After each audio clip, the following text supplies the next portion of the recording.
so fun. Yeah, I just wanna cry a river. I can float down in the sun. Everybody's in the kitchen, drinking all of my ambition. I know, you know, I'm so cool. Yeah, I just wanna put all of my problems in the swimming pool.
fast, bring it right back. Wear it like that, move it like that, like it like, do it like that, kiss it like that, making it last fast, bring it right back. Wear it like that, move it like that, like it like, do it like that, kiss it like that, making it last fast, bring it right back.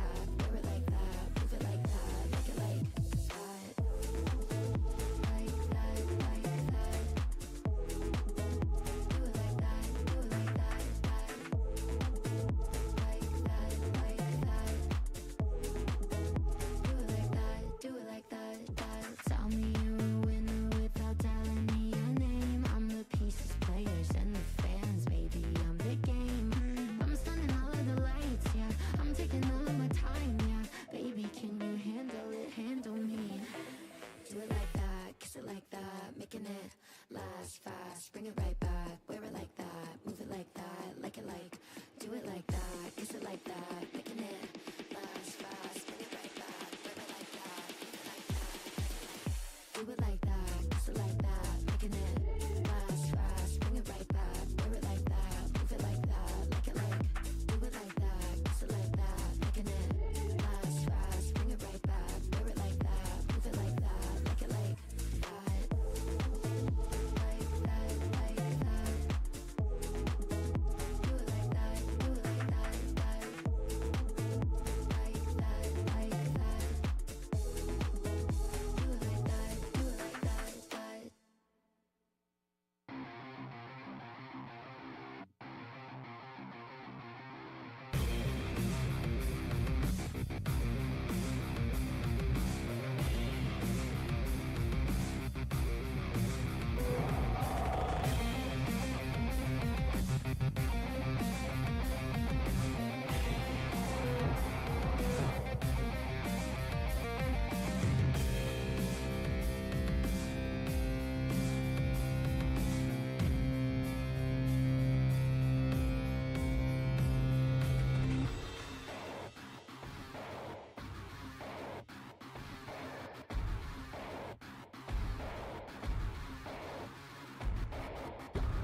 There's something in the water. I feel it taking over me. It's slowly getting harder to breathe, breathe, breathe. And I don't know what's happening. How did it come to this? I saw danger on your lips, and I took a sip. You got me paranoid, love that I can't avoid. Your kisses taste like poison. My heart has been destroyed. I know that you'll enjoy watching me sip your poison. You got me paranoid, love that I can't avoid. Your kisses taste like poison. My heart has been destroyed. I know that you'll enjoy watching me sip your poison.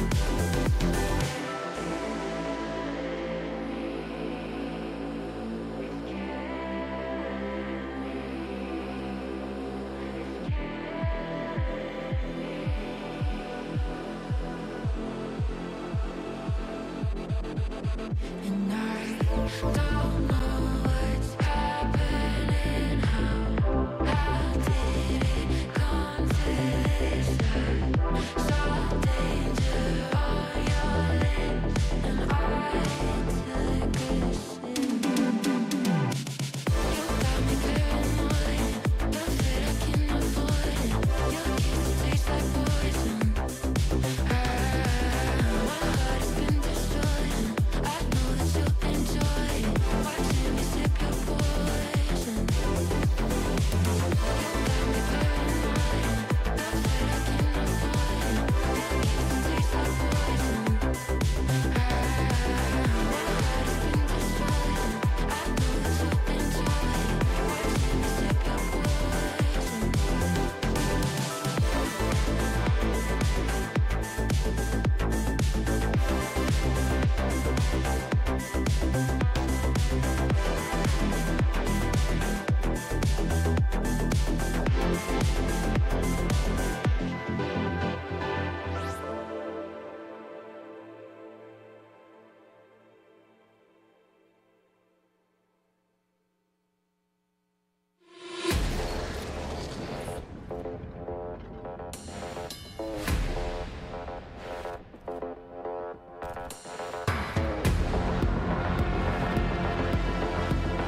keep holding back, try not to crash right into you.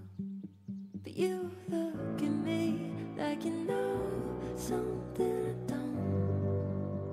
It's almost like you see where this thing's gonna go. And well, I think you might be right. I'm thinking maybe I'm way past the point of no return. I'm running traffic lights to spend a little time looking into your eyes. Swear I've been aching, I've been waiting for you all my life. This must be what love feels like. You got me high as a satellite. All that I know is I think I like life a little better with you on my mind. Am I in too deep or being naive?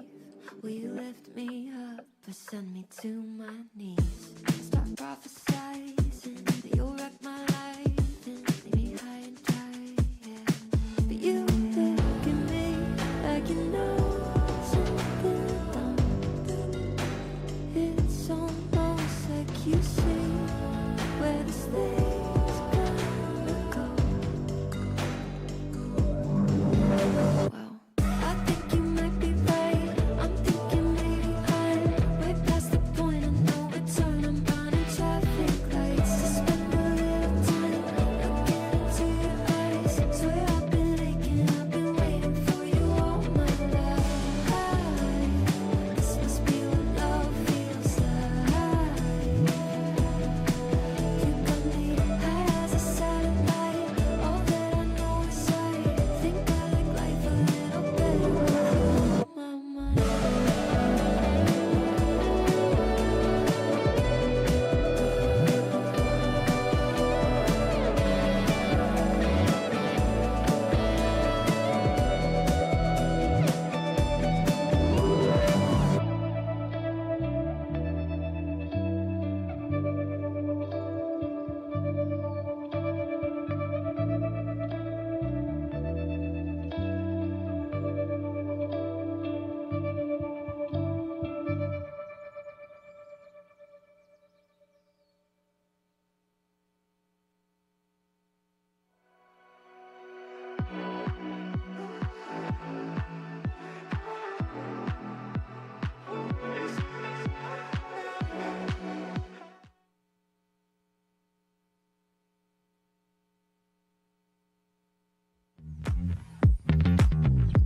哦，在那里。今天5位扑克网红都已经准备好挑战4位扑克界的传奇人物，每击败一个传奇人物，都将获得$500的现金奖励。观看直播的观众也能享受这份荣耀，参与 N8的免费锦标赛，分享额外$500的奖池。这场激烈的对决究竟是谁胜谁负？是网红的成功逆袭，还是传奇牌手展现强大实力碾压对手？让我们拭目以待。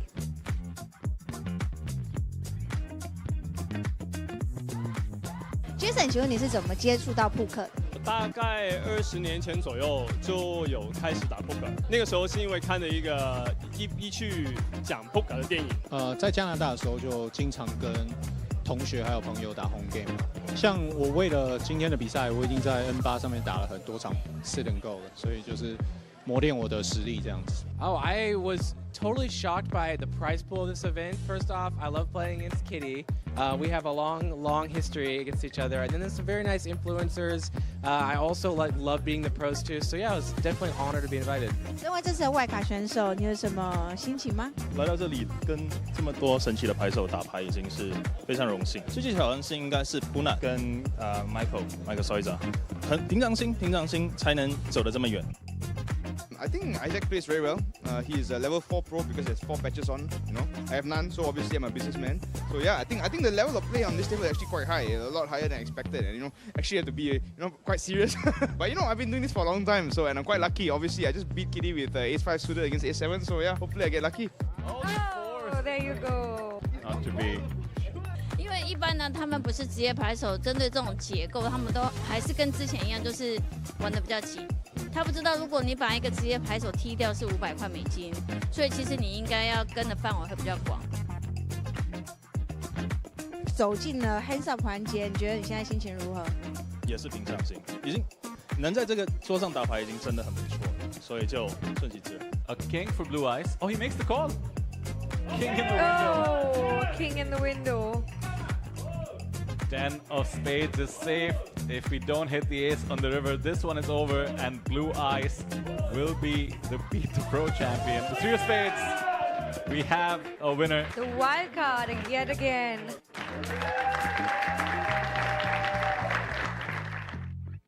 You know, Elfin, life is a mystery. Everyone must stand alone, and I hear the APT call my name, and it feels like home. Was it Madonna? Welcome to APT Bounty Hunter Final Day, sponsored by Nature A. Out of 1,328 entries, only 185 bounty hunters remain, all of whom are looking for the rare and elusive grand prize mystery bounty of 1.5 million Taiwan dollars. Let's go bounty hunting!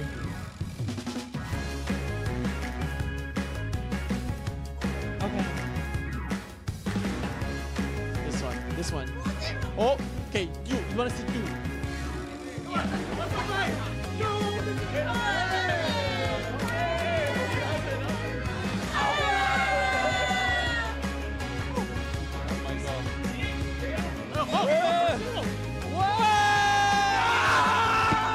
Oh, zero. We got a zero.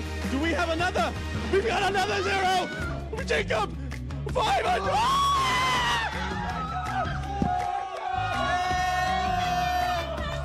Really, you're who brought me here. Really? Why do you say that? I saw your videos about APT Taipei. You hear that, Michael Soiza? And what does the 1.5 million Taiwan dollar bank mean to you? I mean, it is more money than I've ever seen. So I don't think I've totally processed it yet. So it's kind of hard to put into words, but this is life-changing kind of money. Thank you. Jacob Akuma, everybody.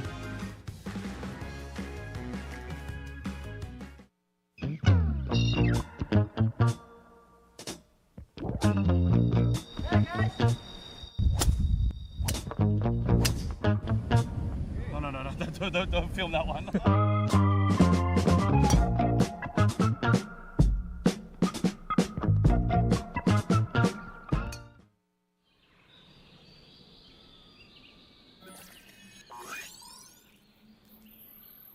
Welcome to Asia's largest online poker room. Our next generation poker software is now initiating.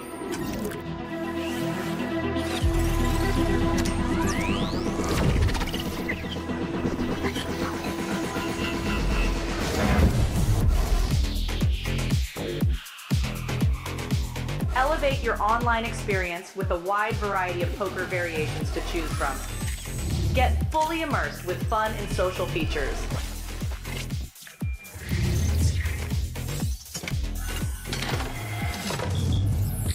Level up your game with PokerCraft and Smart HUD.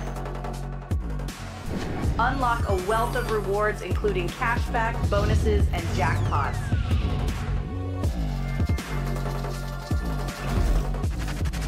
Join world-class poker tournaments featuring some of the world's most renowned brands and the largest guaranteed prize pools in the world. Experience the best in customer service and hassle-free transactions for a seamless online gaming experience. With online poker available on all your devices, you'll be able to play your favorite games anytime, anywhere.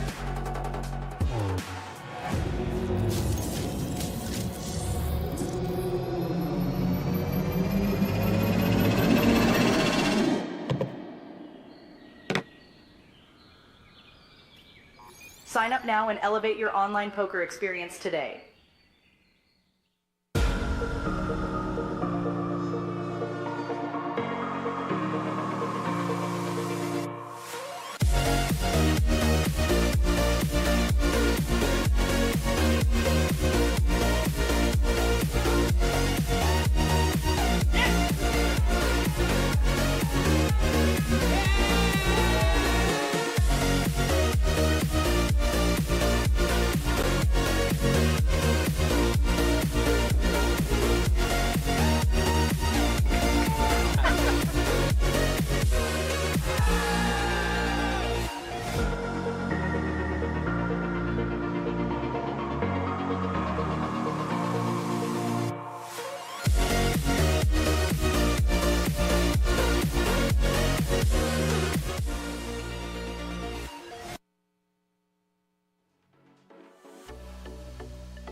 Welcome back, everybody, to the final day of coverage for the APT Taipei Poker Classic 2024.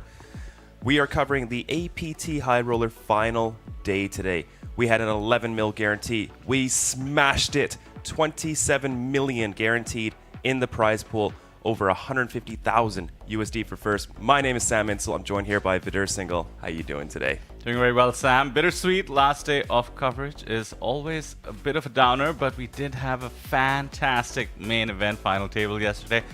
I'm still recovering from that. Not over the amazing performance of our eventual winner, Renee von Redden from Germany, bagging 450,000 USD. But hey, what we're playing for today, not too shabby, over 150k up top, as you said. Smash that prize pool, smash the number of entries, and by the way, some superstars in the mix. Yes, indeed. We have Punat Pansri on our feature table, everyone's favorite player from Thailand. And quite a few big names still in the field. We are playing down to a winner today. 55 players remaining, 275 entrants. Blinds are quite deep as well. We're looking at about a 45 big blind average stack. So lots of play here. Just to confirm, the first place prize, roughly 162,000 USD up top. Just insane. Superstars, deep stacks. What more could you want? Exactly. I think we're going to have a lot of fun here today. You mentioned Punat on our table. Don't forget Joseph Chong, while we're talking about superstars, actually has competed and won some of our superstar events. We also do have Mikhail Anderson. He in fact came third in the super high roller, the 10,000 USD buy-in, along with some of the other competitors. There we see the top chip stacks. Again, some familiar names. Most interestingly, look at number 10, Sam. Always in the field. And Konstantin Held, as well as Steven Song. We've seen quite a bit of both of those players throughout the series here in Taipei. That's right, both of them were deep into day 4 of the main event. Fan Chi Wei, of course, making it to the final table. Brutal exit. I was not in the booth for that one, Sam. How did it feel when Fan Chi Wei got eliminated? Oh, you could see the pain on his face. Gets up, he's excited, he's doing the dance. Ace-King suited versus Ace-3 off. Very standard pre-flop play. 3 on the flop to eliminate Fan Chi Wei. Well, he'd been there, done that in terms of main event. He, I believe, did one better than his last main event performance, so a long way to go. There you see the payouts, 165,000 it turns out up top in terms of USD, about 110 for second place. So we're looking at a 55,000 heads up, 80 for third. As we go all the way down to 39th place, 39 players paid. So we're about 20 spots away from the money. 40 seconds live. Yep, still a lot to play for here. Players just getting settled here. The arena looks so empty. Quiet. Yeah. You've been with us for a couple of series. This is always so bittersweet. You know, some people have left. It is Sunday and they want to make sure they reach home on time. At the same time, these high rollers, they're trying to do what is known as a series saving sometimes. Not for some of the ones we mentioned. Fan Chi Wei making a big score. Mikhail Anderson as well in the super high roller. We also have Shinya Maeda, who we did have on our feature table during the main event coverage. I'm equally excited to get to know some of the newer faces. We have United States, Sweden, France. Really looking towards West these days, aren't we, at the Asian Poker Tour, Sam? Let's not forget Japan, Thailand, and Malaysia. It is the Asian Poker Tour after all. Nobody from Taiwan on our feature table for the moment, but plenty in the field. Yes, we will be rotating feature tables every break, as well as rebalancing tables. Stanley Wang here. High roller champion of March. Yep, currently the top 10 for chips in this tournament. Can he go back-to-back? Once again, the elusive double Mega Lion on offer to a lot of these players. We're looking at Punat Pansri, Stanley Wang. Double Mega Lion meaning winning 2 of the APT Mega Lions, the main event, the event you're watching at the moment. And of course, we do have the Silver Lion as well, although nobody in contesting for that at the moment. This is not an easy table draw. I don't know that there's going to be any easy table draws anymore, Sam. We are talking about 275 entries going all the way down to these 61 competitors. Yes, for sure. Pocket tens to kick off our day for Adrian. Joseph Cheong, ace-9 of hearts here in the small blind. Players are roughly 25 big blinds effective here. Is that an all-in? Oh my goodness. Are we going to see an all-in on hand number 1? Are we going to lose Joseph on the first hand? Easiest call ever for Adrian.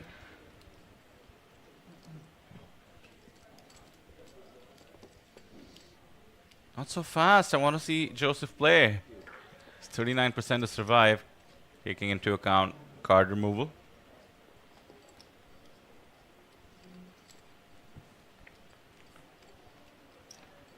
Here we go. 10 on the flop. That is going to be Joseph Cheong eliminated. Drawing dead. Deuce of spades on the turn. Just like that. Very standard hand. Nothing you can do there on 25 big blinds versus a late position open.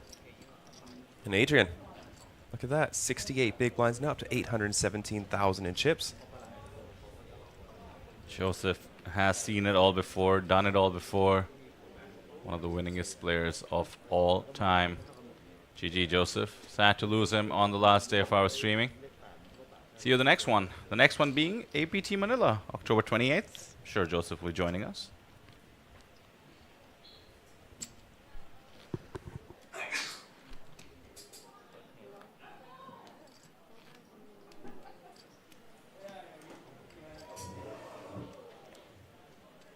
So down to 7 here on our feature table.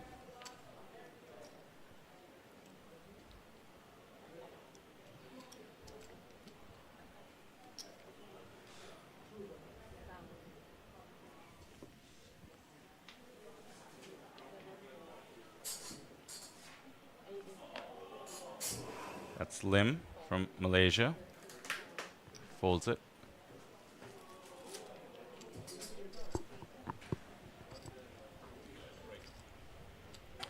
Ooh, Adrian. Looks like he's got another hand here. Still getting his chips settled on hand number 2. But we will get his cards read in a second. Talk about first world problems. No kidding. Ace Jack off here in the big blind for 20 bigs. And Adrian with Ace King off. Can we see a double elimination on hand number 2? It's quite a standard all-in here versus a hijack open.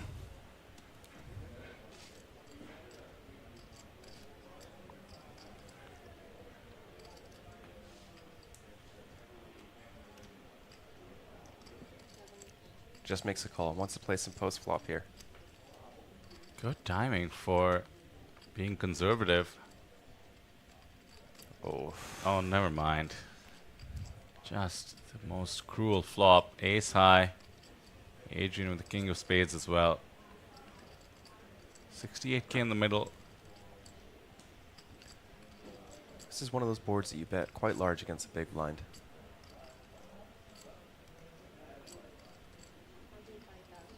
All right, goes for just over 1/3 here from Adrian.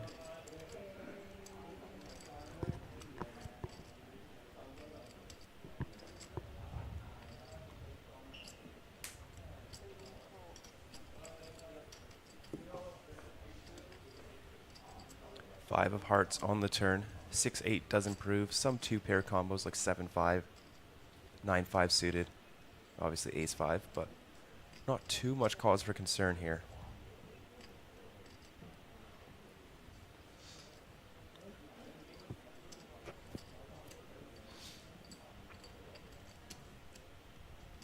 Can Adrian get all the chips into the middle is the question. That's an intense look from Adrian. I mean, it's the staring poker face. Oh, he's put him in.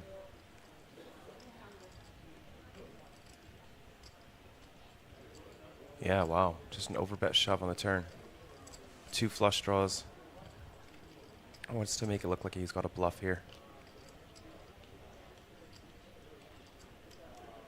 Hijack open from a man who picked up a ton of chips. This could easily be a combo draw. Could easily even be other hands for value that ace-jack could be up against. Oh, there it is. Yeah, he does make the call as expected. You know, it could have ace with an okay kicker and hearts or something like that. There was just never any getting away from this.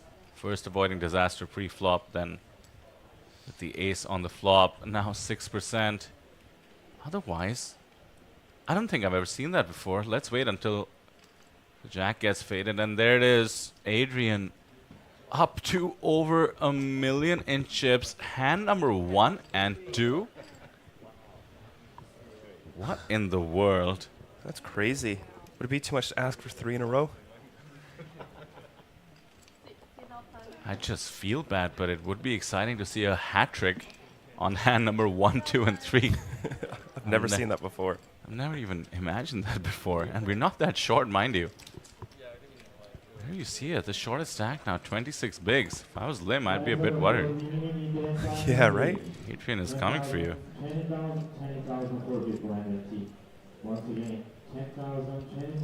Wow, imagine you go to sleep, you come in with a game plan, Sam, and you just climb up to 1.1 million in the shortest time possible. I mean, 56 more of those, he's won the tournament. 57 Easy game. We have, I'm guessing, 61 tables, so 61 players, meaning, so 8 tables going. Down to 57, this man is eliminated. 2 players in the first 2 hands. They were not that short.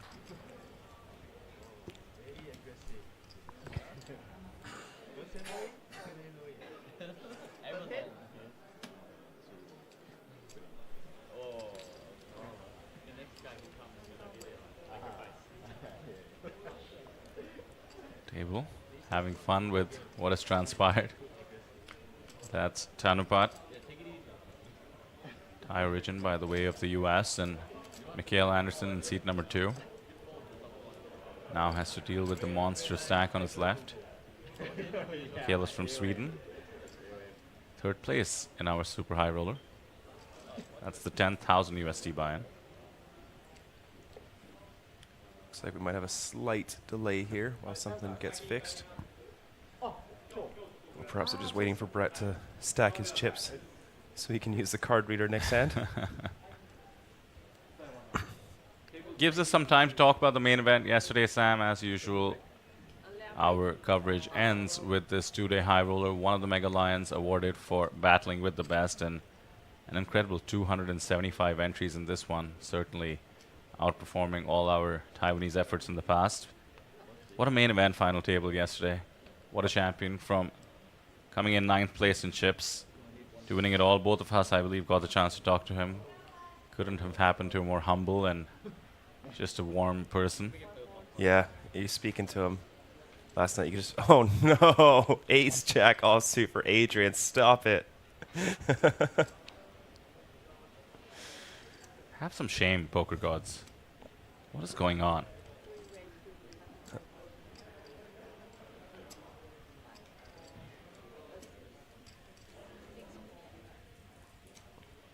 Someone in chat asking how much approximately the buy-in is. Roughly 3,400 USD. Oh no. Okay, 766. That will end Adrian's run.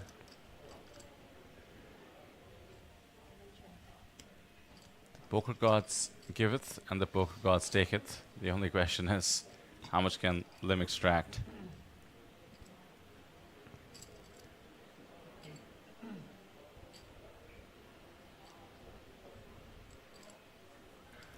Adrian fires a small bet here.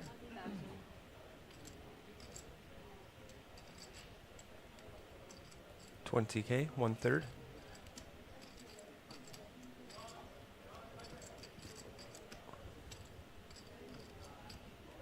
Lim also has the ace of diamonds. Not too many turns he's worried about.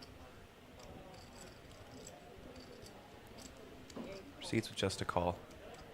He has to assume that Adrian will continue his aggression, considering the newfound chips and position.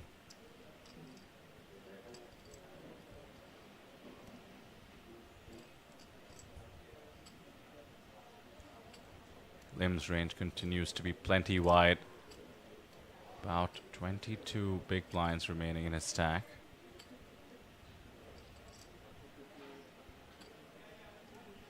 Adrian checks back, gives the free card, bit risky.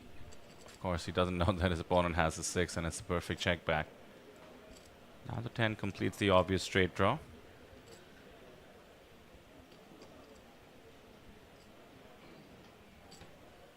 Adrian's hand is a bit face up.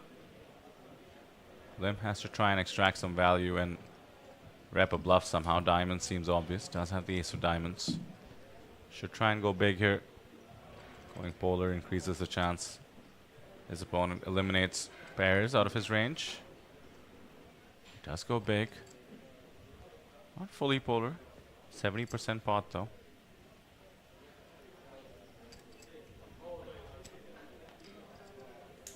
Relatively easy fold for Adrian.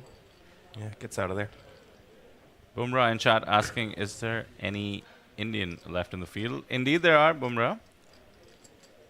Just go to apt.poker. Click on the event. This is our 2-day high roller. And hit live seating. And you'll see everybody left in the field. And I recommend you do that. 56 remaining. 39 pays, 17 spots from the money. It's a field of absolute superstars. Wait, Justin in chat reminding us, Nico Koop, the chip leader in this tournament. He flew in 2 nights ago and won the Baby Superstar Challenge. And did you know what the final hand was for that? Royal flush, was that it? Yes, King Queen suited versus King Queen suited all in pre-flop and That's hits right. the Royal to finish it.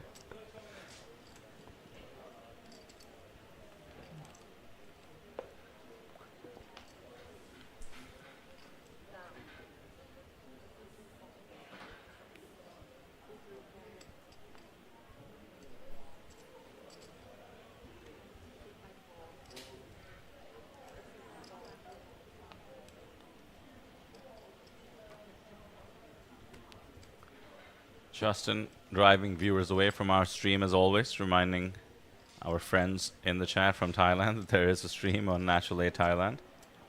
In the local language, of course. Just kidding, Justin. Keep up the good work. We're happy for any Thai viewers to go to the Thai stream if they prefer, but to the extent they understand us, welcome, welcome, Swadika. Supporting Punat, no doubt. Not the only Thai on the table, technically. To have Tanupat, apparently Thai origin, is on the screen. Believe lives in the US. Did lose another player from Thailand on the second hand, but should be balancing the tables shortly. Oh, nice flop here for the big blind. That's a gut shot to the nuts. Ace 7-6 rainbow. Backdoor flush draw as well. Very nice check raise candidate when they're this deep.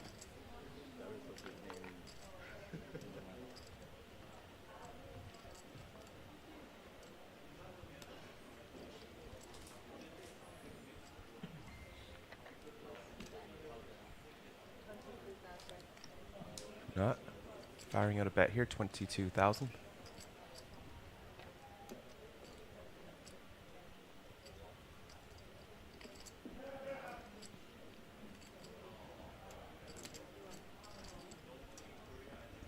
Proceeds with a call.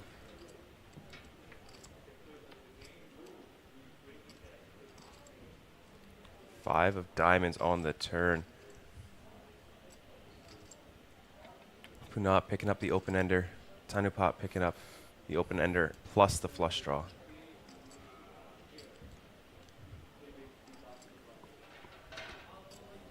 Can be some very dangerous rivers for Punat.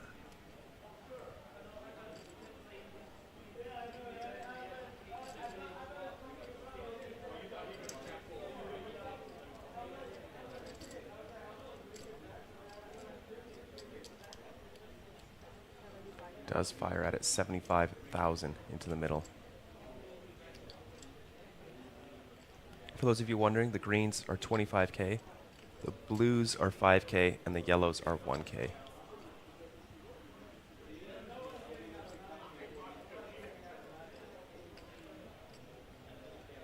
Tanupat just going to proceed with a call again.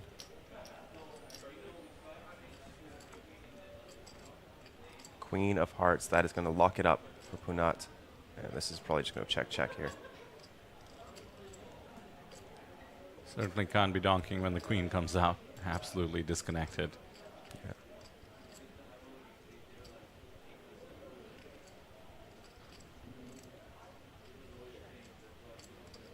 Nice takedown from Panat. Gets to see his opponent's cards as well. Dangerous to get this man additional chips. 139k added to his stack up to 700.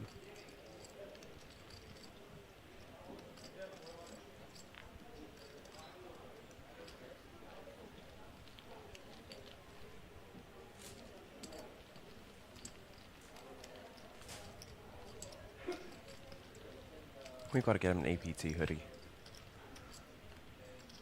Yeah, what's that about? We put $500 bounties on him, and our natural hit beat the pros event. Yep. Yeah. He almost won it too. Tried his best, didn't he? Yeah, I ran into the players' party. He said he really wanted to win. He was trying his hardest.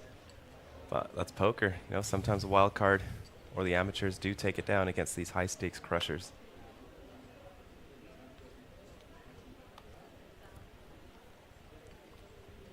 I would have given him an earful if he won. When you get to that level, I think you're just very, very, very competitive. Whatever. Just shove light for once, jeez. Yeah. Actually, I found out some insider information there. There may or may not have been some last longer bets between the pros. Okay. And Panat lasted the longest, so came out on top, for sure. One way or the other.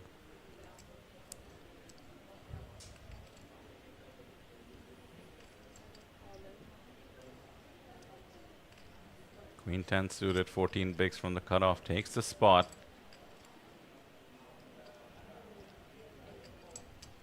He's willing to gamble with this holding. Would much prefer not to. That's what happens. He'll take it. The top stack coming in, 1.2 million. Nobody even close on our table. There you see it. Oh, never mind. I forgot about Adrian. I was thinking about the stacks as we started the day, but the run up to 1.1 million in back-to-back first and second hands. So there we go, Adrian. It's going to be a top 10 stack out there in the field, perhaps even top 5.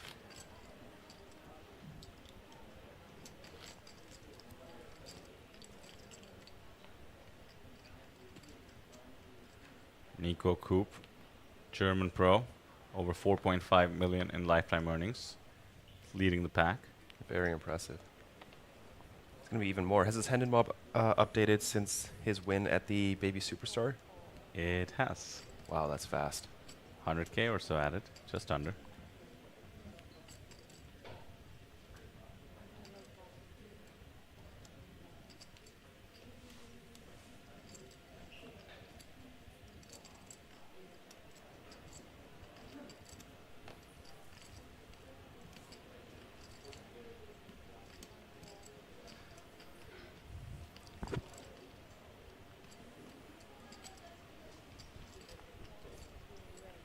Jack 4, gonna make it into Mikhail's limping range. Or raising range? Raise.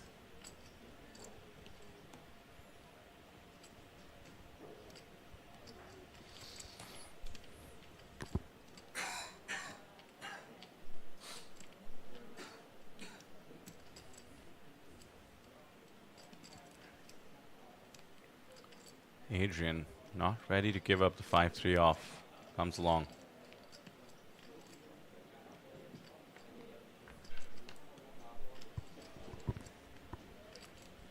Eight, 7-4. Bottom pair for Mikhail.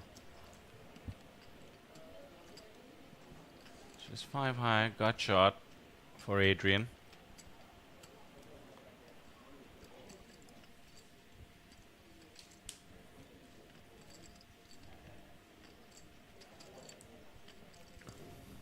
To all those asking in chat and not believing Justin Fairbanks responding, yes, we are live. On PK, the latest to ask. Over 800 if you're watching. We are very much live. You're watching the final day of our streaming schedule. This is the second last day of APT Taipei Poker Classic, but In case you missed out on the festival in terms of attending or watching the streams, don't worry. Just later this month, APT Manila kicks off, October 28th.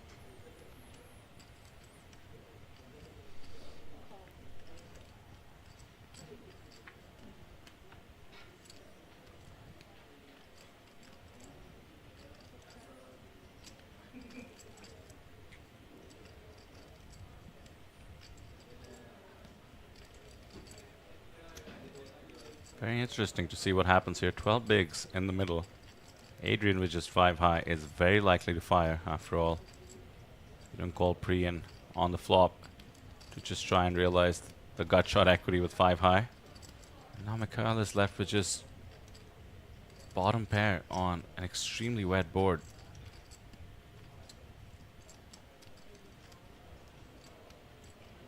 Mikhail has to know there's plenty of times he's going to have the best hand. How much heat can he face? 85k for now. Sets up for some sort of a river shove.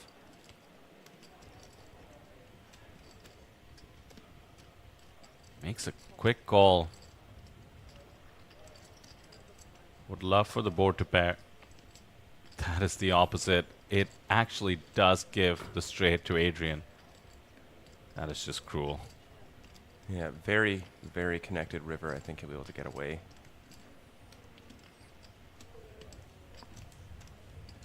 Nine, 10 gets there. Any 5 is a straight. Diamonds get there. Really only hearts miss here.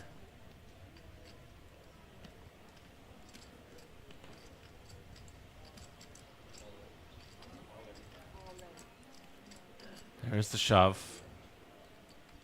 Adrian looks likely to have done that irrespective of whether the 6 rolled in.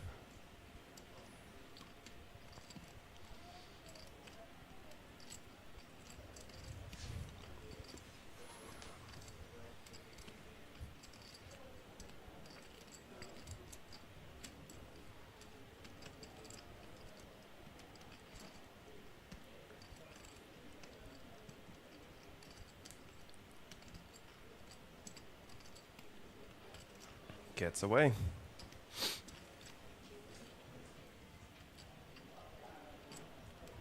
Not the hand you want to show down for your tournament life. No, most definitely not.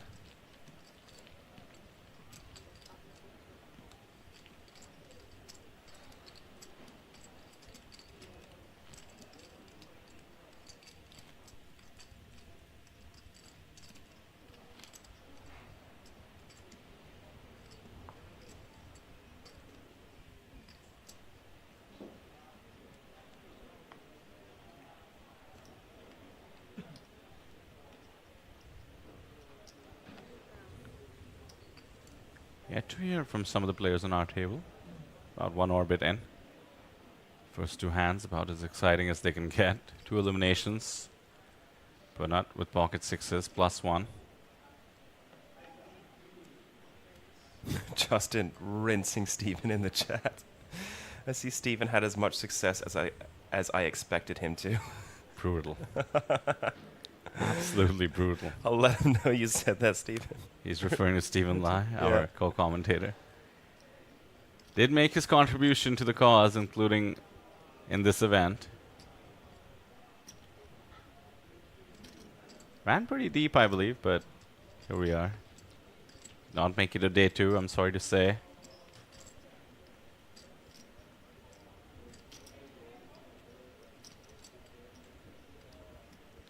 Suited Superman made it to day 2. That's interesting.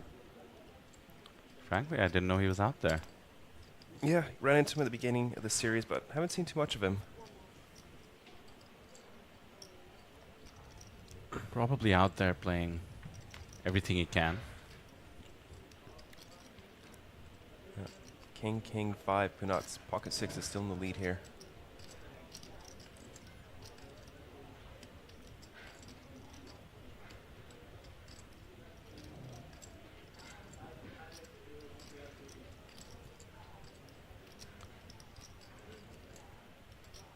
Thousand of you joining us. This is the big one in terms of prestige. Nothing comes close. The APT 2-day high roller, 3,400 USD buy-in. Some of the best battling it out, including the man on the screen. Pocket sixes for Punat Punsri. Shinya Maeda from Japan. Excellent performance in the main event. Well-known face here at the APT. Ace-7 off.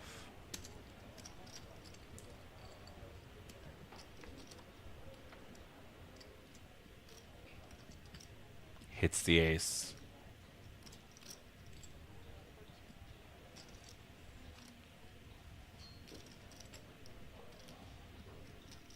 That's a sigh of relief. Yeah, for sure.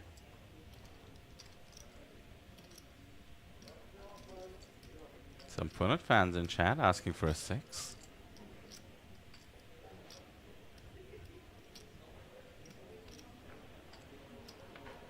Goes check, check. 10 of clubs now.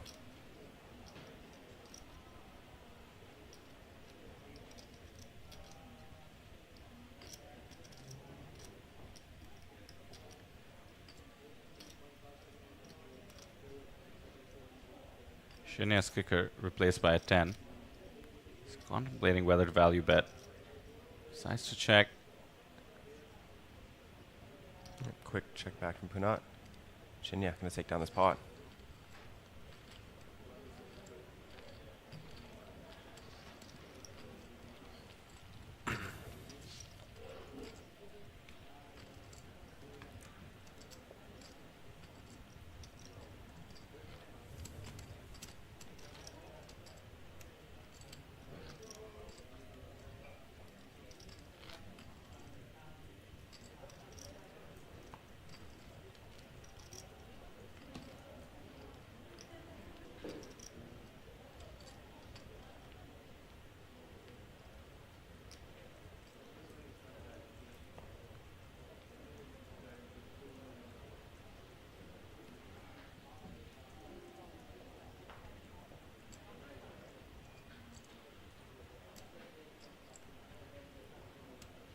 Like I said, some players yet to make their presence felt, but we're only one orbit in, mind you. Doesn't feel like it with the quick eliminations. And plenty of action as well. That is what I suspect. Bit of a different grind, this one. These high rollers certainly do respect the money bubble of sorts, but they're in it to win it. 14 away from the money. Nobody seems to be in the mood to just fold their way into 39th place. No, it is still a ways away. With these line structures, gonna be tough to just get in there if you've got about a 20 big blind stack. Ooh, spicy board. 10-8-5, 2 diamonds. 2 overs and a gut shot for Mean.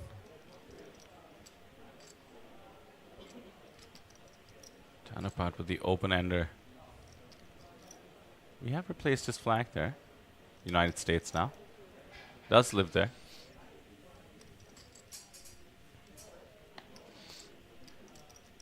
$1.8 bigs is the bet. Wang from Taiwan just has too much of a hand to consider letting go for the moment.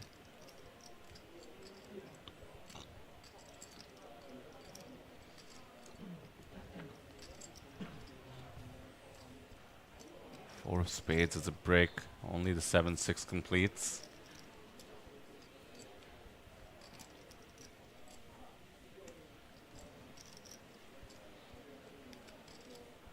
Oh, Wang is gonna rep it. 110 in the pot. 180k in Huang's stack.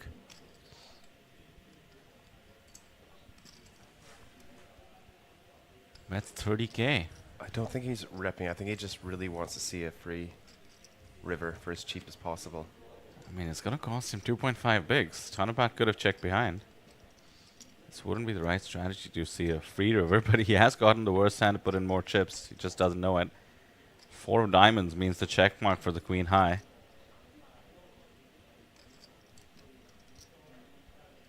Completes the flush.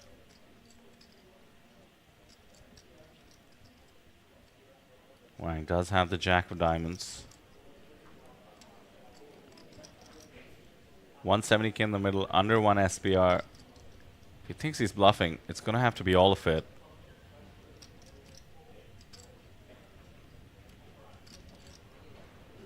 Can't love that 4 too much. Difficult for him to rep some 2-pair combos now. As the big blind, he could rep that the 4 hit him. I don't like the way he gave up so visibly. As it turns out, he's ahead.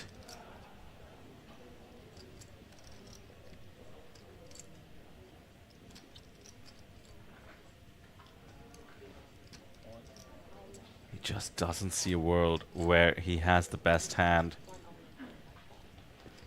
A stoic check perhaps could have gotten a check back from the jack high. Really nice bluff there from China Pat. Yeah, he was too quick to pick up on the weakness, not just of the action. Maybe the live tell also playing a role.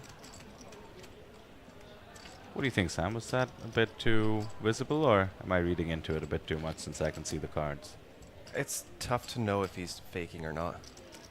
So I try not to base too much of my decision on it. He could just be sitting there with the nuts and go, well, whatever, I check. And then you shove into the nuts thinking that he was giving it up. I kind of want to see that now. Overacting on the nuts. You certainly see the hemming and hawing before betting with the nuts. Yeah. You don't see it too often before a check. Would be a cool move.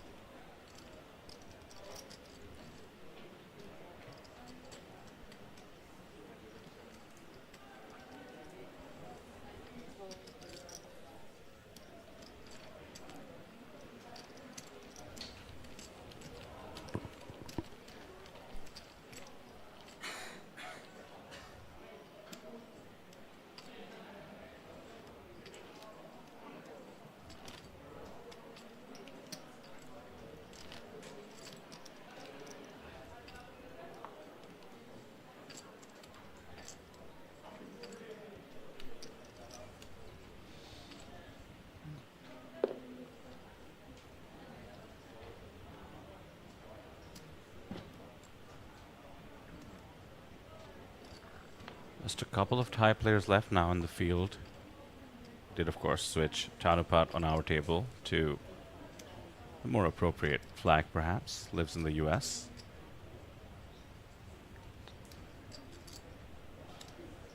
The Thai viewers in chat always stressed about their local poker heroes. Punat doing well on our table. King in chat asking about another superstar KT. Unfortunately, no longer in the field.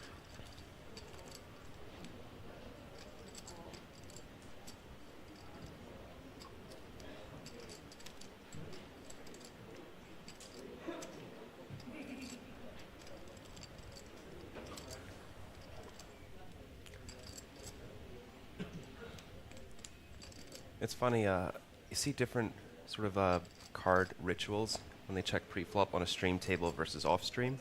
Generally off-stream you see people holding onto their cards quite often, but on the stream table it's a lot bigger. Dealer's not going to accidentally collect your cards from across the table, and you do have to swipe it onto this little reader here. Yeah, Cindy from our production team trains everybody who comes onto the feature table how to make sure the RFID reader captures what you have. Takes a bit of getting used to.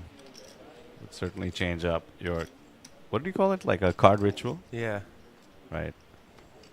What's yours, Sam?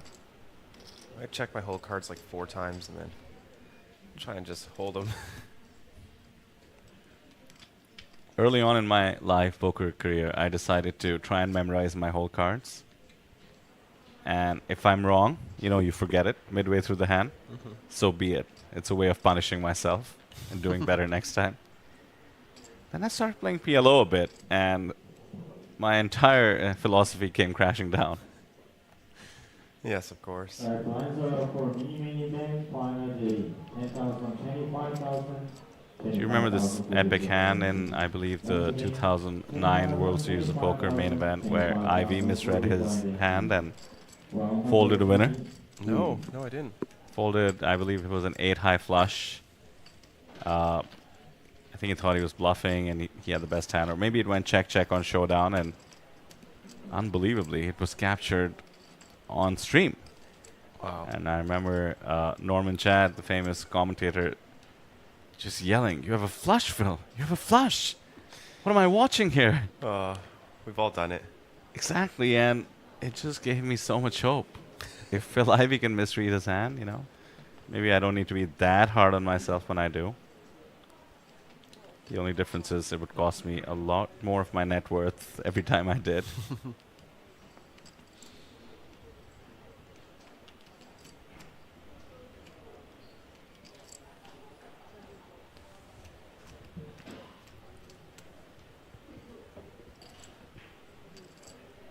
Tons of viewers from, no doubt, all over the world joining us slowly as we kick off this day 2 of our final streamed event, the APT High Roller. A Mega Lion on offer. We'll show you the trophy shortly in case you're not familiar. It's the bronze variety, as we call it, but no less lacking in prestige. Second last day of the series. Don't forget, this isn't it for the month. In fact, in about 20 days, we have about 20 more days of poker. APT Manila kicks off October 28th.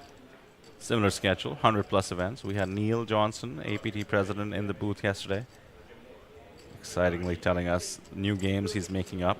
So in case you're the mixed game variety, that's not one you want to miss out on. Let's just take a look at our schedule just today after this hand. We're not c-betting with the king 3 suited on the paired board. He's a bit handcuffed. Does have good blockers. We're not less likely to have queen 10, jack 10. And the king comes in for the back doors. That's a spicy turn card. Pranat proving to top pair Lim. Hitting probably one of the cards he really wants to see, an open ender. It's going to allow him to continue against Pranat.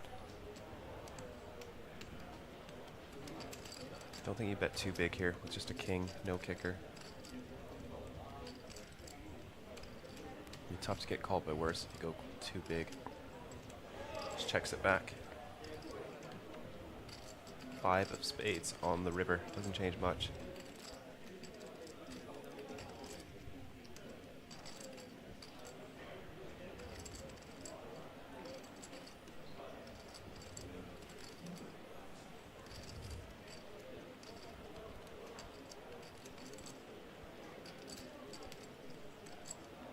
Spot should be going his way. Punat Punsri, as a reminder, in case you're not familiar, #1 on the all-time money list of Thailand, over 16.5 million USD in live earnings. It's just been crushing the field over the past 2 years in the live arena. Almost won a bracelet this summer. No, I don't think Lim's hand is a bad hero call here. It just lets it go.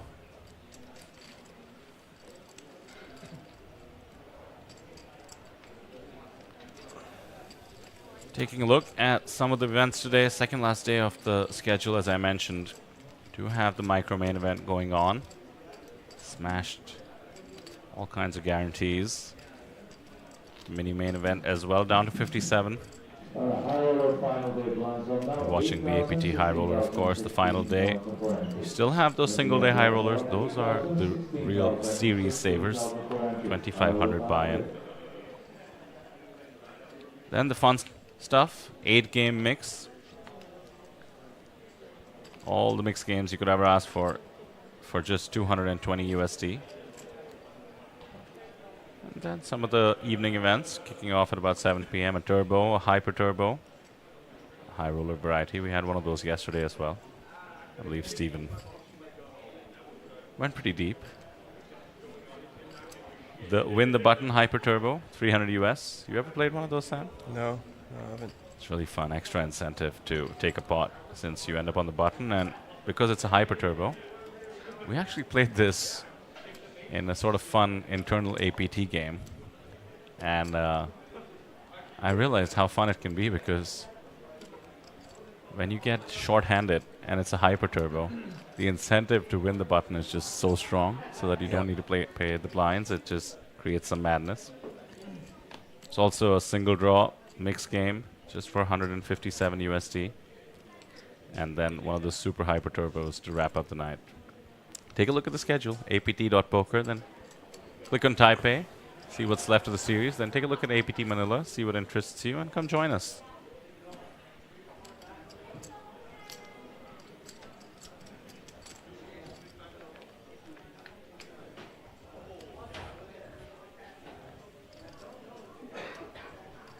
Someone asking about Vietnamese people in the field, and Justin reminding meme trend in the chat that Suited Superman is still out there. Again, Vietnamese American. Would show up as American, but great point, Justin. Someone of Vietnamese origin to root for. I believe he grew up in Hanoi until he was in his teen years.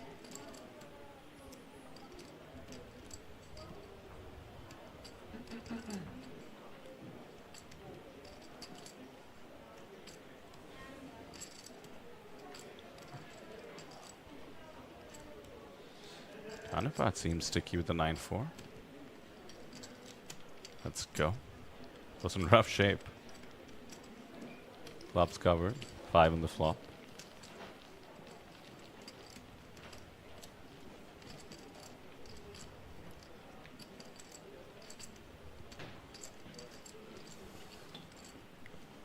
Oh, Justin in chat saying Suited Superman is actually listed as Vietnam.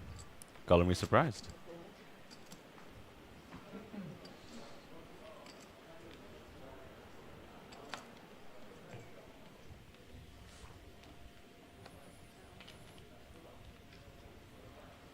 The Asia Poker Arena, our venue, sounds quiet. You can probably hear it, or maybe hear the lack of chip riffling on the stream, but it is going to be filling up. It's 12:30 p.m. local as we kick off the day of festivities, all poker related.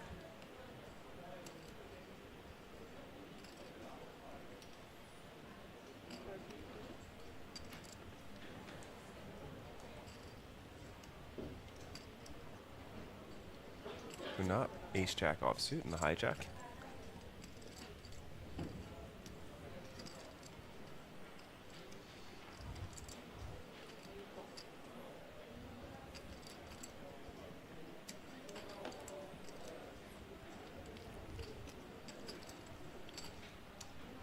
Couple of orbits in here, Sam. Yet to see a light 3-bet, for instance. You know, players really going after it. Obviously, Adrian with the elimination on hand number 1 and 2 set a bit of a tone, established himself as the big stack. You can see 1.2 million. He's going to be one of the tournament chip leaders at this stage. Very nice position to be in. Oh, I love this 360. There's our venue. 1 of 2, actually, at this event. By the way, Sam, yesterday with Neil in the booth, I think he let it slip, got caught up in the moment, let it slip. We're coming back to Taipei in approximately April. Yep. And maybe, just maybe, it could be at an even bigger venue. Maybe. I think we need it. Yeah, instead of doing 2 venues to cater to the 100+ events, could make some sense. Yeah, we actually ended up having to cancel a few events as we just didn't have the space or the time to run them. But well, when APT there's is growing, yeah. So problem solved, and next time we'll have a bigger venue. If there is demand, we will figure out how to meet it. Gareth in chat saying, love Punat, not only a skill display, heard from the other players, he's also a really nice guy. He is a very, very nice guy. Annoyingly so, if you know what I mean. Some guys just have it figured out, you know? How to be amazing poker players, nice guys, mentors to so many Thai up-and-coming players as well, and not be socially awkward, still be able to party. Mm-hmm. God, I could go on. It just would ruin my day. Love Punat. Yes.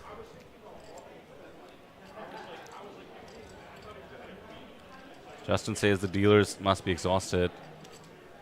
Cannot say enough about the dealers. Neil Johnson in the booth yesterday mentioning how they were working 14, 15-hour days. We in the booths sit here like lumps of coal and just yammer on. And 10, 11 hours into it, we think we've somehow done a hard day's work, but the dealers out there just crushing it.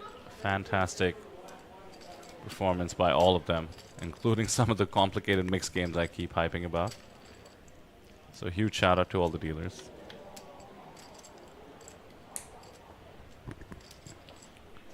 What's the starting stack? Is the question in chat. 100K.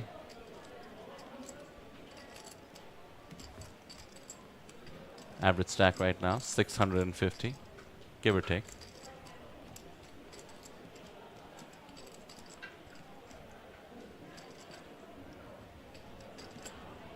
$50 players remaining. 11 away from the money.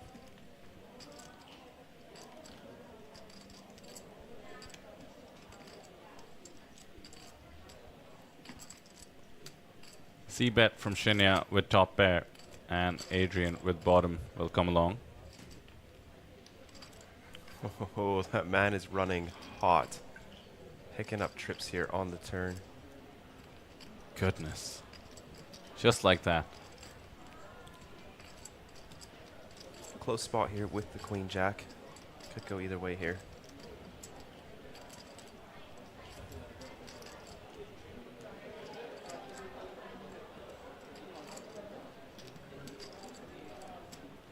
$31,000 is the middle. Very small bet here, like 1/4. Less than 1/4. Adrian, it's got to raise versus this sizing. Dream spot for Adrian. Has the 5 with the best kicker.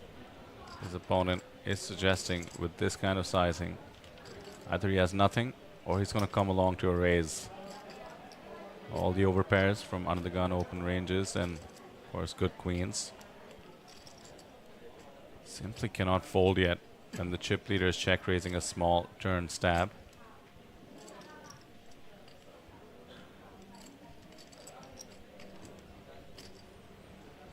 Wow, what a great fold. Made it look easy. Very exploitative. Has to be convinced that Adrian is never bluffing there. Give them credit for the 5 in the big. Managed to lose the minimum after the 5 came out. Yeah, for sure.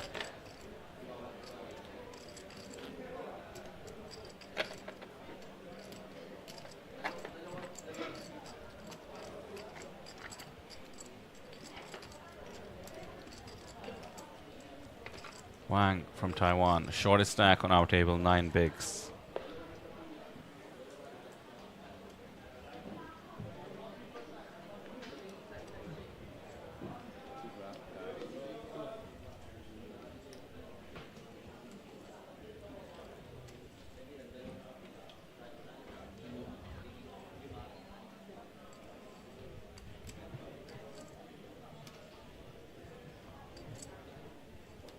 Two eliminations means we had 2 new players join us.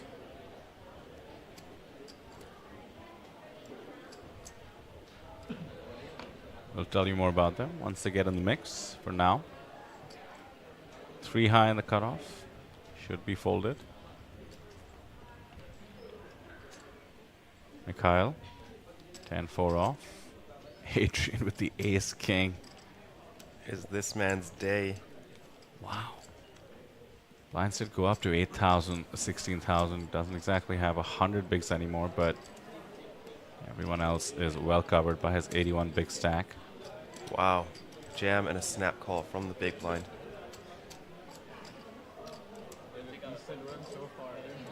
What does Wang have? Pocket jacks. Oh, he's shaking his head. Made it look very bad.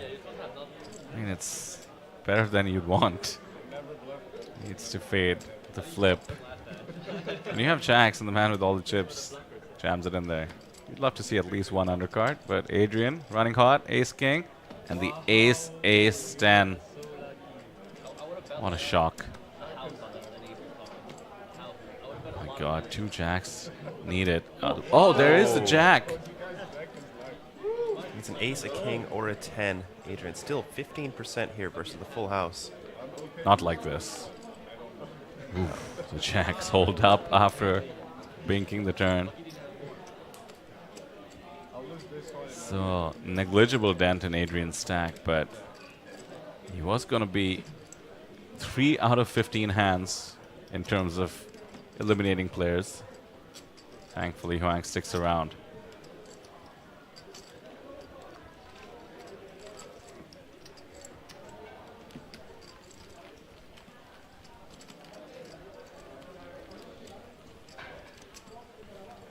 Minimum payout, by the way, about 5,600 USD. Sort of a 80% return on your money situation.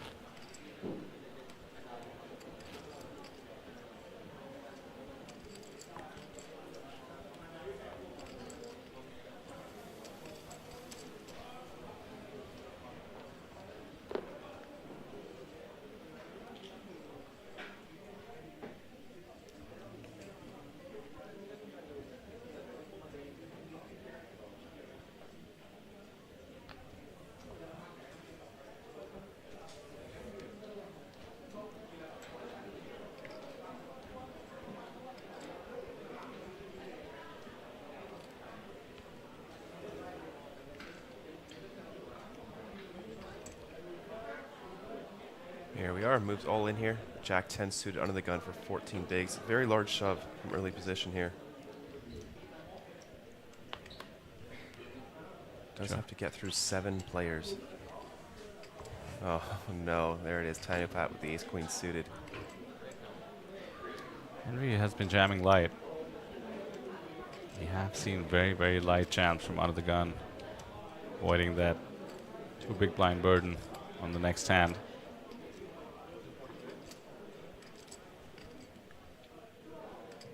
Nobody else wakes up with a hand. Henry will have 2 live ones.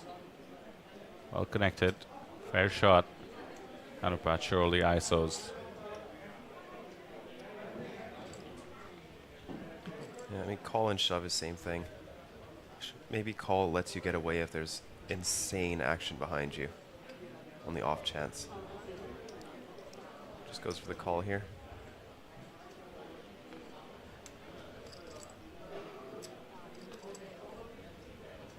And by insane action, I mean like 3 people that cover you go all in behind you. Yeah, I mean, I don't know how you're getting away from it. Yeah, you know, just something so ridiculous that you'll never see. But on the off chance it does happen, you can perhaps fold with just half your stack in there and still have 15 big blinds behind. Well, a queen is dead, but so are some of the connecting hearts. King queen suited hits the muck. 37% for the man from Indonesia.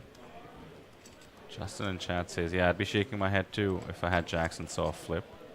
I get it.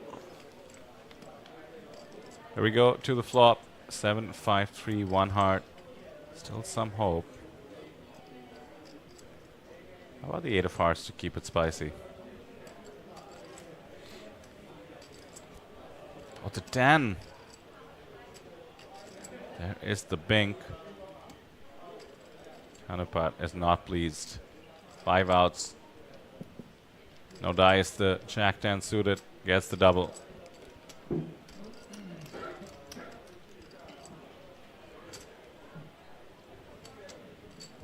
I see a tie reel in chat for Punat, perhaps for Tanupat as well.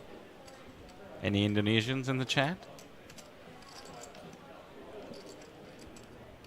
Justin reminding me about one of the players on our feature table, Shinya Maeda. Did remember him from previous stops.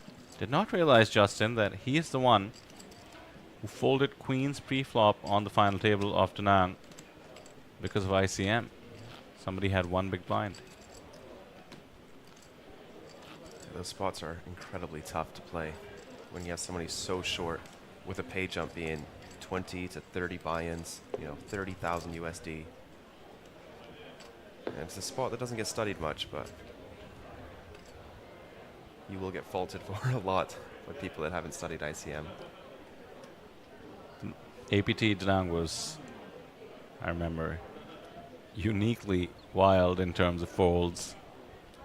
On the stone bubble of the main event, we had somebody pick up aces, hemmed and hawed, and eventually decided to flat call.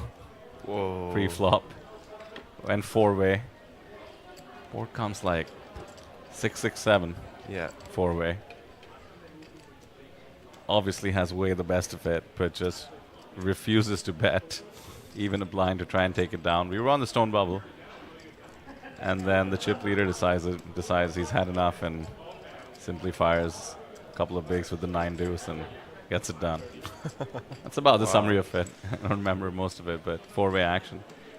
Basically, aces had decided to fold, but couldn't do it pre-flop. Just decided to waste a blind seeing a flop and then let it go.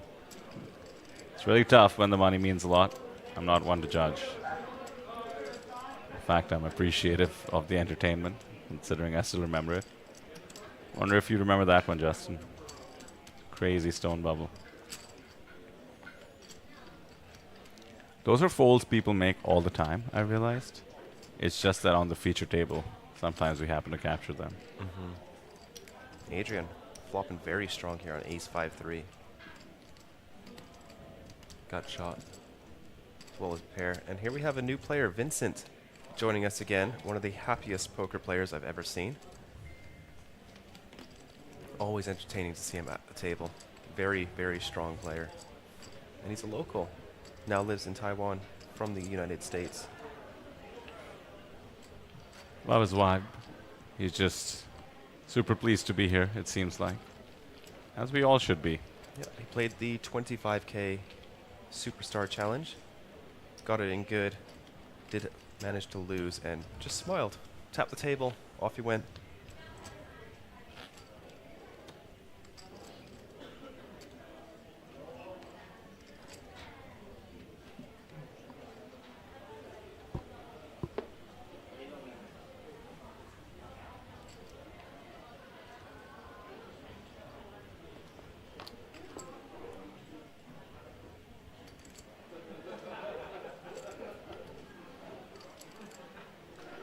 .48 remaining, 9 spots away. It's getting close.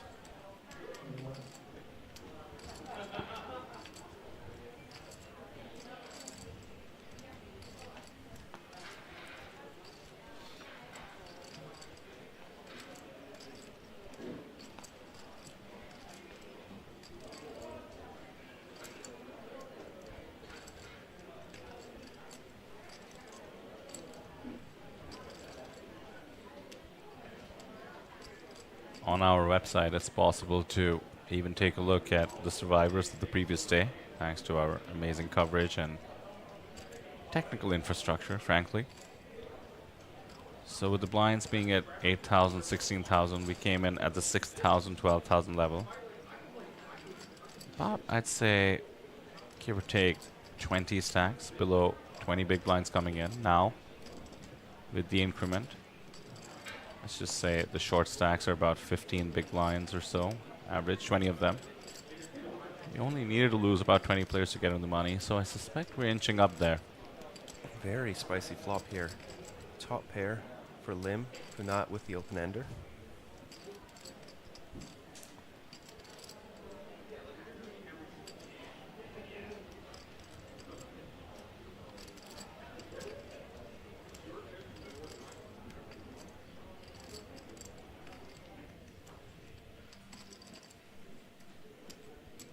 Did Lim lead out here?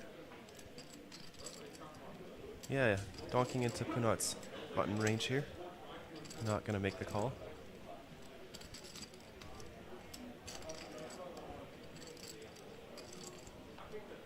Five of hearts on the turn. Kunat turning the nuts. Lim, no reason to think his jack isn't best after leading into the pre-flop aggressor.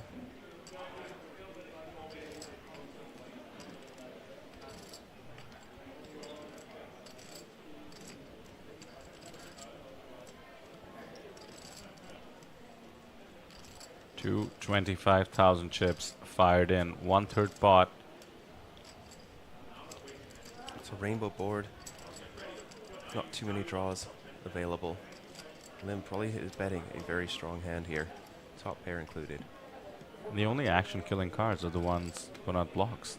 The 8 and the 7 with the 4-liner. Seems a standard spot to just call and keep your opponent's bluffs in the mix, especially after the flop donk.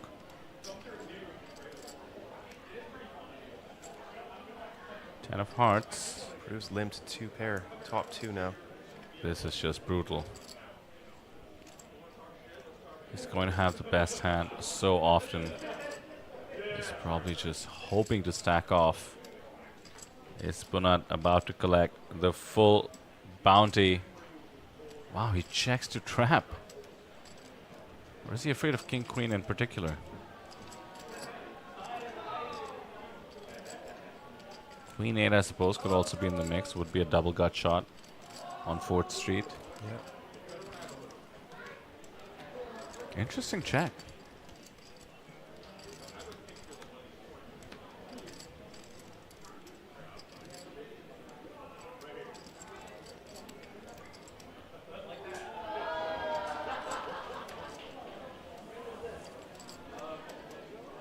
Has he managed to save his tournament life with that check? How much is Punat going to charge him?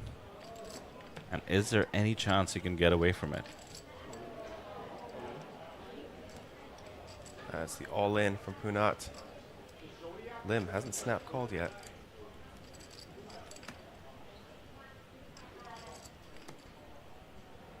There's a ton of hands Punat could be jamming for value that Lim actually beats. I do not see how he gets away from this. Jack 9 suiteds. Other 2-pair combos, some of them could complete with a 10 as well. 10-9 suiteds.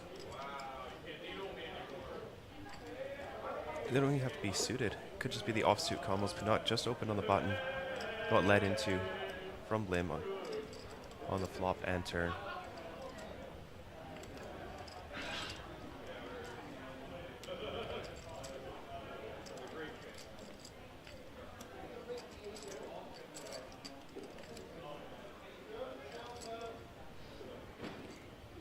He does make the call. Cannot say I blame him. Just brutal. Somehow, the best in the world, they just tend to have it. Taps the table. Bossy of him. Nothing he could have done. Still seems slightly shocked, and who can blame him? Did not snap call. Credit where it's due.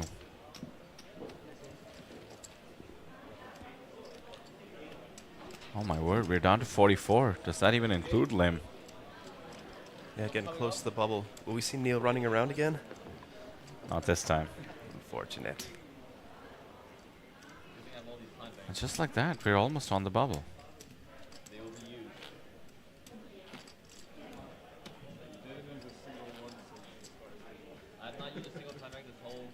The whole only for pay jumps. Well, like table breaks or something. Yeah, if table break pay jumps, then it did not work at any time. I just wasted it.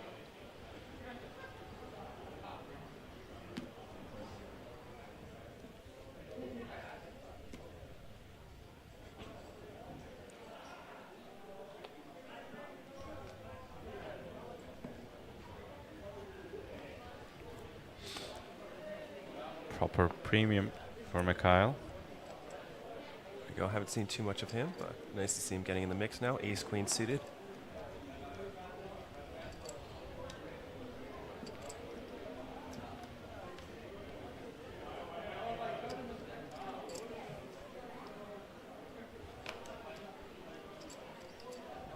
Let's go to meeting event finally. This is the last game before the break time.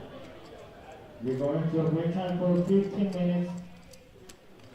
And all dealers for the meeting event, we have to do a chip raise for No surprise, the chat loved that. The table should have hated it. Punat Punsri, not the man you want. Getting all the chips.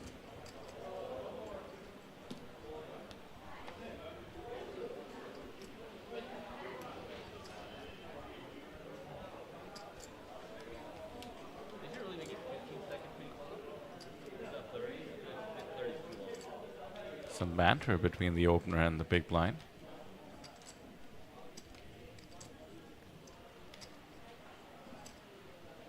Jack 6 suited, very defendable. Not the gun open though, just lets it go. Yeah, you kind of want to see a flop with the ace queen suited, but when you're on, 15 big blind stack, you're always very happy just to take down the blinds. Survive for another orbit.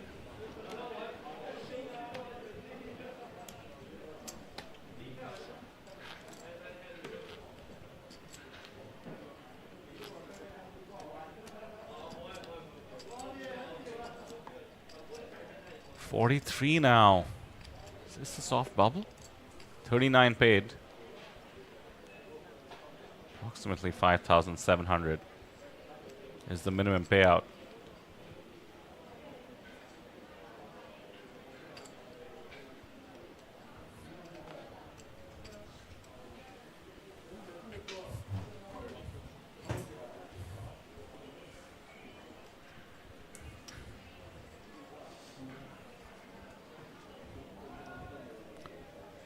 Vincent has a hand that will, well, I was going to say be in a dilemma.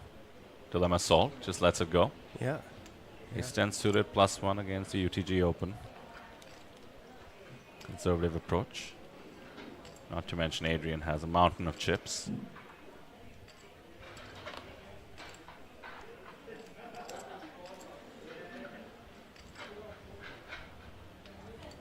Justin Fairbanks with a great point in the chat. Now it's down to just Punat, which does mean that Stanley Wang has been eliminated. So just Punat in the field who can win 2 APT Mega Lions. He was the main event winner of 2023 Taipei.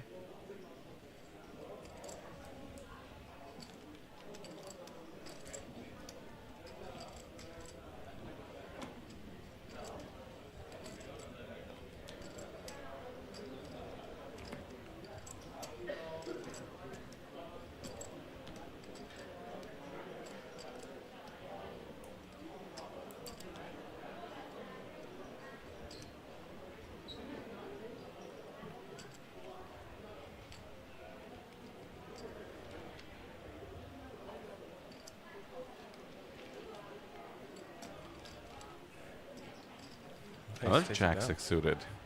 Jack 6 suited doesn't want to play from the big. Fair. He is on that stack where preserving chips is very, very important.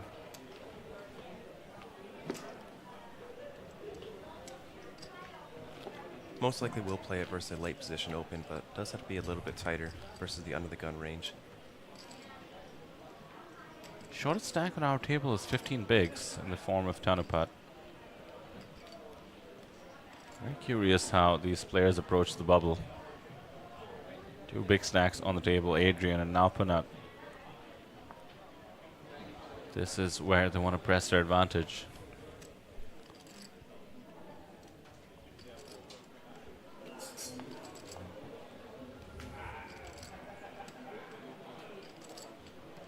Pocket 8s in the cutoff.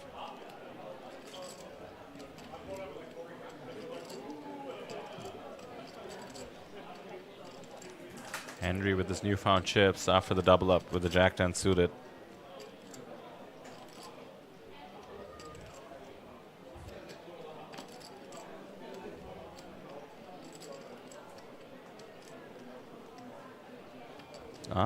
Justin Fairbanks caught in the chat with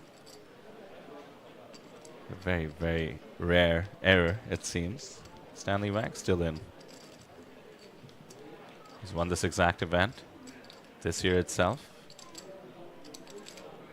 Running deep means he could achieve something very improbable. 2 high roller victories, 2 Mega Lions. Meanwhile, Adrian with an ace on the button, on the big blind. against the cutoff open.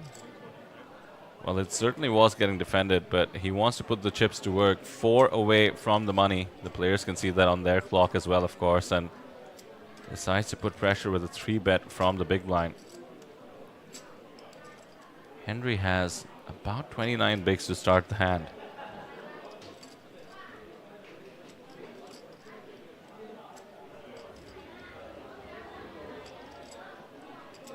Eyes the clock. Eyes the stack. And lets it go.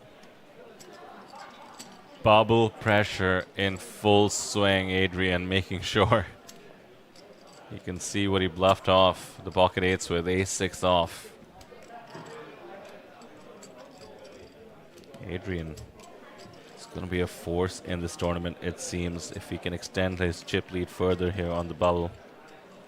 Again, we're not on the stone bubble yet. 4 away from the money.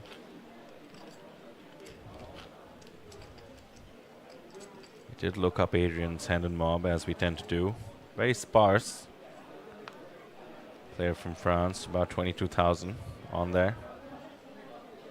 He's been playing poker for a while, and I suspect he plays a ton online. Did manage to grab an APT Baby Lion. That was for a Hyper Turbo event.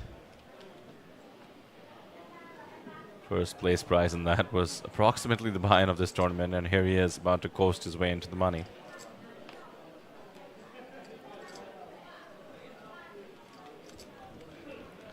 To all those of you watching, once again, thank you for being with us as we wrap up the streaming schedule. Not quite at 15,000 subscribers, where I was really hoping to be, but still do appreciate the support. It's been a pleasure watching along with all of you. 9 days of streaming coming to fruition today. We do it all over again at APT Manila, October 28th. It's going to be super fun. New venue to play poker, new venue to stream from. APT going back to Manila, but for the first time in the new era, which started in Taipei, where we are today, about 1.5 years ago. Amazing to see the APT go from strength to strength as somebody sort of only joins once the event is in full swing in the booth. I am just amazed to see what the APT has accomplished. Just some of the best run tournaments in the world, and perhaps you can see on your screen some amazing production, floor staff just making it all work together. Managed across 2 venues. APT Manila is going to be smoother.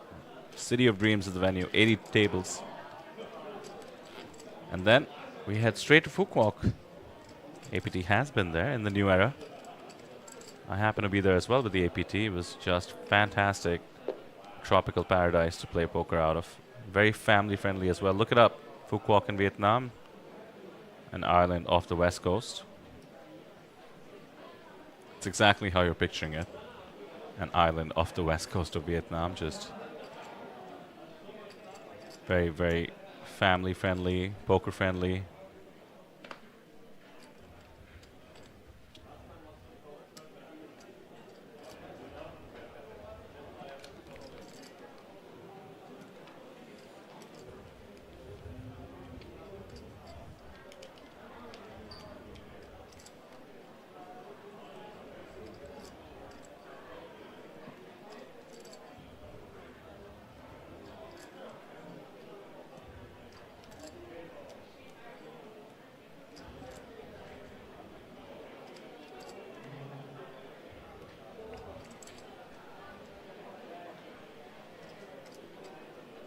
Proper holding for Adrian. He has been just running so hot. Did lose the flip, ace king to jacks, but barely felt a dent. Still has about 75 bigs. Just jams it from the button. Given stacks, makes total sense. Wang cannot call.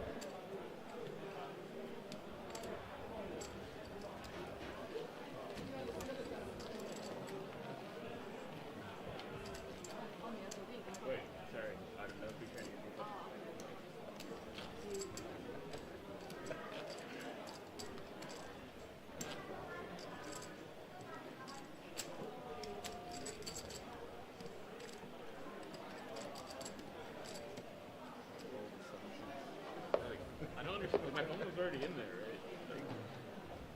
Well, you took your phone? No. It was already in there, so I don't know why she like brought it today. Like, I'm just not sure what's going on.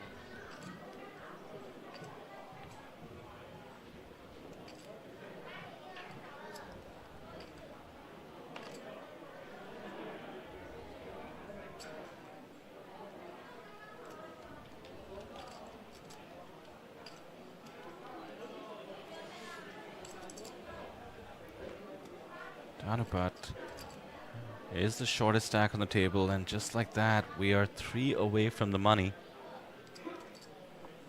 42 remaining. It's going to drive a lot of decisions for the shorter stacks and a lot of aggression for the larger stacks, as we just saw from Adrian with the ace-6 off. Mikhail just has too much of a hand to consider doing anything apart from going all in. Just wants to pick up the additional chips, and considering the stakes he's used to playing, he's willing to take the variance. Somebody waking up with the hand behind him. He's in the hijack. Gets it through. Gets up to 22 bigs, a lot more comfortable. With this lot, never know. You can't just coast into the money, even with 3 away, depending on how short stacks are outside. But multiple shorter stacks on the table itself now. I think they do that more when it's like big field. Yeah. But then that's like.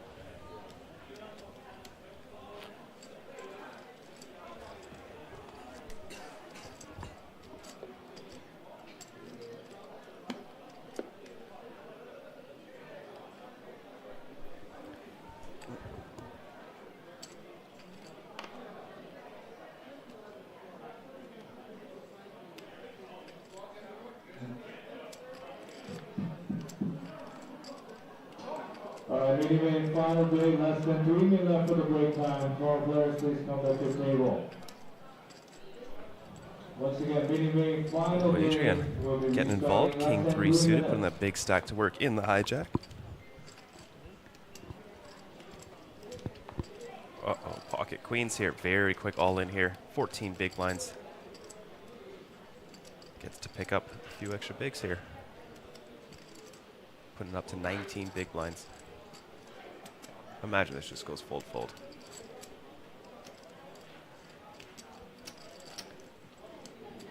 Gets a count. It's under like 8 big blinds, I'm sure he just snaps it off, but for this price, probably a little bit too much to go with the King 3 of hearts here.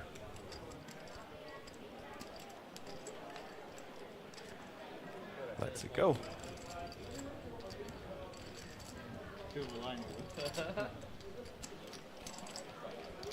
That's why I played quick that last time.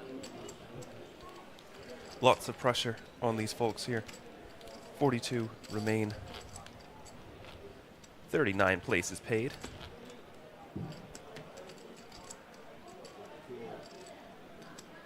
All right, 1 minute warning for the mini main event final day. 12 players, please come back to your table.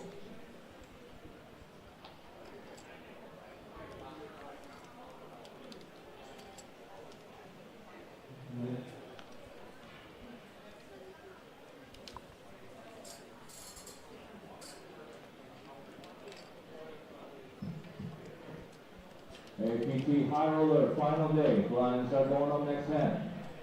10,000, 20,000, 20,000 for the ante. Once again, blinds are up for the Mikhail, ace-10 offsuit. 10,000, 20,000, and Let's 20,000 add some more for big the blinds ante. to his stack. Punat looks like he has a hand here. King 5 of hearts can put immense amounts of pressure on Mikhail here. Punat knows it too. One of the few players who really knows how to put ICM pressure on the others. Looks like he's going for a small 3-bet here. Love to see it, 80,000.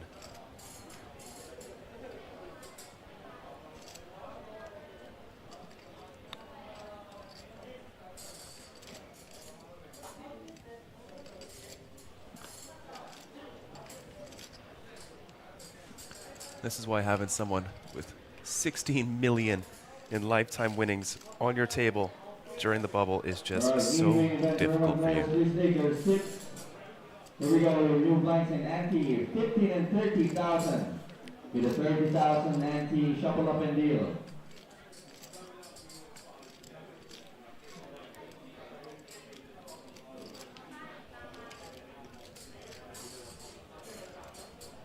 Vanupat really giving this some thought. It's too close to the money here to go too crazy here. Still has to get through the under the gun player. His range is uncapped, and Punat. We could be doing this light, but there's still an under the gun open near the bubble on a 20 big blind stack.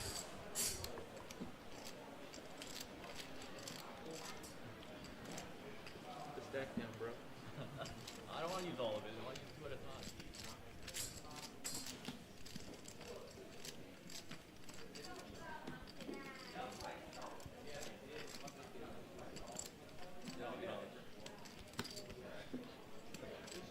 I mean, hand for hand's 1 away, so.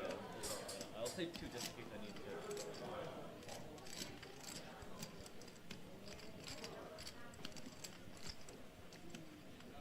Wonder what he's thinking. Is he going to go with it? Just wants to max time bank and see if he can potentially ladder into the money before ripping the king 9 suited in here.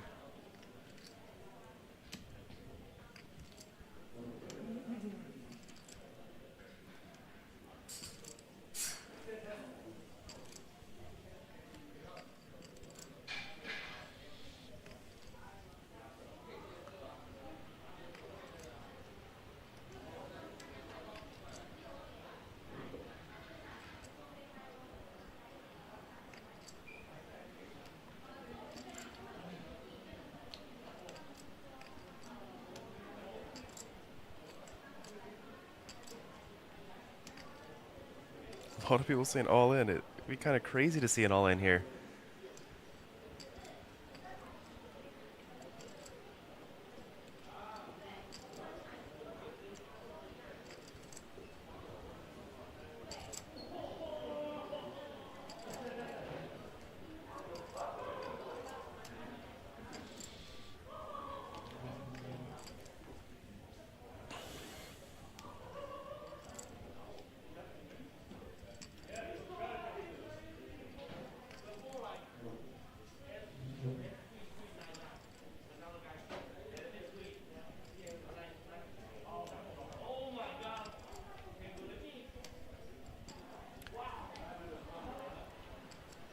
What's the purple color? Someone's asking in chat.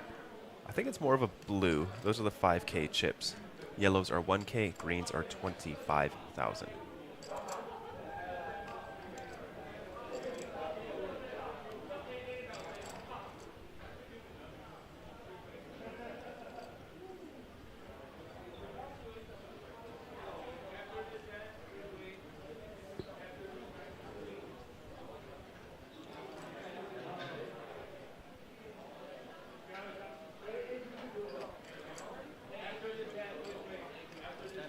King 9 suited folds back on Mikael with the ace 10 offsuit here. Wonder what he wants to do. He knows Punat can be a little bit light. Is he going to go for the 4-bet? Wow. Knows Punat could be going light. Chooses a hand that can't call and turns it into a 4-bet bluff here.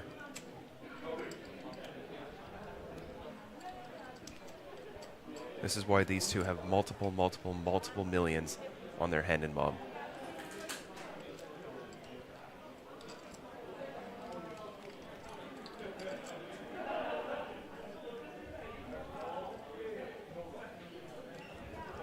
Can Brunette find the 5-bet jam here?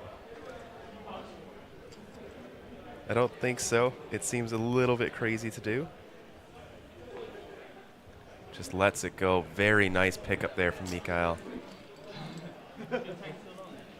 Sam, I went out to get a coffee and I missed like one hand. Yep, just one. Which, by the way, was playing at the cafe, which I love about our venue, and tons of people were watching excitingly.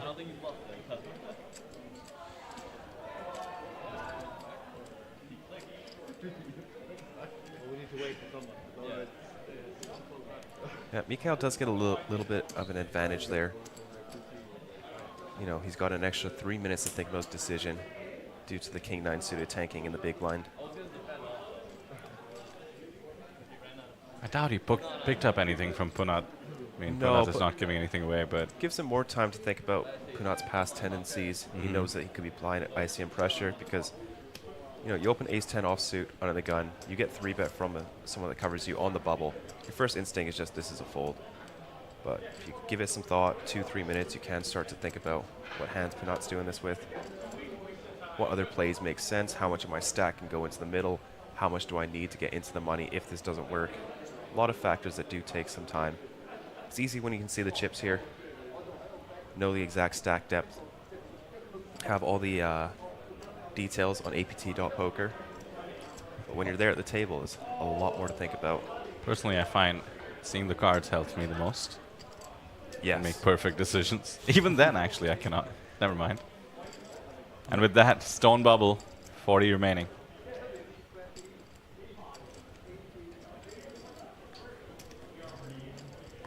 $180,000 Taiwanese dollars is the minimum payout. 110 was the buy-in. Pretty hefty.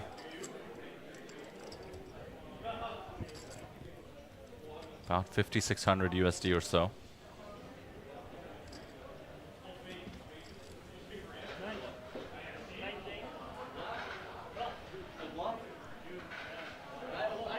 The bubble will mean different things to different people. Another factor, Sam, perhaps, for Mikhail. You watched him pony up the 10,000 USD for the super high roller.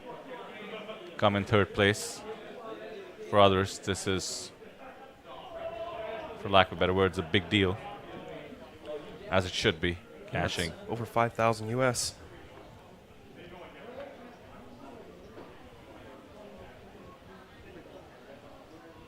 One spot away from the money, 39 spots away from seeing who wins the APT Mega Lion to close out our streaming schedule. The festival's still on, though. Check out the events for tomorrow if you're watching from the venue.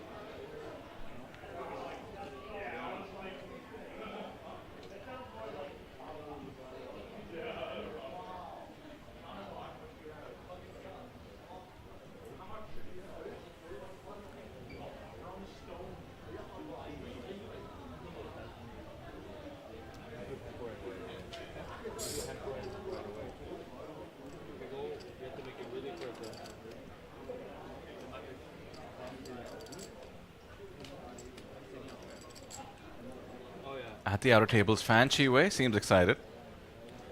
Seems super excited. Has plenty of chips. Constantine held in the shot as well. He's the man in seat number 5, or would that be 6? Yeah, My seat 5. goodness, table 14 is a rough table draw. Why do you say? Oh, I have a little glitch here. Some super duper crushers on that table. Okay, let's hear it. We have Dylan Foster from Australia, Fan Chi Wei. We also have, like you just said, Constantine. Yes, Constantine showed he has incredible knowledge of MTT strategy. I see suited Superman in there. Yeah. Key win. Oh, Martin Sedlak as well, crusher from Germany. Yes. I almost confused him with Nicholas Asted. It's the long hair. Taking another look at table number 8. That's one of ours? Oh, indeed it is. Yeah, Stephen Song. I don't recognize these folks here. Some big stacks on that table. Sticky Sang, crusher from Hong Kong. Can't remember if he is one of the WSB bracelet winners, but he is certainly someone in the running. APT regular. Yes, I think I remember him from Jeju. We have John Perry from Australia, another APT regular. Moving on to where we at? Somebody getting a massage, firstly. Yep. Table 9. Table 9. Also one of ours, obviously. That's why our competent camera team is there. I also spot Shinya Maeda, who was on our feature table a moment ago. That's seat number 2. That's Abhinav Iyer in seat number 1. India's top poker player. Bracelet winner also. The first one to win a bracelet in India. That's got to be. It was a big deal. Yeah. Also 450K, which was at the time unheard of in the Indian circuit for somebody to win. Quickly moving around, we do see other players, including the chip leader on that table. Coming into the day, that is, Nico from Germany.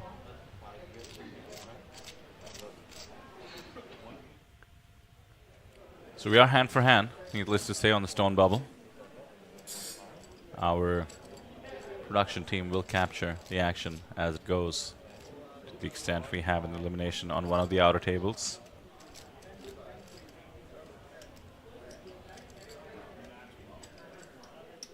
We do have a new player joining us at the feature table. Shishi Zhen from Taiwan, a local, 1.5 million in chips right now. Whoa. Not too shabby.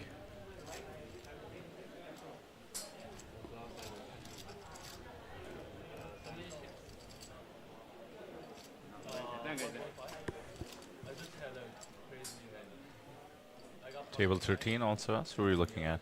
Let's not forget Christy in the blue shirt. Mainstay photographer for the APT. All-round great guy as well. That was one of our tables as well, table 13. Don't recognize the names as much. Do have tons of flags though. US, South Korea, Japan, Taiwan, Austria. Daniel from Austria. Shenji, Justin pointed out in the chat, was also on table 14 from Australia. Very, very cool. Said the word crusher, Sam, I suspect. There's going to be crushers abound amongst these final 40. Oh, for sure. You don't pony up 3,400 USD without being a crusher or thinking you can take them on. That being said, if somebody's a bit newer to these stakes, I'm always rooting for them. We did see the main event winner. Quite a new player to the poker scene. Take it down yesterday. Yeah, amazing. $1,600 on his Hendon mob. Is now adding 454,000 after last night's score. Bonkers. And even online, his best guess for his lifetime total was about 30,000 USD, you said. Yep.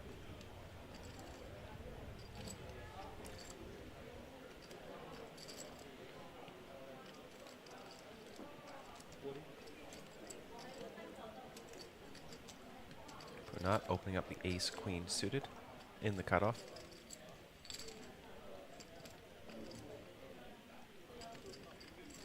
Justin telling me in chat that we spotted another Justin on the field, Justin Chu.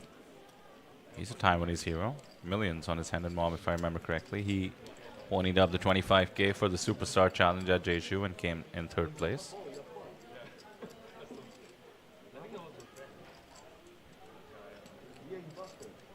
So quick count, I believe 1, 2, 3, 4, 5, 6 players from Taiwan.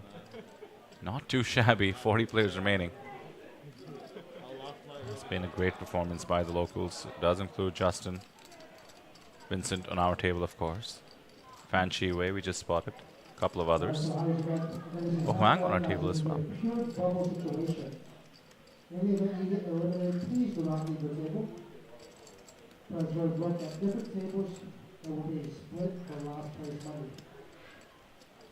Once again, we're hand for hand. Players on our feature table waiting to deal the next one. Keeping a close eye out.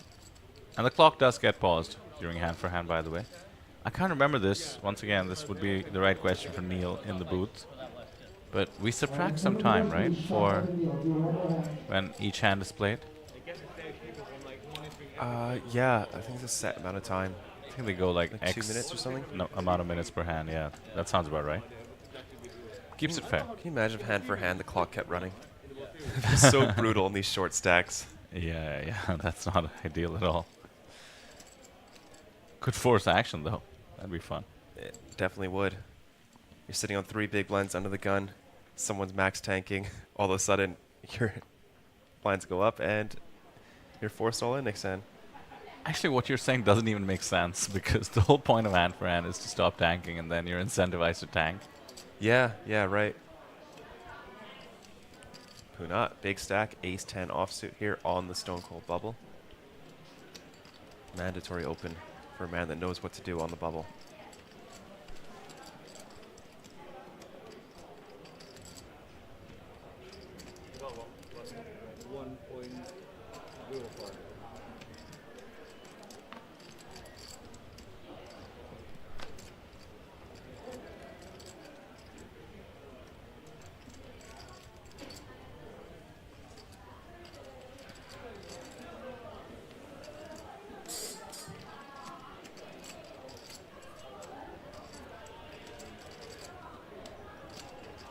Adrian makes the call. The ace-5 offsuit.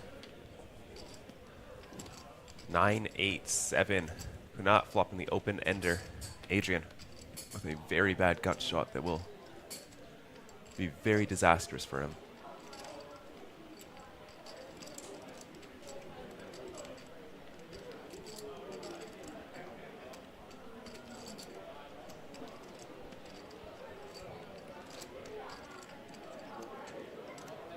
Punat does not want to battle with the stack that has him covered. Checks behind. Good range check as well on that board. Certainly favors the big blind, and Punat with all his equity is a bit disguised. Now with the king of hearts once again.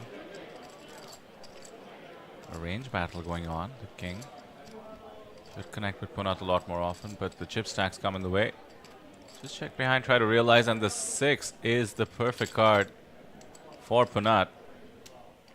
Dummy end for Adrian, but it's going to be good so often considering the 2 check backs on the flop and turn. Yep. And Adrian very rarely is ever going to have Punat beat here. Jack 10 being the only hand that wins. Oh, you mean very rarely will he be losing to Punat, I believe you meant to say? No, I mean Punat can go for a raise with impunity here. Oh, once he raises, right. Yeah, once Adrian bets, Punat can go for the raise because Jack 10 is so very rare going to be a check back on the turn for Adrian.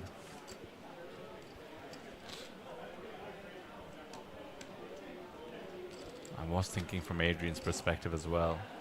How much credit does he want to give Punat when the raise does come in?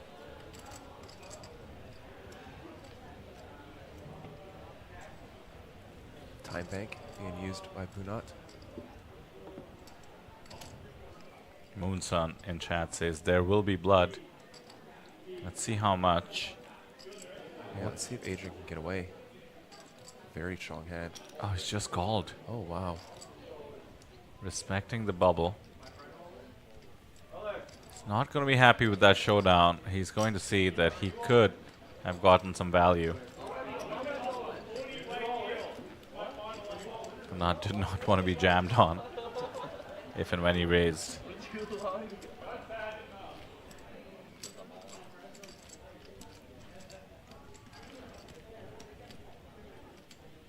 Some surprise in chat, perhaps.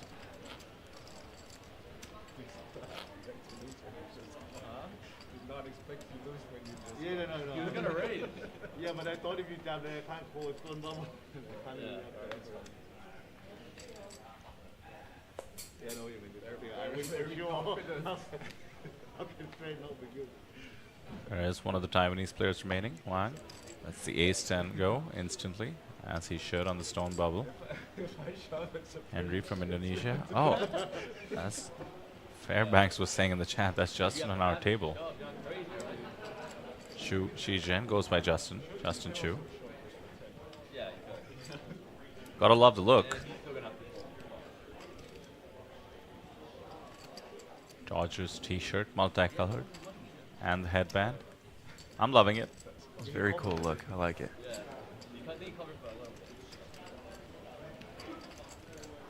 We have a lot of players that go by Justin. We have the final tableist, 3rd place. Justin Shin. Yes. From South Korea.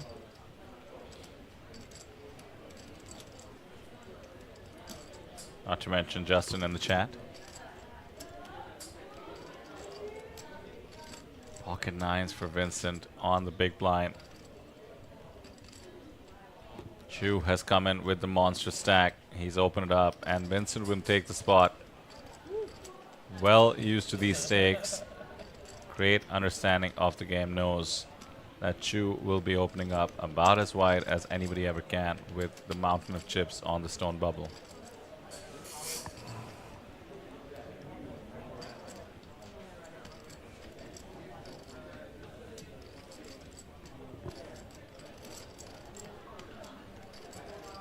Healthy pickup, taking Vincent up to almost 20 bigs. Pardon me, almost 25 bigs. 23 in his stack. So some clear middle stacks. 23 for Vincent, 21 for Mikhail, 19 for Henry. Short stack on our table. Tanupat, the entire tournament might be eyeing him a little bit. 40 players remaining, meaning 5 tables. There you see at least 3 of them.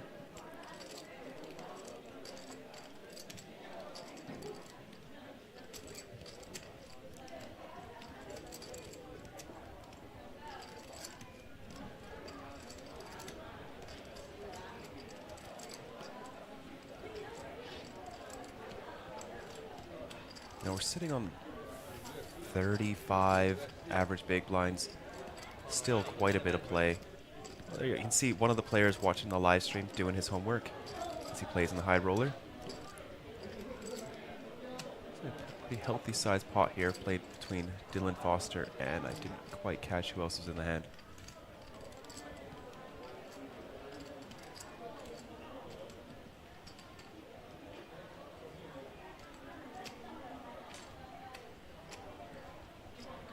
This is the hand ongoing. Take a look. Someone asking if the APT is smaller than Triton. We get a lot more entrants, but of course their prize money is bigger when you've got 6-figure buy-ins in USD. So we're bigger, right? That's what you're trying to say? We are. There we go. Undoubtedly bigger. 1991 entrants for our main event. Let's see Triton come up with that. That's Sebastian, by the way, from Brazil. Seems to be in the tank. Dylan has gone big, out of position on, can't see what the river is, 6 of clubs maybe? Perhaps 6 of spades. Like that. Can't tell that's a king or king jack. King jack 3-5-6 board. Here we go, king 3 jack flop, 5 of hearts turns, 6 of clubs. Seems pretty innocuous to me. Dylan looks like he's betting just under half pot here, 115K. Takes it down.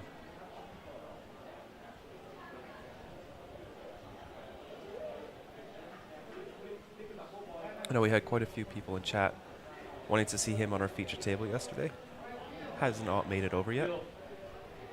Soon, hopefully. Seems to have coasted his way into the money with that pot, amongst others, I'm sure. That was Martin Sedlak on his left from Germany.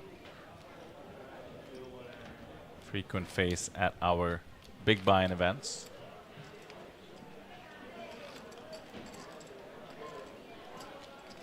It's always cool to see these high rollers come down. We heard about the winner of the Baby Superstar.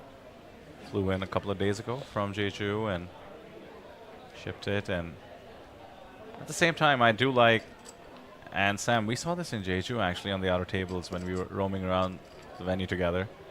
Some of the high rollers end up firing what I can only assume is multiple bullets in those $200, $300 mixed game events. Yes. Taking it equally seriously sometimes.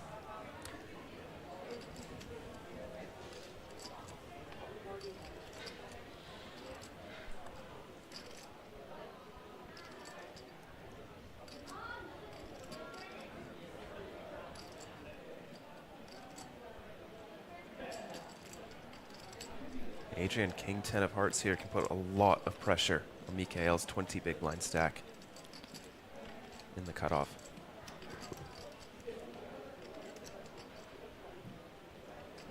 Just lets it go.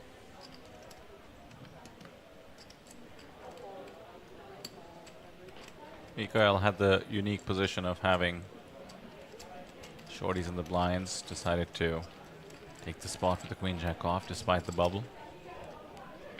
Adrian got out of the way. Look at that. Mikael is comfortable amongst the middle stacks. 24 bigs. 2 stacks between 55 and 60. And Justin Chu, the new entrant to the table, has over 70.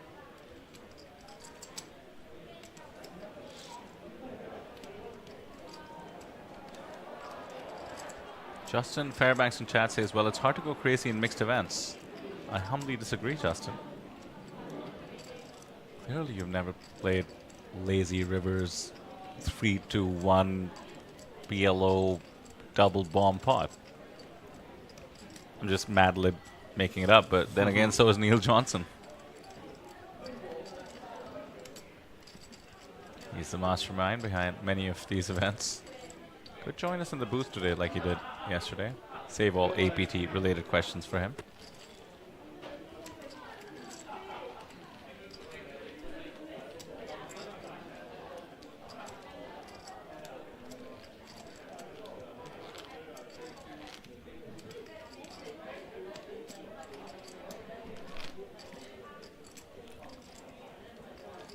any possibility of the APT happening in Japan. We would certainly love for that to be the case. Nothing on the cards for now, and nothing that we as humble commentators would have any insight on, but here's hoping.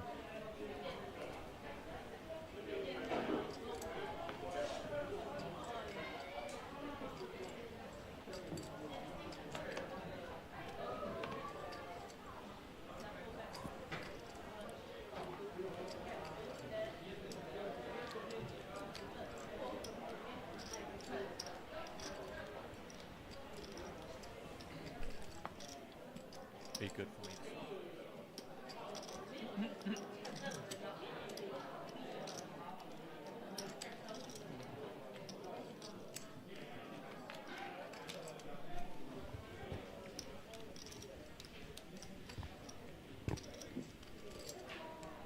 Still on the stone bubble here.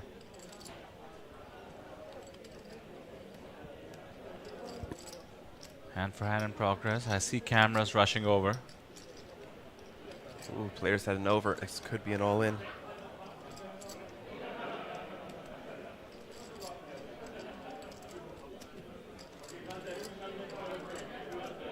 Yeah, we do have an all-in here.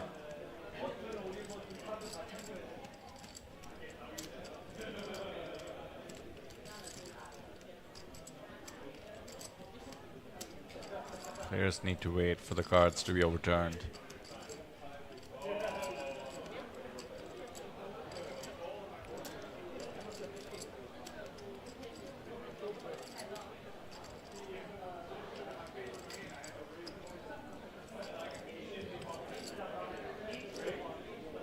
We got the all-in call here on table number 8 is Jason versus Chen. Chen is in cover. And we're going to see both hands, please. Jason has aces, and Chen has ace, king of spades. Ace, king. Oh, brutal. Right, we're going to see a flop. Oh, this could be it.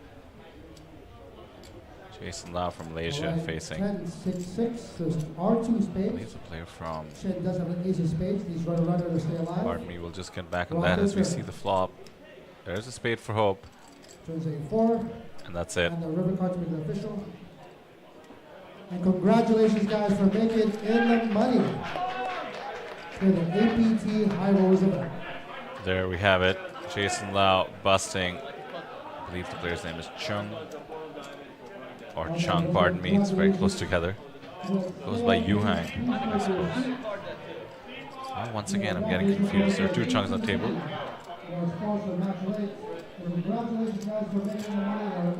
Aces versus Ace King. Yuhang Cheng is our bubble boy.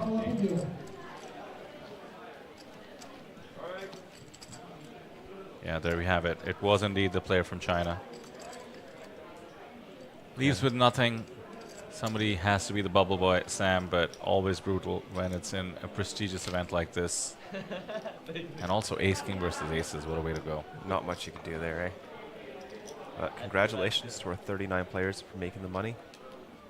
Good, I mean, you normally play fast, but you don't. Yeah. 5,400 USD locked up now. Justin, ace queen suited. There we are. Don't forget the tiny stack in the blind, by the way. The Tanapat, I believe, had 7 bigs or so. Yeah. Makes it to the money now. Ace 3 suited. Quickly finds the muck. 1.111 mil for Punat in his stack.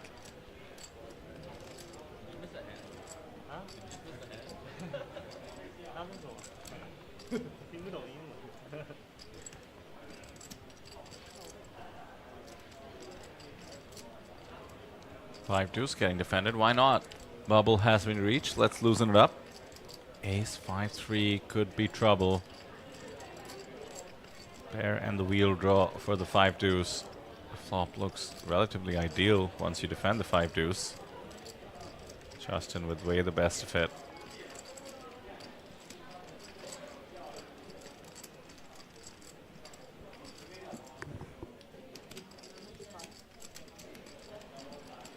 HK Lim asks, Malaysian bubble boy? No, sir. Jason Lau, one of Malaysia's top poker players, was the one with the aces.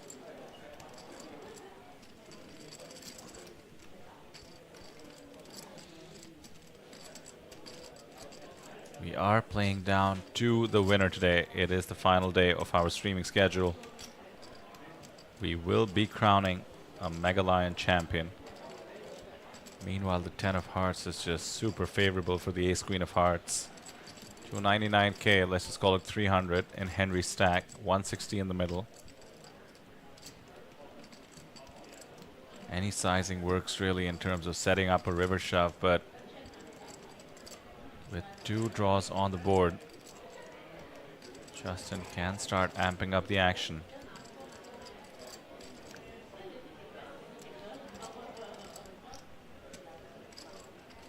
Quick fold by the 5, not tempted with his outs. Well done.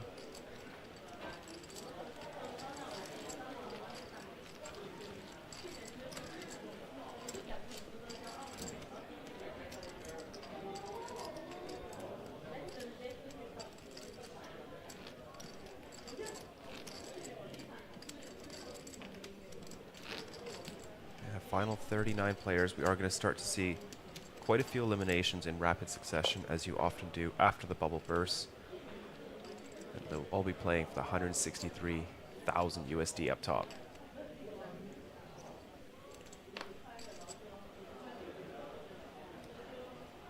Mikael's turn with the ace-queen. Swedish poker superstar.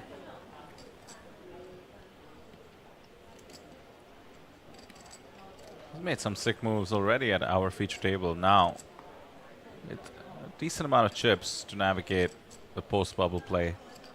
Really looking forward to seeing what he has up his sleeve.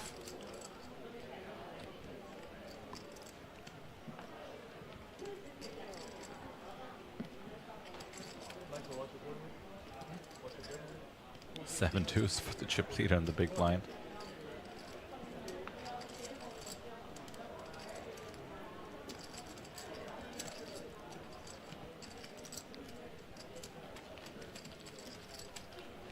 When we first started playing Poker Sam, we all had this phase where had to try and win with 7 deuce.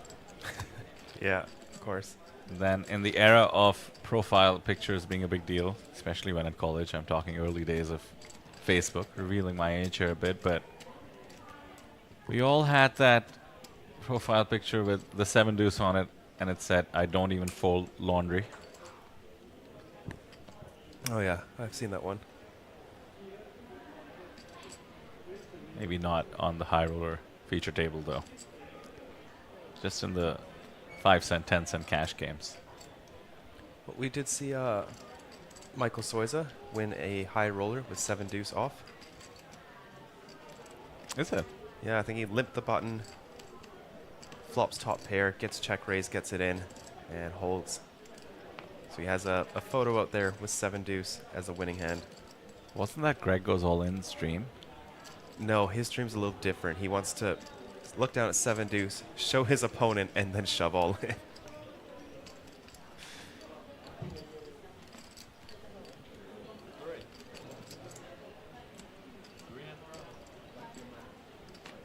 Bubble has been burst.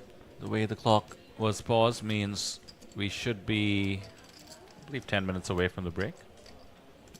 Oh, closer to 20 actually, it seems like. Thanks to the hand for hand. So 20 more minutes at this level. 10,000, 20,000. Lines have been climbing up steadily, as they do. 40-minute levels for this one. Does force the action a bit more after we got used to the 1-hour levels for our main event. 40 minutes is also plenty. These players also tend not to tank. All of them want to see as many hands as possible. Yep.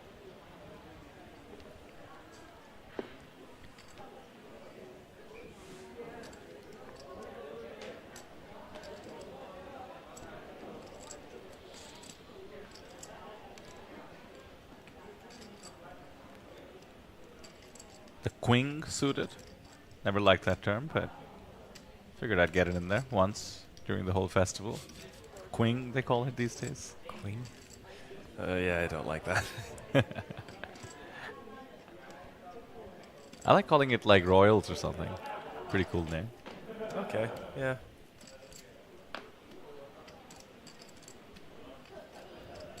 Oh, how many big blinds you on? 25 versus +1. Probably just a call. Yeah, we're gonna see a flop.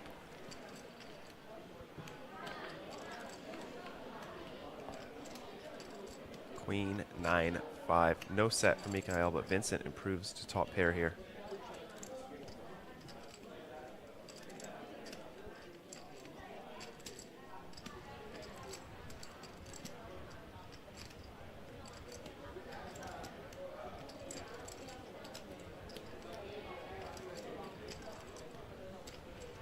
Vincent with a small bet. Really tough for Mikhail to continue here. His hand is relatively strong, but not very good playability on many turns.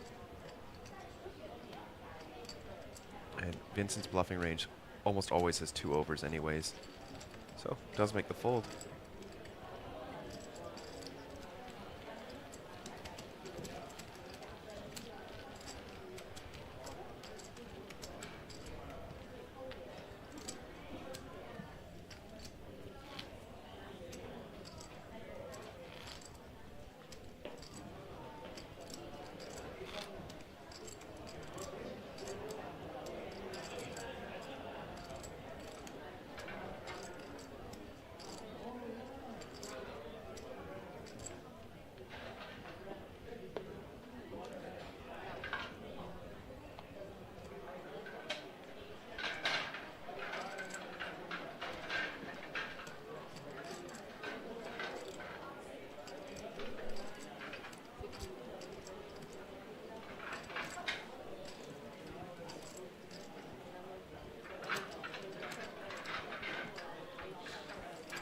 About 5,700 locked up.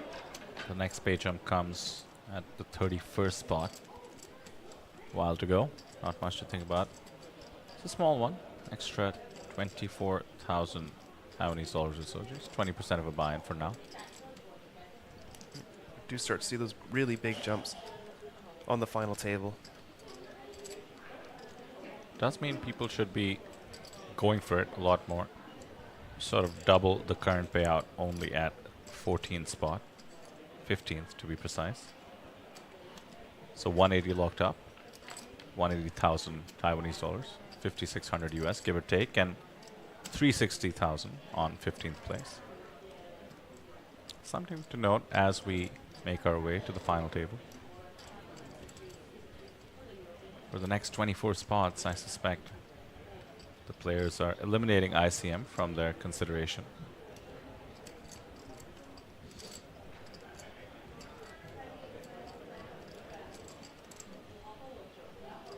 ICM in terms of the pay ladder, of course, but the ICM of surviving the tournament and trying to go for the 160,000 USD plus up top still remains.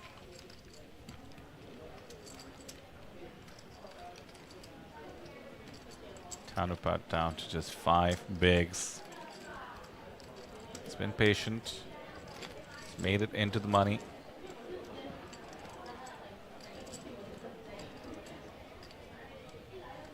Just about an orbit before he's forced all in.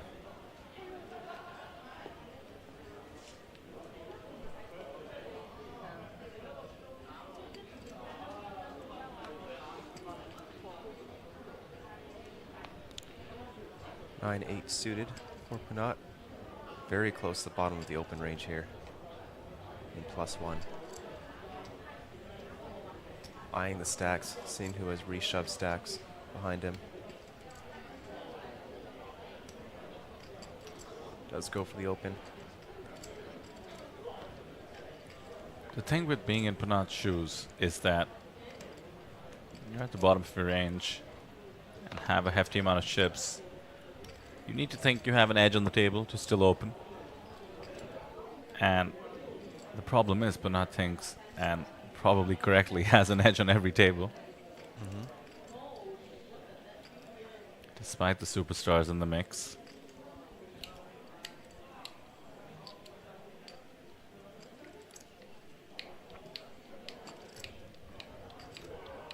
Dangerous hand against the 9-8 of diamonds. Queen 10 of diamonds as we head to the flop a diamond, but not much else to write home about. A6 deuce rainbow. Not out of position with the 9 high. Lots of backdoors possible. Very clean board.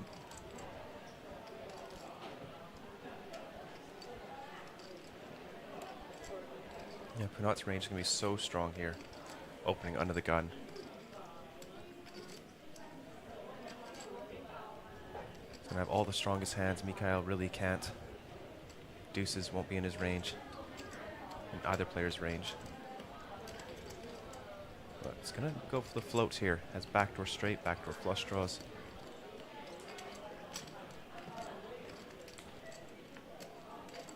Nine of spades improves Punat. Second pair here. Mikhail not picking up anything. Wonder if he'll stab. I assume Punat is going to check. Decent showdown value. Tough to get called by worse. Maybe a small bet could get called by a 6. But not many 6s in Mikhail's range.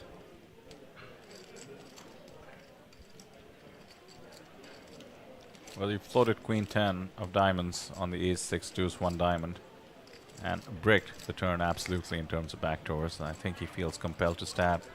75k gets put into the middle.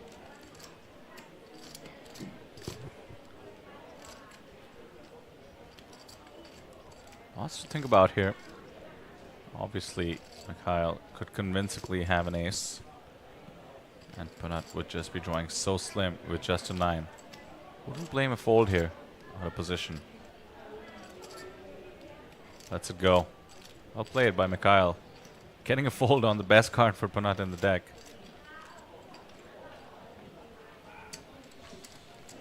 Making it look easy. Mikhail Anderson. 34 bigs now for him.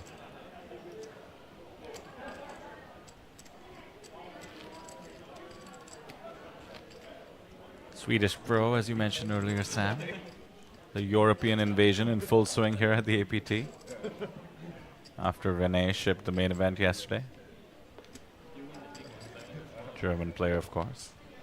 Not even a pro. Not yet, anyway. I think we'll be seeing a lot more of him. Does have a full-time job, though. Which keeps him from playing as much poker as he'd like. Fair enough. Can figure out the balance, but hopefully we do see a lot more, as you said.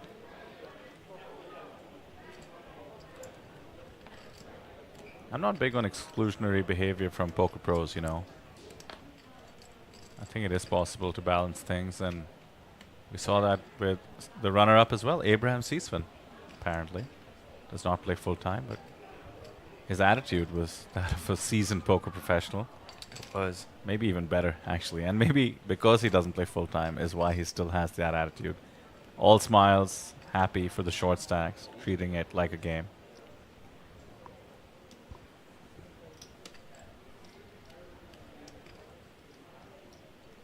Is he going for the... Okay, I thought he was going for the min raise. Brought out 60k of chips.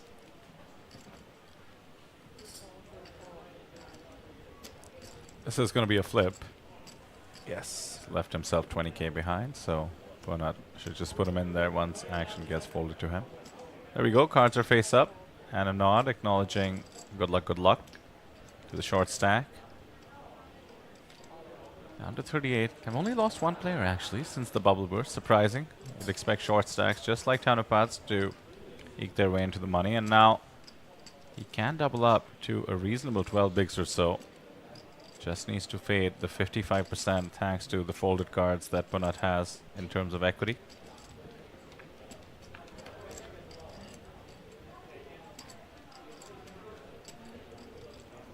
King 5-4 is safe. 2 cards to go, 6 outs. Oh, 10. Rough. Only 1-8 remaining in the deck for Tanupat. No dice. We do lose Tanupat, but he did make it into the money. GG, sir. Punat, gentlemanly as always. Also, his fellow Thai poker player. I believe Tanupat does live in the US. I'm sure these guys are familiar with each other, though. Punat also just gentleman.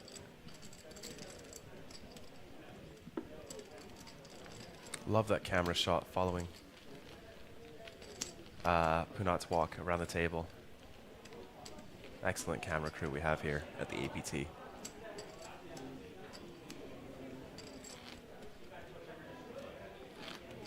Justin letting us know that Punat is the last man from Thailand in the field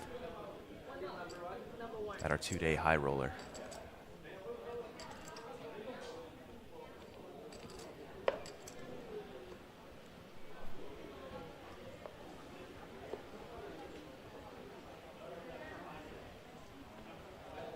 About 5 minutes from the break, we will come back to the 12,000, 24,000 blind level.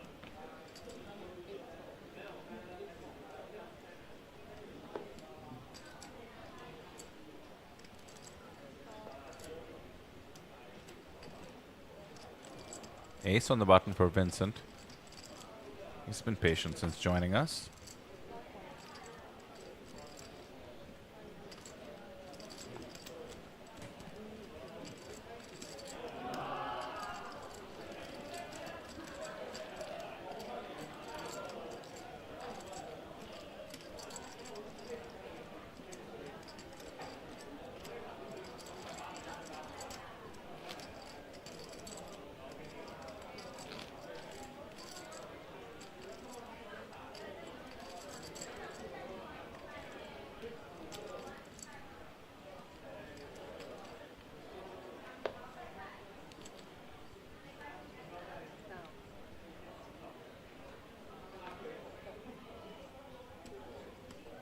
Justin Chu still with the monster stack. Folds for now, under the gun, queen 7 off, not good enough. And Adrian, ace 7 of diamonds. The bigger stacks have had enough. Punat seems to be soaking up all the action. Want to get in the mix, ace 7 off, in the hijack.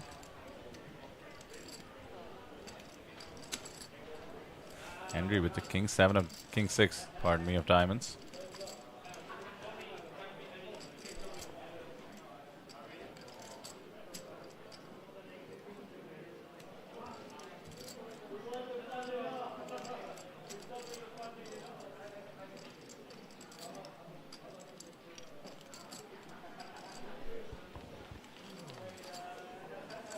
Does make the call. 2 diamonds. Oh my goodness. The worst possible scenario for now. 229k in his stack. 110 in the middle. Will he be able to get away from this? Still live for those 6 outs. Good for 25% equity. In comes the C-bet, understandable on that board. Adrian just has a ton of chips. 40k is fantastic sizing, fairly standard, but given Henry's stack, a check raise could be likely. There we go, and this is going to get insta-called, and he is going to find out he's in rough shape.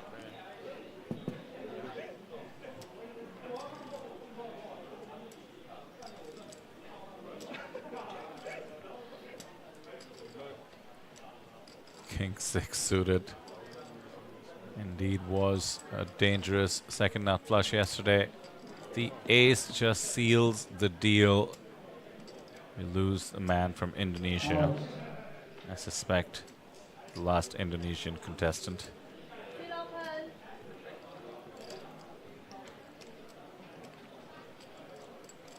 And the diamond on the river as well.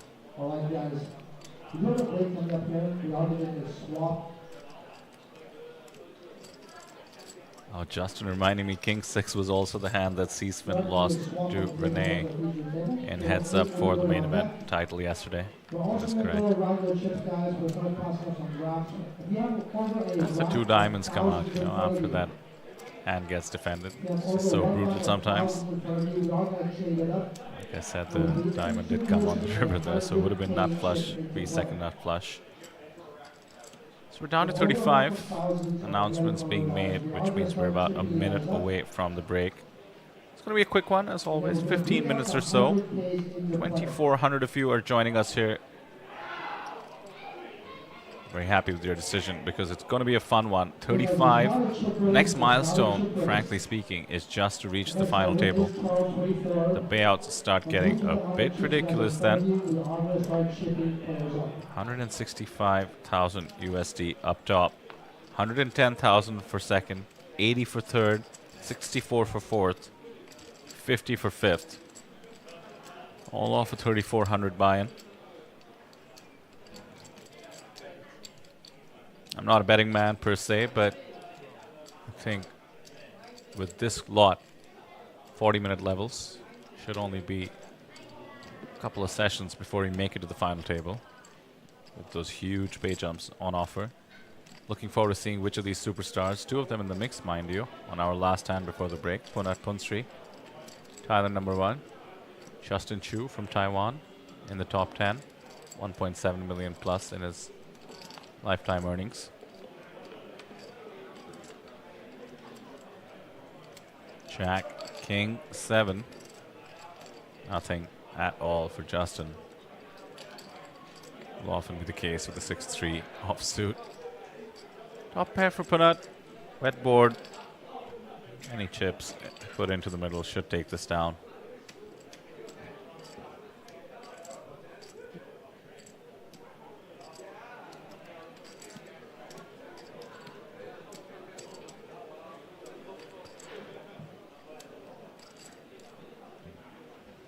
Justin just has the old nothing burgers. Just cannot dream of making a move here.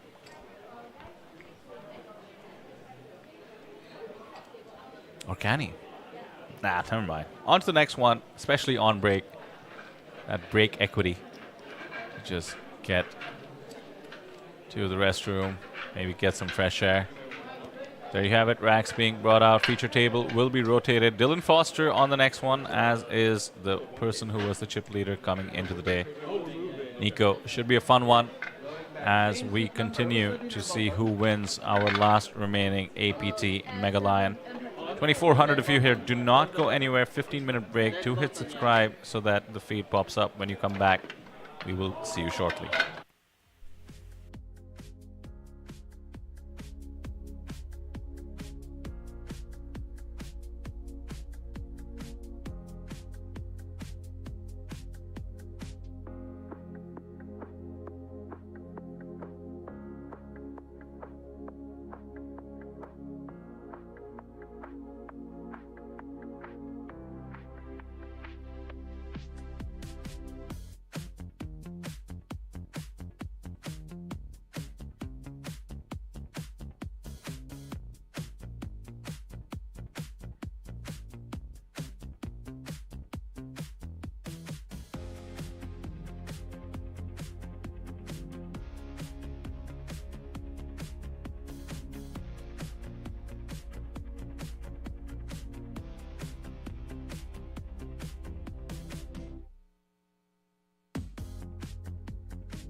Welcome to Asia's largest online poker room.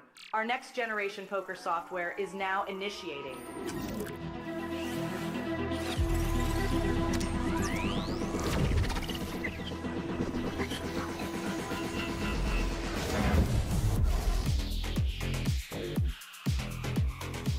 Elevate your online experience with a wide variety of poker variations to choose from. Get fully immersed with fun and social features.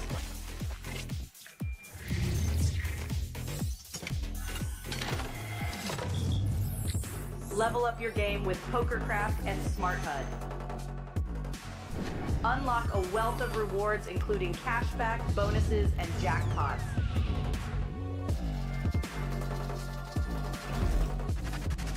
Join world-class poker tournaments featuring some of the world's most renowned brands and the largest guaranteed prize pools in the world.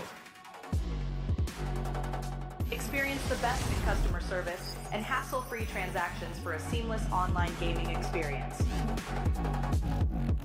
With online poker available on all your devices, you'll be able to play your favorite games anytime, anywhere.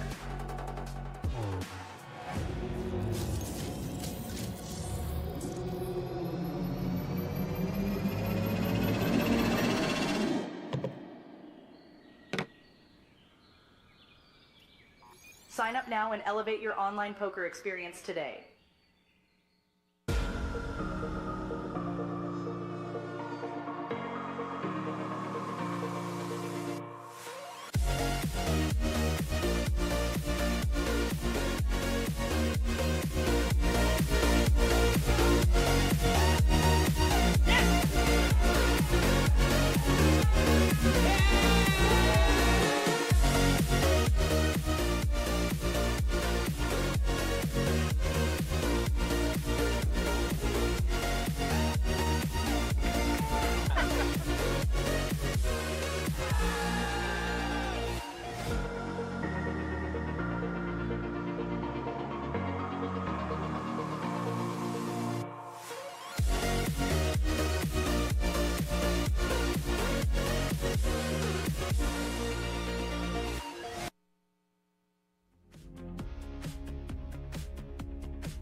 Welcome to Asia's largest online poker room.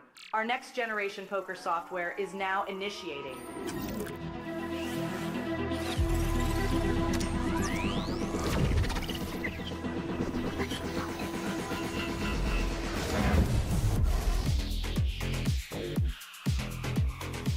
Elevate your online experience with a wide variety of poker variations to choose from. Get fully immersed with fun and social features.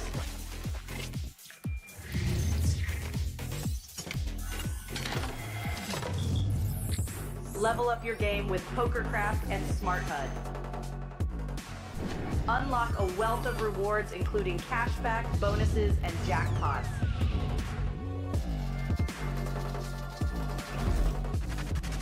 Join world-class poker tournaments featuring some of the world's most renowned brands and the largest guaranteed prize pools in the world. Experience the best in customer service and hassle-free transactions for a seamless online gaming experience. With online poker available on all your devices, you'll be able to play your favorite games anytime, anywhere.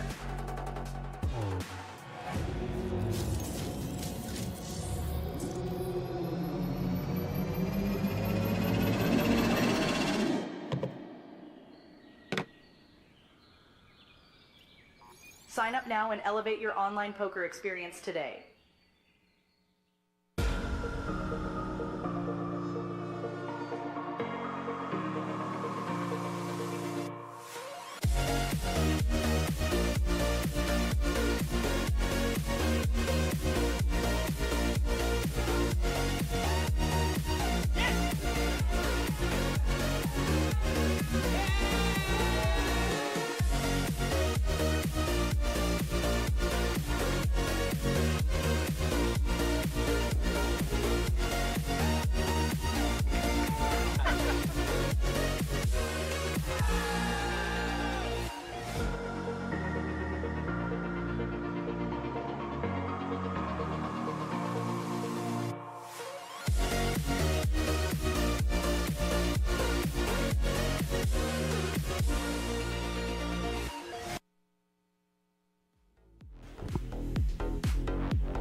Welcome back, folks, to the APT Taipei Poker Classic 2024. We're closing out the series with a 2-day high roller. My name is Sam Insel, and I'm joined here by my good friend Stephen Lai. How you doing, Stephen? Hello, Sam Insel, my good friend also.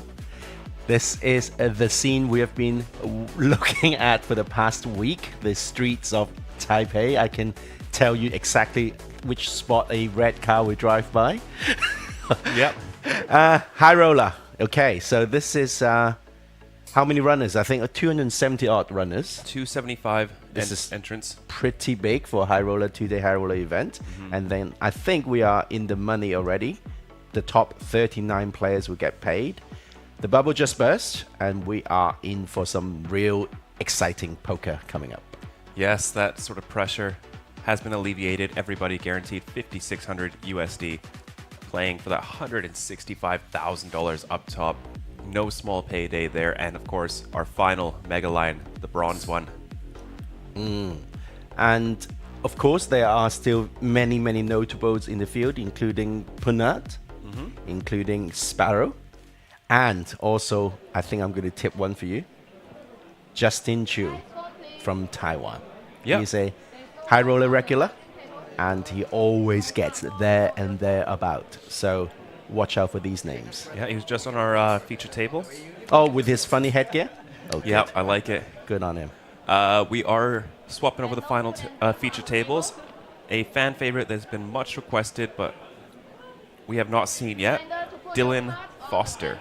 Oh. From Australia. Wow, I haven't seen Dylan for a while, actually. He didn't play Jeju, I don't think. Nope. No. Huh. Welcome back, Dylan. Fun guy. He fired 11 bullets in the main event just yesterday. It was funny. We had people in chat saying one big blind is about 11 Dylan Fosters.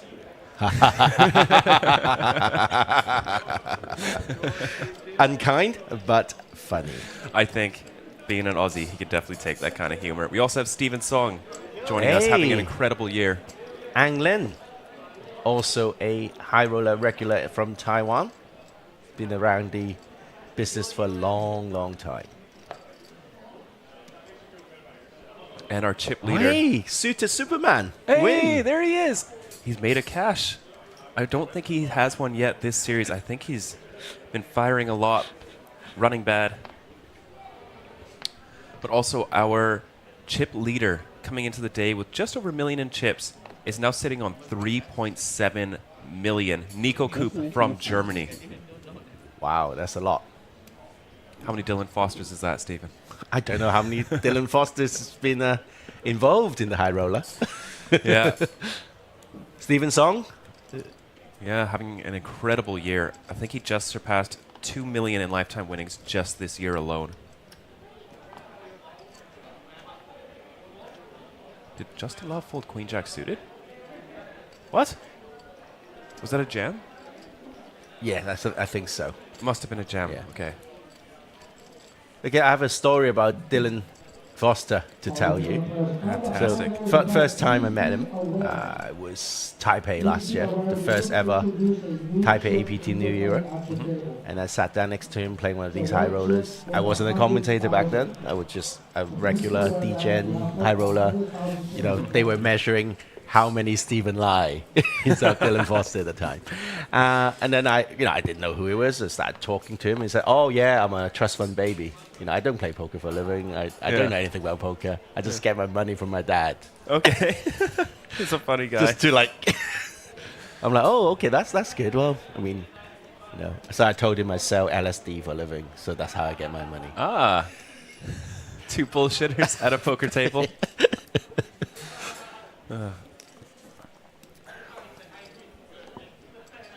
I've heard some wild stories about what people do for a living at the poker table.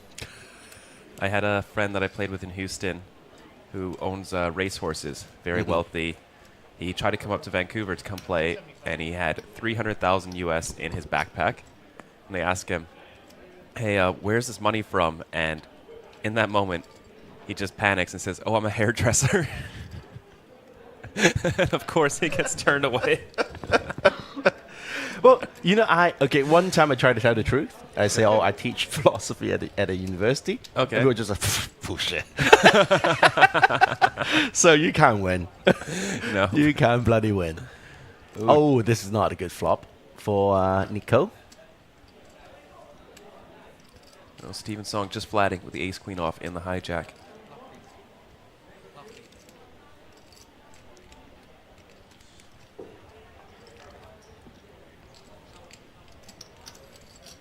Wow, that is super trappy. Turn to 7 of spades.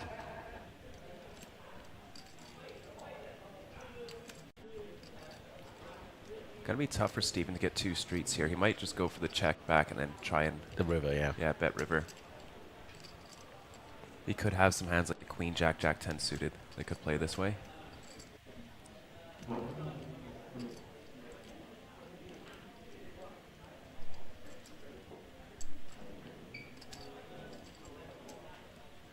Maybe a King X both spades.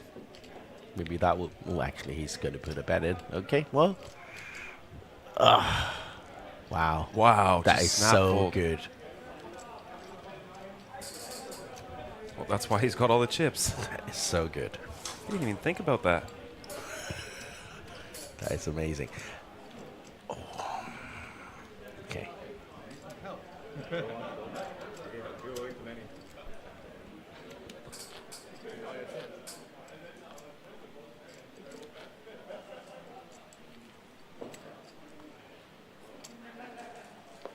I have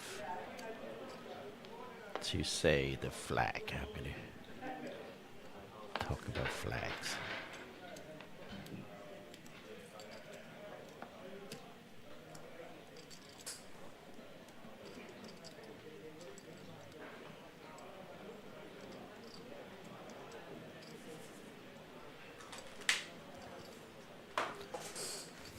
Ace 5 suited. Opening from hijack. Snap fold from Dylan. Alex, he's known as Alex Chang with pocket 8s.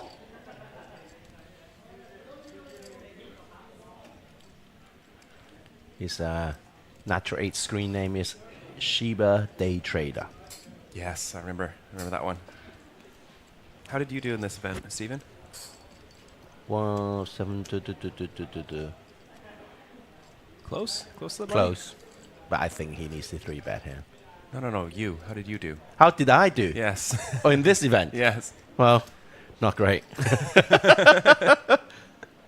Well, we're glad to have you. Did you hear Justin Fairbanks' comment about you? No, I don't want to know. You don't want to know? Okay. Well, I do want to know. Go on. He said, Stephen did just about as well as I expected him to do in this tournament. When did he say that? Early in the stream. What a honest person. Yes.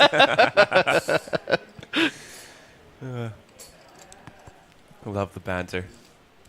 Here we are, pocket 8s going for the re-raise up to 152k, essentially committing himself here. Definitely committing Nagami, for sure. I think we saw Nagami, he was on chip leading was it the 10k or the 25k? Quite a large stack. Super high roller it was. It wasn't Superstar Challenge. I think it was super high roller.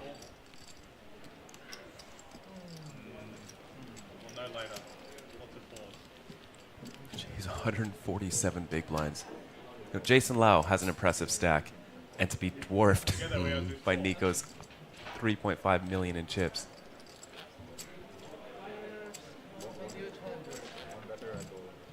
New player at the table. Maeda Shinya from Japan coming back to join us.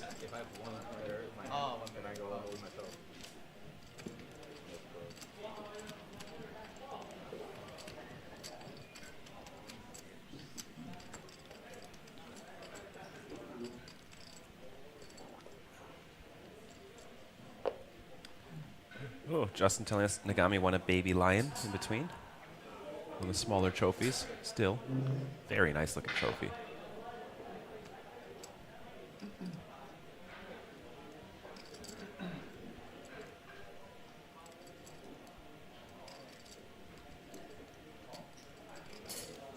We do have a pay jump coming up. Oh, right.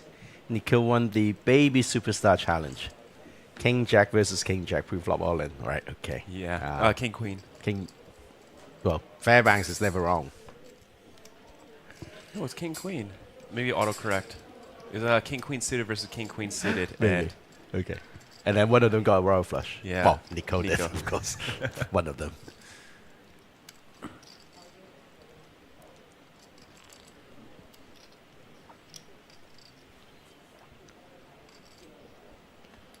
And this is quite unusual for an APT series because usually when we finish the APT High Roller event on a Sunday, we wrap up and go home. But this time, we're adding an extra day. So tomorrow, if you are still in Taipei, there are going to be the closer. And there's going to be the micro main event day 2 tomorrow. And plenty of other little bits of side events you can get involved in. Yeah. Just to wrap it up. Should have stayed for an extra day. Are you leaving tonight? Yes. Tonight? Like, oh my God. Well, I'm glad I got to hang out with you for a little bit earlier in the series. Well, it's very late. We might be able to grab a cheeky one after this. What time are you leaving? 8:30. In the evening? AM. Oh, AM. Okay, well, yeah, okay. So you're not sleeping? No. Okay. 16-hour flight coming up, so I'll sleep then. You're a very optimistic person. 10-5 deuce. Nico. Pocket Jack still way ahead of Justin Lau's King Queen offsuit here. Nico with the betting lead.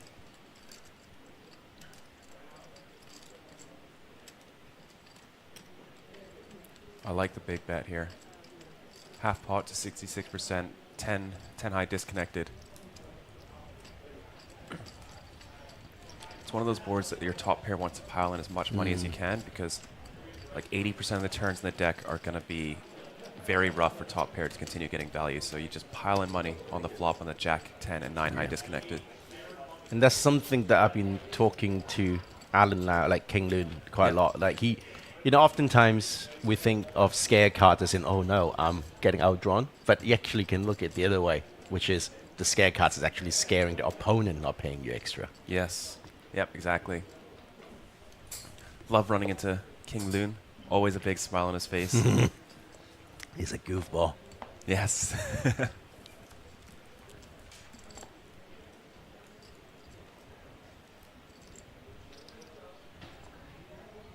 It's a shame that you didn't get to meet Kenneth and those guys. They all stayed behind Hong Kong commentating, so didn't come to Taipei. But next time, come back to Hong Kong. We always welcome you, Buffalo Sam. Of course you do. How much did I lose in that 1-2 game? Well, you got it all back by picking the right cards. Yes, I did. I didn't get it back. We chopped the pot. Back to the hand. Nico aggression once again. Ace-5 suited this time. Button versus cutoff. 30-something blinds deep. Very nice sizing here. 5.8. Speaking of the Germans are doing well in this series, I mean, what a fairy tale. Rene, who came to Taipei on a holiday, just to hang out,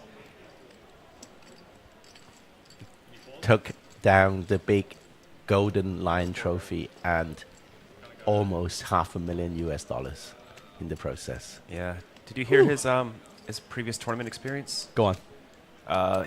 He's played online just as like a side time thing, trying to get into it for 2 years now. Plays now around 20 hours a week MTTs, about 30,000 in online winnings. That's it. Played an incredible game.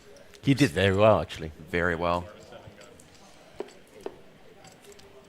Like, he really took his time because he was very short for the longest time. The longest time, yeah. And I like the way he kept picking on the chip leader. Yes. Like just like poking. Yeah. With little 3-bets here and there. Yeah, knew that the chip leader is going to be opening the widest at the table. It's, you know, it's one thing you kind of learn. You got to stay away from the chip leader, but you actually do 3-bet them more often than other players. Yes. Because they are opening so wide.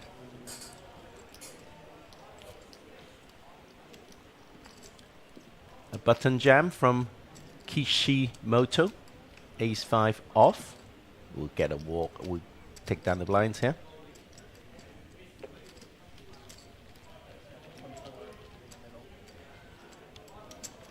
Still, we're looking at Nicole with his immense chip lead.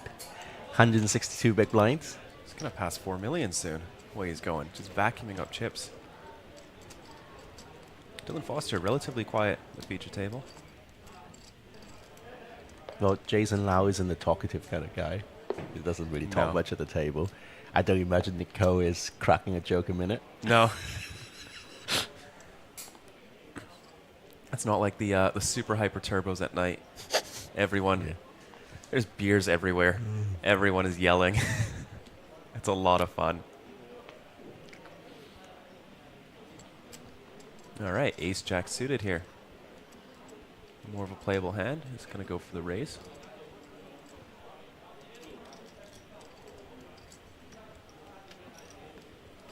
Oh, Shinya Maeda pocket jacks on his direct left here. Imagines to go all in. Call.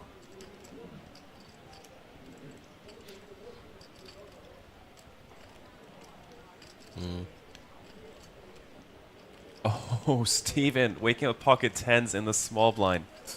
Oh, dear.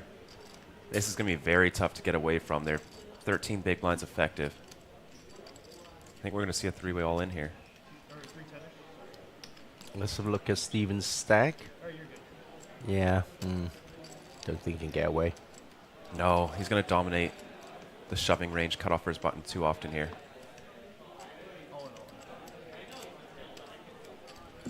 And Kishimoto might be able to get away now. Ace-Jack suited. It's tough. Really tough on that stack. See if he can do it. No, that's no pay jump Oh, no, there is a pay jump. Yep. 32. Oh, I'll fold. Yeah, about 1,500 I'll fold. US. Yeah, fold. Free money. Maybe you flip one of the cards up if you get the jack of spades. No, no, don't do that. I hate people who do that. Oh, people who do that deploy.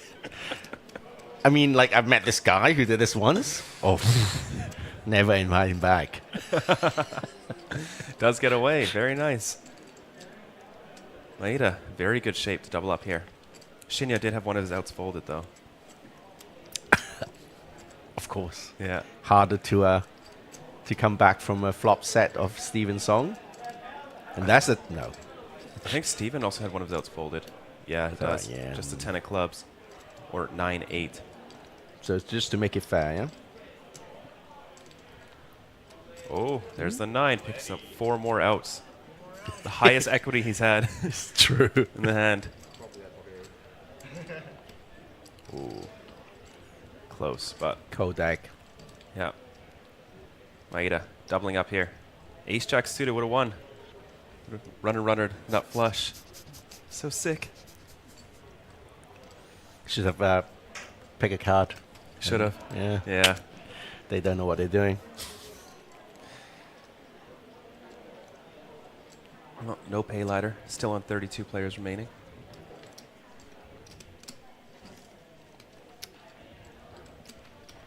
Punat is still in the game, yes. And Fan Jiwei as well.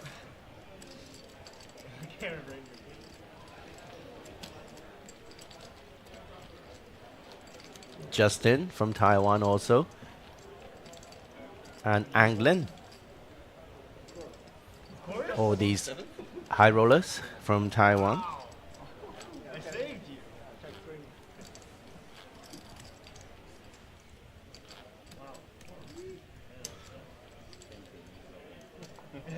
Well, he had more than 3 tens. He fold somehow. You're like, I shove. So how popular are home games in Vancouver? Like, would you say? Oh, here's a business idea. Yeah. Okay. Set up like almost like an Uber kind of app, and you have a roster of dealers, and people just like, click, okay, I need a dealer for this time, and then you get matched up with a dealer, and they come and deal for you. Oh, okay. What do you think about that idea? It's not an escort service. It's just dealing. There's nothing untoward. Like, I can see your face. Oh, that could work. Justin from Taiwan, not Thailand. And of course, don't forget, Sparrow Chang is still in the mix. Yep. Fan Chi-Wei as well. Of course. Everyone's local favorite. And Dicky Lai. Yeah. Who was who went to Heads Up in, where was it? In the previous series. Maybe in Taipei, actually. Yeah, both players catching a piece here on Queen 7-6. Dylan won't be too happy.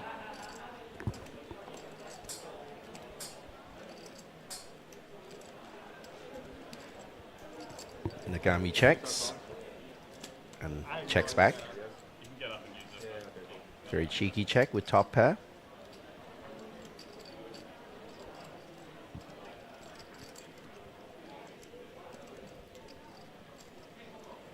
Like, his outfit is so perfectly Japanese, kind of American retro. Like, you can see, like, Japanese people, how they see this garage, kind of whoever works in the workshop kind of look. And Yes. they just got that copied. It's quite cool. I love the style here in Asia.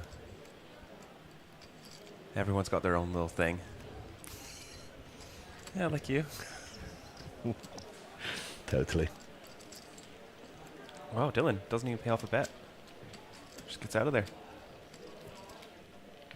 He's still quite healthy. 35 big blinds. Yeah. There's a pay jump coming up.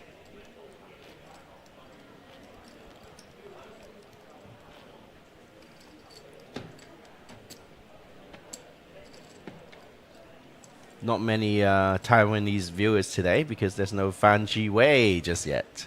just yet. I'm sure we'll see him at some point.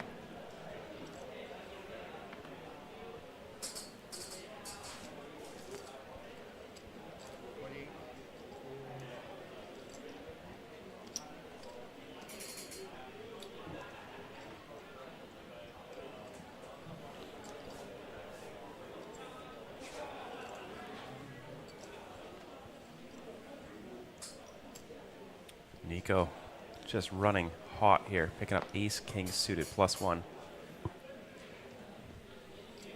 Puts in the raise. Second time now versus, is it Alex? Alex, yes. Versus Alex.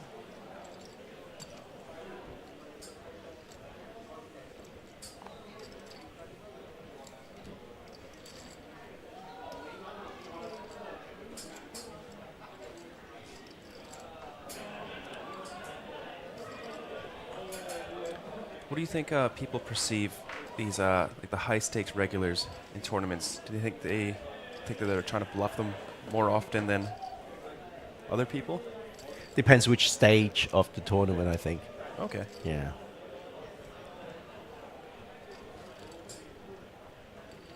I mean, I don't think you can get to that level by being reckless, right? Okay. That makes sense? Yep. Like, you know, the bluff needs to make sense. Yes. Unlike the one I did last night, that made sense to me, but didn't make sense to the villain. No. No. Well, definitely not, right? He caught it. Well, actually, he did use 3-time banks. Okay. That's not bad. That's a Yeah. He almost okay result. He almost folded trips to me. Trips. Oh, wow. Yeah. I tried to get somebody off a flush in the 3-flop, 2-turn, 1-river board. Yes. It was double paired. There was 4 to a straight flush. There was everything. Yep. And I got snap called. Oh, sorry. It's the mustache. It's betting pot into 3 people, I think. Oh, okay.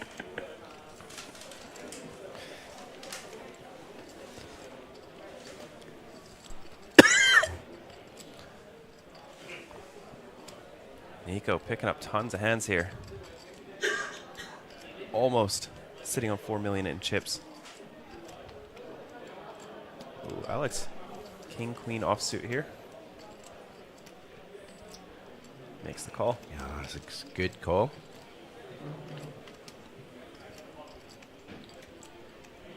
Nico running hot. 10, 4, 3. 8 still in the lead here.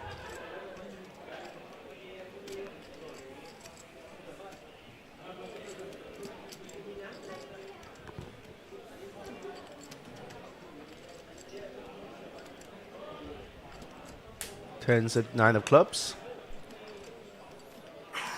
All these jacks and queens and kings have been removed. Alex decided to take a little stab. Might be over bluffing by quite a bit. He's using this combo. There are quite a few natural bluffs on this board. 4 of clubs. Nico's still way ahead. See if Alex can continue here. I think he's just targeting like ace highs. Or he's just repping a 4. Now. Now? He can still bet a 10 for value. I think even a 9. True.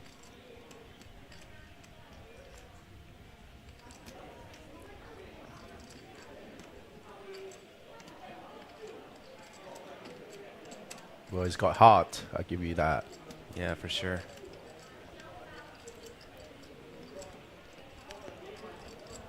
I'm not sure if this makes a good bluff candidate on the river. He's blocking the queen jacks, king jack, turn floats.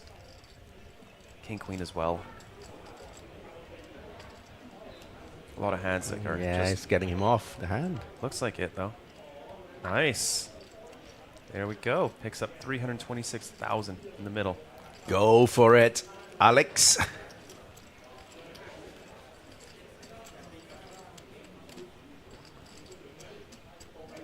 Shiba Day Trader.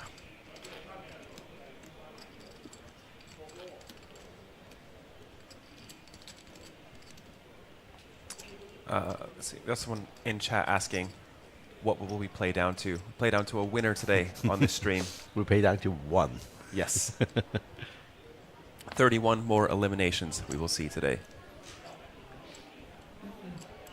He has improved a lot, actually, Alex. He is not the same Alex as we saw pre-COVID. I think he's been doing a lot of studying. He's actually learning from Alan as well, from King Loon. Oh, nice. Those two hang out quite a bit? Well, Alan doesn't hang out with anyone. He just, like, types. Yeah. He doesn't, like, physically meet people. Okay. Yeah. Pocket King's here. Getting some hands, this young man.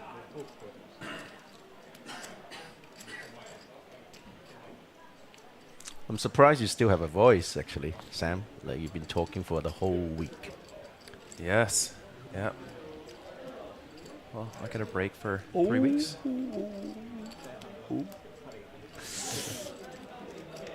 Okay. Nothing too frisky. You know what always happens when you have pocket kings? The flop always has an ace. Oh, no. Does it? Doesn't. 8 deuce. I still want to write that confirmation bias book with you, like all the things that we, and then try to justify all of them. Yeah, all the poker players think. Yeah. My opponent's range here is 99% ace king. Unless there's a king on the flop, then it's 99% ace queen. Must call.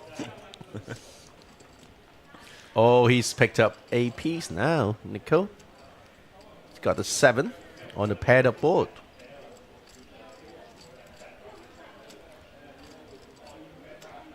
Might decide to raise sometimes. Unfortunately, that will not be good this time.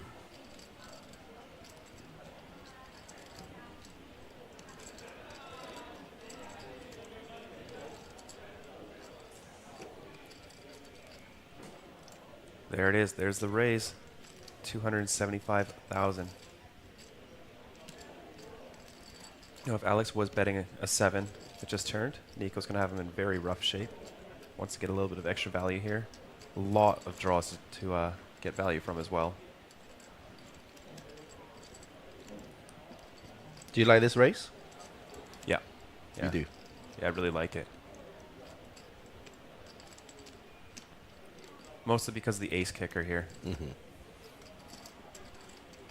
And I mean, ace 7 is almost always going to be ahead, given the flop check. Versus Alex's overall range is doing very well. See, I think with the ace, having an ace in his hand means Alex will have a lot less ace king, ace queen, ace jack, right? So why would that be an advantage? Because I don't think those hands are betting the turn. Those hands have quite a bit of showdown value. And if they did want to bet, I think flop would have been the place to still get value from lower ace highs. Fair enough. Blocking bet from Alex here? Or just a check call? Oh, can't donk here. I think check call induce because all the draws bricked.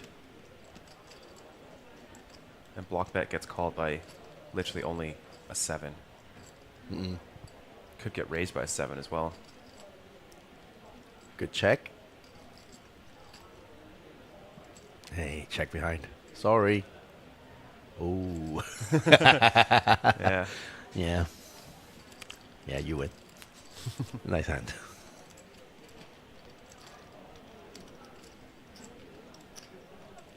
Yeah, it's going to be a pretty grueling schedule for you coming up with Manila at the end of October.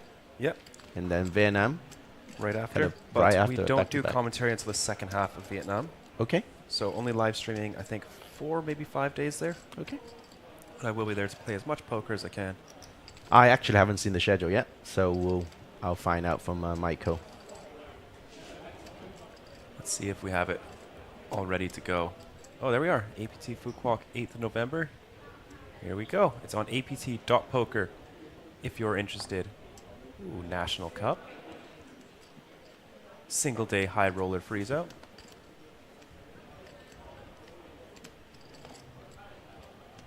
Super high roller day one. Mm-hmm. Ooh, we're having short deck. Double chance. 103 USD buy-in. Fair enough. Basically free. Well, I thought the high roller was basically free, and then I fired X number of bullets. Didn't feel so free after that. Oh, yeah.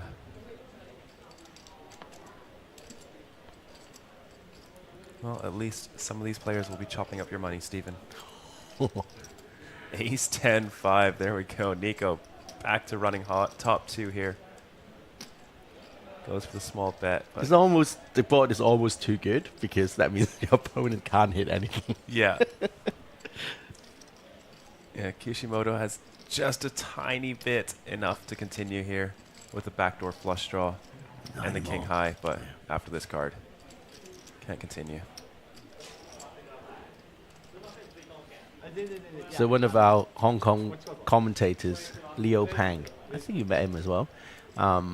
He was in Taipei because he played Natural 8 Hong Kong exclusive, and then the main event, and then he fired maybe 2 bullets in the high roller last night.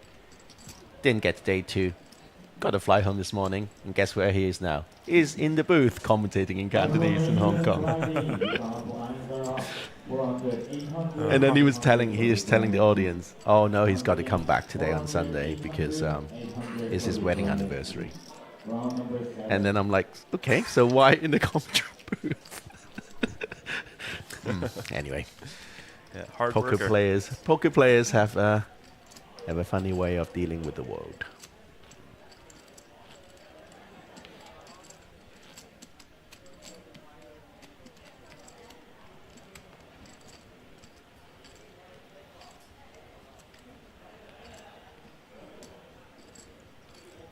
We are slightly stuck at 32 here. I think everyone is trying to avoid or trying to get to the pay jump.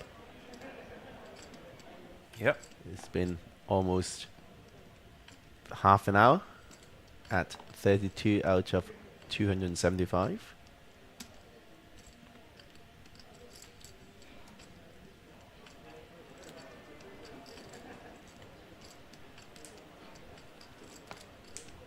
Ooh, Nicole, another good hand.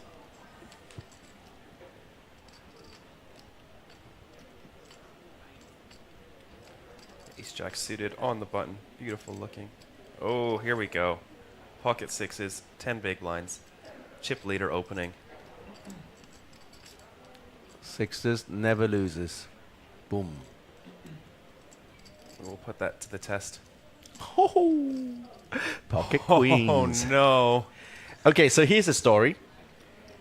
Several series ago, this very man, Shinya Maeda, folded pocket queens when there was a pay jump. Yep. Pre-flop. Oh, just a pay jump. I thought it was the bubble. No, it was a pay jump. Oh, dear. Well, and I was quite surprised by that. Now he has pocket queens. And there's a pay jump. So what is he going to do? Oh, that's what he's going to do. Throwing in a bunch of time banks.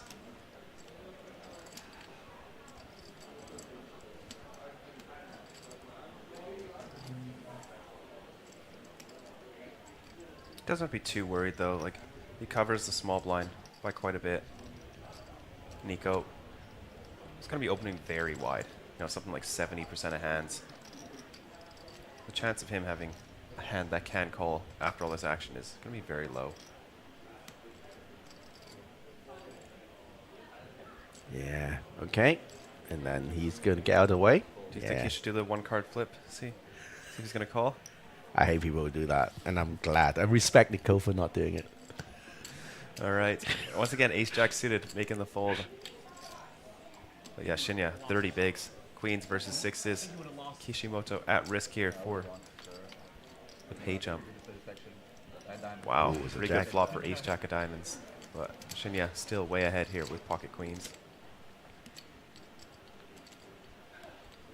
Oh! He's laughing. Yeah. Needs a 6 Ooh, queen on the river. Good fold, Nico. Good fold. Fantastic fold. Okay, we have a pay jump. Woohoo. Yep. GG, Kishimoto. Still. It's not bad. $2,200 locked up in profit for him. Not the end of the world.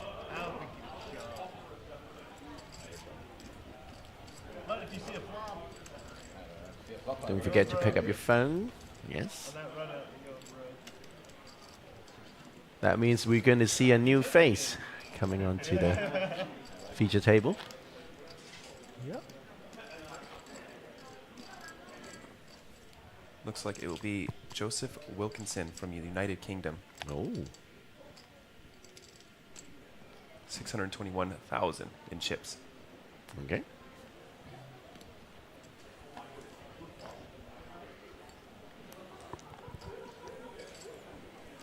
Can we win? Okay, so let's go back to that hand when Maeda folded pocket queens. So that was the final table. One player at the table only had one big blind. And he was due to post that one big blind. And that will be a pay jump of, tens of thousands. Yeah. So Maeda folded pocket queens, hoping to get that pay jump. I know, Fairbanks. I know. It's okay. I'm just distorting the truth. I know the context.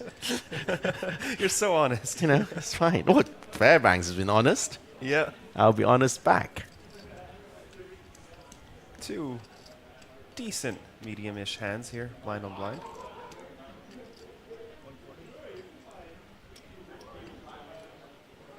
Ooh, is that a re-raise? Wow, Steven, like Jack 7 offsuit.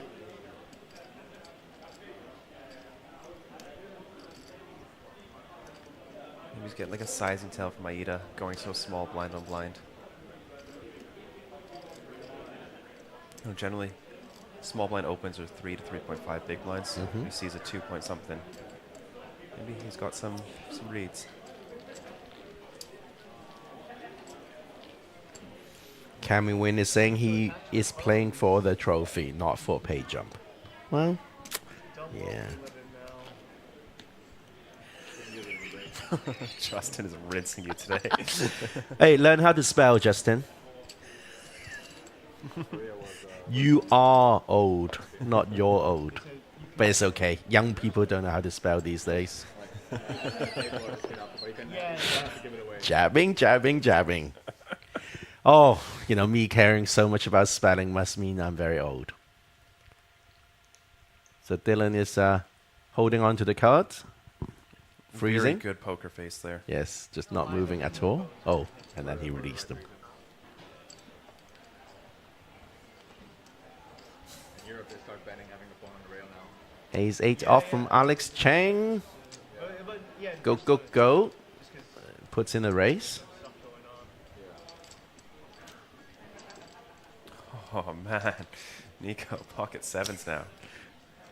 These two are tangoing. Ooh, with the extra call in there, this might incentivize Shinya to get involved with the deuces. Try and flop a 2.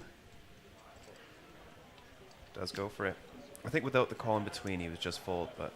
Now is the pot is too juicy? Yeah, because you have very easy decisions, and the more players in there, the more somebody could catch a hand and pay you off. Does Steven want to take the steal spot? Nope.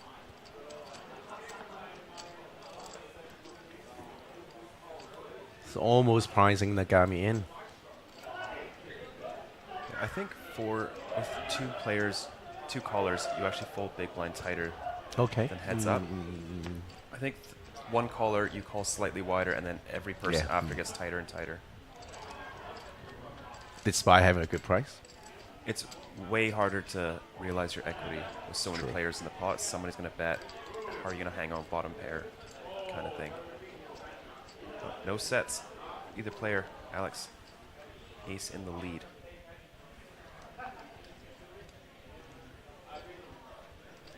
So simple. Sometimes poker can get like that, huh? Yep. Players in the high roller final day event, the blinds are up. 15,000, 30,000, big blind entry, 20,000. Down to 30 players. The next payout is $6,410. Hey, hello Miami, how are you? Zoe is dealing. Everyone is happy. Nope, Zoe is just left the building.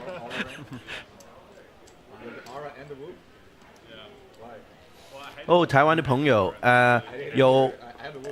还有范继伟，还有 Justin， 还有Ang Lin 在这个比赛，应该很快我们也会见到他们。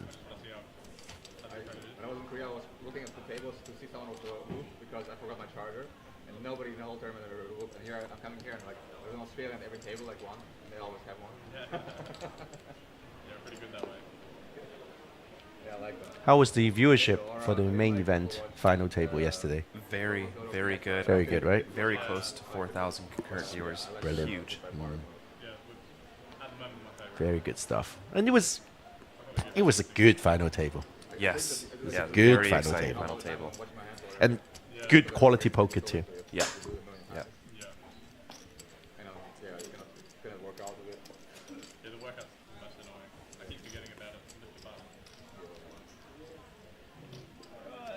Oh, Nagami jamming from the small blind with King Juice suited. Did you see that? That was almost a baccarat peel from Dylan.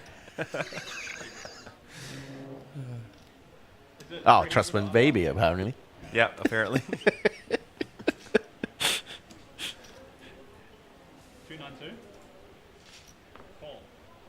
有可能啊，范继伟还在，潘克也在，所以有可能他们会再碰面。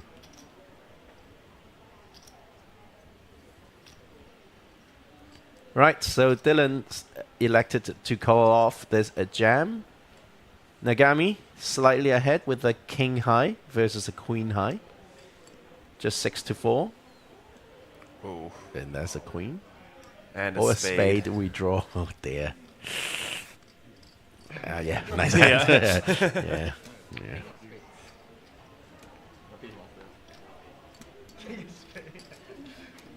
Yeah, down to 3 outs here. 9% for Nagami. Any drama? No. GG. $6,410. He's having quite a good series, Nagami. GG indeed.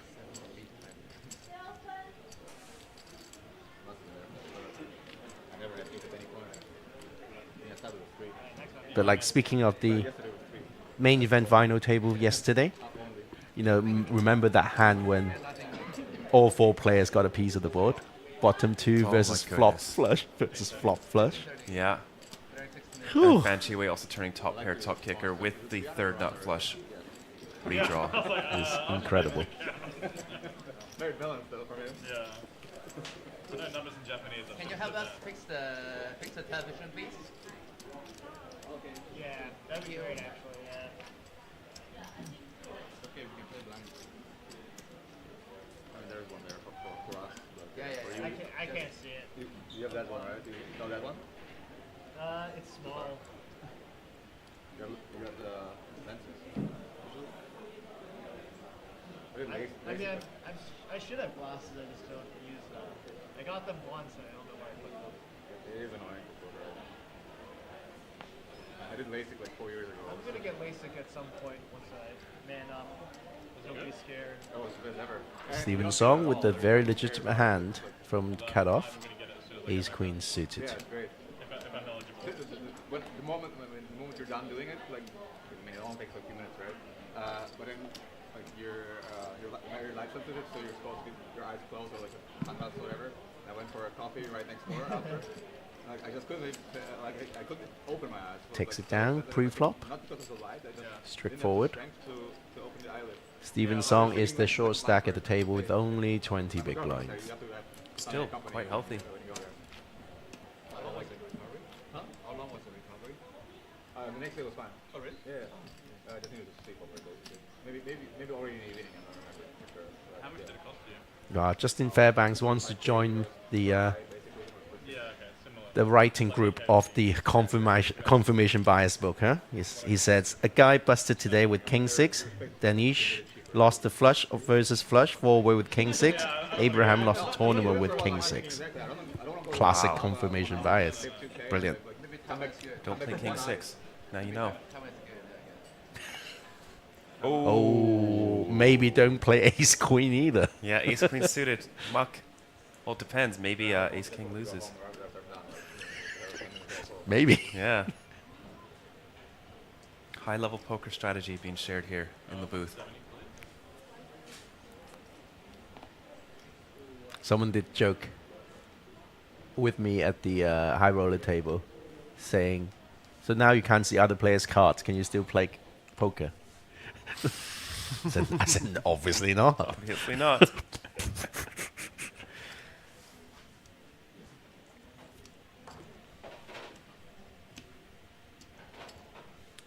See how Nico continues here. He's queen suited. What was that? Oh, all in and a call. Oh, wow. Wow, big pot here. Every sad story begins with, I had Ace Queen. It's all in a call.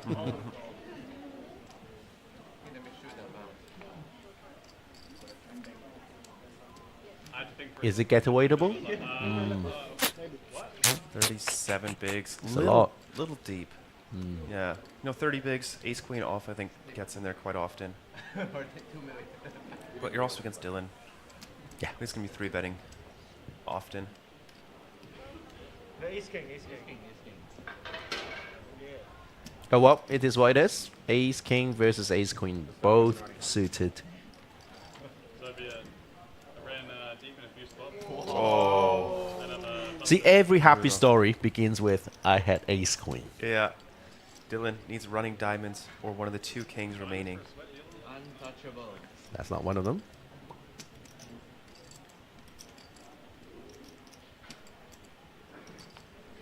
Goodbye, Dylan Foster.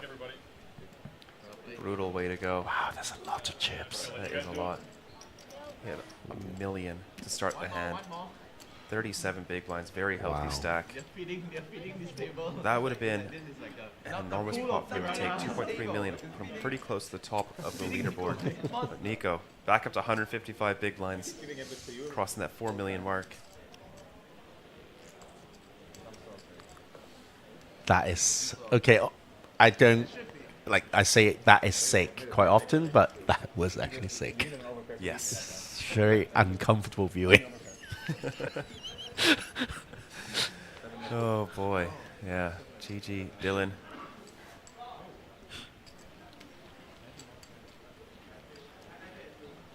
Wow. Every sad story begins with, I had Ace King suited. Quite true.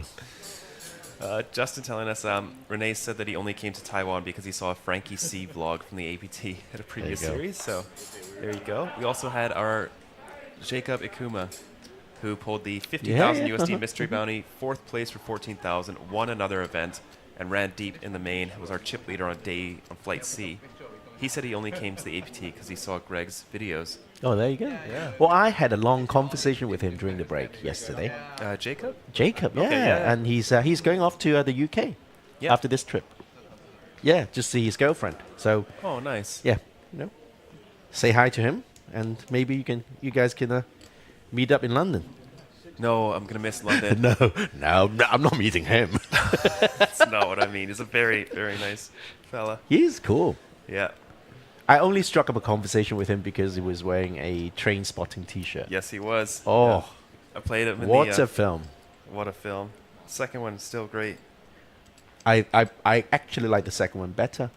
Okay. Because it really captured a moment in my life.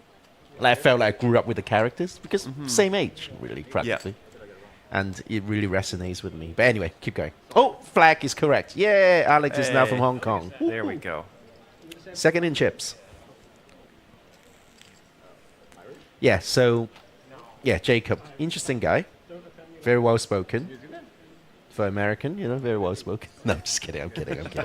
No, very well spoken, very polite. Oh, he's the one who flopped straight against me.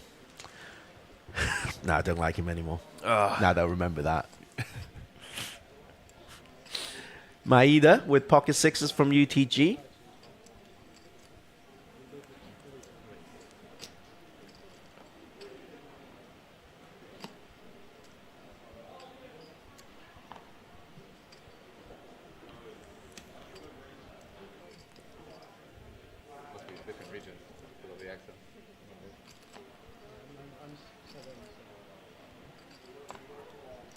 Yeah. Pretty reasonable open. Welcome, Joseph, to the table. King 7 offsuit here in the big blind.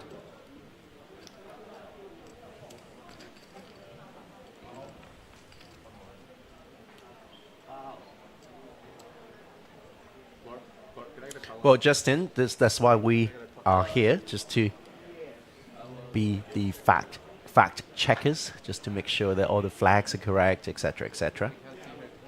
Very nice having Justin in chat. I'm sure one day I will meet you in Canada. Yeah, you are moving close to him. Yeah, wait, maybe. Well, I mean, being close to someone in Canada means a 10-hour drive, but yeah, close. Yeah. Yeah. Very big country with not too many livable cities. All very close to the border. Vancouver is one of them, for sure. Yes.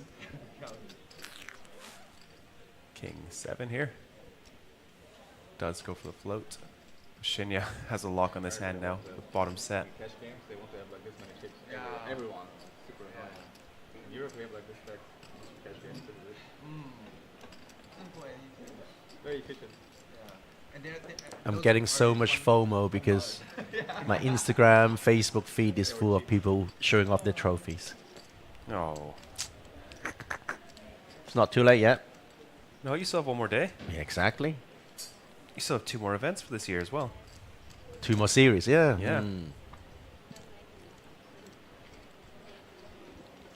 Unfortunately, I have other engagements during those 2 series. I would do some remote, I'm sure, but I don't think I'll be able to attend physically, in person.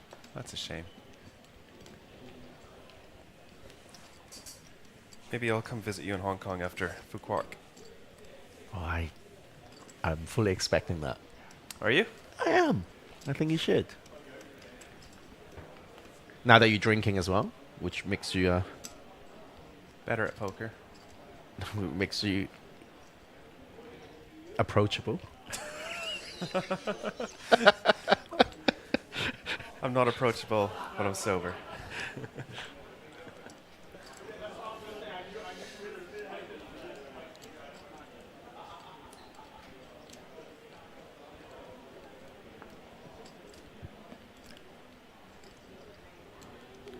Looks like we lost Joseph Cheong. No longer in the mix. He's having quite a rough series. Yeah. Fan Chi Wei still battling it out. Go on, kid. How does he do it? Dickey still in there. Go for it. Sparrow? Let's see. Constantine.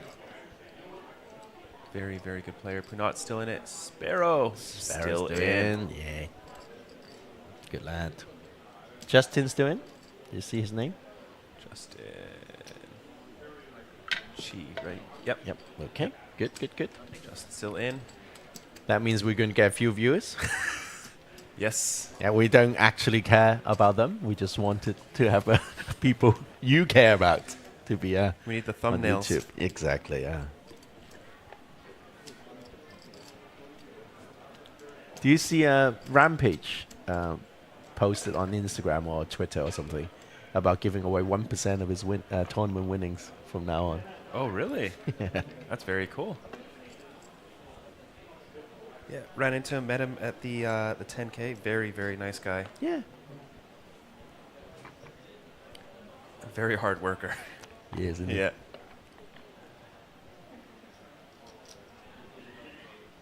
I think people often misunderstand a poker pro. They think, oh, they just play cards and just hang about, and they put in so many hours and Yes. it's actually well, okay, it's a cliche, but it's a tough way of making an easy living. Yes. It's a very tough way. Yes, indeed. So full respect to everyone at the table. The whole industry is tough. You know, I look at us, you know, we spend a lot of time commentating. Look at the media team. Look at the marketing team. Everyone is always hard at work. Yeah. Just trying to make it the best possible for everyone to participate. Oh, looks like Steven is going to get to 3-bet Shinya's min raise open again from the small blind. Wonder if this is the time that Maeda gets tired of it and just goes crazy. It's not the Maeda way though, I don't think. No. We rarely see someone just spaz out. It just kind of, all right, I got 3-bet, I just fold.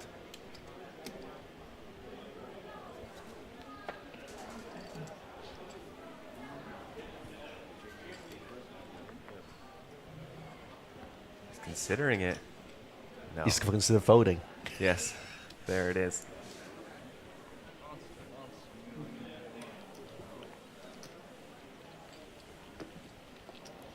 Shang Ziguo Gao is the newcomer at the table. Another Taiwanese representative.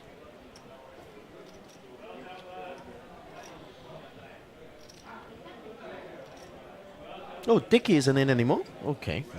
Oh. Sorry, Dickie. Sparrow's doing.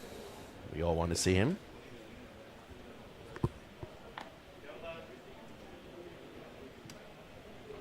There was one spot yesterday that was so funny because Sparrow is slightly superstitious. Okay. Slightly. But not in a...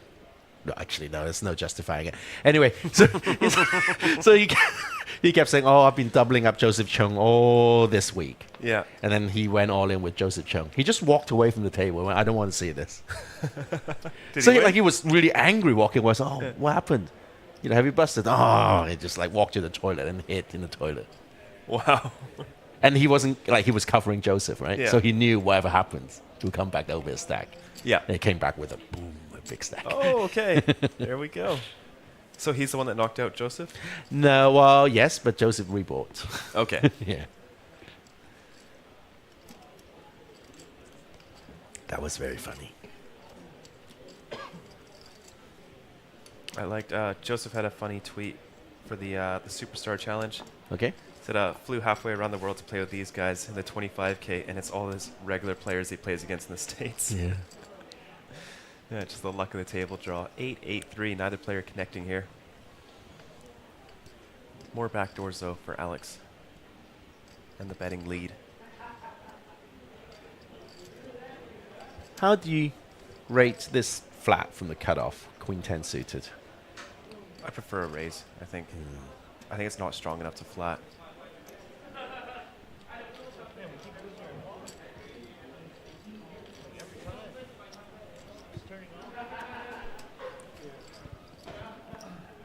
Nico, 4.7 million in chips. That is wild.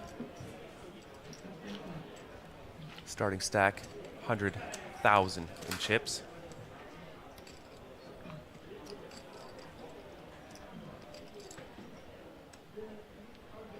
Let's do some quick maths. That is 27,500,000 chips in play.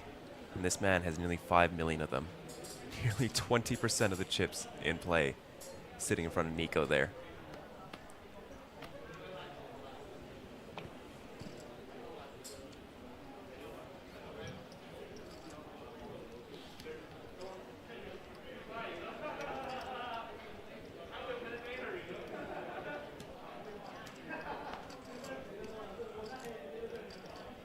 All right, first hand for Guo from Taiwan. King, queen offsuit in the small blind.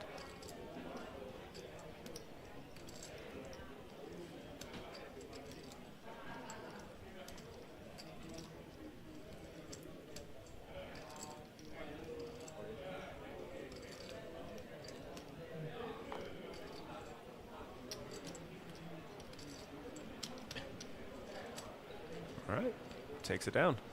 Easy game.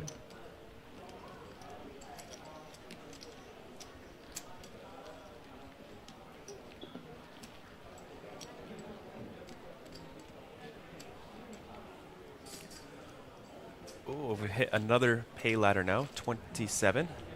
$7,230 guaranteed for everyone at the table now. Payouts are coming fast. Four eliminations for the next jump.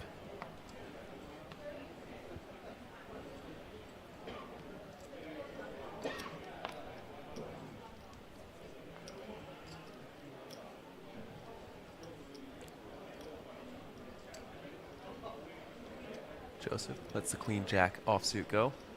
Quick fold from Maeda as well.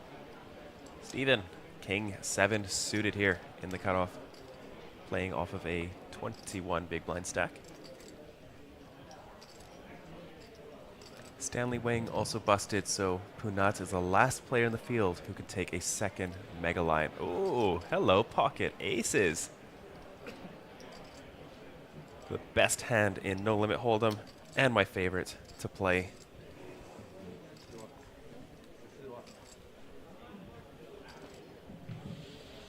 What size does he go here? Steven only has 20 big blinds behind. 4.7 big blinds into the middle. Beautiful size from Guo here.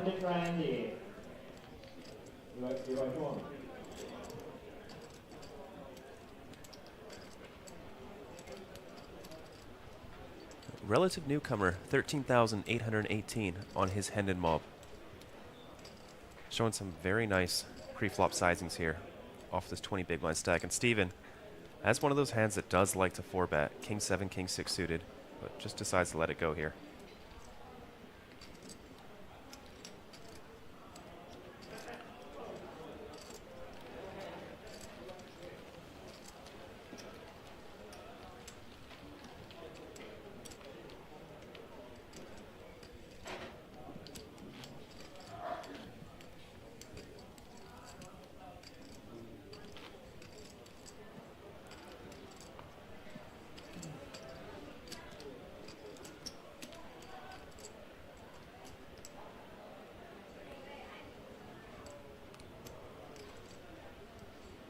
Seven, 6 suited.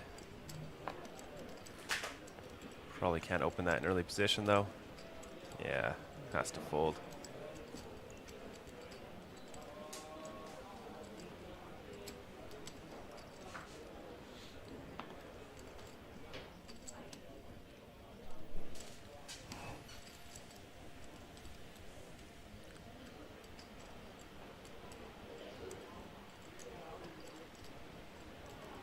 Any European players left? I think he's talking about the mini main. Oh, in the mini main. Yeah. Okay. Otherwise, it's on the screen. That one with the chips. With 20% of And the the one chips next in the to him. field. Yep. Yes, I did some quick maths. Nico has just under 20% of all chips in the tournament.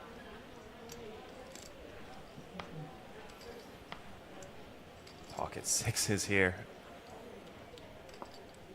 Wow, look how close those equities are. 57 and 43 due to card removal from the folded cards.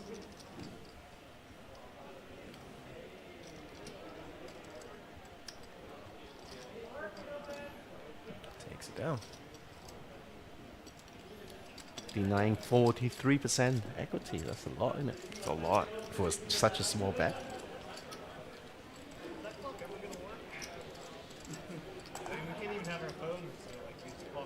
The table is actually talking more without Dylan. How interesting.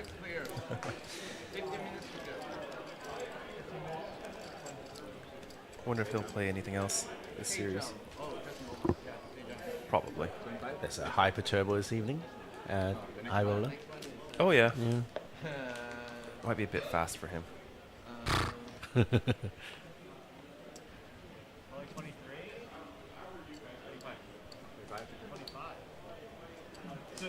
Steven Song, 3 juice off. Quite an unplayable combo. These are things we want to know.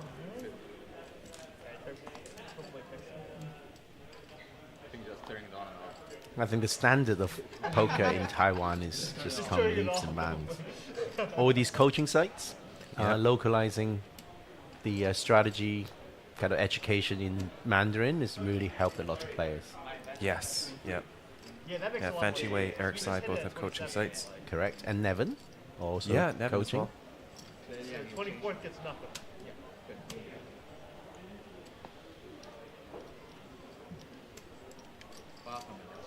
Oh, Nico choosing to flat out the small blind with the king jack offsuit.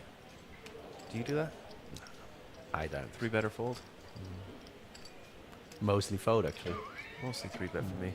Mostly fold for me. It's button open, so I think we can get quite aggressive. But Joseph gonna call as well. 3 ways to a flop.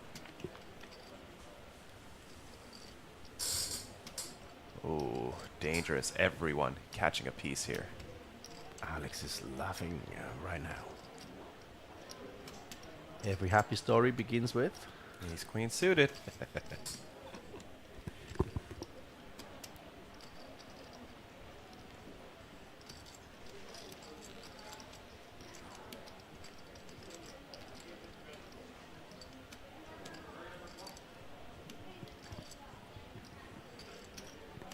Nico makes the call.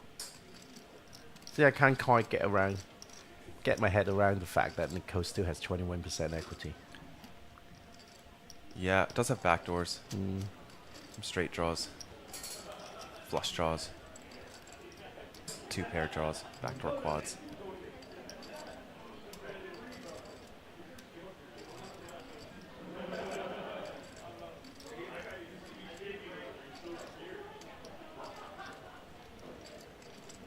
All right, 3 ways to the turn. 4 of hearts. Alex can't be loving that card. Nico's loving it. Yeah. Pair with a flush draw.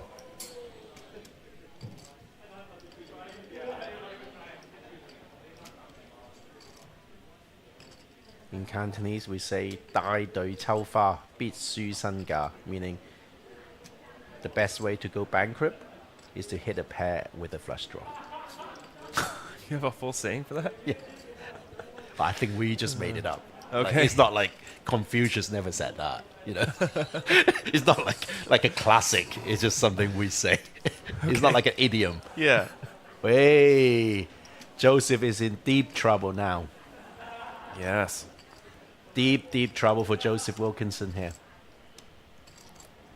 Nico has a very interesting combo for a check raise bluff, as he will have some ace jacks, ace 9 suited, sometimes ace 4 suited, but I reckon those are going to be re-raised and pre-flop. But pocket 9s and pocket no pocket 4s. No pocket. Does have quite a few full houses and some nut flushes though, so it might turn this hand into a check raise bluff. But you know it's unlikely to happen because Joseph is going to lead in, Alex is going to raise, and Nico won't be able to do anything. Oh, I didn't think Joseph was going to bet here. Joseph is going to bet. Okay. Well, he's bet now, but yeah. I think Joseph is going to bet because he's so disguised, right? His ace, his trips aces. Yeah. Alex will have to raise, I think. Oh no! Then the check raise could happen. It could. Oh no, that's it. Sorry. Ooh, brutal.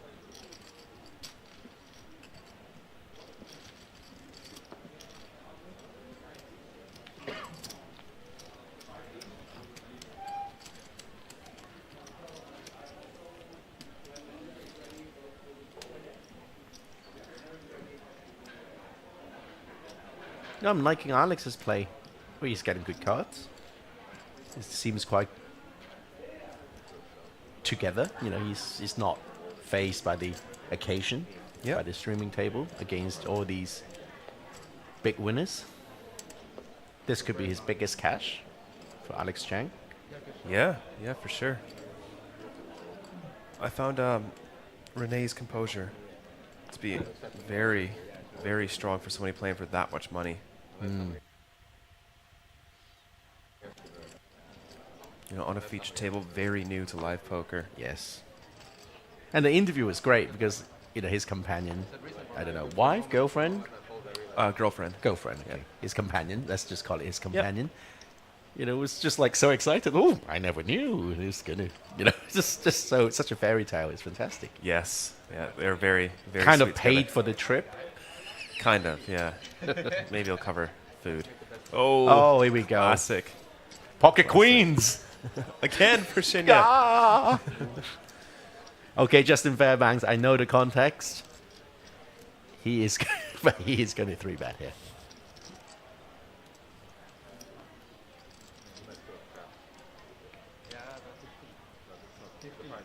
Isn't it so weird? Like, you know, we've commentated so many sessions, and then we just chain together a narrative and a story and a bit of drama, extra drama for it. It's complete confirmation bias. It's fantastic. Yep. How many big blinds is Maeda on? 30 bigs? So this is quite small. This 3-bet out of position. He does like a small size, and so goes for like the min raise. Blind on blind. All in. Yeah, I think perhaps ace king suited, we could see a very small 4-bet. He's looking at the pay jumps.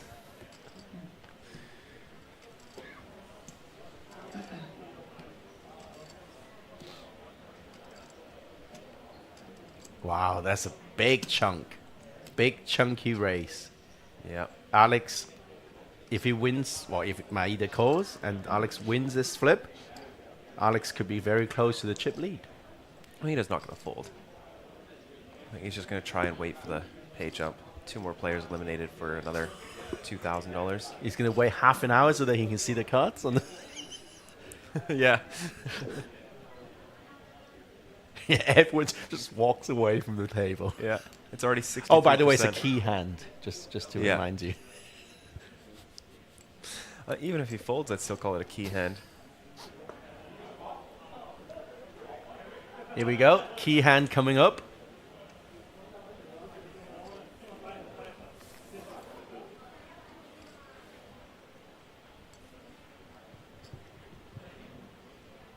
Everyone just walked away. Yep. We leave you to think in peace.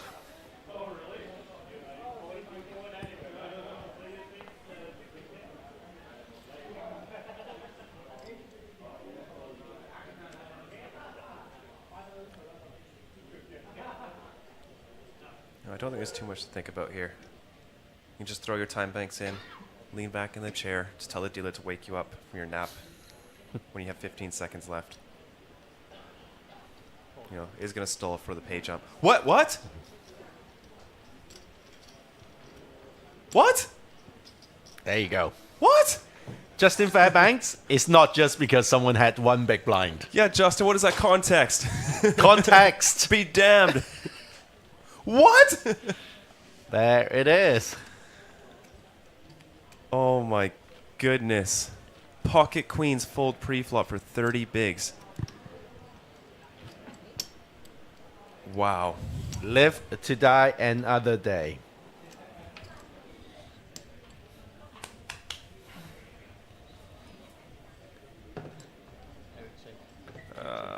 Go on, Fairbanks. Say something. I mean, aces and kings are going to go for the small Preferably 4-bet. something witty, please, from you, Justin Fairbanks. He's voted pocket queens again. Someone in chat asking ICM? Yes, super standard ICM fold there. I don't know which software you use for to calculate that standard ICM fold. It's called reversegto.com. No, joking aside, I'm sure he has his reasons. For them, I guess it's fine, but only for the main. I mean, it's just crazy. How are you going to play for the win if you're folding queens? It's ridiculous to play 20-minute hands, obviously. Like, I would call it 7 times. Joseph, pocket aces now. What if you're a short stack and you're on like a 100K pay jump? Then I'm not calling the There's been some like legendary tanks in the main, like guys on the gun just tanking for like 15 minutes and no one Justin saying he heard you from his bathroom. I knew something happened. Oh, you are witty. Okay, I give you that. That's a good comeback. Pocket aces all in on the button, 7.5 bigs. Very hard to do anything else on that stack depth with aces, even though you just want to min raise or limp. It just makes it so obvious. Oh, under the gun open. Okay, yeah, for sure, you're shoving. Yeah, nothing untoward. I don't think you have any flats. Ace fold in the chat. No, he can't fold now. He's committed his chips. Yeah. GTO says it's 100% a fold from the aces. 对啊，台湾朋友就是这个之前有 fold 过，有开过 pocket queens 的人，这个日本的朋友，现在他再开一次 pocket queens，他不喜欢 pocket queens 的。Okay, aces versus queen jack suited classic flip. So classic. Boom. Classic nothing. So that's not even out on display at the top of the screen because he's runner. Club will be interesting. A club. Nope, that's it. Joseph doubling up here. Well done, Mr. Wilkinson. Oh, no, we're talking about no, this tournament too, but the tournament he played where he had 18. No, when would be the seed redraw? When they started introducing them, I think you just accumulated them. Oh, 24. No, man. Sure, yeah. I wonder how many times he's folded pocket queens like that. That's not on TV. Oh my goodness, probably like once in orbit. Whew. So he gets so many pocket queens. Yeah. To be able to fold once per orbit. Were you here for, he had queens before? Yeah, you were. That's a different context. Yeah. Different context. Queens is a 10 big blind hand. No, I mean, the chips are his. Yeah. He can do whatever he wants with them. PSPC was, I guess, the PSPC 2050 was obviously the best playing Sure, it's fine, but like, I mean, it's good, obviously, but every other tournament. But like, I played like a $300 stop. 大家好啊，台湾的朋友，你们应该知道有国语的直播的。如果你想看国语的直播，可以找 APT 中文版，那边也用国语。不过你想留下来听我们讲英语也可以的。谢谢你们。It's not an ICM fold. Don't.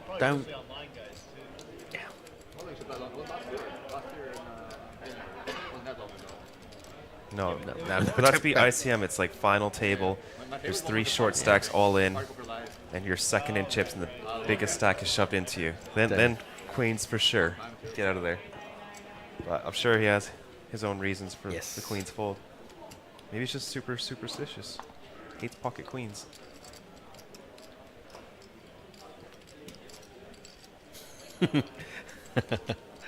We need more pocket queens to fold pre-flop. The chat is becoming nuts. Yeah. Yes. Well, we are here to engage you, so come and chat away with us. But even better, if you make your way over to Asia, there is APT Manila at the end of October. It's going to be nuts. Nice pun. 你是马来西亚的吗？好，你好 Ivan. Punat is still in the competition, I believe. Last time I checked, he was. Anything could happen.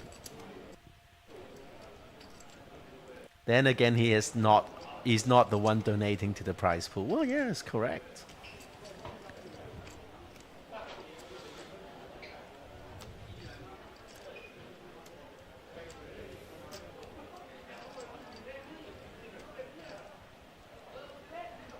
Steven Song, BVB, checking this queen high flop. I think it went limp, Yeah. raise, call. Flopping top pair. Yeah, I might check raise here. Jam? A little big.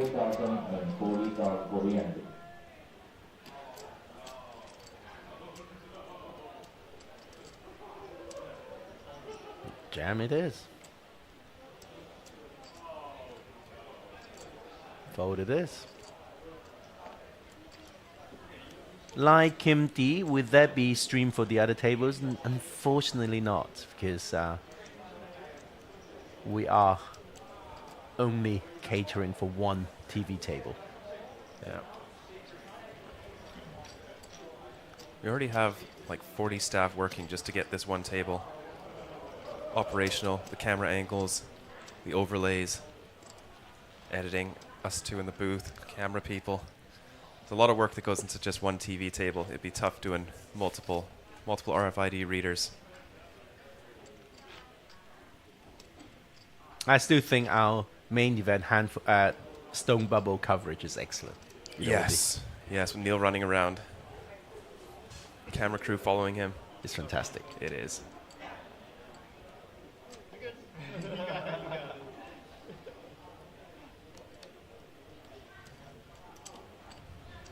No problem, like him D. Well, we do rotate the feature table, so you will get a chance to see different players if there was one that you're looking out for. We're down to our almost final 3 tables now. One player eliminated. We'll have 3 tables remaining. When we get down to 24, that will be a redraw. Yep.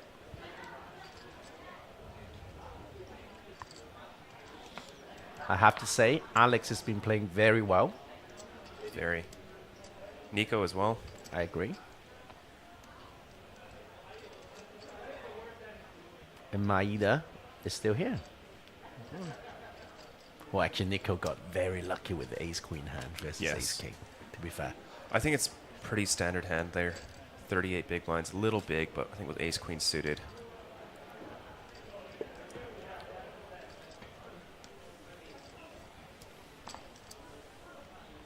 And that's one of those hands, it's very predetermined who's going to win. Yeah, the cards are already in order. They go through the actions, one person wins. Are you sure the deck is not quantum? Nope. Well, sometimes it does change, you know, if a player asks nicely for a card on the river. Or when one of the commentators predict. Yeah, yeah. When they do. We do have power to change 30 minutes in the past, the events. This is amazing, isn't it? Like, time traveling plus... Oh, just too good. Yeah, I was playing in the WSOP Calgary, and I got it in king-queen versus aces. Turned it, got shot, and the guy with aces yells for a jack, and the jack comes. So I crack the aces, and he leaves, and then I jokingly say to the table, like, you know, if you didn't call for the jack, the river was actually a deuce of diamonds. And then one guy to my left spends about 5 minutes trying to explain to me how that wasn't possible. I did keep goading him on, but... It's a quantum deck after all. These Oh, God. Yeah, I was trying to... It's like, oh, you know, but Schrodinger's cat, you know, you don't know until this happens, so it's definitely possible. Just kept him going. I mean, it's a very difficult concept to grasp, quantum physics, you know? It's not easy. Yeah, yeah. So I'm very glad that you were educational. Yes.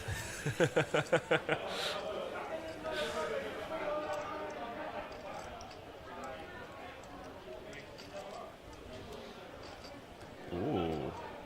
Is he going for the limp re-raise, the queen 7 suited? No, just a 3-bet. Queen 7 suited. Wow.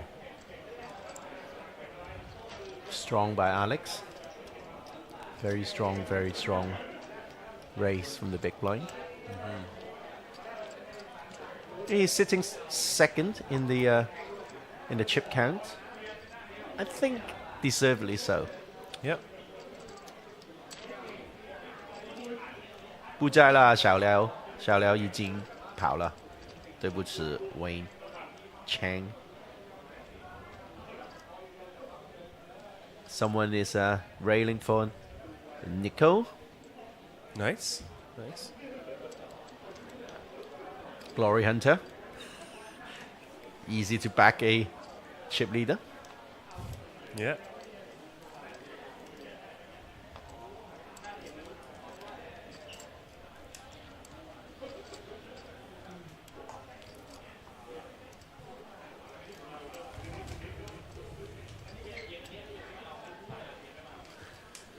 Ace 10 suited. Just under 15 blinds. It's going to move all in. Yes. Let's see what Alex wakes up with. Nothing. Queen high. How about Nico? Nah. Nothing. Okay. Nothing happened. On to the next hand.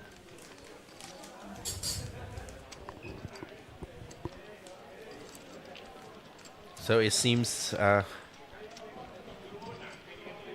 suited Superman is still in. I think one player from Vietnam. One player from Japan would be Maeda. Yep. And 2 Australian players remain. Yes. Aussie's going strong.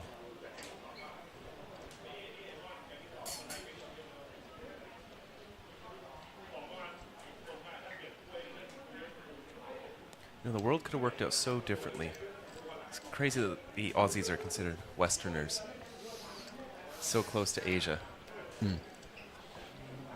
Don't get me started with colonial politics. Really don't. Noted. Okay. Just the same way as don't get you started about a quantum deck. Do you want to start calling rivers? You were saying something about me doing solo for 7 hours? Well, if we are talking about colonial politics, I can do that for easily 7 hours. 7 hours. Stephen Lai philosophy lectures. Yeah. I have to say, occasionally entertaining. Mostly boring. Stephen Song limping ace-9 off in +1. That is so weird to me. Yeah. But he will have his assume he's reasons. balancing with aces. But why that combo? That's the bit I don't understand. I think it was ace-5 off was part of the 15 big blind under the gun limp with one other combo. I can't remember. Must be Perhaps that. ace-9, yeah. It is that one pip below what he can raise, so maybe that's why.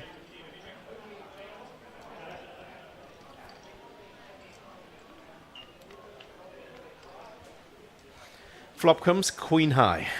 2 sevens. Joseph Wilkinson has not hit the board. So he checked. Stephen Song has not hit the board.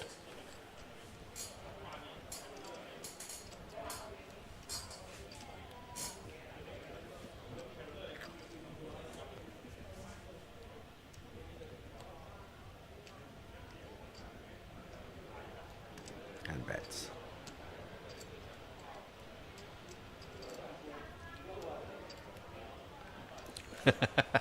I know. Basketball Marvin, speak English, people. Quantum is an English word. Colonial is an English word. Don't know what you're talking about. I think he's talking about the chat. Oh. No, I think he's talking about us. Ah.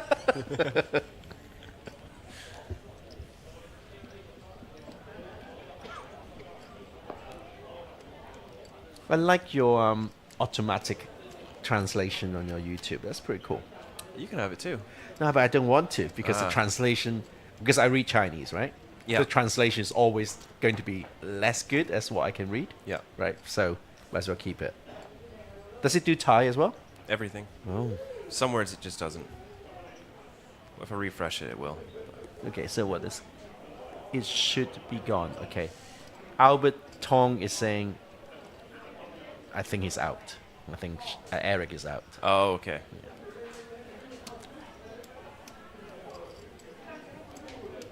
There's also quite a bit of nuances with the different places in Asia. 7777777 or 555. 555. 6666666. Or water.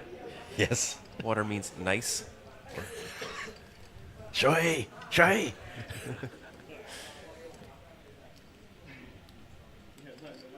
So everyone is stalling a little bit because they know that it's going to be a redraw soon.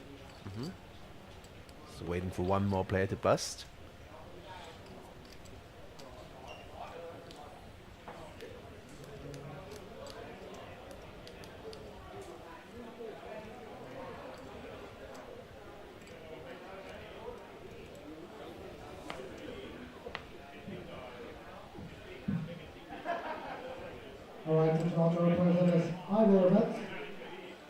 Average big blinds getting low here, 27.5 average big blinds. Just needs a bit of a consolidation with the short stacks, and then we'll push back up to 30-ish. Shinya, very quick all in here from the pocket eights. Not pocket queens though. Eights are better. Eights are obviously better, especially in Asia. He's lucky. Very lucky. There seems to be movement. Maybe. There's one player out. Judging by the way the players are acting, I have a feeling we are down to 24 players. Yep, we are doing a table redraw right now, so players will have a 30-minute break. When we come back, we will have video and a guest commentator in the form of Henry Kilban. Yes, so Steve and I will take our leave for a little bit. I think I'm going to sign off, actually. This is going to be like my last streaming session for a while. Yeah.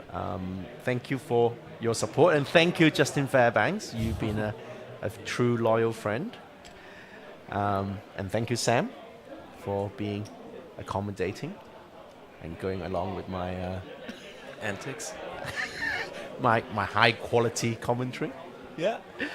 And I love you all, and you'll be hearing my voice very soon. But for now, it's goodbye from me, and we'll take a short break. Thank you so much, Stephen.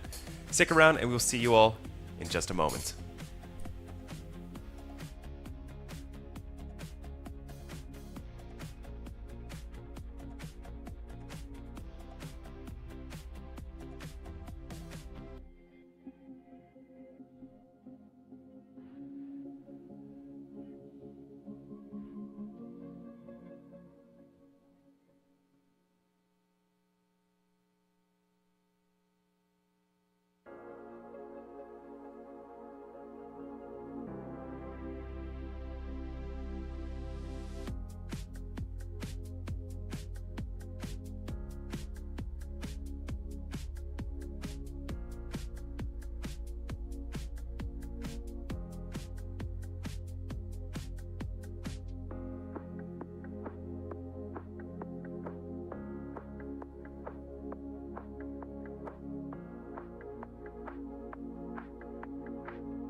Welcome to Asia's largest online poker room.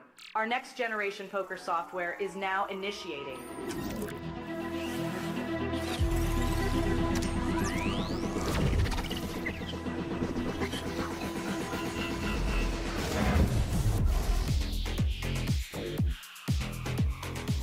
Elevate your online experience with a wide variety of poker variations to choose from. Get fully immersed with fun and social features.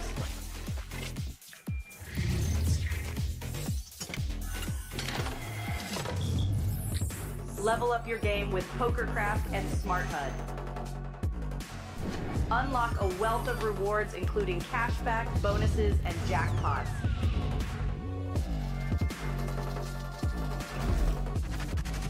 Join world-class poker tournaments featuring some of the world's most renowned brands and the largest guaranteed prize pools in the world.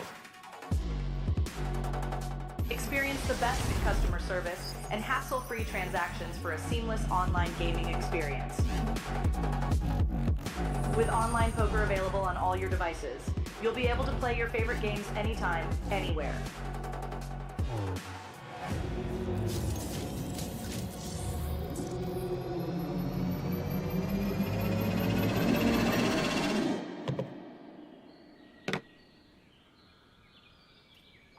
Sign up now and elevate your online poker experience today.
Oh,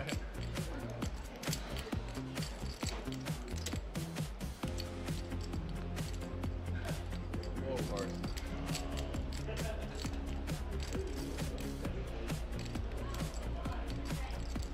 Whoa. Running hot still. Running hot. Managed to pull. Maybe not time ago. I think of it. By far. Yeah, at the moment, my favorite. I'm gonna get rid of this thing. I could just bother me to take it off all the time when I'm washing my hands or whatever. Yeah. Because you're making things so you have to like, do it a million times. Yeah. You know, yeah, you're gonna work out with it. Yeah, the workout's the most annoying. I keep forgetting about it. Alright, first card, very good. Yeah. Yes. I don't know how good this card is. Pretty good. Is it 300 or under? Yeah.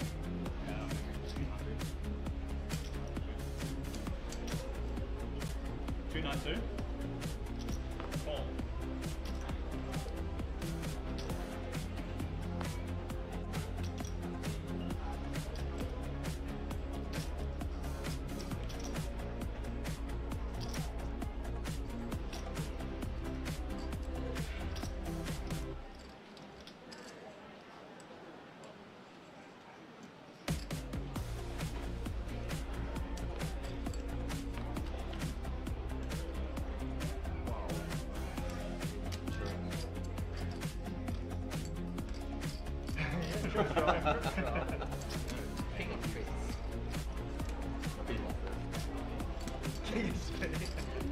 More sweat. And then he wants to do. Okay.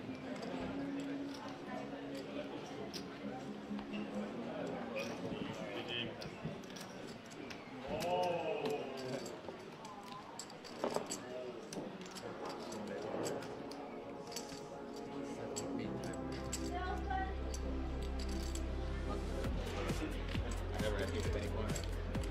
Yeah, that was great. Next time, Oh, yeah. Stop doing I mean, there's places where you can get it cheaper. What is it? Are you? Yeah, I don't want to get it. No, I'm not going for I'm thinking exactly. I don't want to go to Bratislava 1 hour just to save 2K and like maybe come back with one eye. Maybe time is good. I want.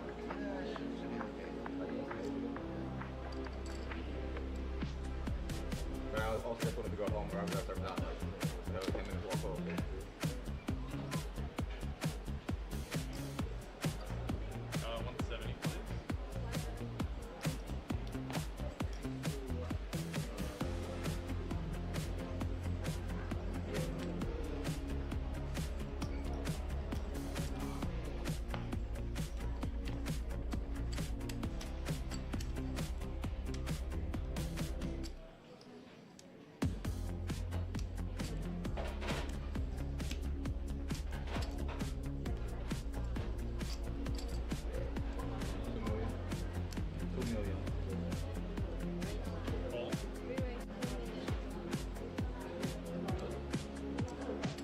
I had less than 2 million. He called.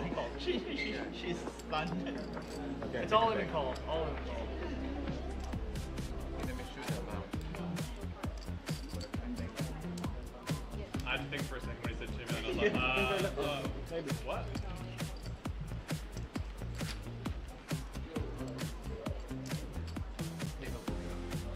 Or 2 million. Give him the open one.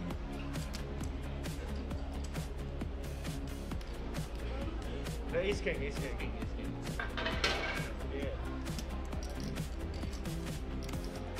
This spelling I've been running on.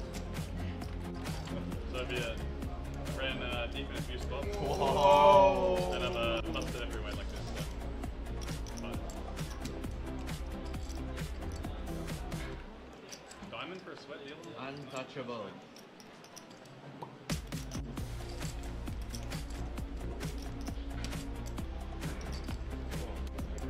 GG.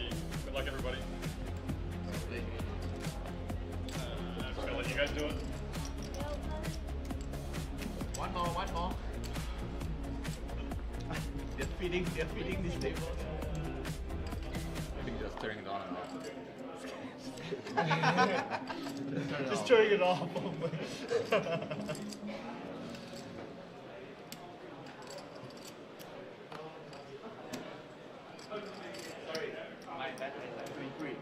Yeah, that makes a lot more sense.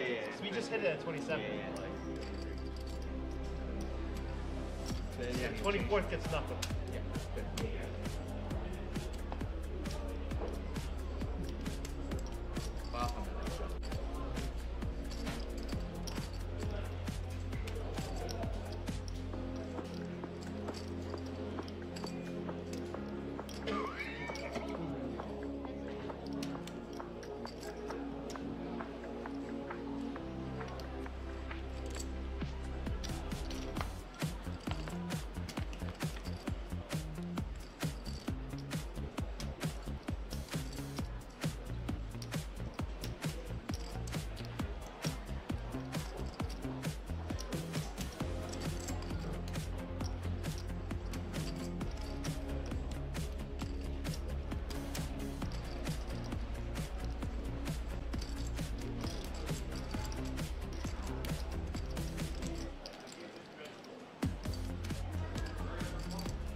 The moment I pulled, I realized I was stupid.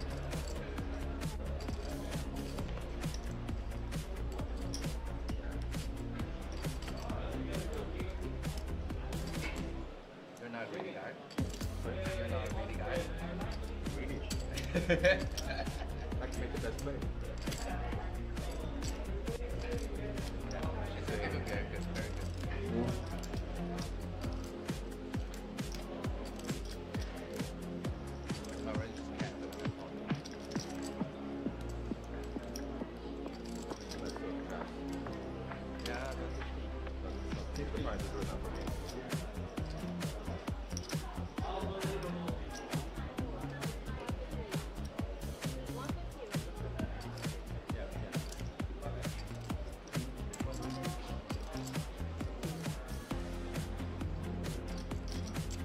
one, but it's still 2 seconds.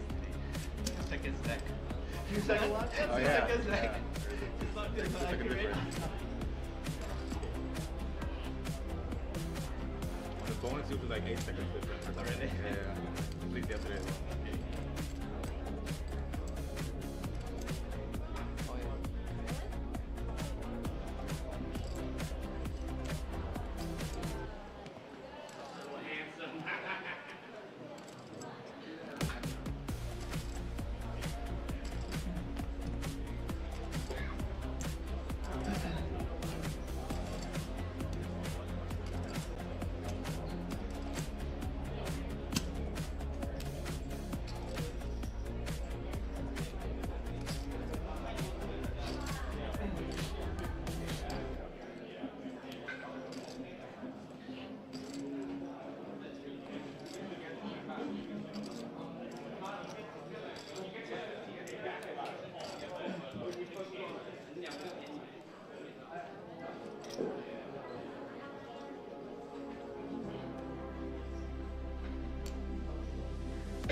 WSOP, right? Like you get like 20, 30 minute naps. Yeah, sure. But yeah, for them I guess it's fine, but only for the main too. Yeah. Where no one will call the clock because everyone's It's ridiculous to play 20-minute hands, obviously. Like I would call time 7 times. Even if I'm in the man. Oh no, what if you're a short stack and you're on like a 100K pay jump? Then I'm not calling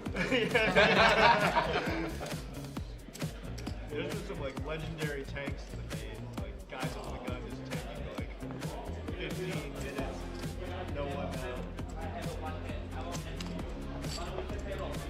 I had a situation in Bahamas with 10K like 2 years ago, where it was pay job. And I think I like 3 best rips, or I 4-bet rip ace 10 or something, for like 30 days. So he step on chip, and then he went over jump. And I go for 18 time banks.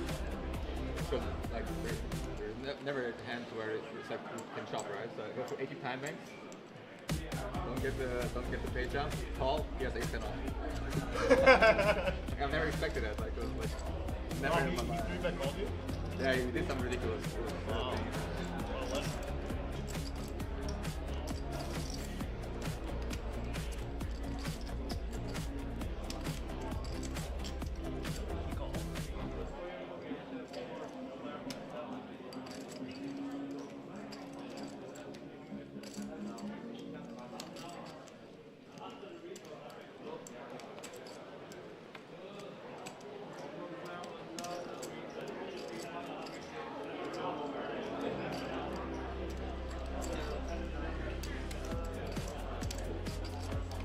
time banks on hand? I think so, probably. I never use it anyway, so it doesn't matter. Fair. Maybe I left 1. I don't think I used it. I think I left 2 actually. I think I had 20 and used 18. Okay, sure. Yeah, 18?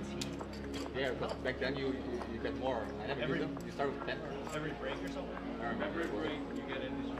Oh no, we're not talking this about tournament. No, this tournament too, but the tournament he played where he had 18. Yeah, no, back When would be the series draw? when I,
Welcome to Asia's largest online poker room.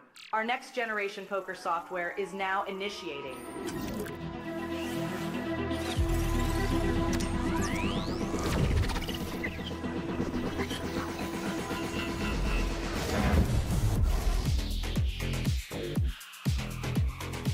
Elevate your online experience with a wide variety of poker variations to choose from. Get fully immersed with fun and social features.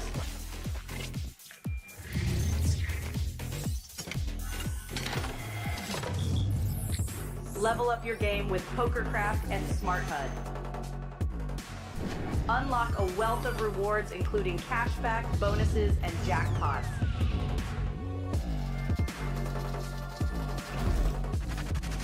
Join world-class poker tournaments featuring some of the world's most renowned brands and the largest guaranteed prize pools in the world. Experience the best in customer service and hassle-free transactions for a seamless online gaming experience. With online poker available on all your devices, you'll be able to play your favorite games anytime, anywhere.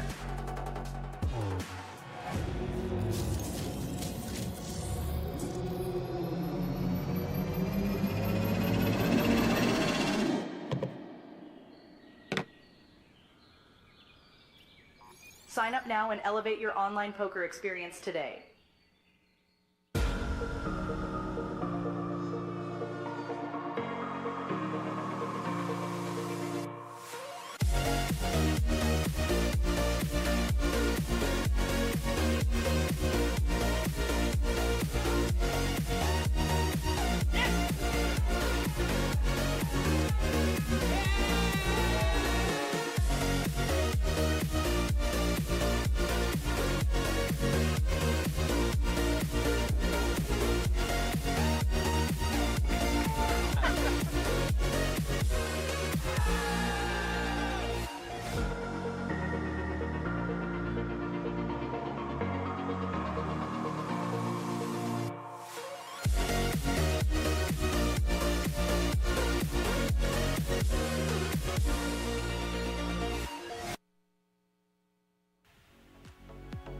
Good evening and welcome back to the Asian Poker Tour. We're coming to you live from the Asia Poker Arena here in Taipei.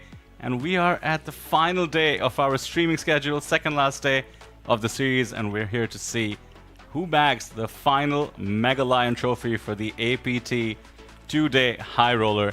We are down to just 24 players. My name is Vidar Singhal and I'm joined by the one and only Mr. Henry Kilbane. Henry, welcome back to the APT. You've been playing out there. Now we have you in the booth. Good to have you. How you doing, my friend? Thanks, man. Yeah, I've been in the mix. A bit tired, not gonna lie. Those long 12-hour days grinding just to, you know, get 3 outed can be brutal sometimes. But all jokes aside, buzzing for this one because this is a trip saver for a lot of these guys. Like, some of these guys are in the hole massive, looking at those top 3 prizes to just try and get out of the hole for the trip. So let's see who really wants it. Well, a couple of storylines developing. We do have some players who really haven't been this close before, but let me first point out Punat Punsri, somebody you and I have seen perform really well from the booth, in the running to make history. Winner of the APT Taipei 2023 main event, that's the Gold Mega Lion. Now could be the only one ever to bag 2 Mega Lions. That's the one on offer on the screen. As we see 24 players remaining, we took a 30-minute break to just do a redraw. So it's all fresh, all exciting for a lot of these players as we see who gets to number 1 milestone, the final table, and of course the 165,000 USD up top for first place. Yeah, that storyline of Punat shipping it would be insane. Having said that, he has a very, very tough field that he's coming up against. I'm talking world-class opponents like Nico Coop, chip leader, took down the Baby Superstar Challenge just 2 nights ago. Now he finds himself here as chip leader. There's a couple of tough players out there, man. That's one of them. Back-to-back APT Taipei final tables. Took down the Superstar Challenge as well. Look, he's dialed in, man. I mean, he's meditating at the table. This guy, you know, he's doing something right. Well, we were both in the booth for his notoriety getting started about a year and a half ago with the ace 5-6 bet bluff all in against Punat. Ever since then, he has developed and utilized his reputation. Just mentioned shipping the Superstar. Kind of got a bad beat to get busted from the main event final table. Really? Part of the game, but you know, who knows where it could have gone after that. Absolutely fearless. By the way, he stone bubbled the 10K super high roller as well. So the performance in this series has just been incredible. He's cashed. Everybody guaranteed 7,000. Let's see where we go from there. And that's Sparrow, by the way. Top 10 Hong Kong money list, millions in live earnings, going up against Abhinav Iyer first in the cutoff. King Queen off, one of the Indian superstars, one of 2 left in the field. Yeah, he's had a pretty good trip as well. In second in, I want to say, the double stack. I saw him running deep in the Zodiac as well, if I'm not mistaken. Understandable to see him call here, especially given that there is a seat open. The guy on the left of Sparrow has not come back from break yet, so the jamming range is going to be slightly wider. We're going to have an effective flip. King Queen in the mix as well, so the equity is going to be pretty brutal. Daniel. Protected spots are really disgusting for Daniel.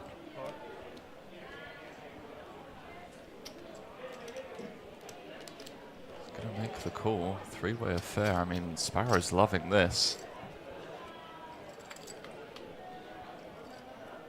6 on the flop. King Queen still needed, both sharing outs. 74% for the triple. Would be very surprised to see Abhinav do anything other than check here, especially against the big blind defending range on this ball texture. And ace just locks up the triple up for Sparrow. What a hand. First one after the break. Sparrow's right back in it. Yeah, he's going to be playing, what, 18 bigs now? Just shy, 17. He had stood up. He was like kind of walking away. Now he just knows that he has the goods, most likely, as the flush does complete. Goes check, check, and both players Thought they might have a shot with the king queen. Get the bad news. There's happy face. Sparrowchung, as I mentioned, 9th on the Hong Kong all-time money list. 2.6 million in live earnings on Hendon Mob. Wow. Shipped to Baby Lion right at the start of the event. Won the triple draw, deuce to 7 triple draw. Not a bad start. That just about covers the buy-in for this event, mind you. 3,400 or so in USD was the buy-in. Everybody guaranteed 8,000, as you see on the top left. That's the 165 to look out for up top.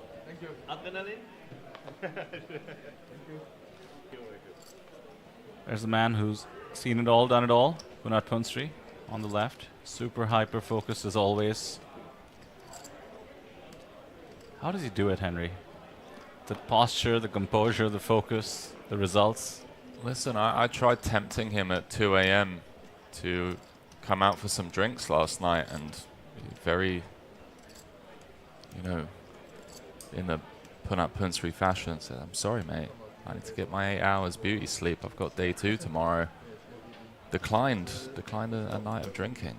Drinks are for those who don't make day 2. That's it, mate. That's it. I mean, I respect it. Let's talk more about Abhinav, by the way. Indian superstar, first ever to win a solo World Series of Poker bracelet. Very frequent face at the APT. Here we go. It's about to step into some hot soup. Daniel with the ace-queen off. This is for 17.5 bigs. I'd expect Daniel to just ISO, look to get it in against Aya here. Does have Punat to worry about behind, so in terms of sizing, I think we just 3-bet stack off against the Indian superstar and, you know, reevaluate against Punat. Love this. 285 to go. Ace-9 surely just going to hit the muck here. It's always annoying when you play against competent players. Like, you look at a hand like Ace-9 in these 3-bet pots, there's going to be a decent amount of times where you still have the best hand. You know, Daniel's good enough to take a hand like King Queen O, King Jack O, weaker Ace-X, especially given that there's 23 left. But it's part of the game. You just have to kind of, you know, lay it down, and it feels like you're getting picked on as one of the middling to short stacks. But he's kind of handcuffed, unable to do anything at the moment. As we approach just 3 tables remaining, some of these players, Abhinav, Daniel, they might have played with each other on the journey.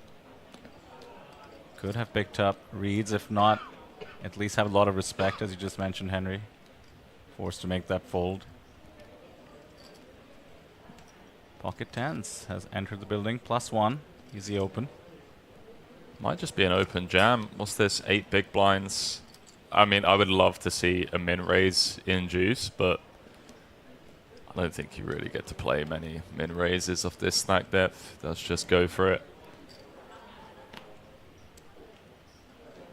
8.5 bigs. You see people using some time with these non-decisions pre-flop. Case in point, the King 7-0 for Grant there.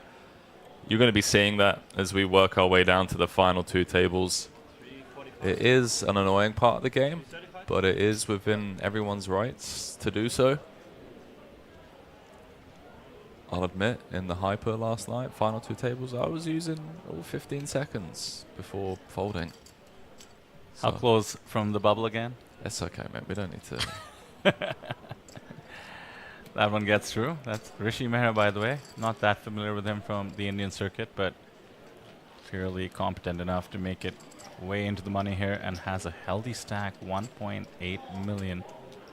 45 big blinds, second on our leaderboard here behind Punat. What do we know about Rishi? Not much, and shockingly low Hendon Mob statistics. We're talking about, let's take a look real quick, 31,000 on his Hendon Mob. Any cashes here so far this trip? Not at the moment, but wow, he's locked up 8K more. Saving it for the big stuff, okay. It's the thing I love about the APT, man. I mean, I had it on my day 2 of the main, just Hendon mobbing like the table the night before, and there's just so many people here for the first time, or they have like sub 10K in live earnings, and it's just that dream of, you know, the low buy-in 450K for first kind of prize pools that these players show up for. I think the APT team have done a great job of really attracting that clientele. Which does remind me, Henry, did you get a chance to look up the main event winner from last night? What's the little sandwich bar next door called? CTV Cafe? That's the one. I was in there. And I didn't realize it at the time. I was having my food, but the table in front of me was Renee's girlfriend. Oh, of course, I met her. She was there, like, celebrating as he was, like, getting bluffs through and that, like 4 left, 5 left. And then he obviously goes on to win it. Love to see it. As Punat takes the aggressive line, as expected. Doesn't even need to go too big here in position on the button. And just sending a message to Daniel, by the way, who's immediately getting punished for this. You know, I say questionable. It's not. You know, we've got an ace. It's a bit out of line, but Daniel's very comfortable with his post-flop skills. More about the metagame than the hands in question, I suppose. Punat establishing some ground rules. If you're looking at a 3 million chip stack on your direct left, maybe the cutoff range needs to get a bit tighter, but for sure, yeah. Takes a stab, doesn't go through, on to the next one. It's very much like, hey, know your place, Daniel, you know? So much of tournament poker, especially late stage, just comes down to these unsaid messages. Thinking back once again yesterday, the main event final table, we had a monster chip leader. I think 30% of the chips in play with 8 players remaining. And Renee, the eventual winner, was the shortest stack. It was 8 of 8. 8 of 8, 9 of 9 coming in actually. Wow. And just picked the chip leader as his target and kept 3-betting every position. He was on his left, but actually the position he 3-bet the chip leader the most from was from the small blind. Obviously the chip leader is going to open loose, but so few have the initiative to put their stack and their tournament life at risk non-stop. And he was rewarded for it, just crushing it. As we got down to 4-handed, took the chip lead at some point, gets down to heads up. 200K was the heads up. $250,000 versus 450,000. Renee, the eventual winner, had 30,000 in lifetime earnings, give or take. And unfortunately for him, or fortunately should I say, his opponent did not want to do a deal. Wow. There you go. Played for all the fit. Shipped it. Love to hear stories like that, man. Do you think he's going to go pro now? He should think about it. I was afraid to actually be too adulatory in the booth because I might influence him into something he may or may not be prepared for, but having watched the amount of poker we have from the booth, Henry, it was very impressive. Yeah, I saw him get really after it in one spot, blind versus blind, with like ace of clubs, 8 of spades on a, I want to say it was like a 6-4-3 queen king run out with the backdoor clubs, and the chip leader had like 2 pair. That's right. And he's like, okay, well, I blocked the nut flush, so let's just go for it. He seemed to be getting after it as Rishi gets after it on the button. Jan does defend, picks up the nut flush draw on the turn, but it's one of those turn cards where you're not loving life. This ace of diamonds certainly hitting Rishi more so than Jan, as we would have expected Jan to just 3-bet rip a lot of his ace-x from the big off 10 bigs. Ouch. Third diamond. Exactly what Jan wanted to see. Rishi outdrawn. What a beautiful feeling to back into the nut flush with 315K left.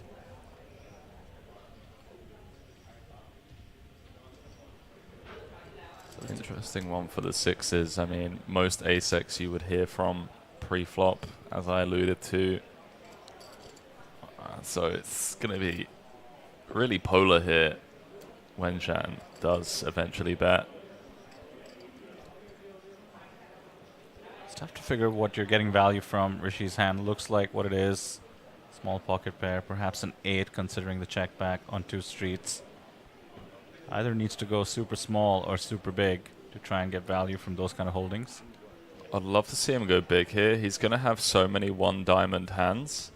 He's also going to have so many like 4x, 6x, 7x, 3x type hands with a diamond that just have to bluff. Maybe like a queen 3, queen 4, like the queen of diamonds. And now for Rishi, bit of a guessing game. Yeah, obviously 6s with a diamond would much rather call here. But wouldn't fault him, as played, to look this up, because he has checked flop and turn.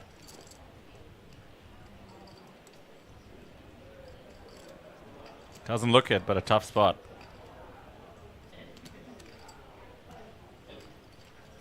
Especially against this sizing 75% pot. I mean, this is pretty much nuts or nothing here.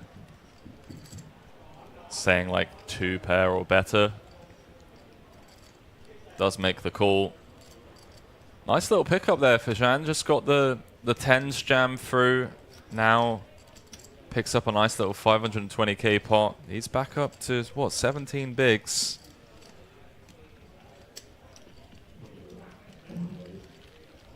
Interesting distribution. Punat continues to be on top, has second in chips. Daniel covered. One's fully over. Short stacks are building. Average big blinds around, I want to say 30 or so. Do have a rollback in this event as well, chat, in case you're not familiar. The APT for its marquee events like the one you're watching. As we get to the final table, in case the average bigs are below 30 big blinds, we roll back the blinds until they are. Could be part of strategy, but it's mostly to ensure that there is some good poker to watch for us. 2,000 of you here, joined by Mr. Henry Kilbane in the booth. Henry, as you have been out there committing commentary infidelity on the APT,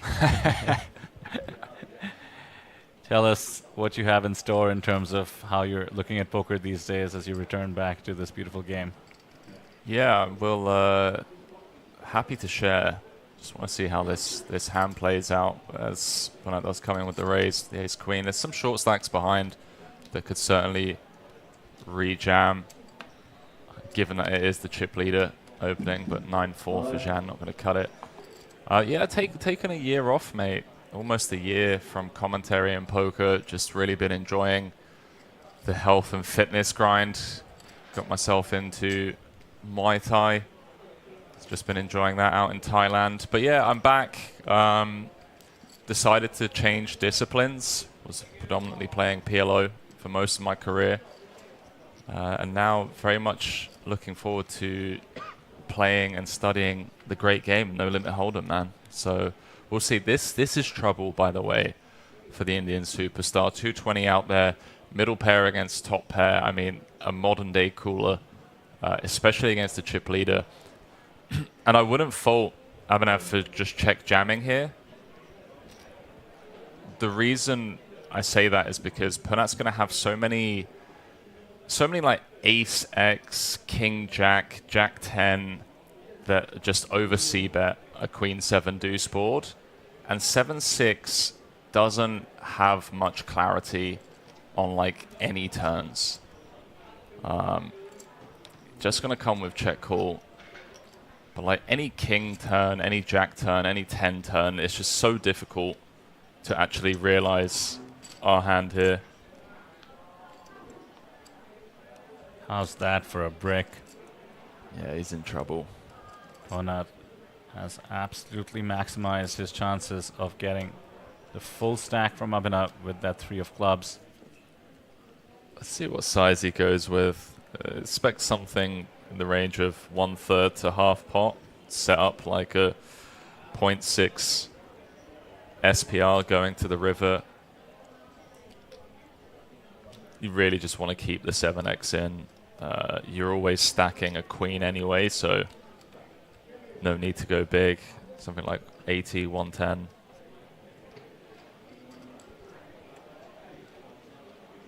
Do believe he has fired out a bet. Yeah, 1/3, 110, as expected.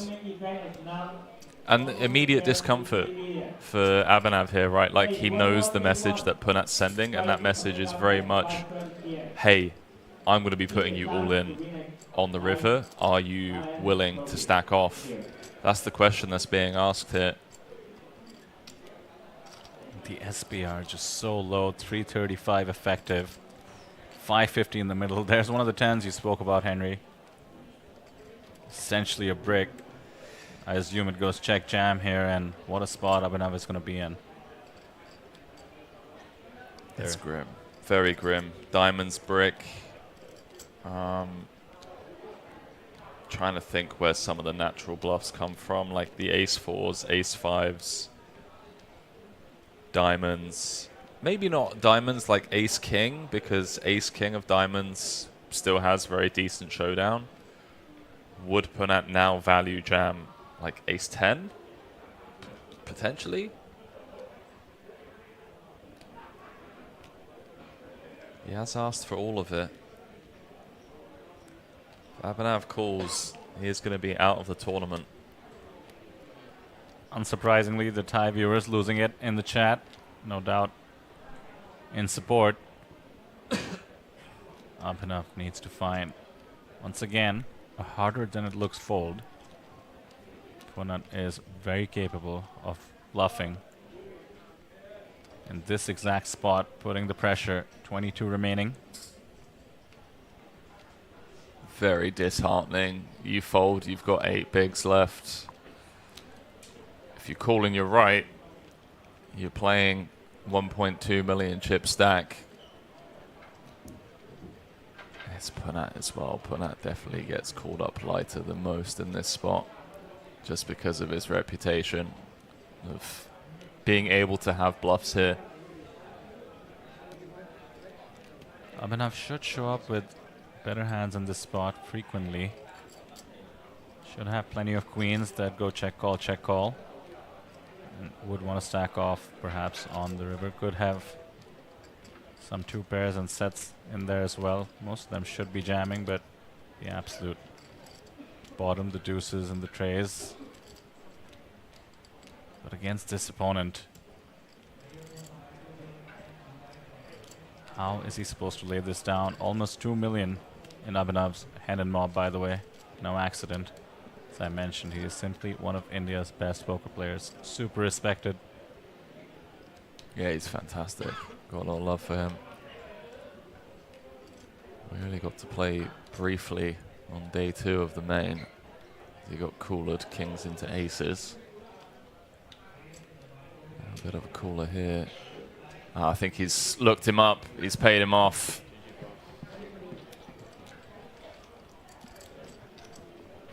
GG's a tough one to get away from. Understandable call there.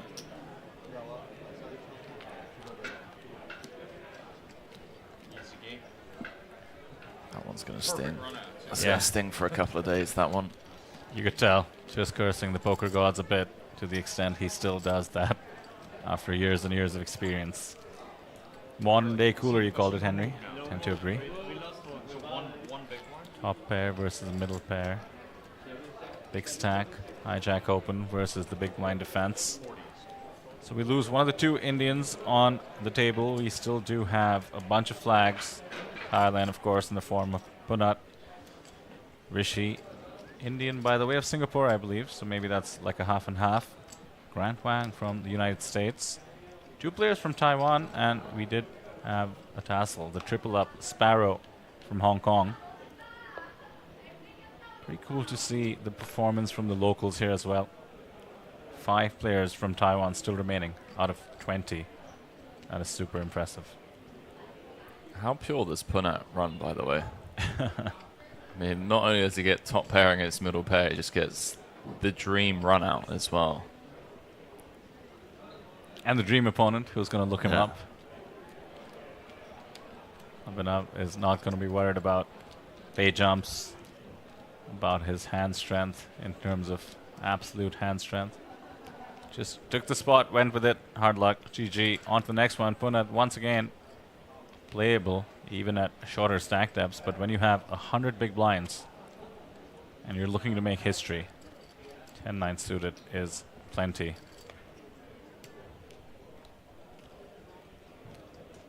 The pay jumps, by the way, go from about 9,000, as you see on the top left, for 18th, to slowly making its way to the final table, 21,000 for 8th place. And then the big jumps come in all the way to 165. Yeah, it's pretty flat, actually. Very top heavy. You know, three-handed goes, what, 80k, 109, 165. So almost like 2x from third to first, or more than 2x. So I think we're still very much playing for chips here. What I mean by that is you'll see a lot of guys just take the spots as and when they're presented to them, because there's so much EV in building a stack. You're not looking to just ladder a few spots here. So I don't think this is going to be as cagey as other tournaments where like the payout jumps are just massive. As we climb up to almost 2,500 viewers, no doubt, Henry, you're bringing the heat. Chat Pro says, hell yeah, it's Henry Kilbane. Hell yeah. Hell yeah. Sawadee Cap. That's right. Let's not forget Henry, a resident of Thailand, and the Thai viewers absolutely loving what's happening here. Punat in control. Pocket 7's now +1, 3 hands in a row. He is going to be in the mix. Loving the viewership, but also let's give some love to you and Sam, Elfin, Greg. I mean, I've been watching the content. I've been tuning in as and when I can. You guys, you know, your commentary for me, and I'm not just saying this, you've really polished your product, man. It's been a pleasure to listen to, and same goes for like Elfin and Greg from when we first started. Their content is hilarious. I mean, they're putting out like drama-styled Chinese TV soap opera kind of bits. It's brilliant, man. The whole APT package has really just risen to new heights. Thanks, man. It means a lot coming from you, and on all accounts, really, and hope to reach greater and greater heights. Yeah, Still APT is not going anywhere, man. It's going to continue to grow. Yeah, the kickstart with you and the catalyst of having you in the booth was huge for all of us, and look forward to having you again and again. By the way, Abhinav in the chat says modern day cooler, sad emoji. Yeah, GG's, man. I mean, I'm clicking cool there myself a decent amount of the time. And as I just said, you know, with these payouts, like I think you just playing to win. Or at least for now, just playing for chips. Oh, come on. Action player. Everyone trying to get Punat to put the straddle on. See, Punat for president in the chat. Let's wait. It might... Look, I've got a flight tomorrow. I'm meant to leave for the airport at 11 a.m. If Punat wins this, I've got a funny feeling I might miss my flight.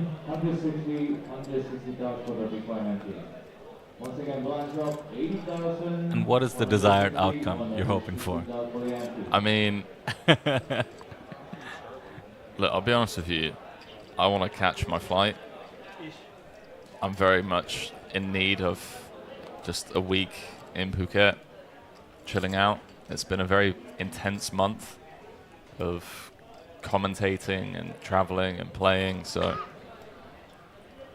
be nice to just go home. I know the Thai crew are staying a couple more days. I'm going to complete here. He's had a pretty solid trip himself. Final tabled the Zodiac. Final tabled one of the double stacks, if I'm not mistaken. Out here with some of the American crew. Did share a meal or two.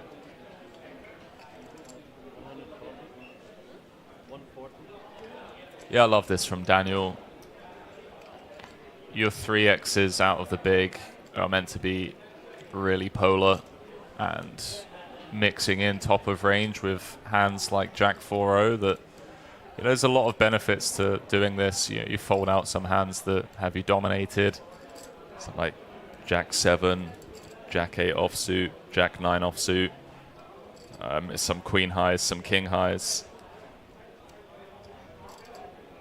Grant here might not be a believer. King 8 off feels just a tad too strong to let go immediately. It's close. It really depends on what approach Grant is taking to this tournament. Like, I don't know the dynamics at these three tables. Like, what's the situation? Are people taking it from like an ICM point of view, or are people just going for it right now? I'm not sure. That's pretty gangster. Here we go. The limp re-raise. Started off the hand with about 30 bigs or so. Yeah, this is cool. This is definitely the option that I prefer out of all three. Especially against someone like Daniel. If Grant's done his homework, done some Hendon mobbing, knows that Daniel's not on the recreational side, is definitely going to have bluffs here. Nice little pickup there. The American playing a very healthy 35 bigs.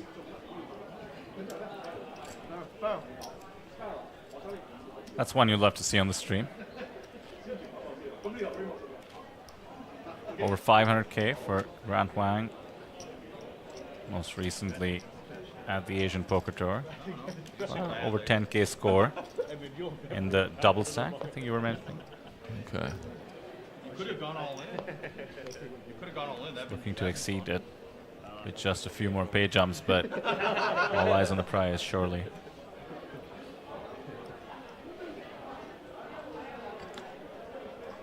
Could be the beginning of the Western invasion of the APT, Henry. Germany bagging the main. That hadn't happened for a while, at least. Fukuoka would have been the last one, so right at the start of the new era. And then we are seeing deep runs, and this was, by the way, the record for the most international field at the APT and for any series in Taiwan. I'm not surprised to hear that. And as much as I don't like it, from my own selfish point of view, in terms of growing the game and the APT brand growing, you love to see people traveling quite literally from the other side of the globe to come and attend these events. I think that speaks volume to the efforts of Fred, Neil, Soiser, Darren, Victor, the whole team. As Grant gets busy with the upgraded version this time round. Couple of cowboys. Blinds have just gone up. Punsri will be defending.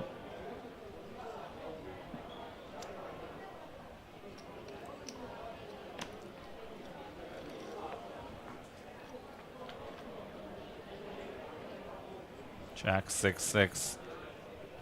Clean for the Kings. But not just some backdoors. Let's see how sticky he wants to get. Yeah, I was about to say, I mean, you say clean. I see what everyone else sees, right? With the 8-7. Wrap around. I mean, we block 7-6 and 8-6 suited. I like the check back from Grant, by the way. This is really tricky. Yeah, respecting ICM, not in terms of pay ladders, but just stack preservation to try and ship it, has turned this into a two-street affair with way the best fit, letting Punat catch up. Does catch up in a way, the straight draw now, except we can see the 3 5s have been folded, so it's trying to one out. And that check back does induce some action. Punat, with the equity he's picked up, is firing at it, targeting those ace-high holdings that might check back Jack 6-6 flops. Strap yourselves in, ladies and gentlemen. I mean, Punsri's not barreling turn to just get there. You know, there's a lot of brick rivers that I think he's going to have a mandatory bluff on. I mean, a good river card for Punat would obviously be like an 8 or a 7 because he just has showdown. But this feels like Grant's going to pick up a very healthy pot here. If Punat bluffs here, he has to go big. And I mean big. Overbet's not out of the question. You just think he goes for the 2x pot rocket, man. It's possible. I mean, with the exception of pocket jacks checking behind on the flop, a lot of Grant's range will be those medium pairs, but Punat decides to give up. Maybe too much of an ask to get a hand that calls the turn to fold on the brick river like the deuce of spades. So sick, man. How does he just know when to give up the bottom of range? Someone in the chat, tell me. How's he do it? Grant obviously going to be looking to extract some value.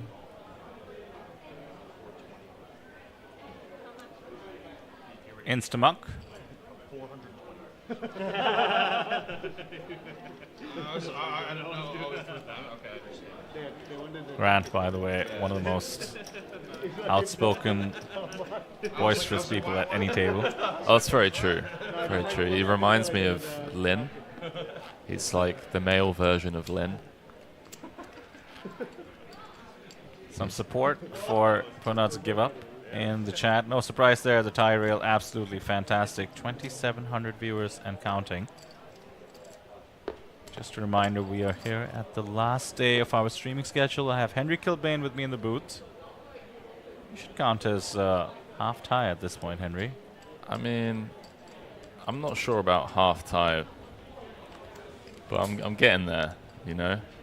I can now say my name in Thai. Okay. I can say where I'm from.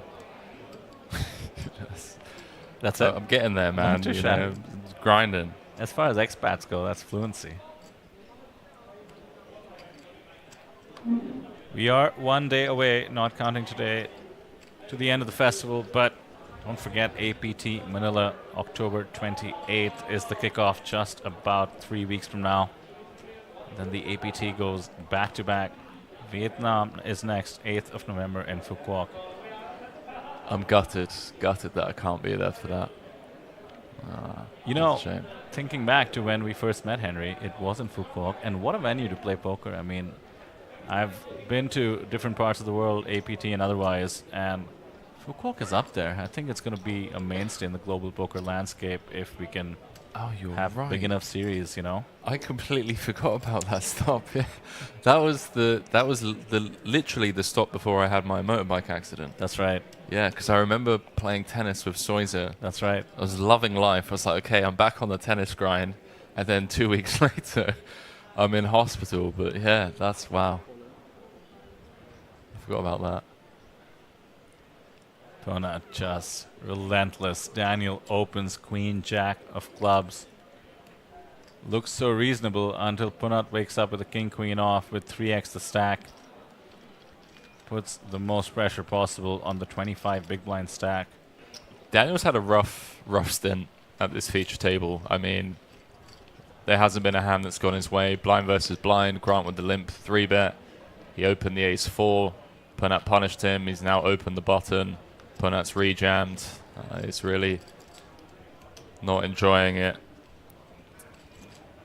We're at Buntarig in the chat saying, hope we have APT Thailand soon. Chai Cup would be nice.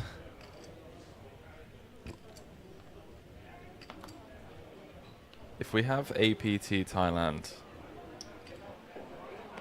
I'm just going to be walking around saying Pum Mi Kwam Suk Makrab, which just basically means I'm happy in Thai. Okay. I'm just going to be going around saying to everyone, I'm happy. And they're going to be like, why? And I'm like, APT Thailand. Would love to see it. I think we're not far away, you know. Speak with a lot of the Thai team. People like Punat doing what they can behind closed doors to get everything above board and just show the world that this is a skill game. My only goal is to play poker with the Thai Natak community. Oh, they're good fun, man. They're very good fun. What a cohort.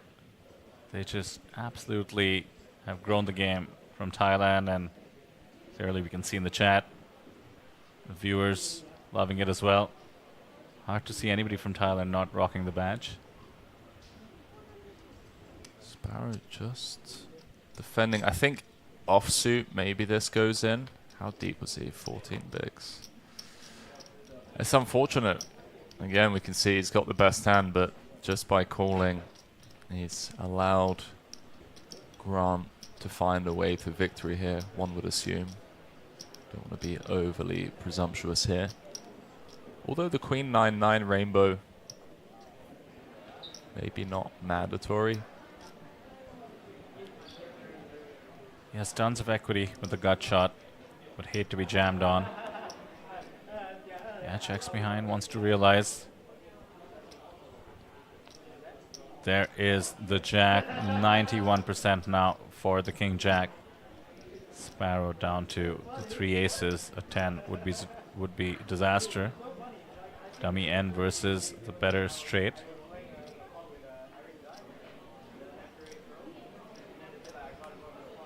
Henry getting love for the Thai accent in the chat. Try, man. What can I say? Cop and cap. See what Grant wants to do here. 6 bigs out there. Honestly, I'm a big fan of this, by the way. I like this. Just give Sparrow as much rope to do something crazy. We're never folding. We hate it when we get check jammed on or check raised. Now we go for value. Our kicker plays, which is nice. So Sparrow has a hand like Jack 10, Jack 8. Now some 6x, obviously improved to a pair on the river as well. I think somewhere in the realm of like 1/3 to half pot.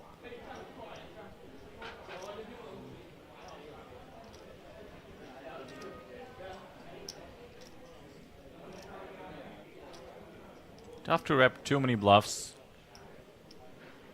Goes small as a result. Just wants a crying call.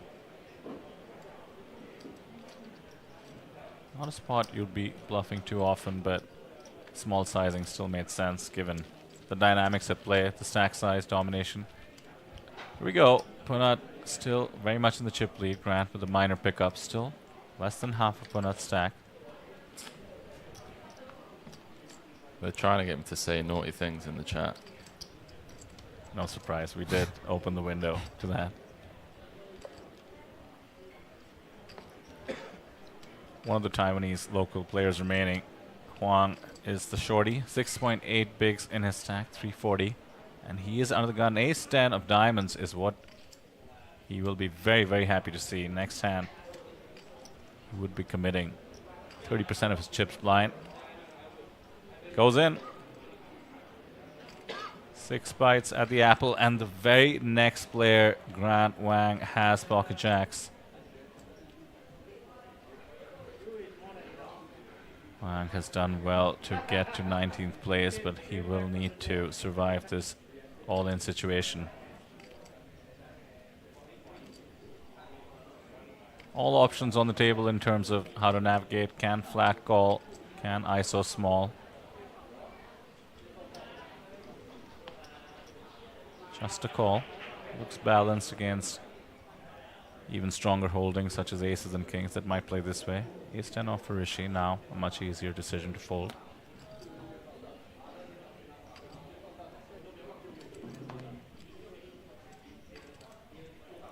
Another ace gone. That's oh brutal. My goodness. Yeah, that's brutal. 2 aces dead. I mean, good luck, sir. Cold deck. 7 bigs under the gun. Stranger things have happened though. Diamonds alive. Can make some straights. Let's see. 1 diamond on board. Queen of diamonds for a sweat. Royal flush draw. Oh, he's just bricked it. 1 ace remaining. Needs a Barry. A lone Barry. Doesn't find it. GG, sir. Grant Wang on a mission here at this feature table, cruising along now to 2.3 million.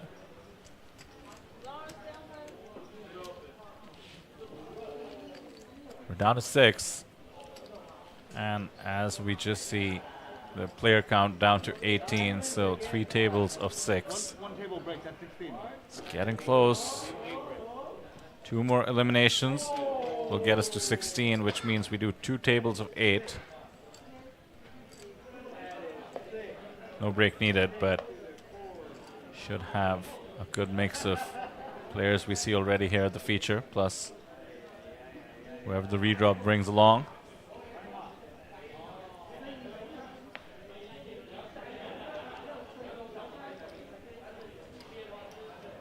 Almost 9,000 secured.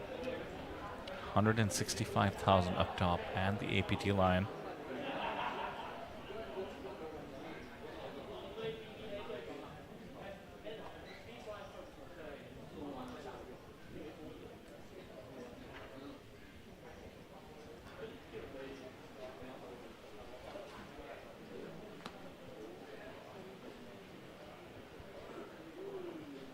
Blind battle. Oh, that's not much to go to war with. 7-4 off. 11 bigs in the small. Might want to just let this one go and save it for next time. Could consider limping if he has a broader small blind strategy, but yeah, it just gives the walk. And after picking up 2 big pots in a row, was going to be in attacking mode, so good decision. Taking a look at what else we have going on in the field on the outer tables and in the arena as a whole. About 5 p.m. local over here. The mini main is down to the final table. Is it really? That's flown by. 7 remaining. How many entries did it get? 741. That's wild, man. So they bagged last night, came back today at 11, so they're only 6 hours into the day. And they're already down to the final table. 100K up top, by the way. Almost, yeah. Almost 100K, and that was a $690 buy-in. Who's in? Let's take a look. Who we can recognize. Not anybody familiar to me, I'll be honest. Some Dutch regulars. 2 Dutch players out of the remaining 7. Okay, I might know them then. Wow, that's wild. Rishi waking up with Big Slick. Oh, I think I know Tom, by the way, the Dutch guy that's in. I think he took down the Bybit Bounty Hunter. Oh, okay. If I'm not mistaken. Big event.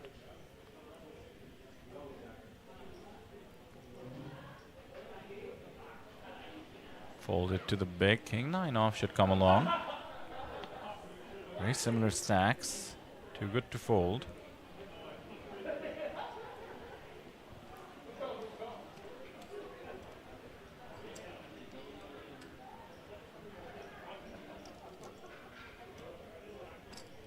It's not the funnest one to defend. Oh, never mind. Never you mind. He's 3-betted, and he's 3-betted big. Snap jam from Rishi.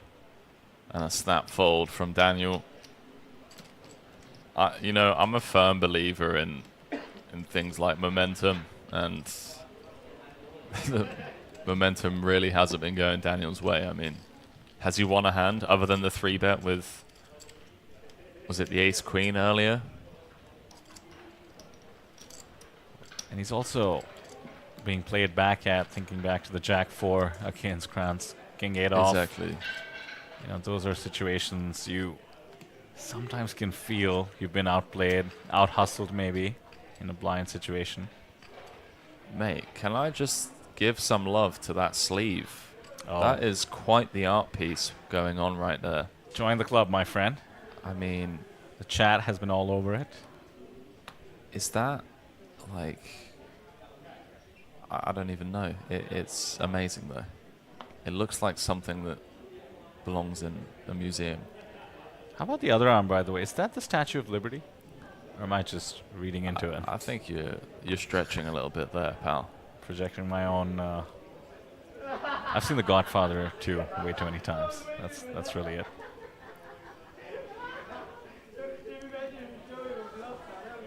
Can one watch The Godfather too many times? Hey, there you go. I mean, there you go, Henry.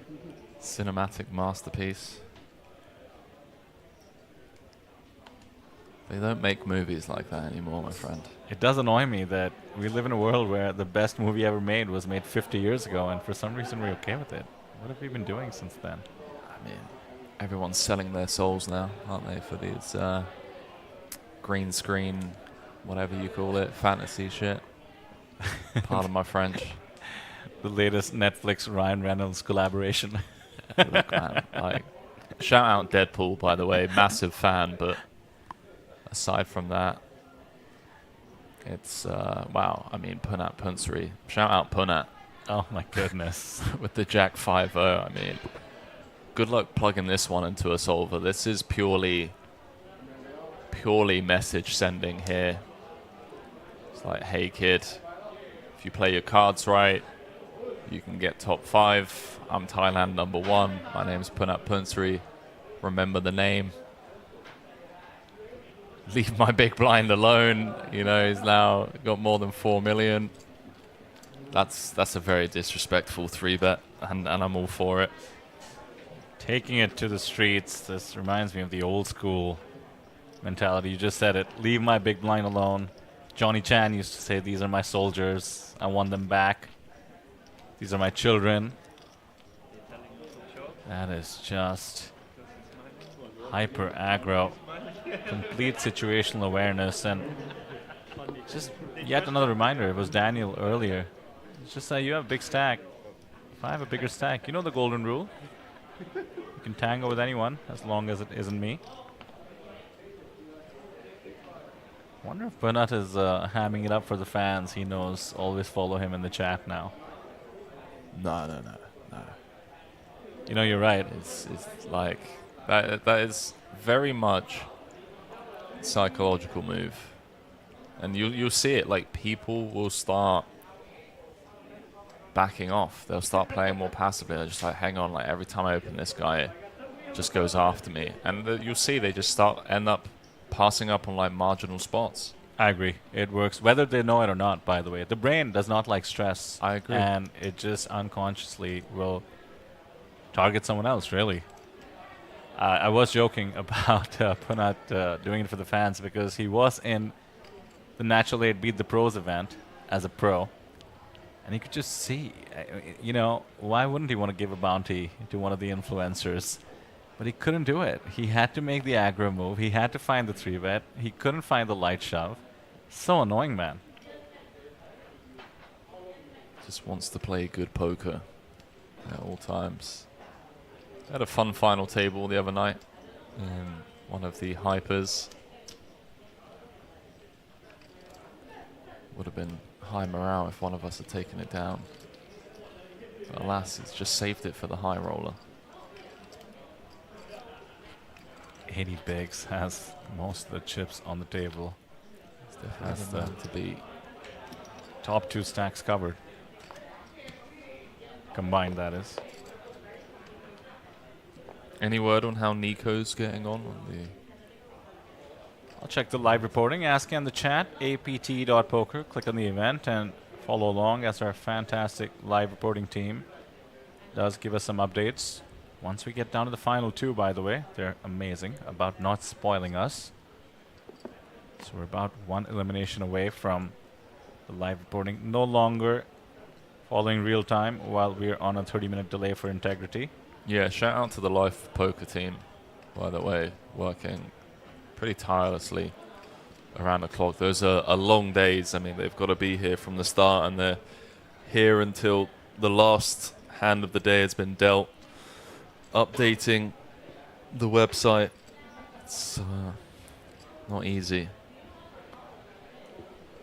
So Nico seems to have closer to 3 million, at least as of 30 minutes ago. Maybe intersects with where we are on the stream right now. So Punat could be the out-and-out chip leader. Doesn't matter too much, frankly, just about where he ends up and on which table, because he is going to be pressing his advantage, and he has the next 2 stacks covered combined. So here we go. Queen 5 off. Will be open on the button. And Rishi with an awkward stack here. A very strong hand against the button open, and it is in the chip leader's position. Would love to see a 3-bet here, but as we were just talking, Punat uniquely capable of putting max pressure, and Rishi just lets it go. And trust me, he knows he's supposed to 3-bet. It's just about what he's been seeing at the table so far.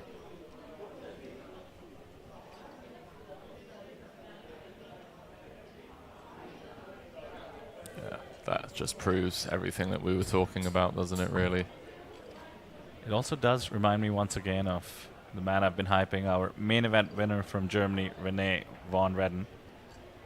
Those are the kind of spots he took, by the way.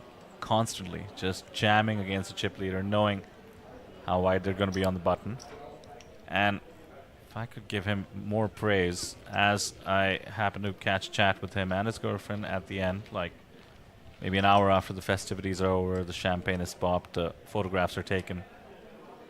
The first question he had for me when I revealed I was in the commentary booth for most of it is whether I picked up on any mistakes, what he saw. He was new to the live poker arena and asking me for feedback, and instantly I'm like, are you open to staking? Because this attitude.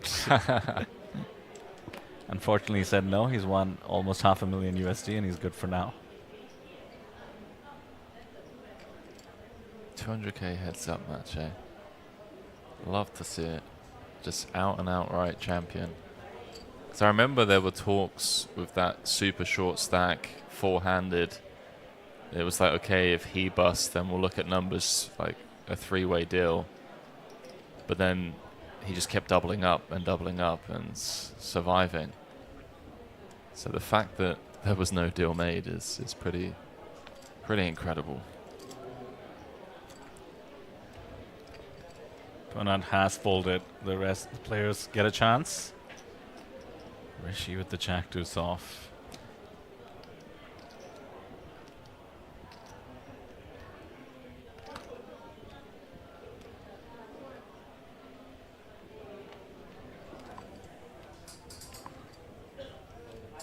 Oh, Sparrow's going to go for it, and a slap call, by the way. Shan waking up with ace queen of hearts. This is to get us down to the final 2 tables. Zhang can just hold here. Sparrow stood up already, jacket on. As it comes ace high, and he's now drawing to running cards. Dead on the turn. So we're going to lose Sparrow Chung in 17th place, going home. $10,090 for his efforts as he adds more money to, what was that, top 10 Hong Kong's all-time money list. My apologies. That's right. 2.7 million USD or so. Now richer by 10k. Not too shabby, the 3x return, but will be sad to be no longer in the running for the 165 up top, the APT Mega Lion. And we're down to just 2 tables. Been informed it's going to take exactly 3 minutes for the players to join us on the feature table. Okay. Slight redraw. So let's have a summary of where we are after you've been in the booth with me, Henry.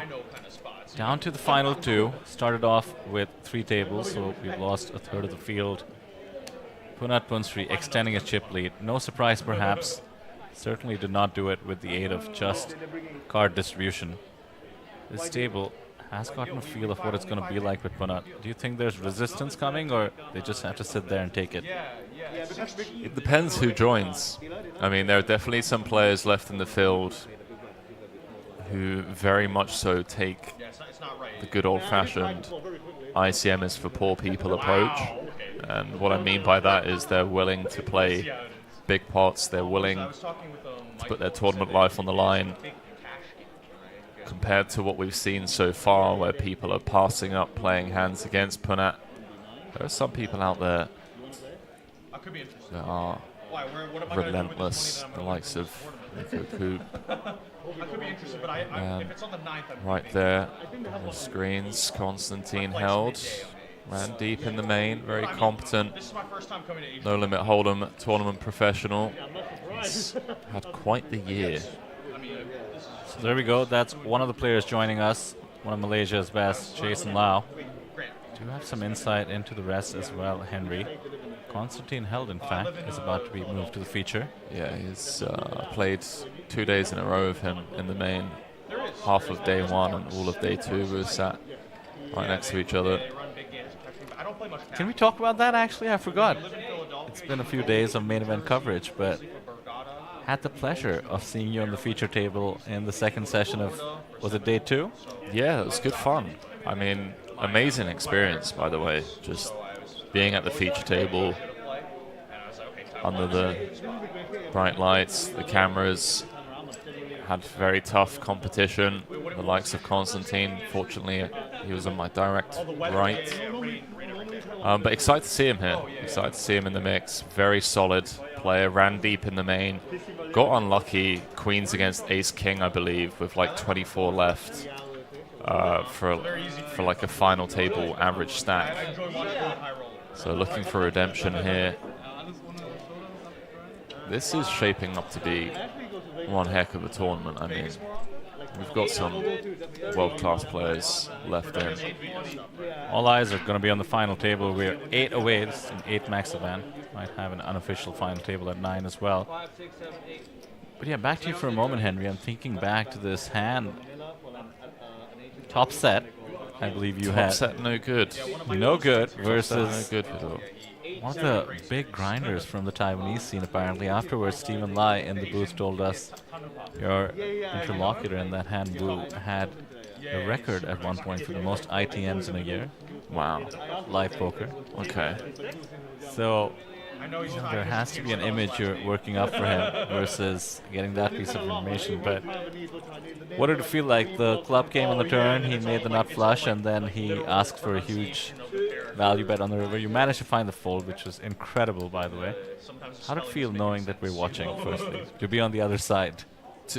You mean like to fold on stream? Or, I mean, I don't mind looking like an idiot on stream, for one. I think that's a byproduct of just years in the booth, where every now and then you say something you shouldn't say and you get backlash for it, and you know, you have to be okay with looking like a fool, especially in this game. So when you've already overcome that element, I think it allows you to make big folds, especially on live stream.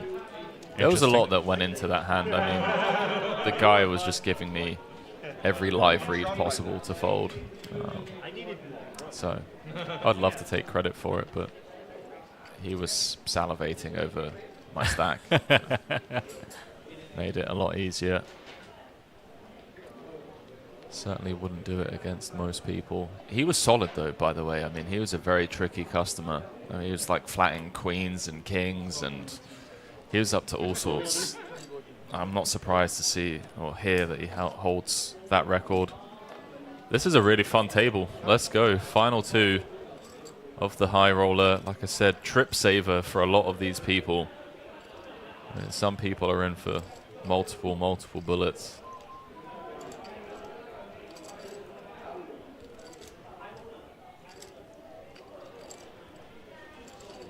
Jason's got 17 bigs. He's just going to ship it in. What a spin Zhan's been on, by the way. Like, arrived late. I think he missed like 2 hands. Right. Had the 10s. Then rivered the nut flush. Then won the ace queen against Jack 7.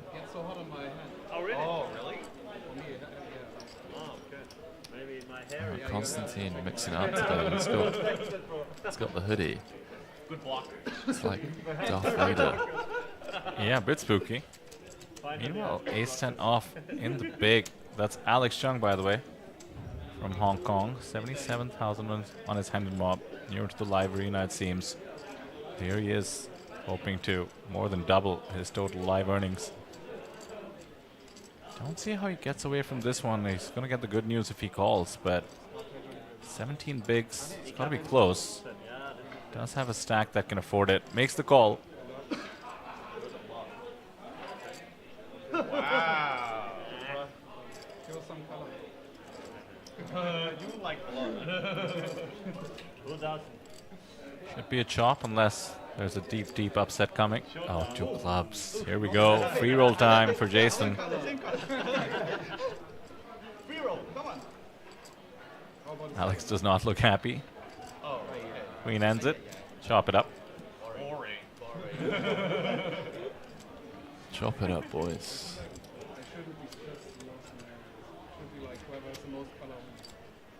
Yeah, I agree. The biggest color, most color. Yeah, Just goes to show both players willing to go for it. Hefty jam. Let's do it now. About. What is that? There we see it. About a 17 big jam, as I had said, and call off for a huge chunk of Alex's stack as well. These guys will be taking those spots. Yesterday, the Zodiac. Oh my god, the bubble took over 2 hours. The 10 edges coming into play. That shouldn't make sense, right? Because in the bigger field, it's more likely someone bust, right? Constantine comes in with, I believe it's about 800k in chips. Yeah, he's playing around 17 bigs. Grant waking up the Cowboys once more. This is going to be my last hand in the booth. Let's make it a big one. Appreciate everyone that's tuned in, showed some love, not just today, but over the entire festival. And once again, just want to tip my hat to the entire APT team, both the production side and Neil's team, Fred's team, Lloyd's team, out there running these tournaments around the clock. Obviously to you guys in the booth, as I think I might get what I wished for here. As Shan has ace jack, 22 bigs. It is an under the gun open. How'd you do that, Henry? 30 minutes in the past. Just demanded some action on your last hand in the booth. Ace jack. Oh, he's just gone for it. Has he just gone for it? It's a 3-bet for sure. 250. It's on the smaller side as well. Against the under the gun range. Makes some sense. That's a shame. We're not going to get to see 3 cards. You never know. Could get tricky with the kings. I think this is just posturing from Constantine here. Action back on Grant with the Cowboys. I like the size from Shan. We don't need to go big here. At these stack depths with ICM. Just unfortunate timing.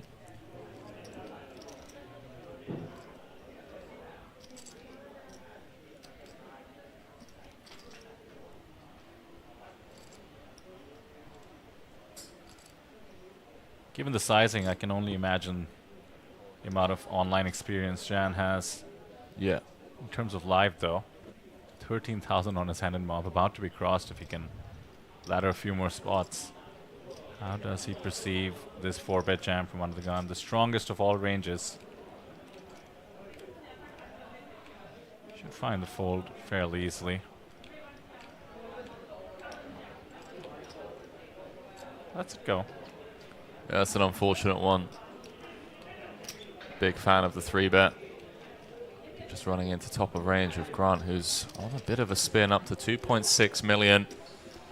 Getting it done for the long distance travelers. Vidor, it's been an absolute pleasure, man. Thanks for having me for the last hour and a half.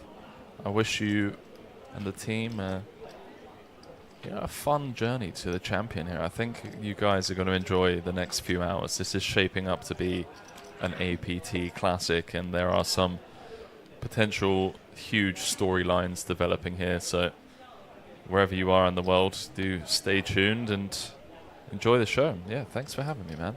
Well, the pleasure was all mine, Henry. We are in it to win it here in terms of the event, but more importantly, a pleasure to have you in the booth, and look forward to seeing you at future APT stops as always, playing or indeed with me alongside in the booth. See you soon, man. Peace out, chat. Love.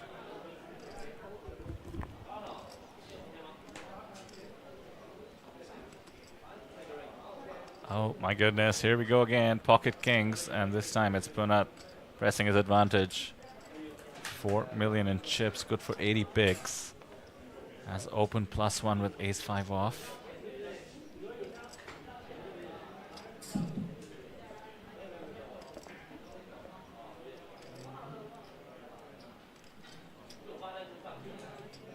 Oh, Jason is just going for all of it. He wasn't around when Punat was really running over the table before we had some of the newer players join us. I have a feeling he could have played that one differently if he was, knowing that Punat is playing back at people very often. Grant here with the posturing. There's a pay jump. In general, also just wants to stay balanced. Sometimes I think it's just so that players can get the all-in players blood pumping a little bit more. Psychological warfare, as this is. On to the next one.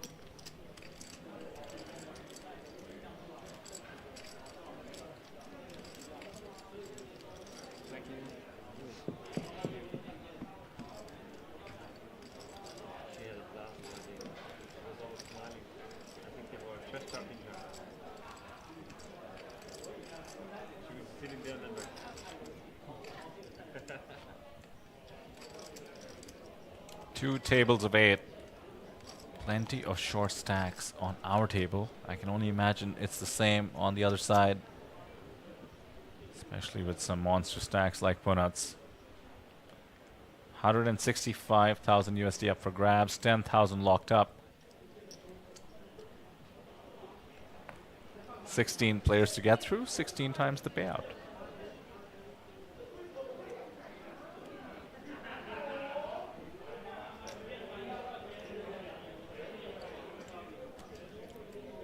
$3,000 if you're joining us. 14,500 subscribers. So close to that 15,000 milestone. Would appreciate if you would hit subscribe. Don't forget, just 3 weeks from now, there's going to be 20 days of APT. We will be streaming the full schedule from APT Manila. Make sure you stay updated for that. Hit subscribe, hit like on the stream. That way YouTube promotes it to you.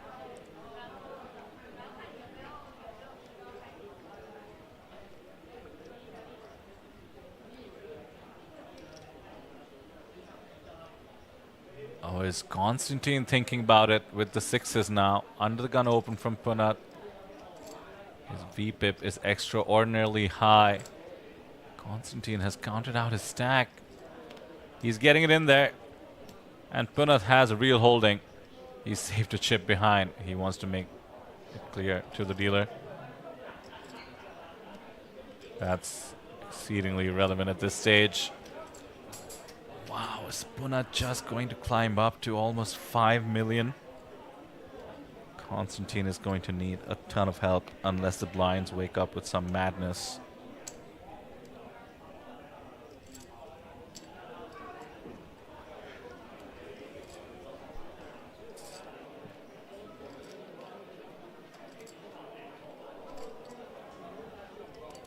Oh, and there it is, the madness I mentioned. Pocket 9s for Daniel. Barely has 12 bigs. 2 of them did go in from the 14 big blind stack. Goodness, goodness, goodness. Can he find the call button here?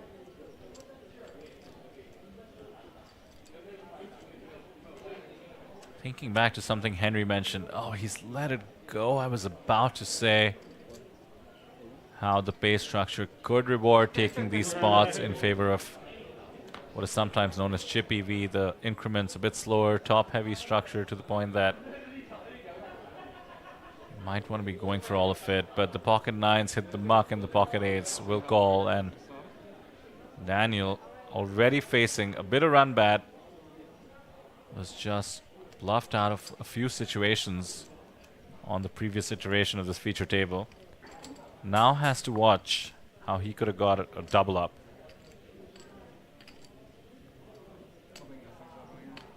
Constantine eyeing the outer table for the minor pay jump to 15th place and makes the call. Gets the bad news, Daniel. Well done by the camera team, capturing Daniel's expression as we see what could have been. He's now hoping for an 8 or 6 on the flop, mind you. Beat that as may. Constantine held is at risk, and there is a 7, but not much else. 4 and ace changes nothing. So some backdoor straight possibilities. There is the 4. He's going to need the 6 and a 6 only, or we lose one of the best players remaining in the field. Constantine held leaves us deep run in the main, deep run in the 2-day high roller. Punat with his customary politeness and grace, as these two players who are no doubt familiar with each other share a GG. Punat also using the opportunity to check his phone. Maybe he's watching the stream. Hi, Punat. Say hi to almost 3,000 viewers in the chat, many of whom are supporting you from Thailand.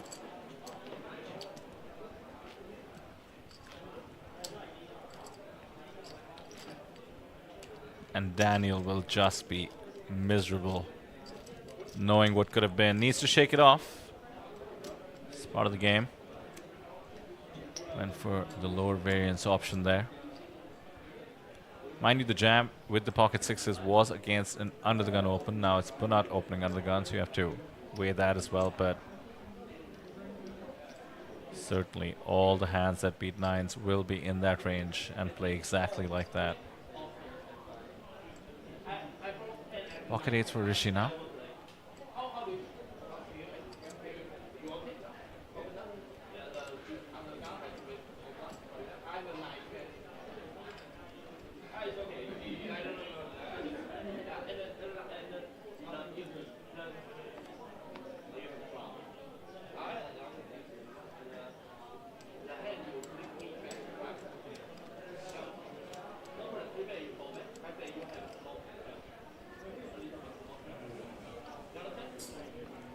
Ace, queen for the man who has been spinning it up. And Shi Guo from Taiwan in the hijack against an under the gun open.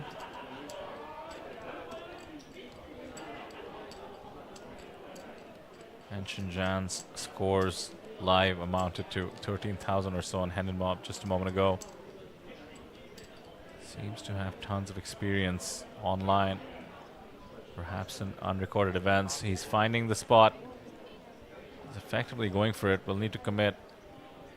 Yeah, it's basically an all-in. 55k saved behind. Alex Chung can let the king-queen go. Now Rishi with the 8s. Once again, the under the gun open is being attacked. Just saw a showdown where somebody had pocket 6s. Does Rishi have any tendency to be snug and let the 8s go, or are we in for another flip? We're gonna find out.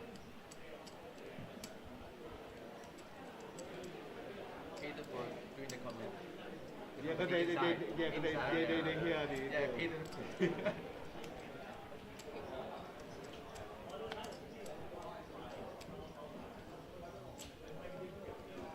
Somebody in chat, and I believe in Thai, says we're not experts, we just come to cheer. That's exactly what we're all about. Welcome, welcome. Put out with the queen jack suited, but an easy fold does take away the queen to the extent this gets called, and we see all 5 cards. She has to think in terms of which hands beat him. He does go for it. Spots like these, you can sometimes eliminate aces and kings from the range. So yeah, you're not loving life. You could be against 9s, 10s, jacks, and queens. But there's much fewer combos of those versus the ace kings and ace queens. 16 combos of those each. Jacks and queens, and any pocket pair just has 6 each. So here we go. Pocket 8s, we ace queen off. 1.9 million over 30 bigs in the middle. You have, he has ace, huh?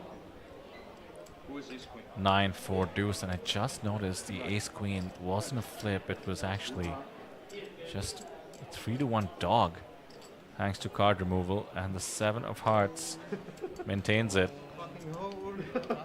Tons of aces and queens folded, no doubt. Needs the miracle 2-outer. 3 of clubs means we do lose yet another player from Taiwan in 15th place. 11,350 for his efforts. I think we have had an elimination from the outer table as well. So Rishi rocking the grey Asian Poker Tour hoodie. That's getting a lot of love in the chat. Now up to almost 2 million, 2.7 million, pardon me, in chips. Then I remembered my kids are watching at home. I was like, shit. Oh, my you did? Oh, my let's wife's go. gonna give it off to me. But that must be so fun for them. How old are they? Mommy, what? 6 and 9. Wow. So they have no idea what's happening. Right? Oh, they see us playing all Oh, the they time, see. so- This is not your first time, not your first rodeo, huh? He's like, yeah, I do this shit all the time, man. I make the FT of every tournament I play. I get on the TV table. Never on the TV table, but they see us playing at home, so. Who's the lucky individual that will get to battle against Puna over here? Grant Wang making conversation with Rishi. Some 2 starting stacks. As I mentioned, one of the more talkative players in a fun way, clearly, creating some camaraderie. Alright, that's cool. You just knock out everybody, and then I'll just sit.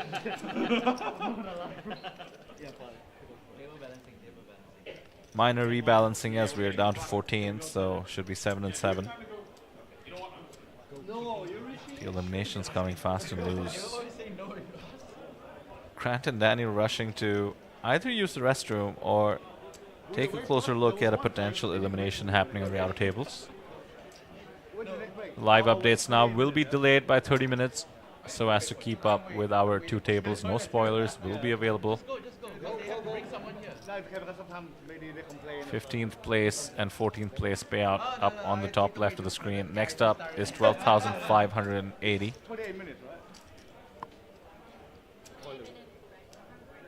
That's for 12th and 13th. After that, 14,400.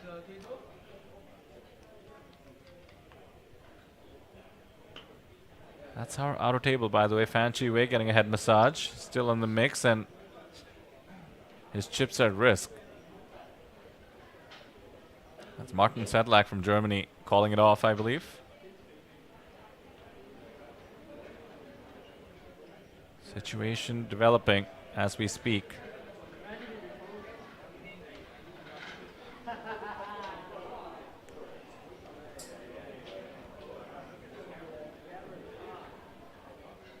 I think Fan has just saved a couple of chips behind, so he's effectively all in.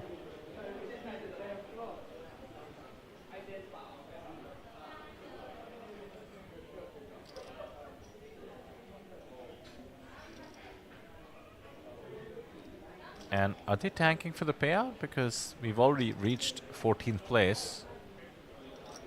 So the minor pay jump on offer.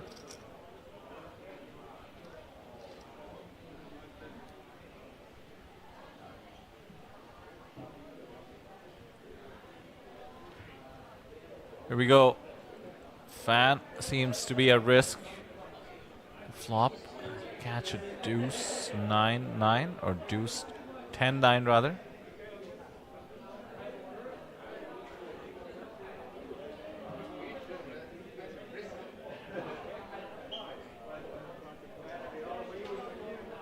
Oh, never mind. Fan has saved a chip behind.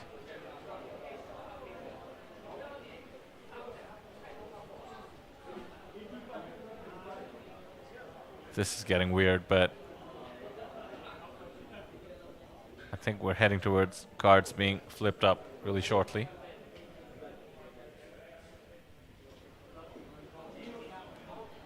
Here we go. A queen and an ace against a king and an ace. Rough shape for Fan Chi Wei. There it is, the straight draw. Needs a jack or a queen. The 4 of diamonds means we lose Fan really deep into the 2-day high roller on the main event final table and winning the Superstar Challenge, the 25K challenge, as Punat and Fan share a hug. remnant of the main event final table from 2023 and the epic bluff that launched Fan into poker stardom. Oh my. 13 left now, 6 and 7. They just fucked you. Oh, okay. Yeah, you just got screwed. I knew this would happen if I didn't The excitement means that Rishi missed a hand. Punat barely made it to see his own hand. Is this hand dead or not? Yeah, if you call it dead. If you call the floor or it is dead, I guess. I mean, this one is dead, yeah. Yes, this one's dead. No big deal, Rishi. Get to the next one. Wasn't in the blinds or anything. Oh, wait just a second. He was in the blind. Oh, that is rough. Was he the big blind? Yeah, he was the big blind and his hand is folded. Them's the rules, Rishi. Hard luck there, sir. Has to pay the ante and blind without seeing a card. Yeah, man, over it. He was so stressed.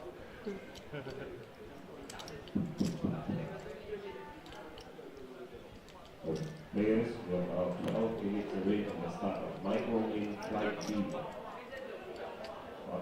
3,000 of you in chat, many of you supporting Punat, but I'd love to hear who else chat is in favor of. Punat in the mix, of course, representing Thailand as Thailand's #1 all-time money winner.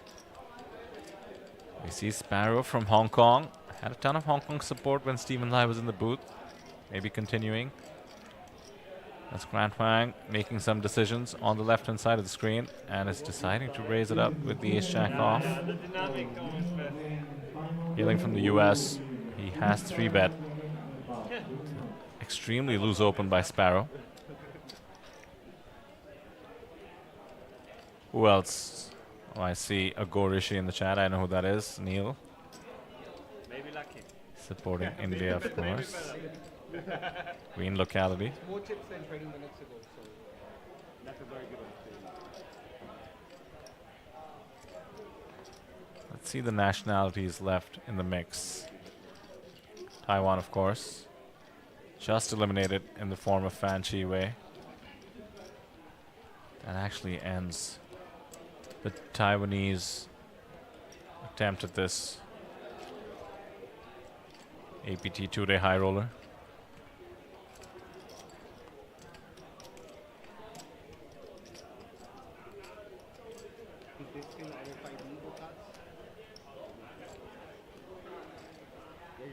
Adrian Favre, who joined us at the start of the day on our feature table. Hand number 1 and 2 eliminations, courtesy of Adrian. He's from France. I was joking with Henry about the Western invasion, and my oh my, look at this. I'm not going to get too caught up in the weeds here, but 13 players remaining. 1, 2, 3, 4. Only 5 from Asia. I'm not complaining. Diversity is certainly the strength of the Asian Poker Tour. Just happens to occur in Asia. Doesn't need to only involve Asians. And here we go. 13 players remaining. 5 of them from Asia. India in the mix in the form of Rishi. Shinya Maeda out there after making some big laydowns from Japan. Alex Chung on our table. Already mentioned him. Punat Punstri on our table as well. And Jason Lau also on our table from Malaysia. In the hand right now. Ace-9 off. This could be trouble. 16 bigs for Jason. We saw he was willing to get in the ace-10 off from the button. Full rip for the 17 bigs. And when Punat opens ace-10 off, his range is certainly going to be very loose. Ace-10 off is up there. Jason would not fault him for going all in, or at least 3-betting the ace-9 off here. All in should be the move if he wants to raise, considering fold equity. And his spidey sense saves him. Only a call. How do they do it, chat? 4-4 queen. Jason might have avoided disaster.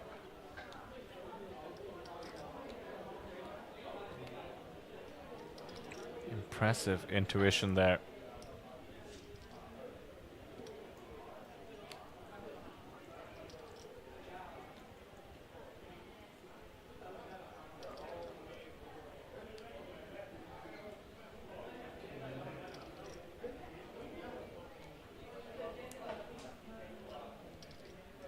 Now the one big blind C bet. Too early to fold, ace-9 off. It's under-repped in the big.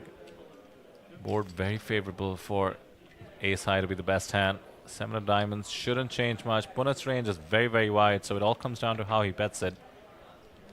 Thinking back to his elimination of Abhinav Iyer. Did have top pair there, went 3 streets for value.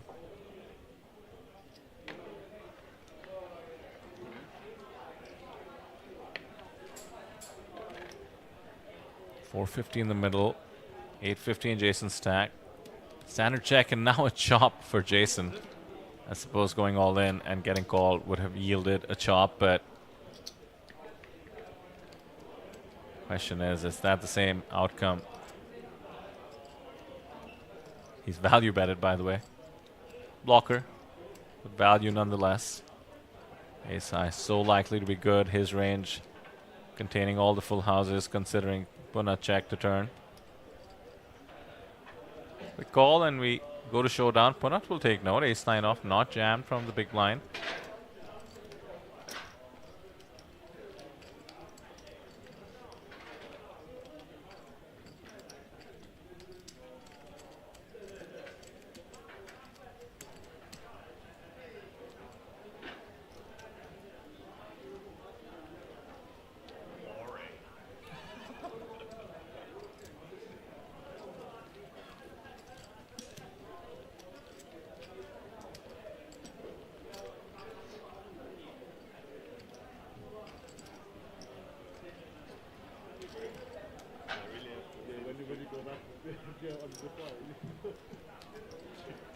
Daniel's having fun. I think Henry Giovan's in the booth. You know Henry? Yeah, sure. I think he's in the booth. Clearly some camaraderie there as well with Punat. I think so. Oh, let's go. Are the green chips 25k is the ask in the chat? Indeed they are. Kind of similar to our main event, except these are different chips so that the events can run at the same time. Grays 100, greens 25. Blues would be 5, I believe, yeah. Orange is now out of play, those were ones. Justin, I think you took a break from our stream. I can't say I blame you in the chat. Justin Fairbanks is down to 5 in the mini main. 1 from Hong Kong, 1 Japan, 1 Thailand, and 2 from the Netherlands. Yeah, we saw that. With 7 remaining, it's pretty cool to see. Western invasion, should we make it official? The majority of the players remaining here amongst the 13. I did mention the Asian contingent, but let me just remind you of the rest. Grant on our table from the US. Joseph out there from the UK. Nico Koop dominating from Germany. Likely second in chips. Maybe tied for second in chips in the tournament. Martin Sedlak, familiar face from Germany. Adrian Favre from France. Has been on the outer table since the first feature table. Lastly, Daniel on our table, right there on the screen from Austria.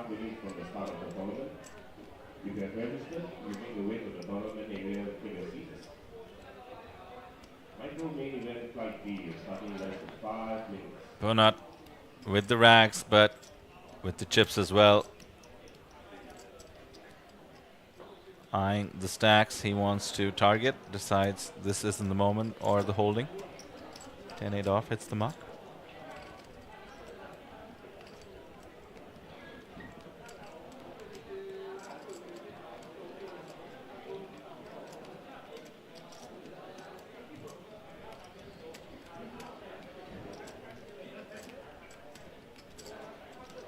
An ace on the cutoff. Rishi has been a bit more gun-shy given the bigger stacks in action, but now with his own monster stack after that pickup with the 8s against the 6s. Oh, pardon me, against the ace-queen, I believe it was. More pep in his step, opens the ace-3 off. Folded to the big. Similar stack for Grant.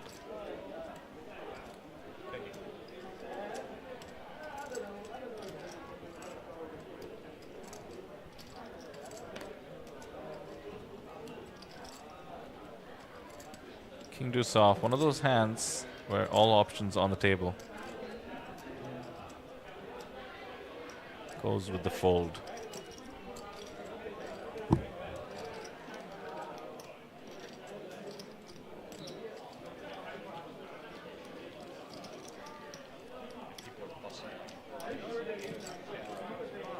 Yes, fast. Keep going up. It's going up. Yeah, that's not how it works usually. Everybody's trying to give their chips to Puna. Dang it.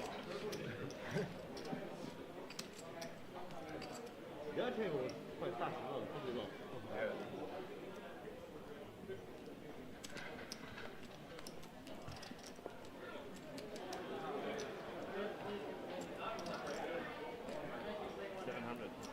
Proper holding for Punat. Queen Jack of spades.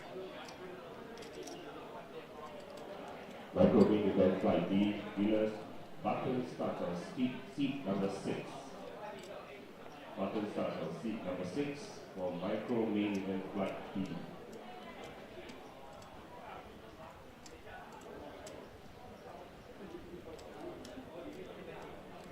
Rishi contemplating taking a stand, but he's too soft. Not choicest of holdings to try and battle the monster stack of Thailand's #1 player.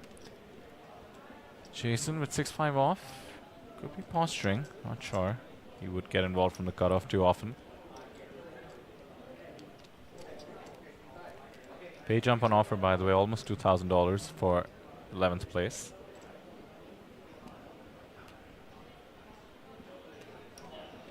Suited connectors for Alex Chung on the button. However, 2 million in his stack. Tough spot. Narrowly, you could call and speculate, but ICM is in question. 3 away now from the final table of 9, unofficial.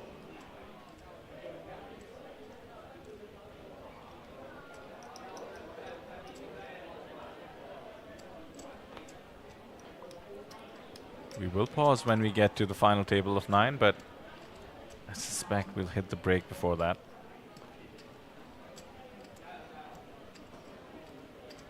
"15 minutes away from the break."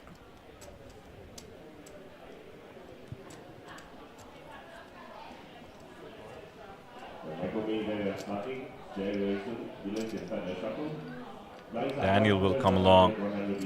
His stack is just reduced to 8 bigs or so. 7, 6, 4. Has the best of it.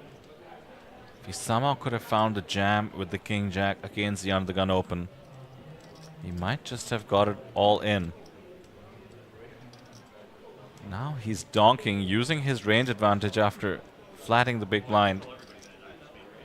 Excellent bet considering the stack size situation. Punat simply cannot speculate.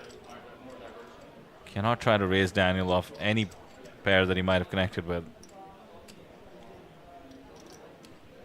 He's bluffing with the best hand, and it's going to work. Still should give him a lot of confidence. Not to mention an important pickup. 150k added to his stack, up to 14 bigs as opposed to the danger zone.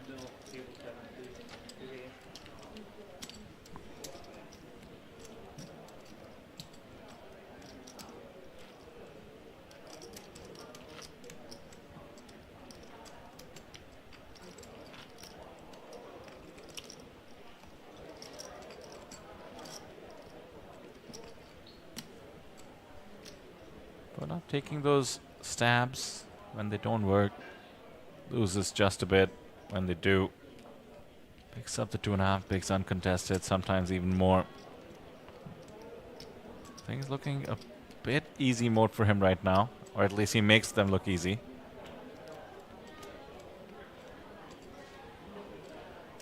Did anybody pipe up in chat about who they're supporting apart from Punat? That's obvious to see with all the Thai language in the chat, of course, but do have a varying amounts of nationalities. That's Jason from Malaysia. We had a lot of support for the Malaysian wildcard in the chat. How about now? 3,300 of you watching. For all those of you who make it to APT Manila, make sure you find me Say hi. Love to see people who have been in our streams come see us in person at our stops. APT Manila kicks off October 28th, 3 weeks from now. And we go back to back. Phu Quoc is up next. That's in Vietnam if you don't know. Fantastic poker destination. I recommend you Google it ASAP. Tropical paradise off the west coast of the country. They built this sort of casino slash hotel slash amusement park slash fake Venice city concept. That is just a really fun time.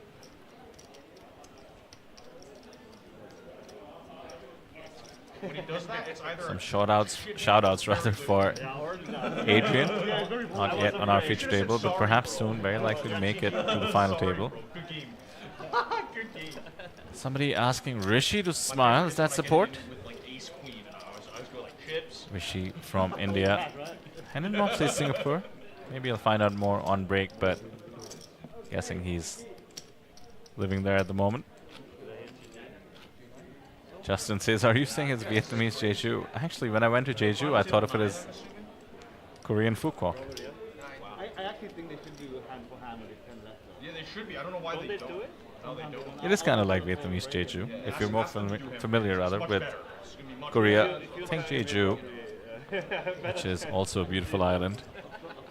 Except much more tourist-oriented, you know.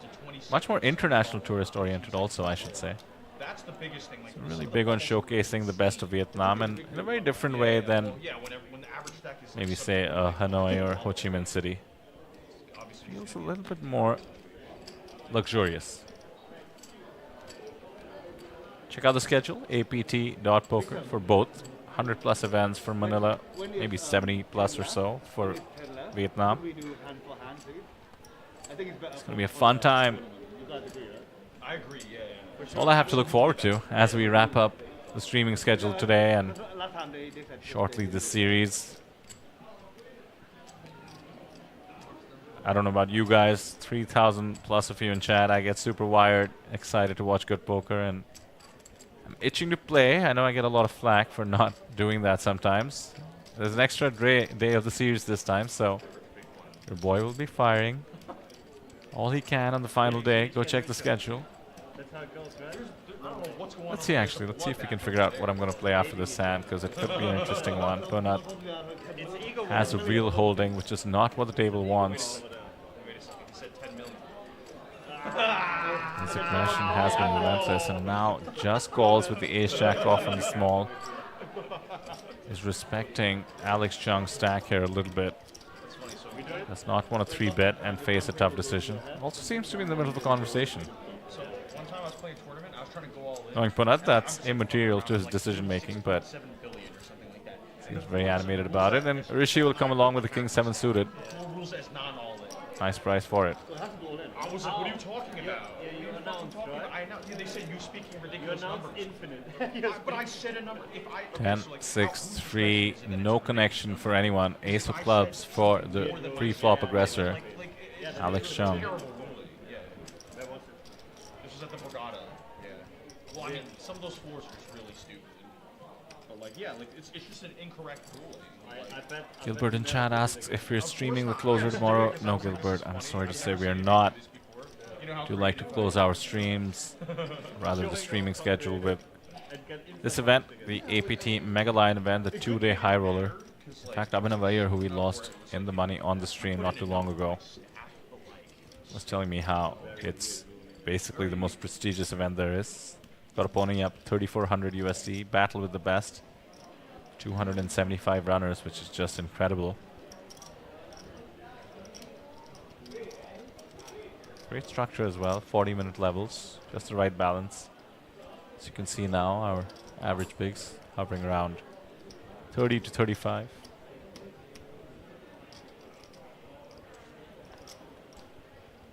The stab is taken with the ace-9 off, but not ace-jack of clubs. Rather, ace of hearts, jack of clubs. Underrepped his hand pre-flop. Might be regretting it at this point, actually. Just lets it go. Folds the best of it. Fantastic result for Alex Chung here.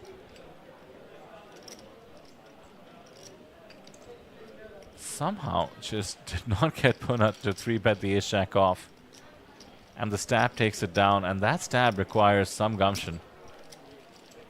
Very well done by Alex, extending his very healthy stack to 38 bigs. Two relative short stacks on our table, 16 bigs and 17 bigs, but it is plenty. It's just that we're 6-handed and 5-handed between the two tables. Blinds do come around fairly quickly. 8 minutes away from the end of the level and hitting the break. We're going to come back to that one big increment which we have right around the break usually every 3 levels or so. Going from 30k, 60k to 60k, 80k. Stacks and blinds will get effectively scrunched. 33% increase means 25% hit to the stack, and some of our shorties will be forced to make moves. 2 away from the final table.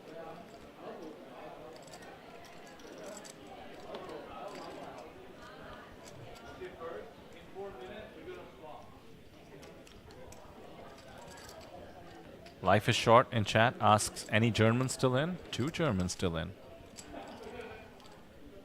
I can tell you who they are.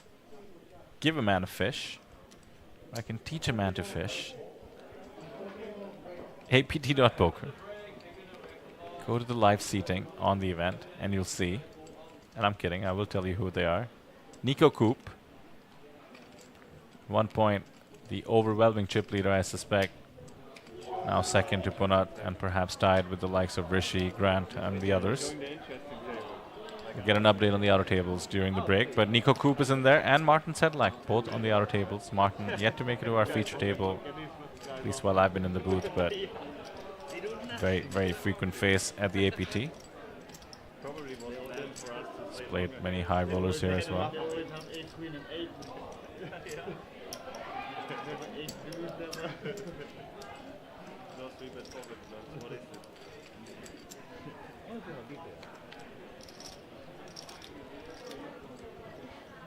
Are we playing till the final table, asks Knight in chat. We're playing till the winner. One of these 11 contestants walks away with 165,000 USD and the APT Bronze Mega Lion. Punat looking to make history. Punat Punstri, Thailand #1 player. Has shipped the APT main event. Can he ship a prestigious one as well? This one. 2-day high roller, 3,400 buy-in. 275 players. Justin Fairbanks in chat says we lost Justin Chu and Jeremy Chan. That is unfortunate. We need to lose someone or the other as we make our way to the final table. Some big names leaving our feature table as well. Jason with the king queen off, check calls. 9 of diamonds now. Where are you from? The United States? We're not playing the same course. Really? Wait, you play what? What do you play? I mean, you can only play like with and stuff, right? Like ace. You play GG. Are you living in the States? Yeah, but you can play GG. Obviously you can play GG. Oh, and the counterfeit is complete. The 8 of clubs means the king high is the best hand. On a position, check once again. Jason's range will include a bunch of missed draws. And Chung has the absolute nut low. He's playing the board. Should feel the need to bluff at it, considering any hand that played the board also in Jason's shoes would have bluffed more frequently than not.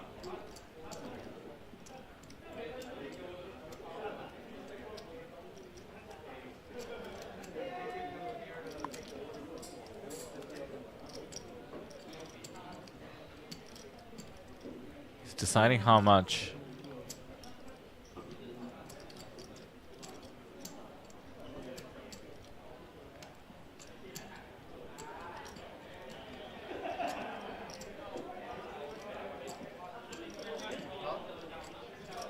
Goes small, and it's quickly called by the king high. Great result there for Jason Lau. Up to 1.375, well over 23 bigs. Rather precisely 23 bigs. As we see the chip standings, Daniel now the shortest stack on our table. 3 minutes away from the break. Could just wait to get till the break. Find some new gears. There is going to be a big increment in the blinds, going from 30,000, 60,000 to 40,000, 80,000. Very curious what the stacks are on the other table. Is Spud's there, right? Yeah. Sorry, I didn't realize. I don't care. I don't care. No, that's just right. That's just what it is. Yeah, I'm not going to be like dishonest about it. It's not like there's like 1,500 people watching.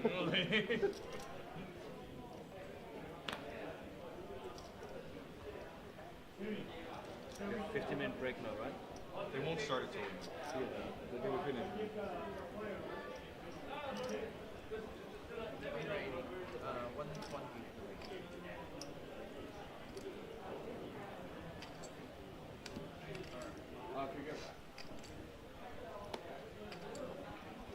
Pocket nines for the short stack and the hijack. Exactly what he wants to see. Yeah, they're a little. And the rack spin, we have hit the break. I don't know if I want to take my chances. 3,300 of you here. 14,500 subscribers for the Asian Poker Tour YouTube channel. We would so appreciate if you would help us get to 15,000. This is our last stream for Asian Poker Tour Taipei Poker Classic. We will be coming back to you towards the end of the month, so hitting subscribe will make sure we catch you. In case any Thai viewers are watching and listening and can help translate for the thousands of Thai supporters of Punat amongst other people in the chat, I'd appreciate if you could ask for a subscribe as we head towards the break. It's going to be a quick one. Standard 15-minute payout update being asked for. You see 12,575 guaranteed. Next up is 14,400. So we hit the final table. It's going to be good for, let's just say 8th place is about 21,000. And if you beat 8 more spots and get to first place, it's 165,000 USD up top. Pocket 6 is still figuring what to do, mind you. Alex Chung in the big blind shoves it in, and Daniel with pocket 9s makes the easy call. Great spot for the double up. Would hit 2 million chips, well over 30 bigs. This is what he wanted to see.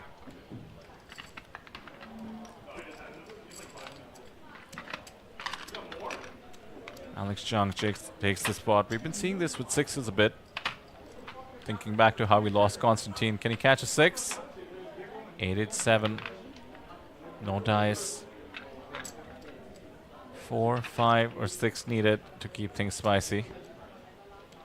3 doesn't cut it, so it's going to come down to 2 outs.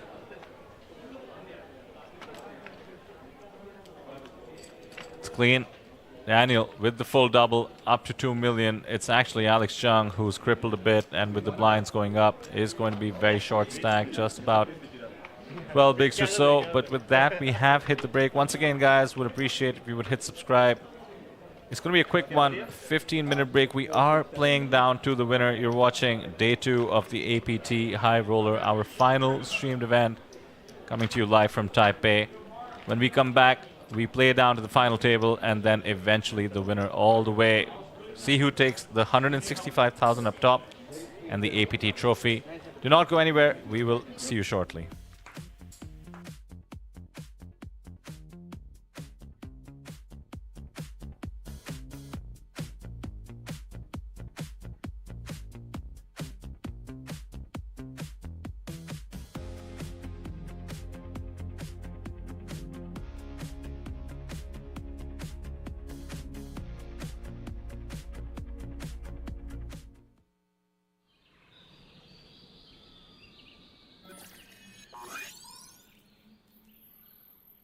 Welcome to Asia's largest online poker room. Our next generation poker software is now initiating.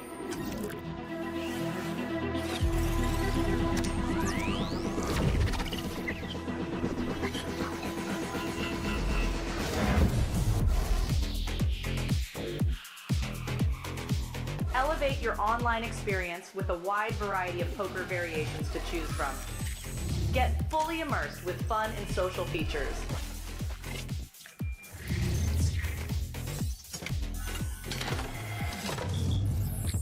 Level up your game with PokerCraft and Smart HUD. Unlock a wealth of rewards including cashback, bonuses, and jackpots.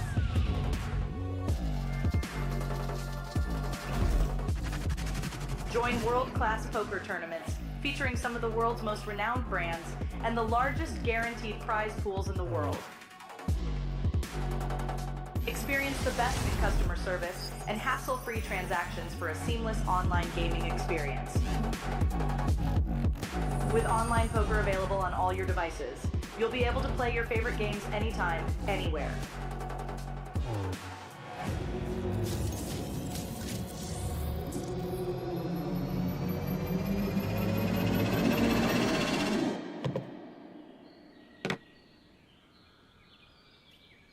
Sign up now and elevate your online poker experience today.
Welcome to Asia's largest online poker room.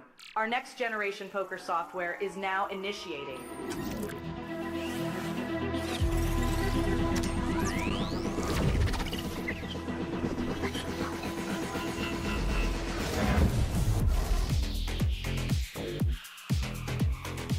Elevate your online experience with a wide variety of poker variations to choose from. Get fully immersed with fun and social features.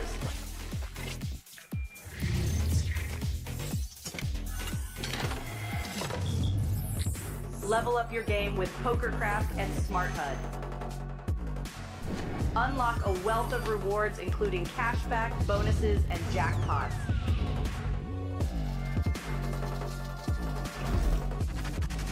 Join world-class poker tournaments featuring some of the world's most renowned brands and the largest guaranteed prize pools in the world. Experience the best in customer service and hassle-free transactions for a seamless online gaming experience. With online poker available on all your devices, you'll be able to play your favorite games anytime, anywhere.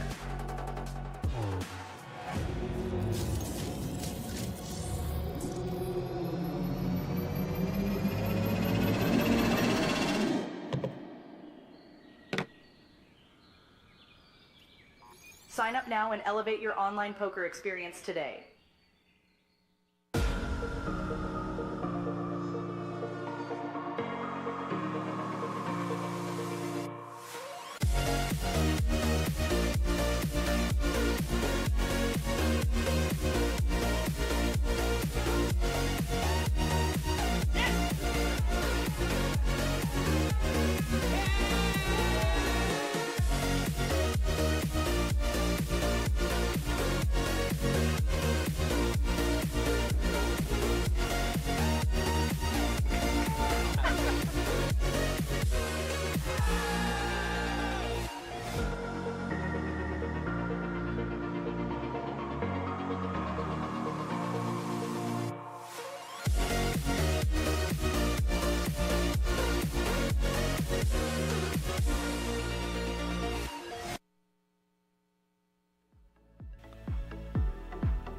Welcome back to the Asian Poker Tour High Roller final day. We are coming to you from Taipei. There is the outside of our poker room, the Asia Poker Arena, with that very Instagrammable Asian Poker Tour sign. My name is Vidar, and I'm joined in the booth by Sam Insole. Sam, welcome back to the booth.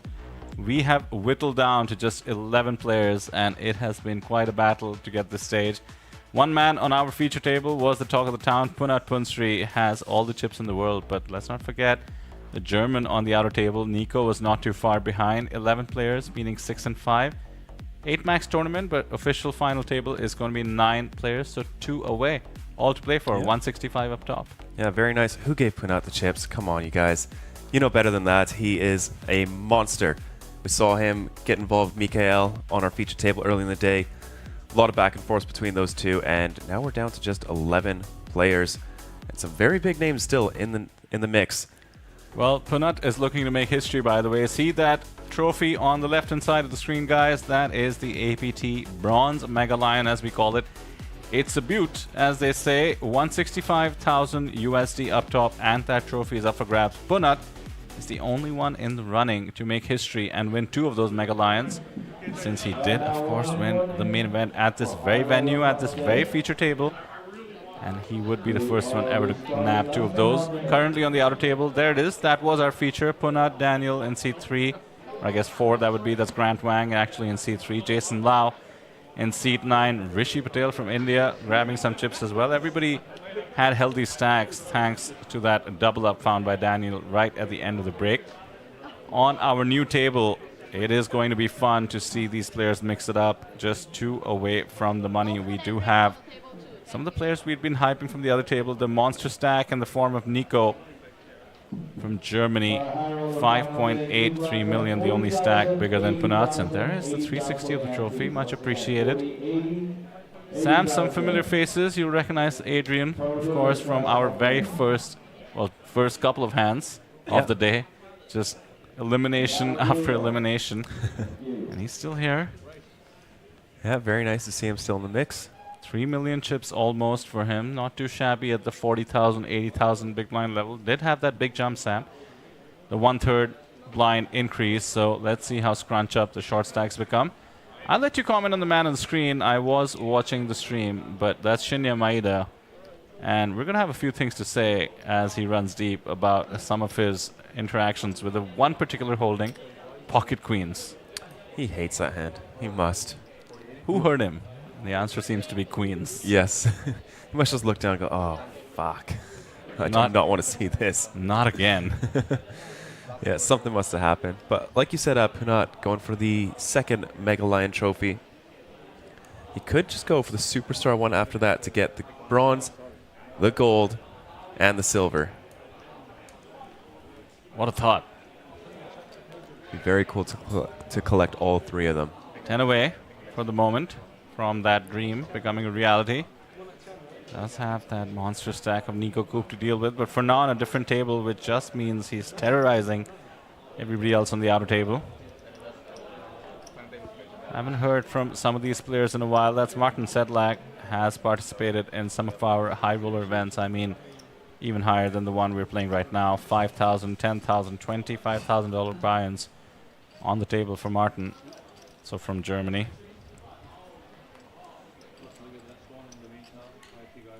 $3 million chips to begin the hand. Ace-7 off. He's going to attack the limp in the small.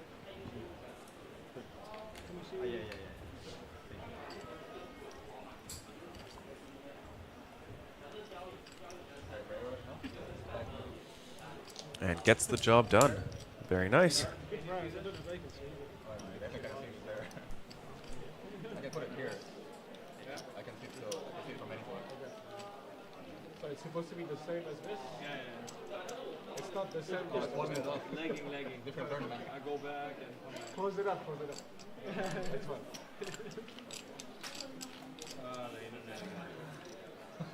Only 11 players remaining. Average big blinds roughly in that 35 to 40 big blind range. So still quite a bit of play for these players. We do like to have very attractive blind levels, especially in our higher buy-in tournaments. And of course, especially in our main event, a 5-day series. Still not too late to jump into Natural 8. Play in the satellites. And then perhaps you can play on one of our feature tables. The Natural 8 area locked exclusive events. Always a lot of fun. Jump up on stage, jump on the feature tables, be on a live stream and play. Get your flights and accommodation sorted, and then battle for a small little lion trophy. Joseph going for it here. Ace-9 offsuit under the gun for 8-9 big blinds. But I am joined here by Neil.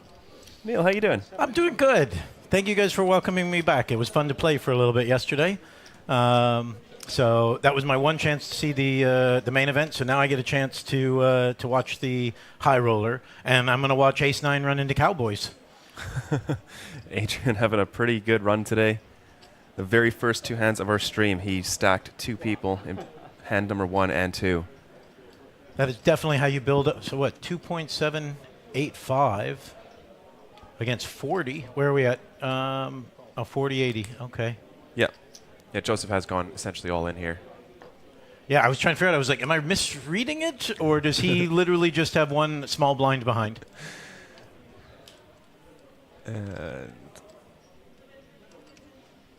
yeah, Adrian going to look to add quite a few more chips here to his stack, getting up to nearly 4 million. That is a healthy stack. 50 big blinds. All right, Shinya, we know we're Hollywooding. You're not going in with 8-3 suited. He's been, I think the pay jumps really matter to him. He's been laddering a little bit. Did you see his fold earlier? No, I haven't. I literally haven't seen anything from today. So Hijack opened. He is on 25 bigs. He makes it 5 bigs with pocket queens. Gets 4-bet shoved on. Tank folds. And pocket kings flopping top set here. That does feel like a bit of a ladder. Yeah. Is there anything? I was like, does he have anything? Yeah, backdoor queen 10, right? Yeah. Gonna get the very bad news. That flop couldn't have come worse, unfortunately, for Joseph. No, it could not have. Nice for Adrian, though. Yep. I mean, I suppose it could have come 4 kings. So, I mean, Yeah. he does have 2%. Put a 10 or queen out for a sweat. Everybody listening yesterday knows I want a little bit of a sweat. Always. That's unfortunately not going to do it. No. Well, still locks up $14,465. That's not bad. Well, like 10,000 plus. Maybe I'll be the magic mojo. I'll sit down, we'll play 2 hands, we'll be done, and it'll be final table. And that will be my bit. That will be what I get to see. Yeah, we will be going on a short break once we do hit the final table. We're on 10 players. Final table will be 9, and Shinya looking very short here, 4.6 big blinds. Might be kicking himself for not taking the spot with queens. Yeah, that's definitely a hand that's going to play out in your brain a number of times. That was only 4 stacks, though. So were we the 5 in this 5 and 6, and now we got to get somebody new? Yes. Okay. So how's the play been for throughout today? It's been good. This is it's not an easy field. Okay. You know, $3,800 buy-in does attract quite a few of the players that play quite a bit. Oh wait, I might actually not be lying, wow. and I might be the mojo here. Going to take 2. So there's Ace 10 against Ace 9. Yeah. Ace 10 needs to hold. Deuce 7. Counterfeit kicker for the chop. Nope. Ace 10 doubles up. All right, no final. And I don't have to pay Joe and James royalties as we sing out their song. I like that. Looks like Natural Aid is in there cheering for Punat. Are they allowed to cheer for Punat? What's their affiliation to our stream? Yeah, I don't know. I think that's a little bit of favoritism.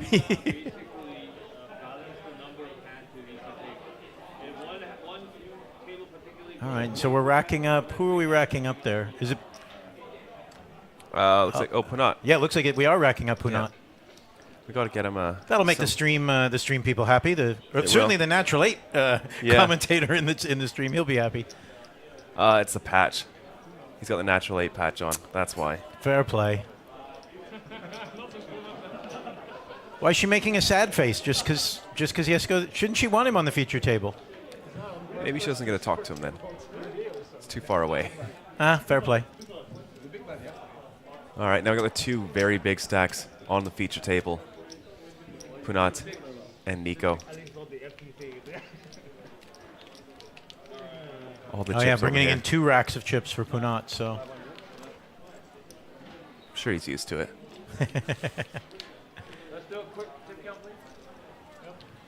So how's it been for the APT? It's been fantastic, man. Going into this morning, we needed 91 more entries to clear 15,000 entries for this festival. Wow. Like, to put that in perspective for anybody out there listening to me, in 2018, the Asian Poker Tour had 10 stops. Across those 10 stops, they did 15,700 entries. Wow. Across these 10 days, we're going to do 15,000 plus entries. It's absolutely mind-blowing to think about the amount of players, the amount of tournaments that have pushed through here in the last 10 days. It's just crazy. Yeah, that's absolutely incredible. Nearly 2,000 entries for the main event. Wild. And that's not including... Oh, that is including online. Yeah, that's including the 397, I think, that played on live on our sponsor, Natural 8. Yeah, Justin and Natural 8 are in here going, hey, he's our ambassador. Oh, yeah. All right, I suppose it's allowed. Oh, Justin's telling me, so Nico up here won the Baby Superstar with the Royal. Is Nico still, is he on our feature table now? Yeah, he's directly to the left of Punat with a huge stack. Okay. He came in as our chip leader today. So he was on the other table for the first 2 hours and had just over 1 million in chips. Moves over to the feature table, somehow has 3.6 in 2 hours, and then just kept building. I think I left, and he had 4.7. So how much does he have now? Looks and like he just seems like super comfy, just chilling in his chair there. Yeah. Look at that. Nearly 6 million now. Just keeps growing. A lot of deep stacks here at our feature table. Besides, this bit here is always, like, I know they're on a final table bubble, which obviously it's special to some people making a final table. A little bit, when you get into higher buy-ins, it matters a tiny bit less, I think, because they're about, you got to figure that those 10 guys are about winning a little bit less than the final table. But you're about to go from 5 and 5 to 9, which changes the dynamics so much. Yeah. You know, in how you're actually playing, because here you have to attack in a much different way, playing 5-handed, right? Yeah. All you have to do, I have no idea who the shorty is, but with that change, sorry, it was Shinya when we were talking last time. So there's our 4 bigs. I think, how much is it called? 290k into 530. Did he throw it away? Yeah, looks like it. 5-2 is really trash hand. Now, if it was suited, Punat would have made the call. Yeah? 5-2 suited. No, I'm kidding. I mean, it's so close, right? You're getting 4-1, almost. Yeah, I mean, he would have had. We just saw 59 bigs, and he had to call. What do you have to call? 5 bigs. 3.6. Because he was in. For one. Because he was in the big blind. Yeah. So he actually had 62 big blinds, 61 big blinds when it started. Yeah. So he has to call 3 big blinds. But it probably helps to keep him so short with the big stack. Yeah. We were talking about on the bubble. There you see Elfin modeling our lovely APT scarves. Yep. There, I'll get the plug-in for the merch people, in case the marketing people are annoyed with me from yesterday. I'll get the plug-in for the merch, guys. It's the APT scarf that Elfin's wearing. No, we were talking about on the bubble of I was explaining to someone who was relatively new to poker about how you basically have like 3 sets. You have the people who are in the middle just trying to get to the money. Yeah. The people at the top who don't want the bubble to end because they're just abusing it every single hand. Yeah. And the people at the bottom who are hanging on for dear life, just trying to get that big pay jump from 0 to, what do we do, 1.7, 1.8x? Yeah. Yeah, so what was it, 5,400 for this event. Yeah, Oh, you get a walk. Yeah, 4.7 mil in Pinot stock. Nico 5.9. That's our chip leader. Apparently, I'm being told Punat got a buff from Mudang. That's the baby hippo in the Pattaya Zoo, right? Yeah. Mudang, I believe.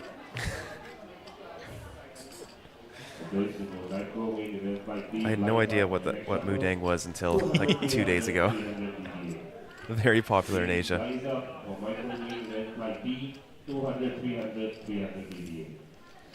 And I know yesterday when I was watching the final table, everybody was quite active. Yeah. Has this been kind of the same, or a say little so. bit? Okay. Yeah, very similar.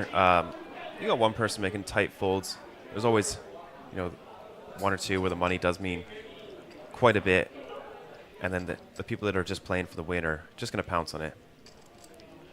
Oh yeah, it doesn't take going to the break to talk to your friends to figure out who's making the sigh folds and the crying folds and the ladder folds, I guess. I mean, King 5 in the cutoff.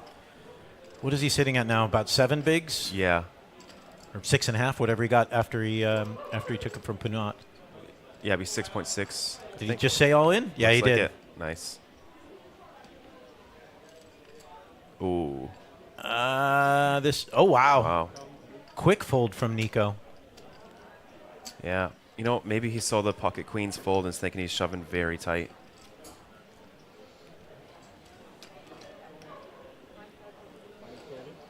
Or does he just assume Adrian's priced in, and so he doesn't want to triple him up? Is he priced in? What was it? No, he's not really priced in, No, though, is he? 5.6 to call. Yeah.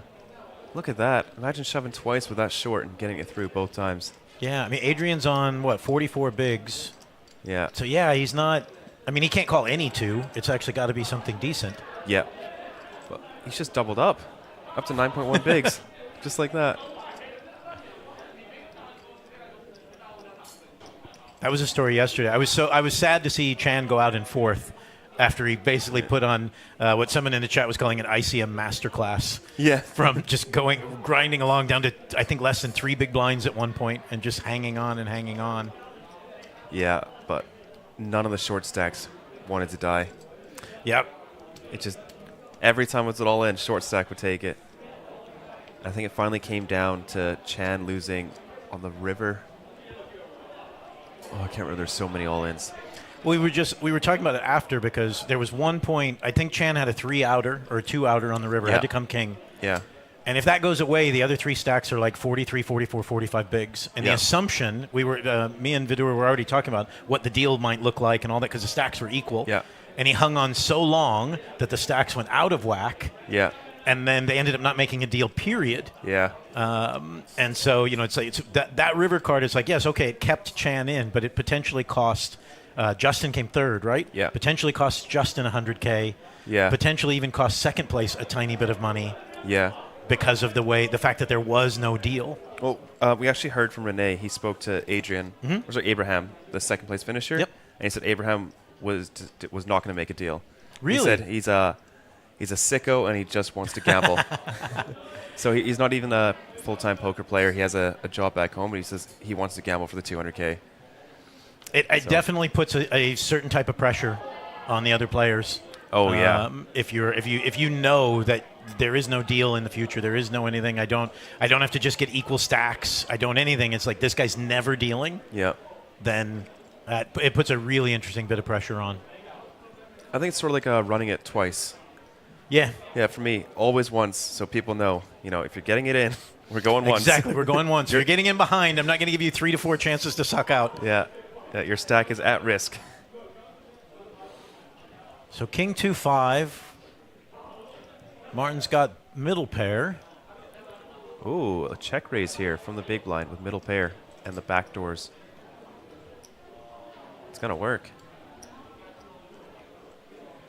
This is more of like an exploitative play against over-aggressive opponents. You start check raising a little bit wider for value.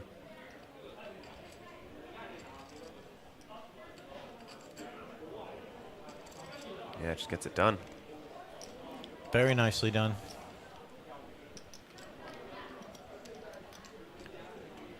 Yeah, the theory goes it's really tough to just check call out of position 3 streets versus super aggressive opponents, and you sort of just play into their game by letting them realize their full equity in position, letting them control the flow of the hand. Well, absolutely, and it also shows the ability then of... sorry, I'm still learning everybody's names, everybody. Who's in our 2-seat?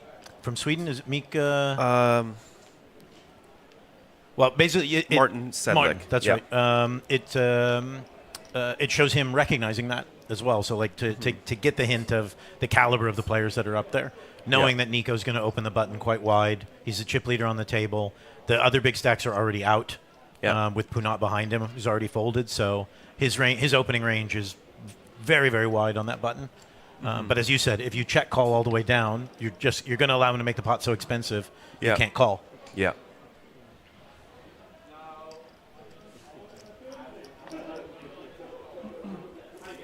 Yeah, just ending the hand there, taking away his 20-25% equity is huge. Absolutely. Yeah, if he just barrels away, he gets to realize all 25% of it, and he's going to win the pot 1/4 of the time there just at showdown.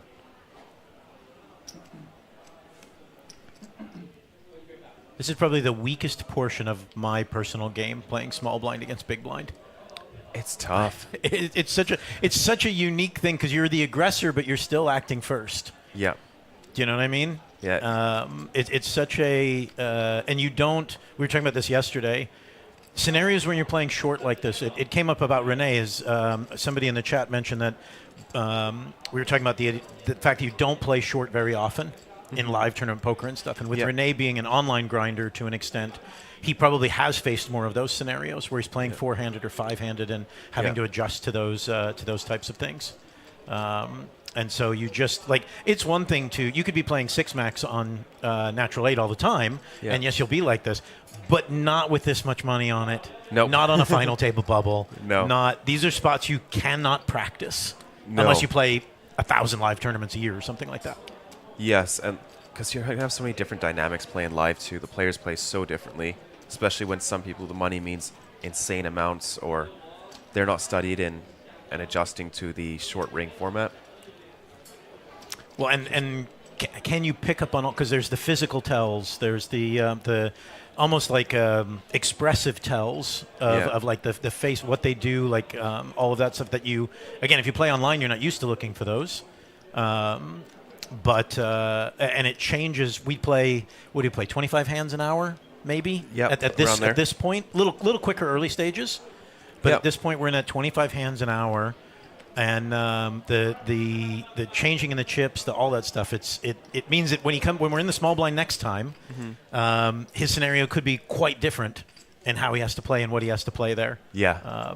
That's what I say. It's one of the weak parts of my game, but I find it fascinating to watch these guys especially because with respect to the seasoned pros, you know, Negreanu's been in that scenario a million times. Ivy's been in that scenario a million times. Yeah. And they don't care about the money.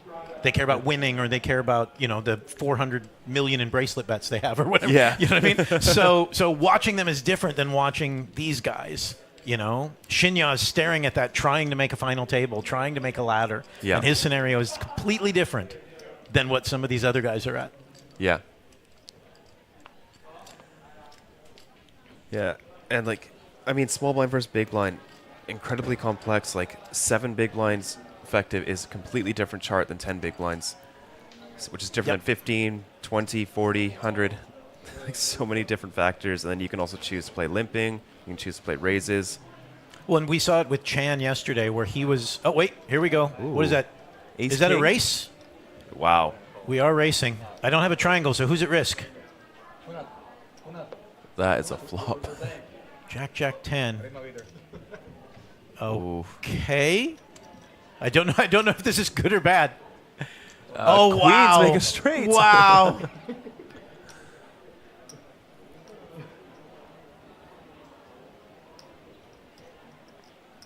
Oh, it looks like the triangle's there by queens. So I think... So this he is the final doubled table? through, but it looked like he doubled through big. Because the ace king sat back down. The guy in the 3 seed, he sat back down. But yeah, I can't. That's it's like I want to go to the dealer and like put the triangle above the all in hand. Yeah. I have so many dealers I'm telling all week, you're not on TV. You don't have to. You don't have to bring the cards in. Yeah. You know, when you're doing the hyper turbo or whatever, it's like we're not on TV, and then you do get the ones where you're on TV, and you're like, no, please do it right. Yeah. The commentators need your help. Looks like Shinya's going to use his time banks and just stall. Let's see what happens on the other table. This could be the final table bubble. Oh, he did slide like all his time banks forward, didn't he? Yep. Now he's pulling them back. Oh, he had to give up one. And he's mucked. They're laughing. Does that mean he made the final table? Maybe. I mean, Martin had the raise. Uh-oh. Martin ran his ace into kings. Ooh. Nico's got 3.4 and 5.4. And Martin might use his hand to just 4-bet bluff. Boy, would that be a mistake right now. Oh, yeah. Yeah. But versus like a super aggressive opponent. And Nico did 3-bet. Oh, no. Just lets it go. Maybe it is the final table then. Ert in the chat, the queen, ace, ace, king, king. That happened at a, it was jacks against queens against kings against aces in a 4-way all-in at, when I was with Stars, I think it was the Canadian Championship. Because it's on the stream. It's on YouTube somewhere. Because Joe and James were absolutely losing their minds watching the hand go through. Yeah. But it was jacks against queens against kings against aces. I don't even know. I think the jacks actually won. Sorry, spoiler for a hand that's 10 years old. I know the aces didn't win. I would have remembered that. It's like, it goes in, and the poker gods smiled on the guy who actually had the best hand. Yeah. That was definitely not what happened, I don't think. But yeah, that's probably the craziest one that I've seen that's actually been filmed is jacks against queens against kings against aces.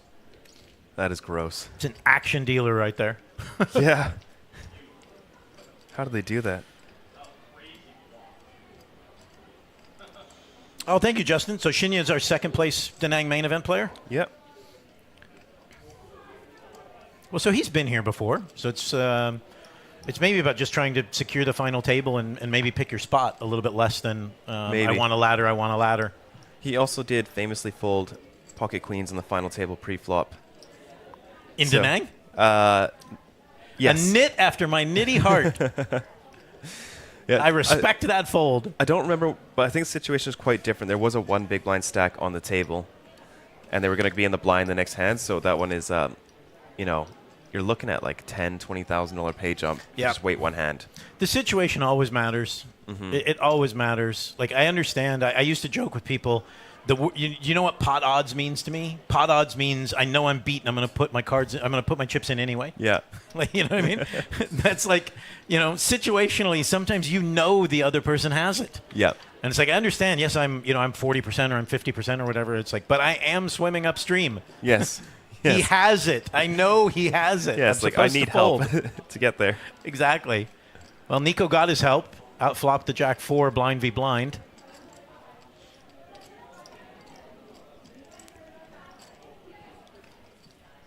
Oh, just checks it back. Well, so the pot's 610. So sorry, I was chattering away, so I missed who. Yeah, either Nico raised or went limp. Limp raise call. Or, Yeah. Well, Nico's leading now for 210. Let's see. Okay, so Nico raised. Okay, so Andre defended with suited paint, which is fine. Yeah. All right, easy hand. Up to over 6 million now. So it's about 27 million in play. Do we in know what the chips. shortest stack on the outside is? We do. Shinyu's got 6.6. It was 640K and 620K are the two short stacks on the outer table. Is that after that the race we just saw? No, that Do we was know? just coming back from the break. Coming back from the break, okay. For the camera guys out there, can anybody get a camera on that table? So I trust Sam to be able to count the chips at a glance. If we get a boring spot, if we get a camera out there, I'm really curious if we've got a short stack or if basically the whole field is waiting for Shinya to push. Could be, yeah. He's down to 530,000 here. Yeah, looks like probably 3 stacks that are going to be under 10 bigs. Okay. I talked about that spot yesterday with Chan. He ended up folding Queen Jack and would have under the gun and would have ended up tripling up if he'd been willing to put the 5 bigs or 4 bigs in. But it's my comment was the reason I don't like that specific spot is at least in other positions I only have to get through 1 or 2 of them. Yeah. If you do shove it UTG, you have to potentially get through all 3 of them. Yeah. And then you also have the scary. We talked about this because it came up in a hand. It's not collusion, but the scary part is that if the guy behind you calls, he's now priced both of the blinds in. Yeah. For all 3 of them to call and check you down. Yes. Like, just because it's good poker, not because it's, you know, it's just everybody would understand that's what's happening now. Yeah. But it's not collusion kind of thing. So, Yeah. Nico's raising again. Oh, wow. Oh, he's on the small blind. Okay, yeah. Never mind. That makes sense. Very reasonable. I'm amazed how much these lower suited connectors really suck in tournaments. Yeah, cash games, you look down at 7-6 suited, you're like, yes, let's go. In tournaments, it's like unplayable in almost every position besides button or big blind. Yep. And if you do play it, it is going to cost you chips. Yeah. Like, it is going to cause a problem for you. Yeah.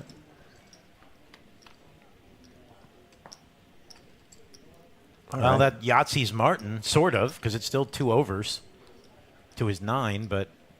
Yeah. An ender's not bad. And he put the check raise on Nico the last time we were in this spot, right? Yep, with middle pair. Oh, I think Nico's just going to give up. Look at that, stopped him from betting. That check raise before. The check raise, exactly. It puts the thought in his mind that, do I want to bet with 5 and get check raised and have to fold again? Yeah.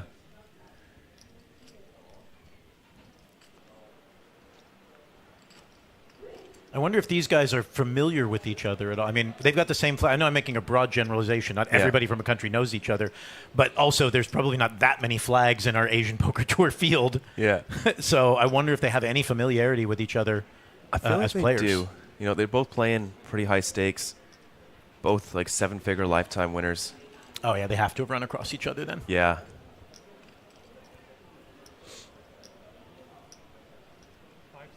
I think it's quite rare to see these high rollers just not know each other. You know, at some point they're gonna have played at the same table at least.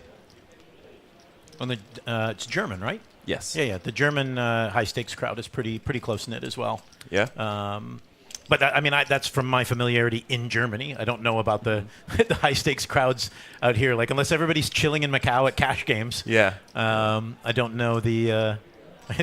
He's from our outer table, right? Yeah. Yeah, taking a look at the short stack there. Shinya's even laughing. He's like, yeah, it's still me. Yeah. Still me. I got 6 bigs. Don't stick a fork in me yet. Fat lady hasn't sung.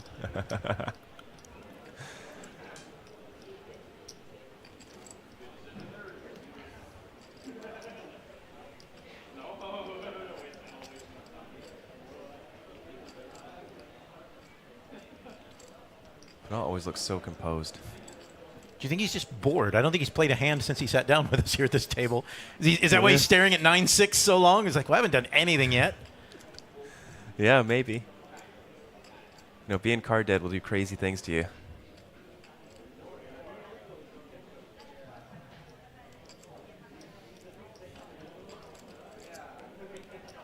It's quite playable.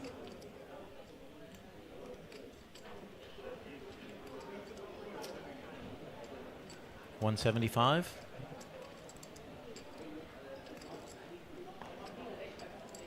I was going to say, this would be a good time to find a fold, Martin. Yeah, no kidding. Uh-oh. Oh, this could be it. Not quite a classic race because we have seen one of the 9s go by. 2 of the 9s go by, actually, because Pernod had 6-9. Yep. So 2 of the 9s are dead, so he's not flipping as hard as he might think he is. Yeah. Yeah, 63%, very healthy. It's sort of like Ace-King versus there it is. Ace-10. If you're Adrian, what do you do here? Is he just auto-calling? Yeah, it's only 3 bigs. Oh, is it only 3 bigs more to him? Oh, yeah. Yeah. Auto-calling. Yeah. All right, here we are. Red 7s against Ace-9. The final table bubble.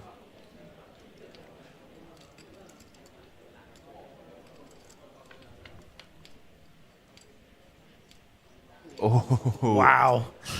That's got to feel good. Ace on the flop for the 7. And no diamonds for Adrian either, so. And there he goes, check Mark City. So what does it move him to now? Pot's 1 million? Yeah. So jumps him to 11? 13 bigs? Oh, yeah, 880. So, yeah, 12 and change. Nice. And he's giving us a peace sign. Yeah. Now, in this situation, when I'm in it, I always miss that I flopped a set because I'm just so focused on them hitting their overcard. You see the ace and you're like, damn it. Yeah. Damn it. It's an ace. It was one of my favorite things about when I used to deal PLO and stuff like that. Players would confidently turn over their hand and go, king high flush. And I'd look at it and go, full house. And look to the other one and they'd be like, what? Oh, son of a bitch. Yes. They're so focused on the river came heart. I got a flush. I got a flush. Bet that flush put it out there. And it's like, you actually rivered a full house? Yeah. So. That's what Greg and I were doing that to each other. We're needling each other, playing the 3-2-1. So 3 flops, 2 turns, 1 river. We would have thought we won the hand, and then as they're stacking the chips, like, oh no, he's got a straight. He doesn't have a straight, but just to see the look. Nice. He got me back with a flush. Very nice. He actually did quite good in that. Fourth place. Fourth place in the 3-2-1. Yeah. Nico's active now under the gun with 8-9. Yeah. But it's going to be German against German again. Yep. I don't see Martin letting this go on the button. No. Proceed with at least a call. And especially, what from your experience, like what does it? So the shorty's now doubled up. He's now sitting on 11 or 12. Mm-hmm. It's not waiting one orbit for him to go down now. No. So now, like, what does that do to your mindset as far as how you're playing and what you're doing 5-handed here? For me, like this final table bubble, the pay jump isn't too much, so I don't really care. I would just kind of ignore it. I don't think the factor matters from him doubling up there. Okay. Like, I don't think I was waiting for him to bust before, and it's not going to change. Fair play. Like, if the pay jump was massive, then for sure you'd have to consider it. But I think right now you're still just looking to try and play good poker, collect as many chips as you can. And what do we think of the call on the button? I like it. If you 4-bet, you have to fold a hand like this. And playing a position is always nice.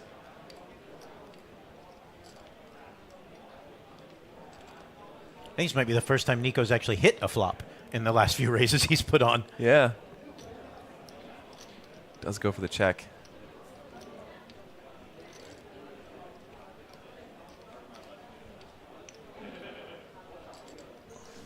Ivan says all in pair of 7s, but fold pair of queens. Yep.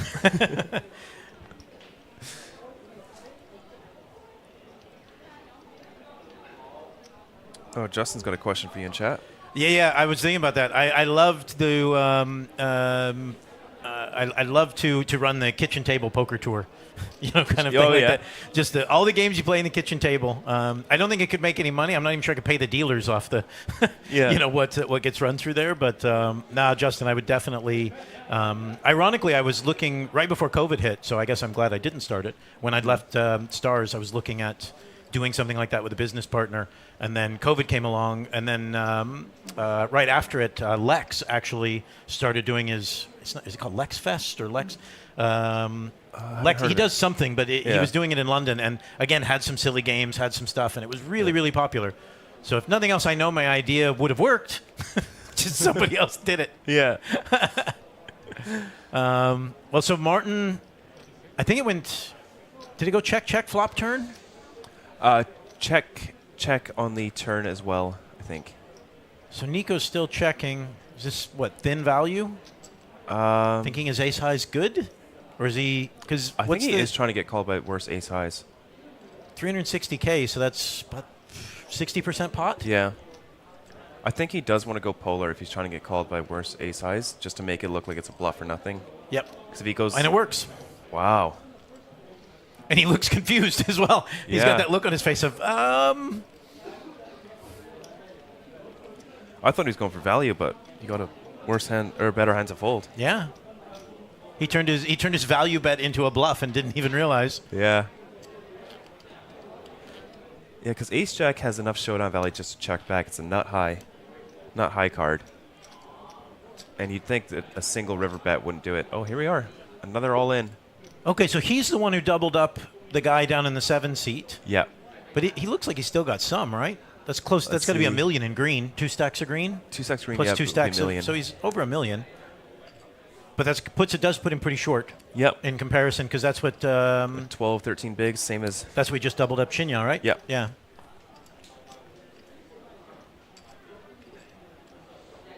Oh. Are we ready to spend those shiny new chips we got? Oh, you gotta do it. It's not like unless somebody else busts, his position isn't getting any better. He's got the 2 largest stacks on the table on his left, and that's not changing.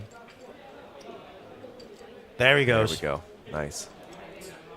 Oh, Justin says Lex Live. That's what it's called. No. Uh-oh. Punat, ace queen, just to his... Didn't even make it past one player. Did he ask for a count, or did he say call? Ask for a count? Okay. He does have Nico to worry about behind him, who does cover him. Wants to see how expensive it would be if he does call, and then Nico wakes up with something.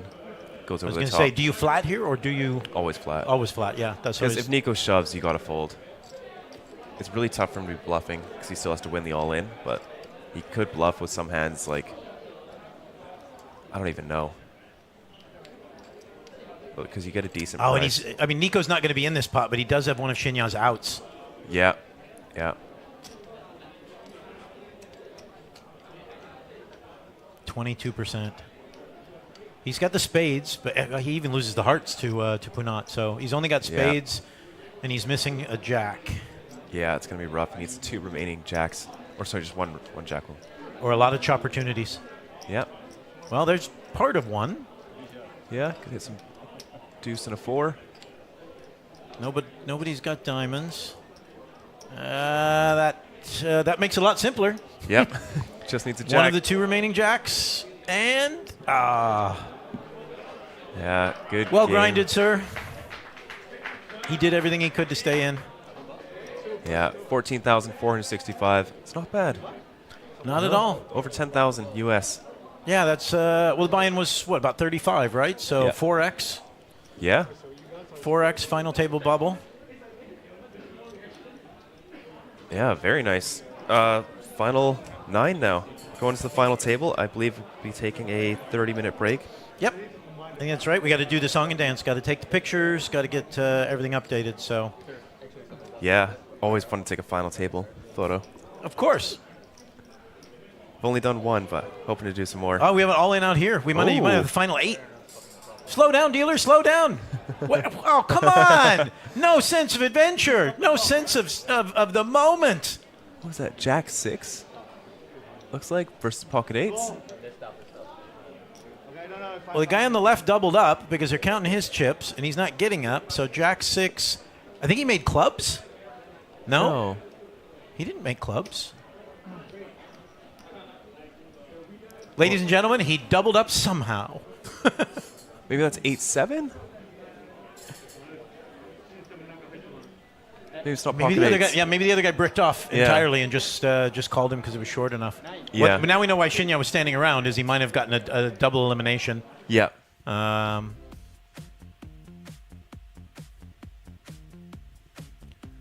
all right, well, here we've got the payouts. 17,000 now. Pick up another almost 3K for making the final table. Yeah, not too bad. Looking at pretty big jump from 8th to 7th.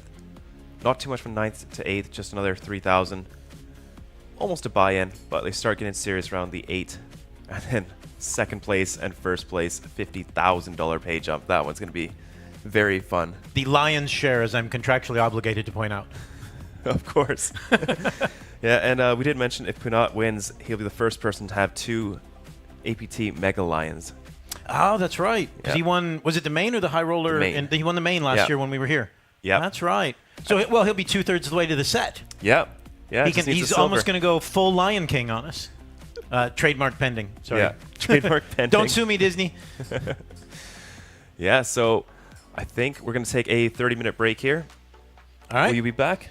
Maybe a little bit later. I think Vidur's coming back to jump in for the commentary. But it was a pleasure, everybody. Thanks for the comments and the commentary. And again, as I said yesterday, big shout out to everybody watching, to all the players who came. Like I said, 15,000 entries is absolutely amazing.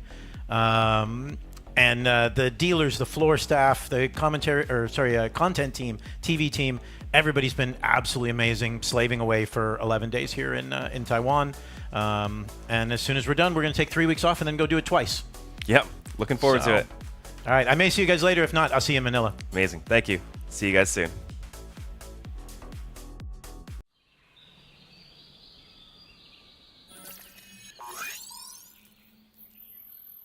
Welcome to Asia's largest online poker room. Our next generation poker software is now initiating.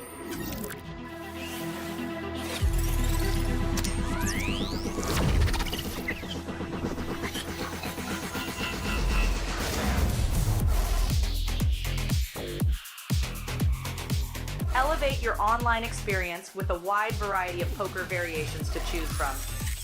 Get fully immersed with fun and social features.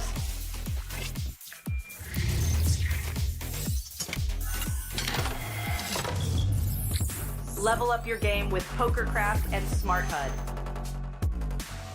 Unlock a wealth of rewards including cashback, bonuses, and jackpots.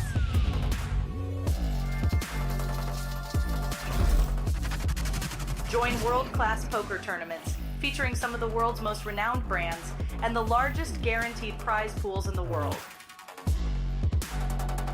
Experience the best in customer service and hassle-free transactions for a seamless online gaming experience.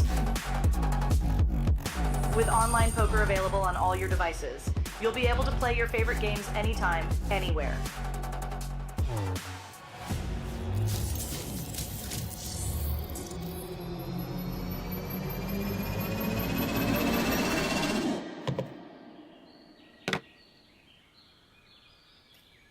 Sign up now and elevate your online poker experience today.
Out.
It bothers me to take it off all the time when I'm washing my hands or whatever. Yeah. Because I was making it so easy to do it annoying time. Yeah. And yeah, you couldn't work out of it. Yeah, the workout's most annoying. I keep forgetting about it. Alright, first card, very good. Yeah. Yes. I don't know how good this gun is. Pretty good. Is it 300 or under? Yeah.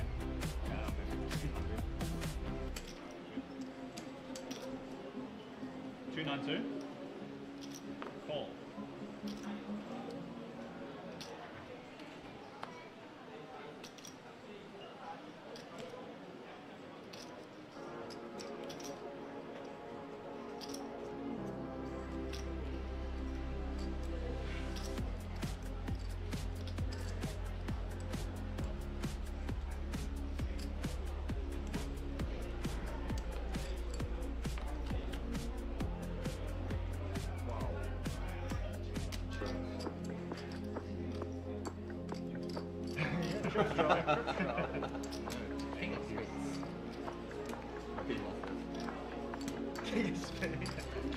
More sweat. And then he wants to do. Okay.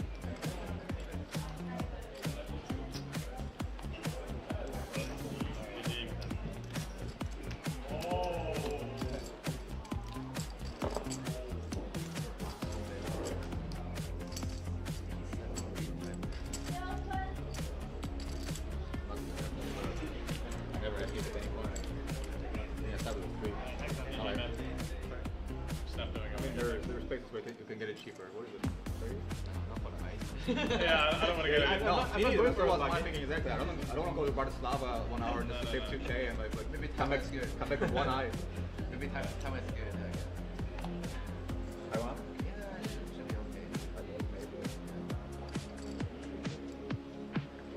But I also just wanted to go home right after that. Like, that was 10 minutes walk home.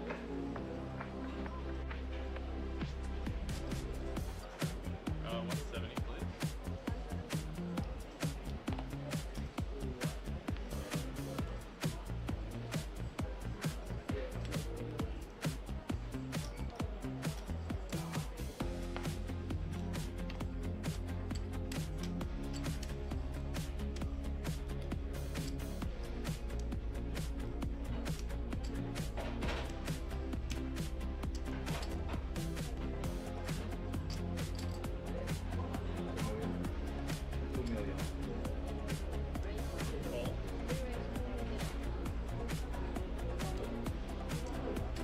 I have less than 2 million. He called. She's stunned. Okay, It's all in call. All in call.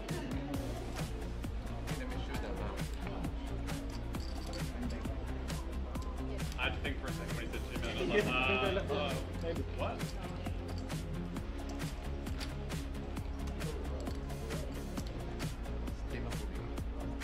Or 2 million. Give him Leo.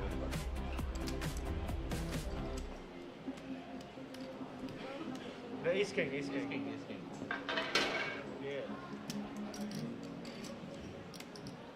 Just telling you, I've been running hot. So I ran deep in a few spots. Whoa. And I'm busted every way like this, so. Fun. Diamond for a sweat eel? Untouchable.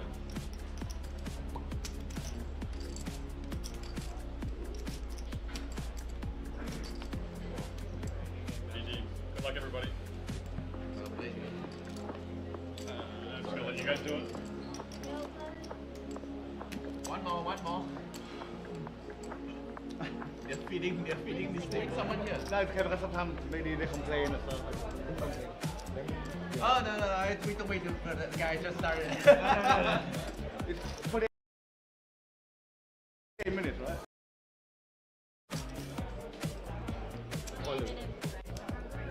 Boil it will be nice, but I just get National table.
one toilet. Irony toilet. They must have one. We're a step ahead of the game.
Tough last Puna. I have bad memories. Last time TV table. Jack. Maybe I get one. Puna 8. Nope. You 8? What?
talkie again, right? Yeah.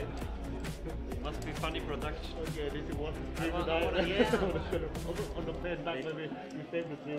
Are they talking English or are they talking? Oh yeah, okay, nice. We're gonna find out. Cater for doing the comment. Yeah, but they hear the. Yeah, cater.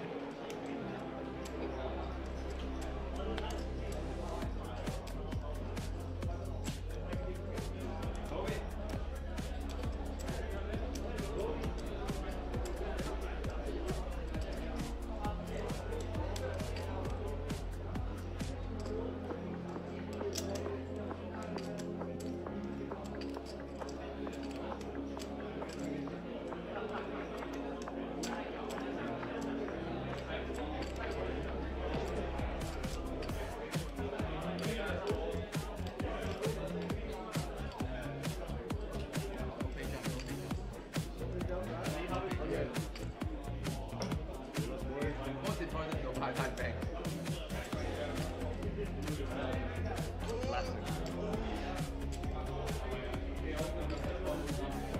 Okay.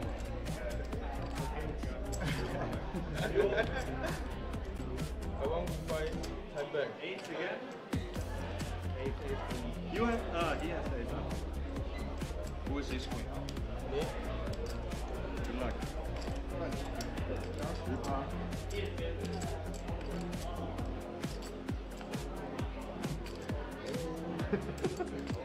Fucking hold.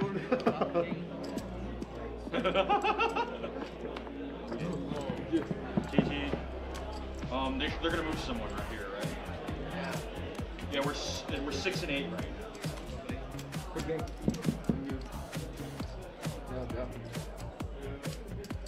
Yeah. Nice answer. Fucking oh!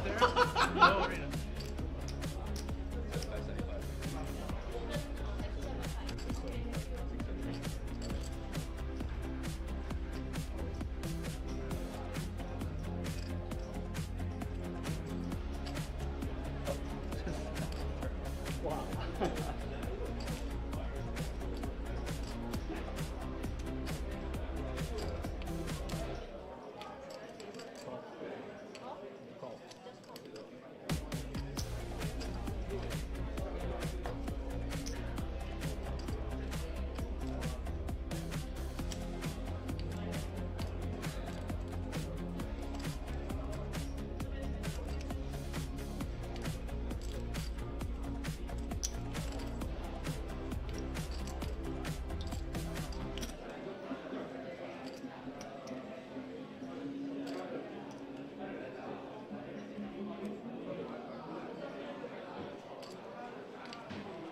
said cool, right? Sorry? Yeah, I've changed my hands. So I thought you were going to show your cards.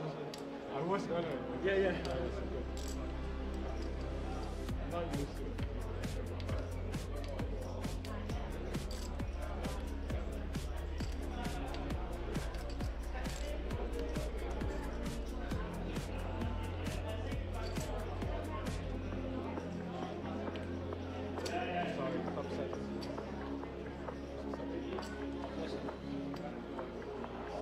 Head, I guess.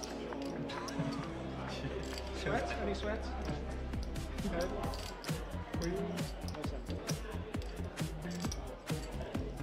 Tough to use this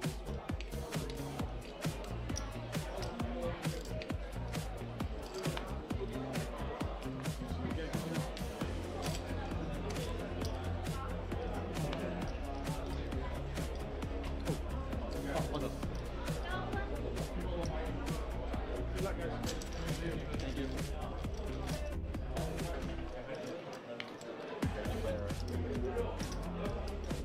Ace-9 versus ace-10. Ace-10, ace-10 is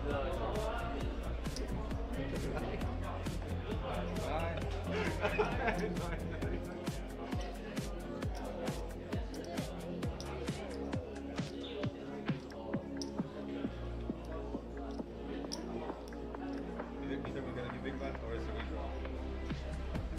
Hold up. So I have to call.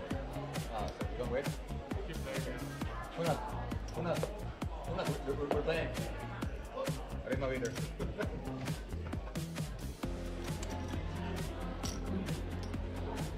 Don't miss a chance to double you up.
Diamonds as well.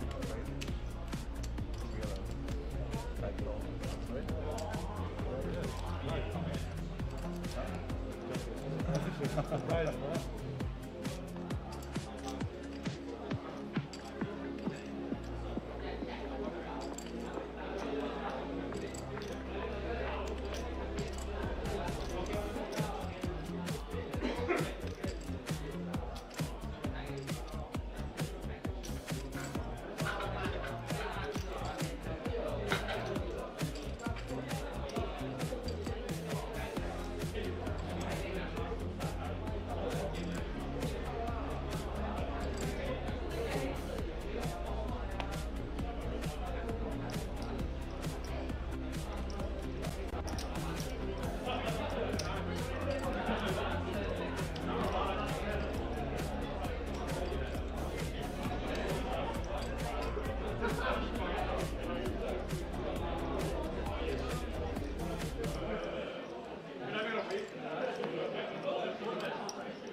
Got better and better.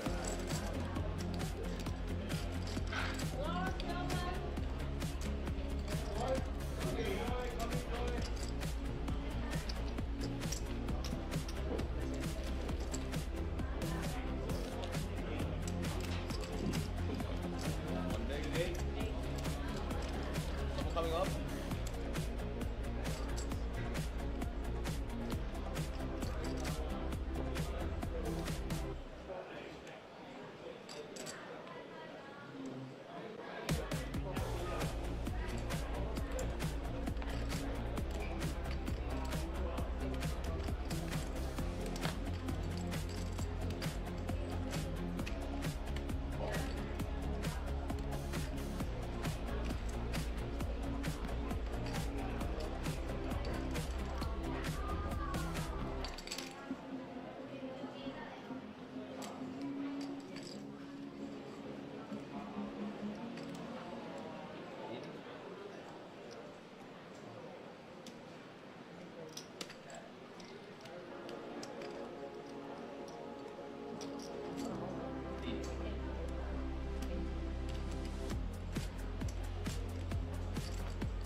Alex.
Sure.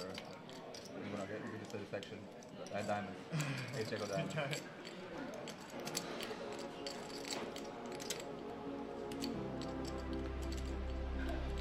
Oh, hard.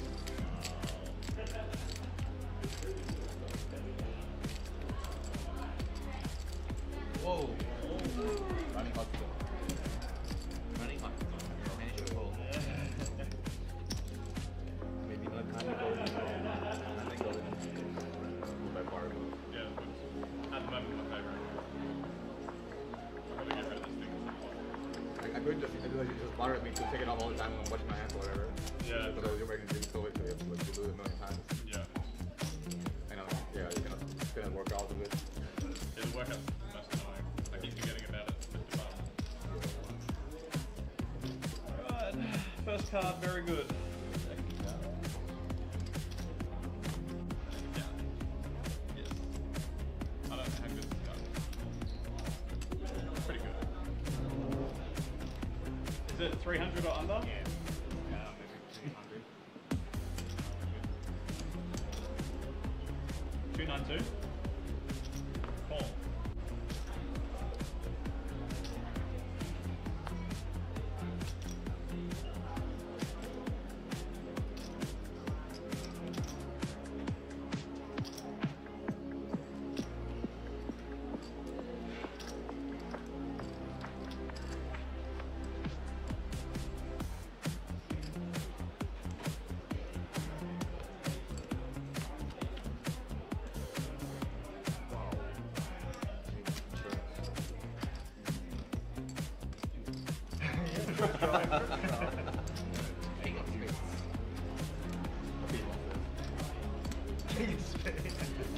More sweat. And then he wants to do.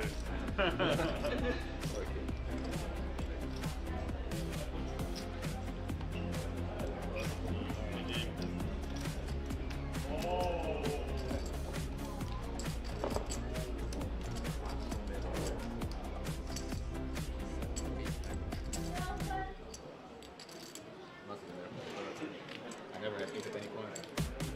I started with 3. Next time you do, man. Stop doing it. I mean, there's places where they can get it cheaper. What is it? 30? Yeah, I don't want to get it. That's what I'm thinking exactly. I don't want to go to Bratislava 1 hour just to save 2K and like come back with one eye. Every time it's good. Taiwan?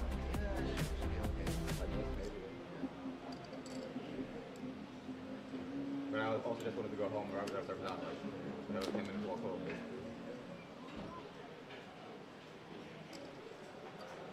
Uh, 170, please.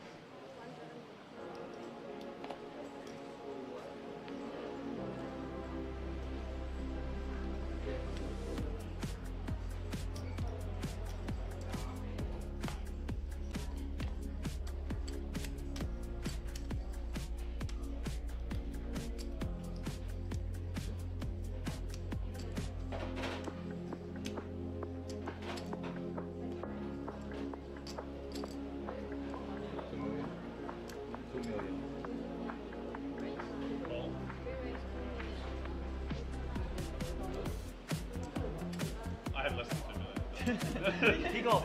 She's stunned. Okay, it's all in call. All in call. Let me shoot that one. I had to think for a second when he said 2 million. I was like, what?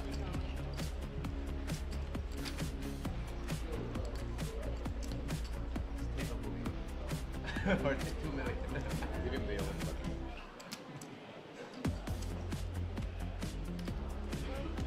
Ace king. Yeah. Just telling you, I've been running hot. So it'd be I ran deep in a few spots. Whoa. And I've busted everywhere like this, so. Fine. Diamond for a sweat deal? Untouchable.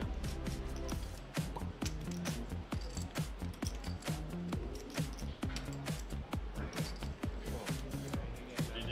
Good luck, everybody. I'm just gonna let you guys do it. One more. They're feeding these things. Someone here. No, because sometimes maybe they complain or something. Oh, no, we don't wait for the guy just started.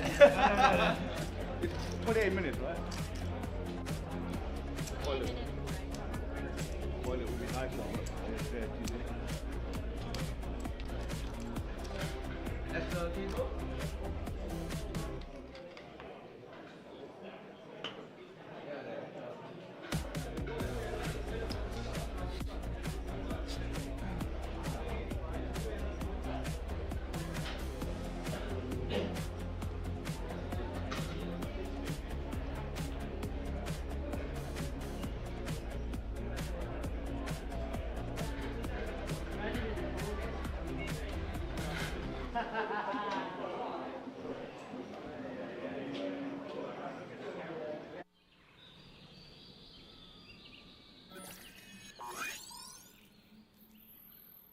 Welcome to Asia's largest online poker room. Our next generation poker software is now initiating.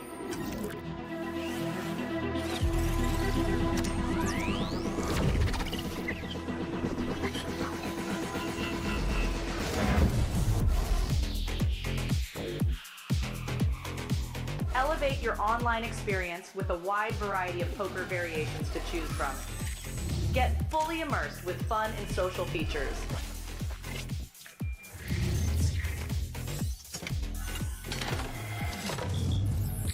Level up your game with PokerCraft and Smart HUD. Unlock a wealth of rewards including cashback, bonuses, and jackpots.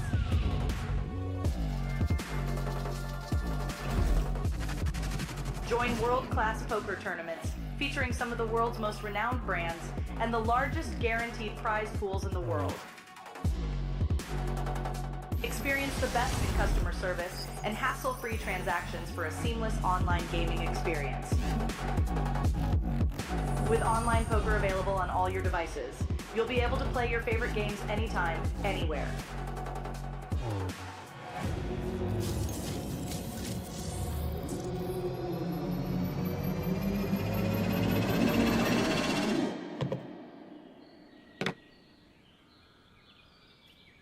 Sign up now and elevate your online poker experience today.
Welcome back, folks, to the APT Taipei Poker Classic 2024. We are wrapping up our festival with the two-day high roller down to our final 9 players. We are back in their seats, ready to play, and we do have a new chip leader. Punat Punsri has maybe one big blind more than Nico now, so it's going to be a very interesting final table. The two massive stacks right beside, and unfortunately we did see the Bubble Boy. I think he played a little bit too conservative, full in the pocket queens, but he did make it to 10th place, good for 14,000 USD. My name is Sam Insel. I am joined here by Vidur Singhal. How are you doing today? Doing very well. Had a quick break while you were in the booth with Neil and saw some of the action outside. It is exciting. We are definitely at the home stretch, not just for this event, which we are, of course, for the final table, but also for the festival, as you mentioned. Today is the last day of the stream. I'm already starting to miss it, but all eyes on the prize, which is 165,000 USD up top. 14,000 locked in. I think next one is 21,000. They're getting big. Yep. After that, it is the official final table, 8-handed. This is an 8-max event, but we're at 9 players right now. I'm looking out for the gentleman from India. Spoke to him. He's actually a bit of a recreational. So nice. What a run to be here, and curious to see how he battled with the best. You mentioned two-way tie up top. The Sickos have a ton of chips. Punat Punsri from Thailand, and of course Nico from Germany. These two have been essentially holding the chip lead the entire tournament. Time to see what they do with it. Yes, and Punat Punsri is also the only man in contention here to win the second Mega Lion Trophy. He will have a gold one from the same feature table, and looking to turn that into 2 with this bronze one, and then potentially get the silver one next time. We are coming back to Taipei early next year. One thing at a time, Sam. That's the one you see on the screen, by the way, the bronze Mega Lion. That's the one you want to take home, especially if you already have the gold variety. There you see the snapshot, 275 entries, over 800k USD in the prize pool. Once again, an amazing turnout, all thanks to the players who participated, and 165,000 USD up top. This is what it has all been about. The players got a decent break, I have to say. Hopefully they reset, did some Hendon mob digging, did some research on their competitors. Usually some WhatsApp messages start going out looking for info. I have a feeling these players have been on top of it. There you see the payouts, 17 actually locked up, and 21, as I mentioned, for 8th place, 28,000 rather for 7th place. And the pay jumps get absolutely massive. This is all for a 3,400 USD buy-in, by the way. Not too shabby to have a 5x payday locked, but you're talking about having a 50x payday up top. Let's see what the players have to offer. We will, of course, be introducing you to any of them, especially if they didn't make it to our feature tables. I'm certainly looking forward to seeing what these players do when they're next to each other. Some very boisterous personalities there as well. Grant Wang, one of the players joining us from the US. And Sam, may I just mention again, maybe the Western invasion of the APT in full swing. I'm looking at 2 players from Germany, 1 from Austria, Grant from the US, and of course Adrian Favre from France. My. Is this how it's going to be, the diversity of the APT extending out to Europe and the United States? Yeah, well, it is like Neil said, 15,000 entries already. Compare that to, I believe he said 2018, where across 10 festivals was a relatively similar amount of entries. And now we've crushed that in just 1 festival. That's amazing. The APT going from strength to strength. Someone asking for payouts in chat. Well, they're on your screen right there, going all the way up to 5.2 million Taiwanese dollars, good for 165,000 USD. Any other notables from the previous feature table, Sam? Everyone is playing very, very well. It's going to be a tough field. Big blinds quite deep. We're looking around 35-ish average big blinds, so quite a bit of play for a final table tournament.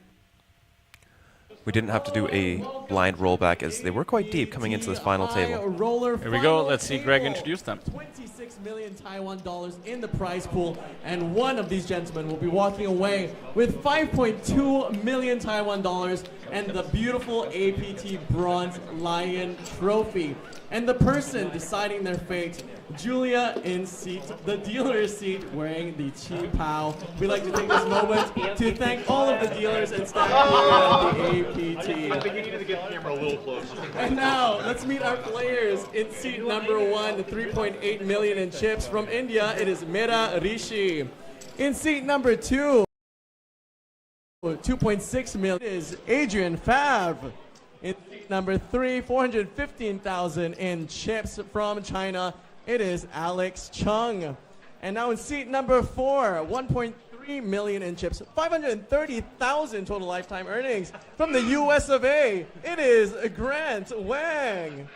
And in seat number 5, a legend, 5.6 million in chips. Number 1 Thai all-time money list with 16.6 million total lifetime earnings. From Thailand, it is Punat Punsri. And the Taiko, wow!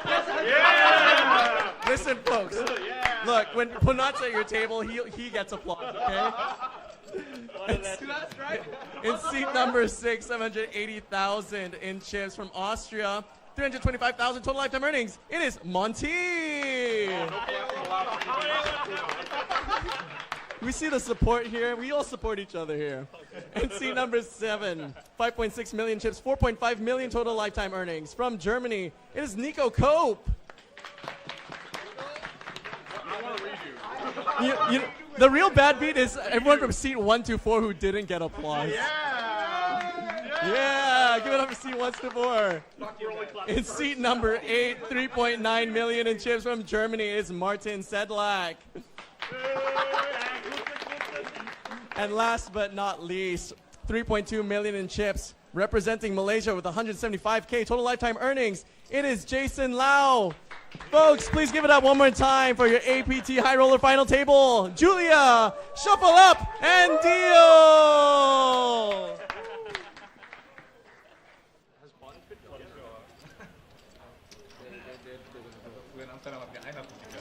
Fantastic. Thank you so much, Greg, for those introductions. Everyone's looking like they're having a lot of fun here. That was a very lively introduction. The players have been chatting. Looks like they're having fun, and they're ready to play for it all. 165,000 USD up top. I want to highlight the player on the screen right now because we did talk about him on the outer tables. That's Martin Sedlak and the black hoodie there, seat number 8, I guess that would be. What a festival he had at our last iteration of the Asian Poker Tour Taipei. Let me just count this out for you, Sam. Wins the Baby Lion, good for about 9,000 USD in one of the single-day high roller, I think the turbo variety. Then plays the APT Super High Roller. That's the 10K buy-in, by the way. Comes in 15th place over there. 3rd place in another high roller, good for another 9K. And he plays the Zodiac event, you know, the big one that we just finished up yesterday. I think it had maybe 300 entries or so. 41,000 for coming in 5th over there. Wow. And then plays the event we're looking at right now, the 8 Max High Roller with the Mega Lion on offer. 5th place last time around. 47,000. What a run at APT Taipei February 2024. And now looking to compete for all the glory he's missed last time around and maybe improve his finish, add to his 328,000 on Hand and Mom. Very, very cool. And away we go. Oh, Adrian kicking himself in pocket 8s. Oh, goes for the fold. It's quite surprising. What is he on? 30 bigs? Yeah, 35. Has come in with a game plan, I suppose, of maybe laddering up, playing a bit tight. He does have, you know, Alex here, 5 big blinds. I think he's got to go for ace-4 suited. 2 short stacks in the mix. 415,000 for Alex, and ace-4 suited finds its way into the middle. Pocket 8s would have been well ahead for what it's worth. There's also seat number 6, Daniel, with 780,000. Just about 10 bigs. Yeah, the next pay jump is quite large as well, from 9th to 8th. And especially to 7th, Sam, with the 2 short stacks. You know, you're talking about going from 17 to 28,000 from 9th to 7th. Yeah. So I see him on full display on the very first hand of the final table.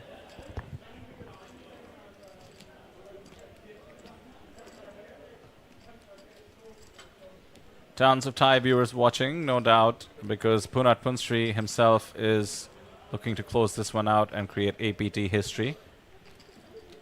Grant, I have to say, well known for his tanking. Jack Deuce off seems aggressive, but he certainly has his prerogative.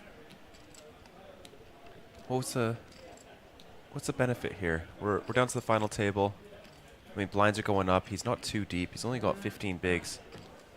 Figured he'd want to be playing like a little bit faster. Just his style, you know. Okay. Makes the most of the allotted time and maybe helps him center himself. It's a mental game. We try not to judge. As long as they're not costing you too many big blinds per hour in terms of certain spots. And look at this, the pocket 8 fold. Looking high level now. Pocket 9s in the small blind. Jason will get out of the way. Do we have an elimination on the very first hand of the final table? 3 out of 5 times. We will. 60% for the 9s. Thanks to some folded cards. The ace-4 not in too rough a shape.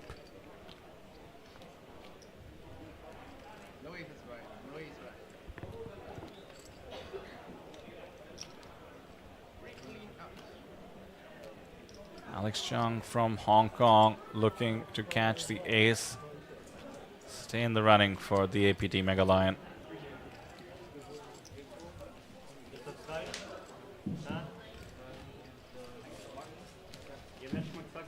There is only now the total score on the final table of the high roller. Sun is holding 8-4 suited 12, and Martin is pocket 9. Let's see the flop. Here we go. 4, 6 deuce though doesn't help. 5 outs now adds the 4s. Pocket 9 still leading the board. Let's see the turn. Turn comes. Just one card to go. The X4 and the rest. Let's see the river. No dice. The 10 of clubs means we do lose our 9th place finisher now. Down to that 8 max final table. GG to Alex Chung. Very well played. He's on the feature table when I was out of the booth. I think he did really well. Yeah, get this far. Played very, very aggressive. Took his spots. And I mean, 14, almost 14,000 USD in profit for this. That's a series saver right there. Yeah.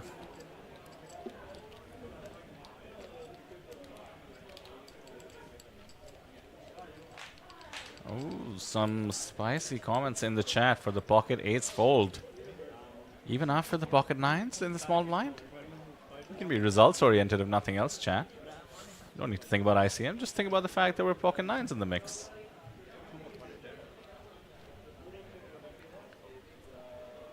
So the player I was highlighting, Martin Sedlak from Germany, picking up short stacks chips. Everybody now guaranteed 21,000 USD. You can see that on the top left. I have Google Translate on, but I don't need it when a lot of the comments are just saying Thailand #1. The funny thing is they could be referring to Punat, #1 on the Thailand all-time money list, or they could just be saying Thailand, the country #1, which is likely the case.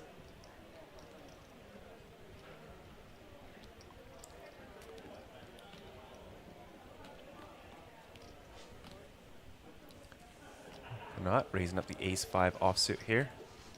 Middle position. Little min raise.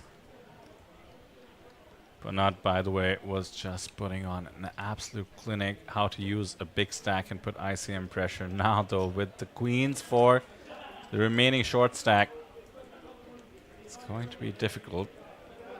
The jam here is surely coming. Bernard can get away from it, not committed.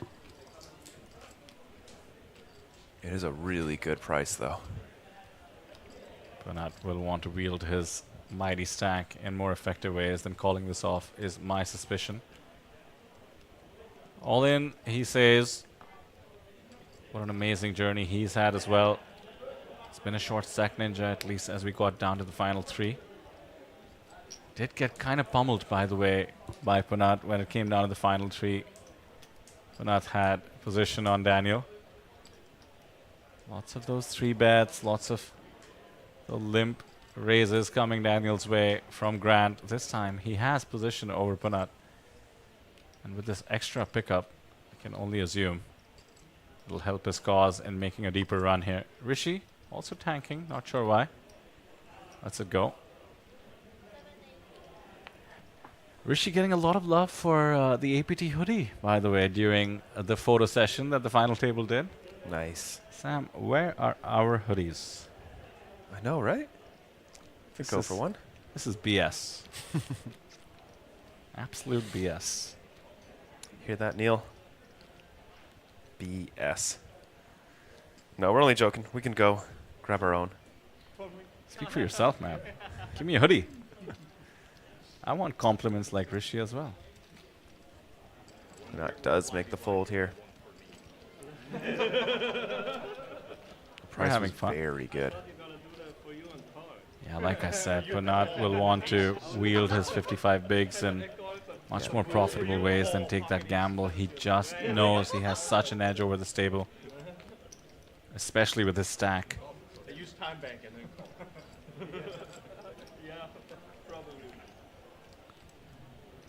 There is what we are playing for, the APT Mega Lion. One of 3 given out this series.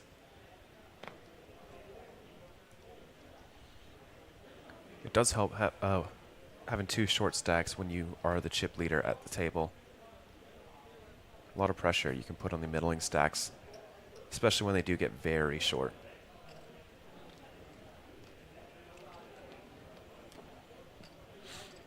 The Sentinel rather in chat asking, where is Danny Tang? Off playing cash games.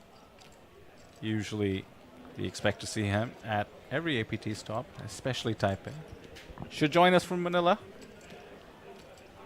Follow along if you're a fan. Meanwhile, the 8 contestants here getting closer with that elimination. No tag from Rishi. We'll tell you more about him when the action is on him. For now, Nico, the other big stack, let's not forget, he has been the chip leader throughout the day.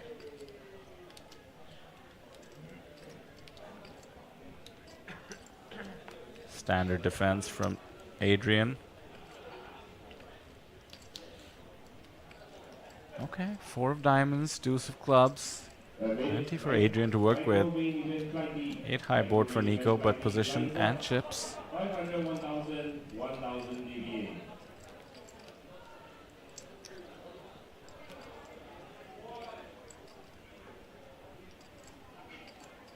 Two APT hoodies, I just noticed. 3.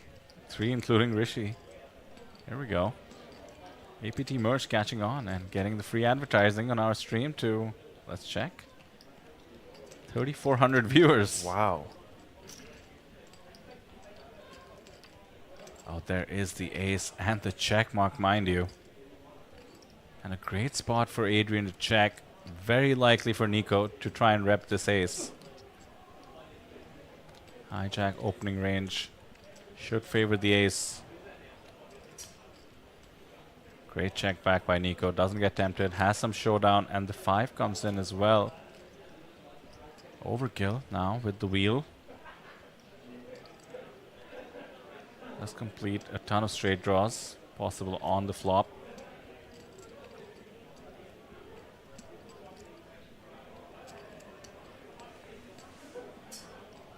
Adrian's gonna bet here, and he bets small. Very small. He's targeting essentially 9s through kings in case that's what Nico is checking back on the turn, or perhaps some sort of an 8. Small pot, but a crucial one. Takes him to over 3 million chips, over 30 bigs. That's going to feel good. 3 stacks between 30 and 36. Let's just call them the middle stacks. 45 to 55 are the 3 up top and 2 shorties.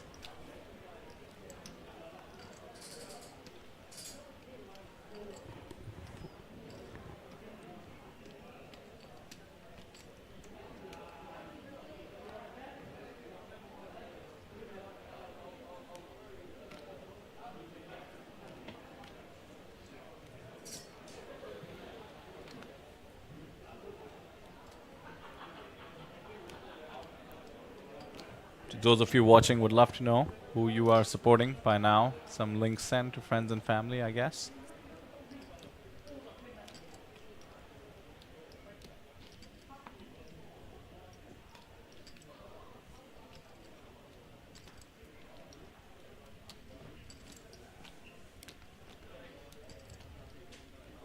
Rishi yet to find something playable.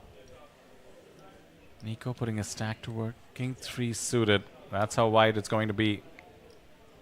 And looking at the chip count, Sam, it's clear that these chip leaders, they don't need too much of a differential to put the pressure. I mean, looking at Nico's stack, just over 50 bigs. 53 to be precise. About tied with Punat, as we mentioned. Martin said like 45 bigs, not too far behind. And yet opening as wide as King 3 suited. Fully aware of the table dynamics, about who's in the blinds. Just like that, gets it done. Yeah, wow.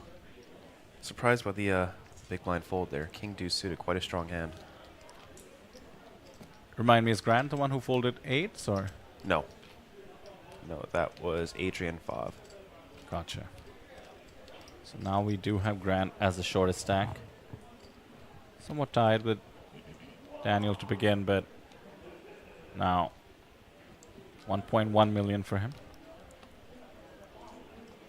Daniel, 1.25 or so.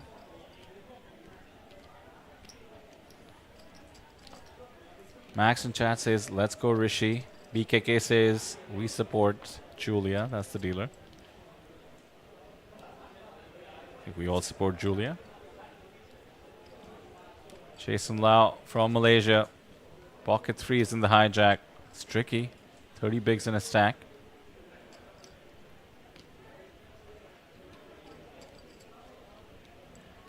No big stacks to his left, I believe.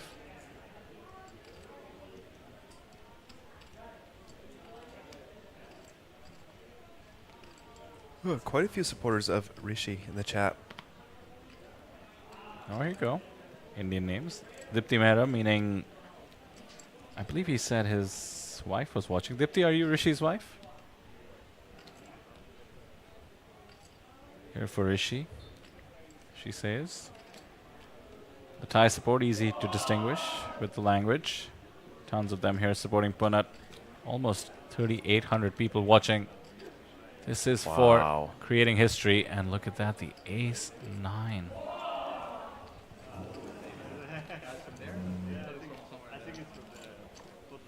That is a lot of respect being shown to Jason's raise. ICM pressure in full swing. I think Grant just wants to be the aggressor. Could have 3-bet jammed, but respecting the hijack open. 8-6-5. Interesting one. 3 overcards are likely with 3s, but Punat does have 2 overs and the gut shot to the nut straight on a rainbow board.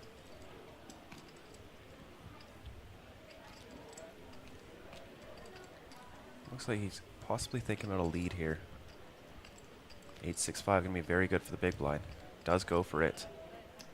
Yeah, now 1/3. This is just a leveling war, isn't it, Sam? He's using the range advantage, donking, using his chip stack advantage. Yeah, puts a lot of pressure on Jason here. Jason, bottom of his range here. Like 3s and deuces. Very often gonna not be good by showdown. If they are ahead. Like, look at this. Punat has 44% with the worst draw on this board.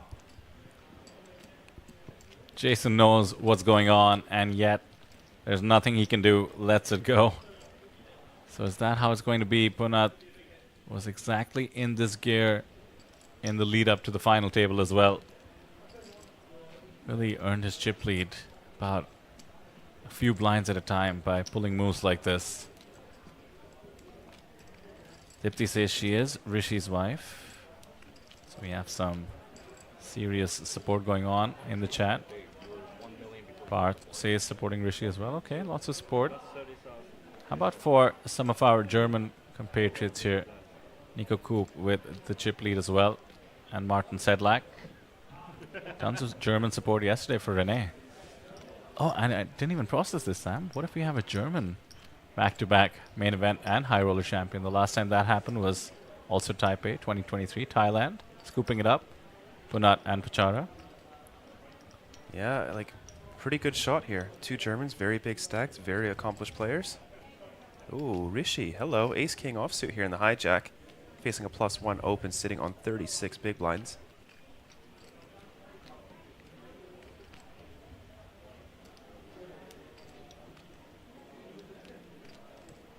Fantastic spot to raise it up. He can sort of reverse the pressure.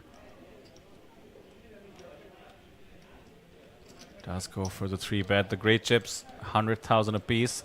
I love the sizing. I have been just blown away by this man's performance, particularly because, Sam, I found out he is what we might go as far as calling a recreational. Just plays home games, but loves the game, has been playing for years and years, he said, including with his wife in chat. Oh, I love that. Now the action is likely to come back to Martin. King, queen off. Not going to be strong enough, but Punat could be thinking about some moves. All comes down to the reads they have made on Rishi. Do they think he's going to be prone to getting pressure, to making ICM-oriented folds? I suspect not with ace-king, of course, but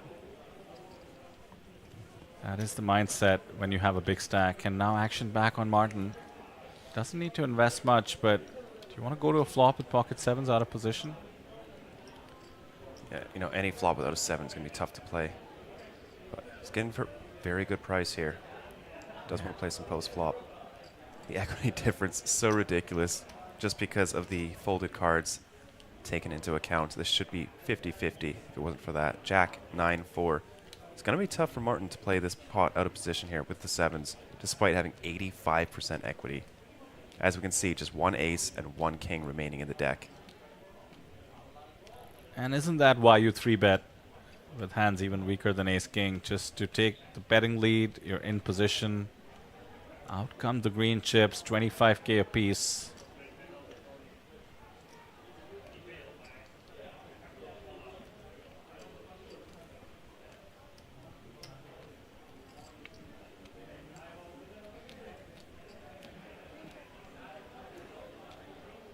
It's convincing, Sam.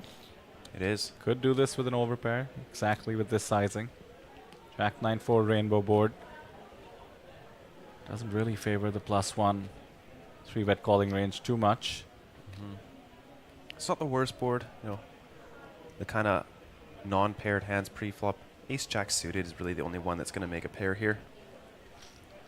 But Martin just lets it go. Too difficult to play across multiple streets. Yep. Power poker in a way. Rishi getting the job done without a pair. Martin and Rishi now neck and neck. Rishi with the few big blind advantage. Third on the leaderboard. Those top 4 stacks are pretty close to each other. 40 to 57. Not much difference between them.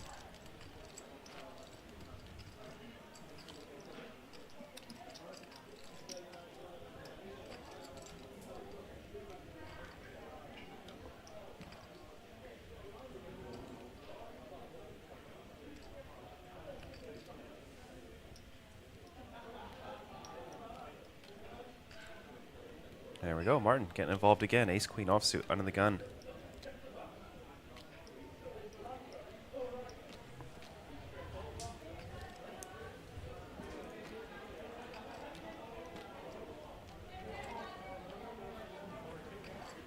So 240? What's that?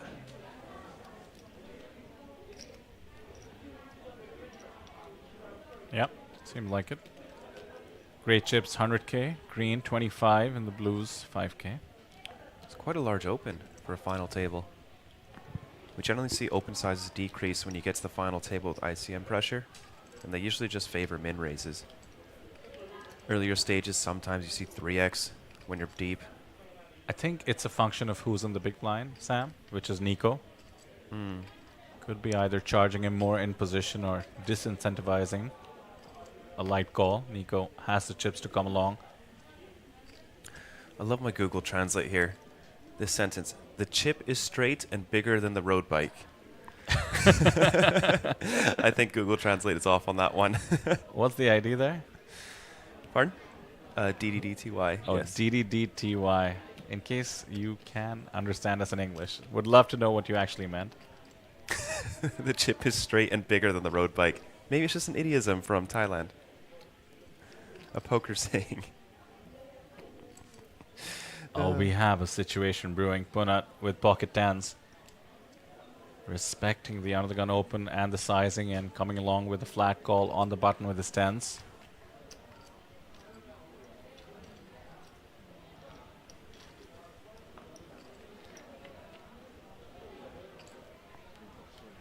Ace 8-4. Martin with the best of it.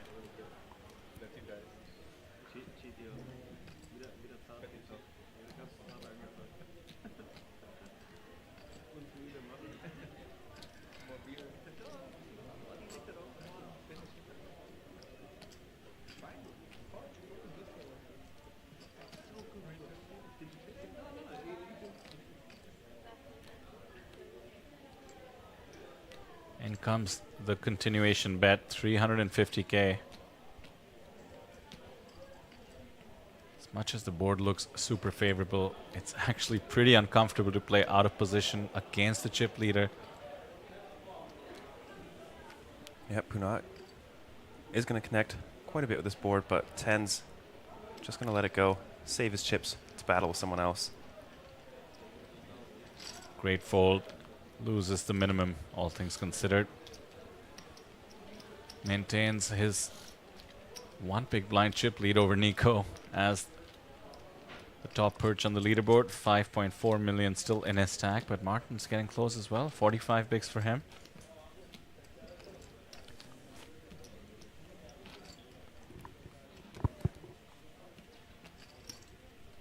Over 4,000 of you in chat. Thank you once again for being with us. This is actually probably the highest viewership we've had at the APT, and I understand why. The superstars, of course, Punat Punsri with the Thai support, but let's not forget what we've been cheekily calling the Western invasion. Did we ever figure out how to pronounce Daniel's last name, by the way, from Austria? Oh, Montanoli. Okay, that's Italian. 100% it's not that. What other language can we eliminate before we get down to Austria? If anything looks slightly Italian, I'm going to do it in an Italian accent. Montagnolo. No, still going Italian. Can't do it. We'll go with Daniel for now. Daniel. Daniel. There we go. All right. Punat, back-to-back hands, jumping in. Jack 9 suited here. Going bigger here, 230. I wonder what this is. Both players choosing to use larger raise sizes than normal on a final table.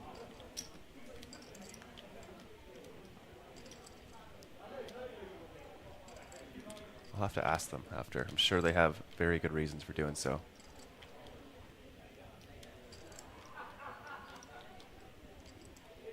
Make no mistake, this is a battle of big stacks now. Yeah, 42 43. blinds, yeah, left in Martins and 52 for Punat. No hearts, thankfully. 10-8-5, open ender for Punat. Absolute whiff for Martin. Yeah. I think we see quite a large bet here from Punat in position.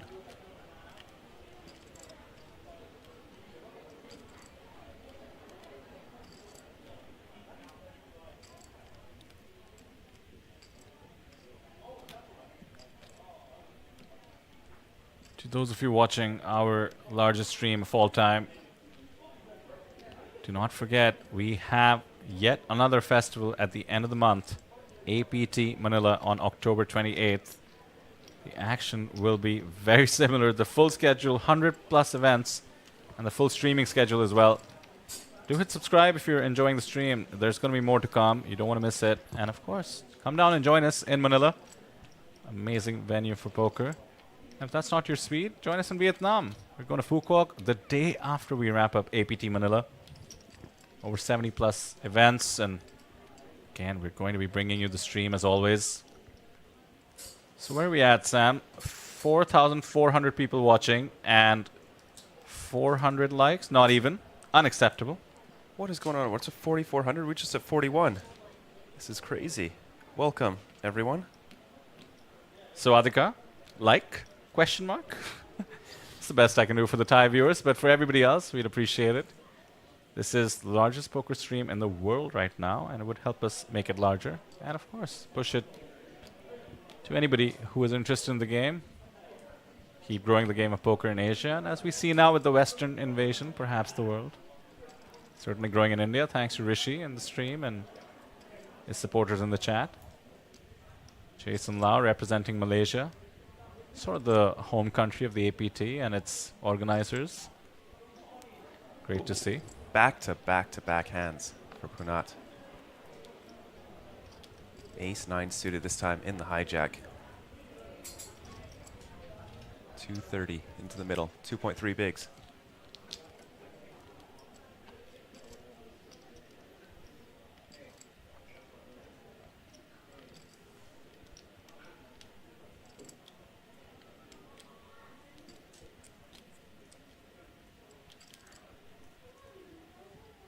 Oh, Blue Ice back in the chat.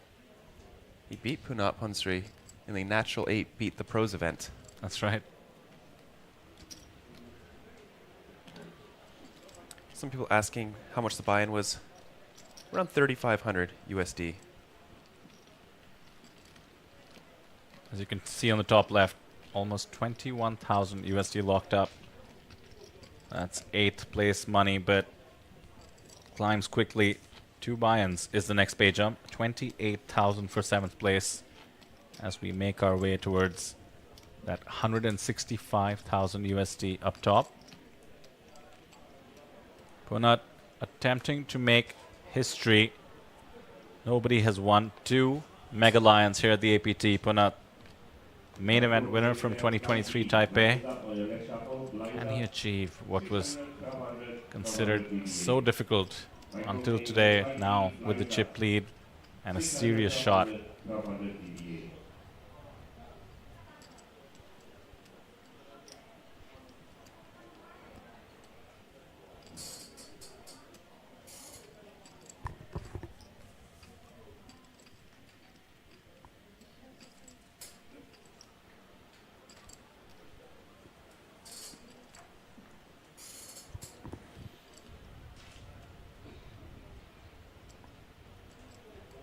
Oh my goodness, the run of cards just doesn't stop. Ace-10 off for Punat. Back to back to back to back hands for the man from Thailand. Over 6 million in chips in his stack now. He doesn't need the cards to be getting involved. Has certainly been looking to advance his chip lead one way or the other. This is what you want. You want to be not believed, opening so frequently, and then have the goods when needed. The only stack that would give him a bit of pause, Nico with Queen 8 suited.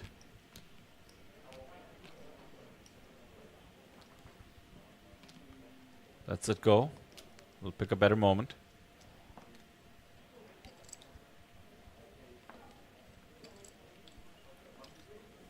Ooh, Rishi, pocket 10s now. 40 big blinds versus an sort of middle position open. It's a close spot between raise, try and get some value, or play defensively against a chip stack that covers you at this final table.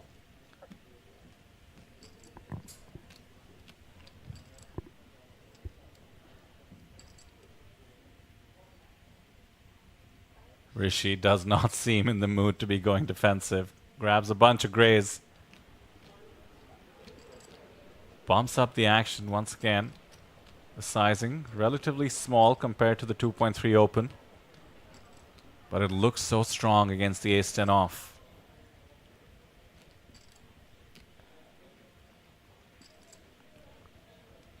Punat respected the raise once, the 3-bet from Rishi. Once again, lets it go. Nice. And folks, if you are coming to APT Manila or Fukuoka, or if you weren't planning to, but maybe a little satellite could entice you, we do have Natural 8 events running right now. Literally as low as $3 can get you a seat at this table playing one of our Natural 8 area events.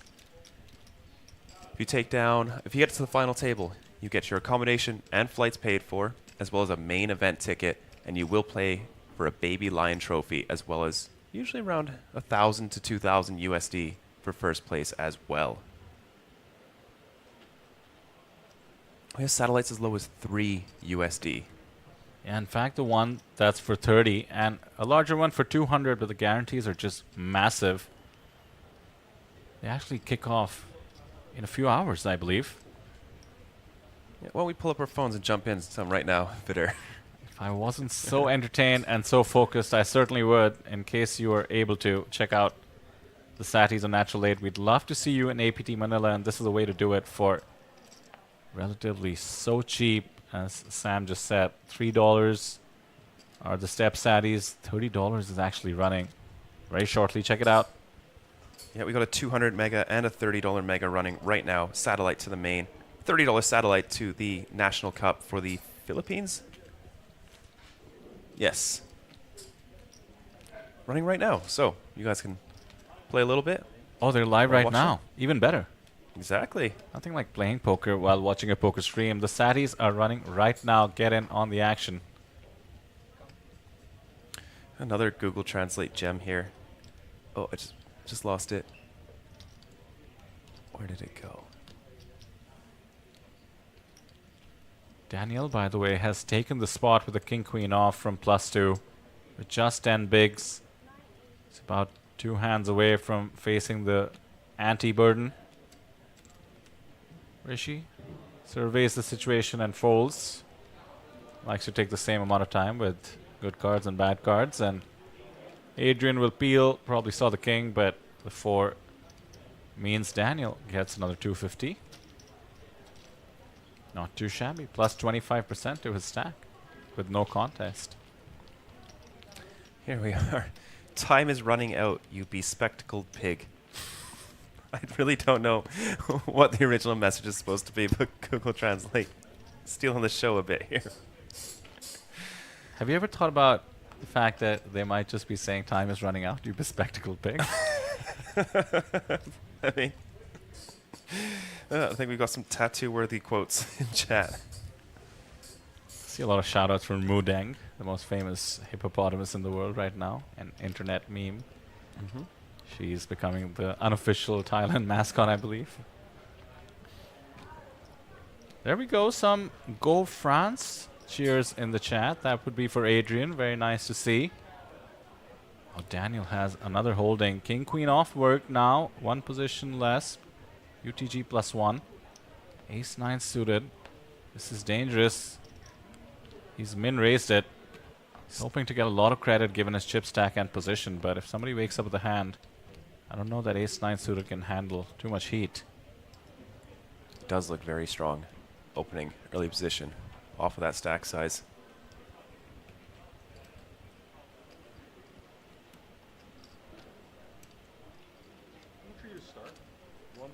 Folded till Grant, who has been extremely tight.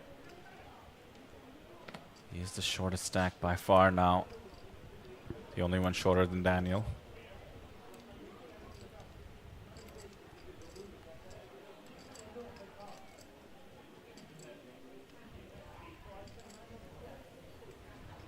He's put in 2 bigs.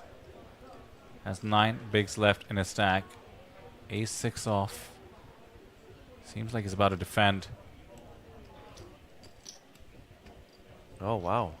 Does come along, and ace would be absolute disaster for Grant as we head to the flop. 10, 8 deuce. Both players miss. Ace-9 ahead. Some chop odds in case the money gets in, but 550 in the middle. Given how snug Grant has been, a C-bet could get the job done.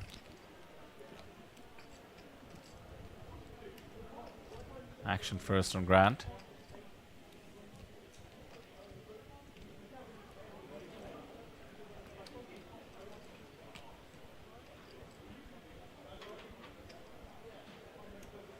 Checks it over.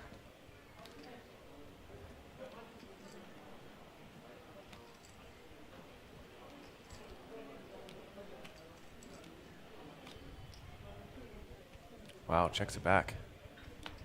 Not easy. Turn, king of clubs, picks up the nut flush draw here. Card's gonna be a lot better for him than it will be for Grant.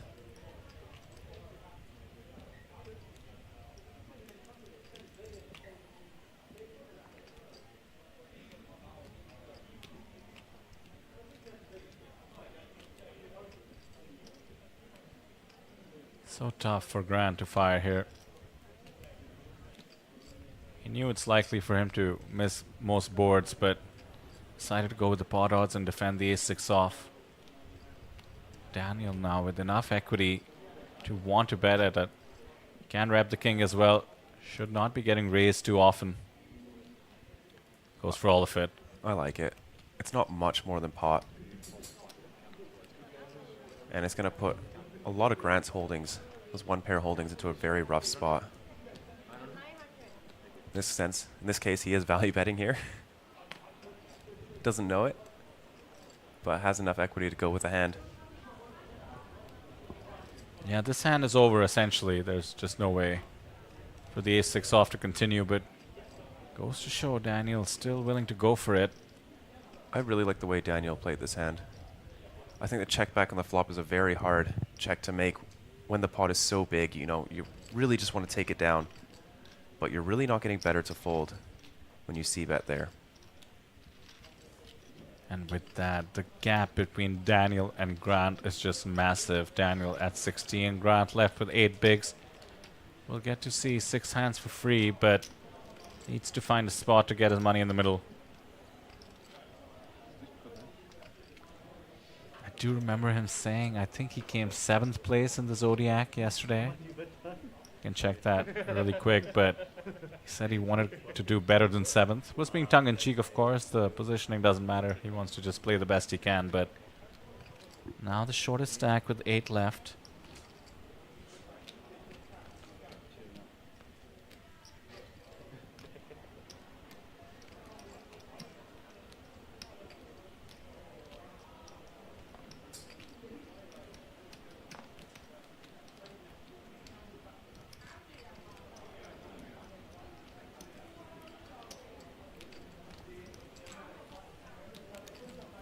Nico getting involved. Haven't seen too much of him. Hasn't been really picking up any cards, and also has Punat raising every hand to his direct right. And we saw this yesterday too at the main event. If I'm remembering correctly, Dinesh Janani was the chip leader. And sometimes Justin Shin got the chip lead, but because he was being quiet, second in chips, Abraham Seasman just found a different gear and just attacked. Yeah, Abraham played it like he was the chip leader, as Justin just wasn't taking the spots.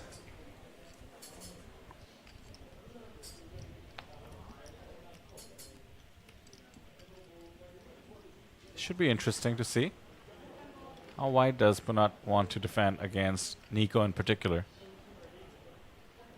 Yeah, the big stacks generally don't like to clash too often. Yeah, it does just let it go.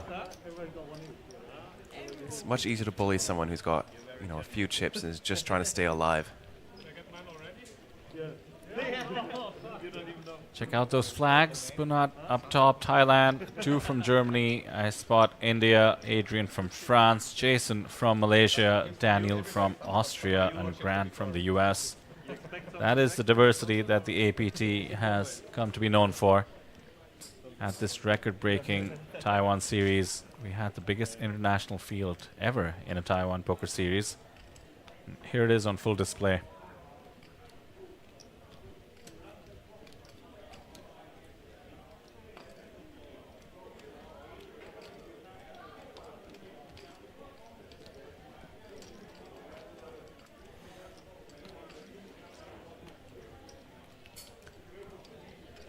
Nico getting after it, 8-7 suited under the gun. Rishi, ace-5 suited in the hijack.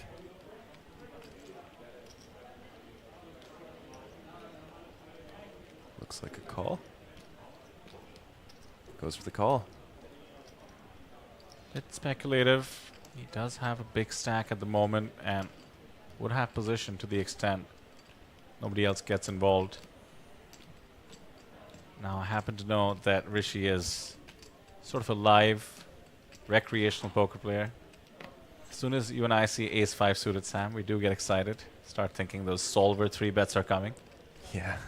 In this case, just a call. Don't forget, Punat is waiting in the wings.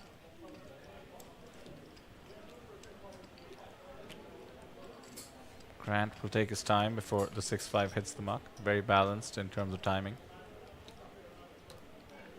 I do wonder what he thinks during that time, by the way. Probably what to have for dinner. I doubt that. I'll give him a lot more credit than that. Probably planning future moves, thinking how he's going to take advantage of the situation. A good thing to think about in these spots, you know, if it's close, just think, what is the bottom of my range here? What's the cutoff that's going to want to get in here? So that next time you do have a close spot, you've already kind of processed it a little bit. It helps you with your poker brain. For this spot, 730K. We're using a time bank. That's... I'm not sure what the reason is for that. Very, very surprising.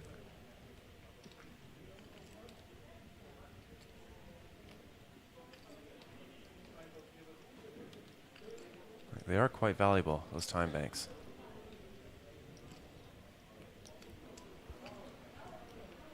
And it's not like we have a short stack approaching the blinds and he needs the blind level to go up. That being said, the blind level is about to go up.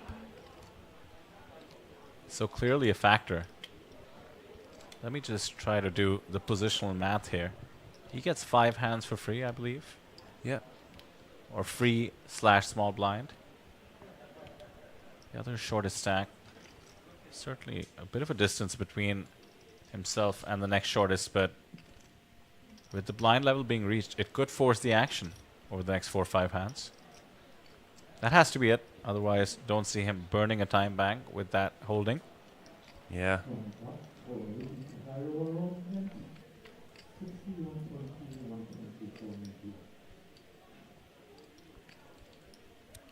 No, lets it go.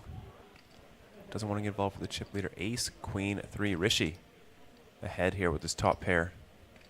Nico checks it over. Just gives up on the Ace, Queen, 3 aboard screen. Quite a bit better for him. But knows that he's opening quite a bit wider than normal, so doesn't want to go crazy with the C-bets. And I will say Rishi is just a wild card on this table.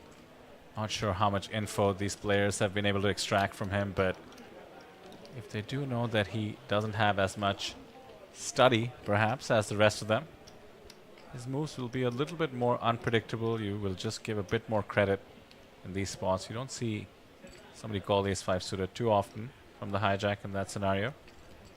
Case in point. Rishi with just, I think he's 4 for 4 actually on this table in terms of hands he's been involved in. Did have his wife putting up India flags in the chat. That's cool to see. Someone making up for the Thai domination on our stream at the moment. Keep it coming, guys. Kunat Punsri, the superstar from Thailand, trying to achieve the impossible. 2 APT Mega Lions. Thousands of his countrymen watching. He's single-handedly responsible for what we hope is a long-standing poker boom. Perhaps not single-handedly. Ooh, hello. Pocket Kings for Martin. Under the gun. Very, very welcome sight to see on a final table. Yeah, with the blind increase, he's sitting on about 35 bigs now. Well, you know, Grant did want the blinds to go up under the gun, meaning 7 more hands to be turned over. Maybe the fireworks are incoming. Jason quickly got rid of his king-jack off, and here we go. Rishi with the queen 10 suited. Now this would be tempting considering the ace-5 suited call. Yeah, he looks like he is calling UTG +2. Bit dangerous. It's a really nice looking hand. So likely to get squeezed by the 2 big stacks waiting in the wings. One of them on the button. That's Punat.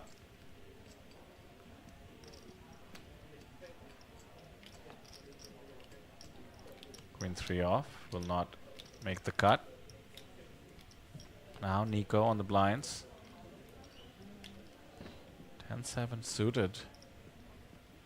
Great price to come along. Pocket Kings cannot be loving this, going 3-way to the flop, including the +2 flat.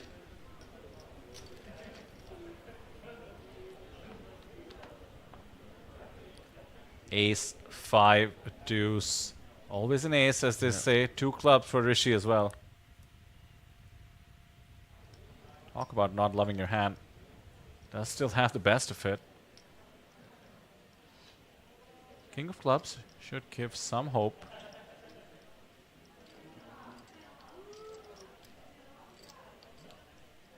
Check, check, check. Turn deuce of clubs. Rishi turns the flush. Martin does have outs to improve. Any king, any deuce, any club will give him the winner. So it's 28% here. Wow. Rishi running hot.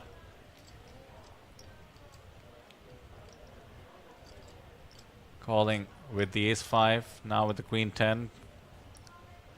Making the best hand. Very easy value bet in position. Whoa, that's big. Is he going pot? 900,000.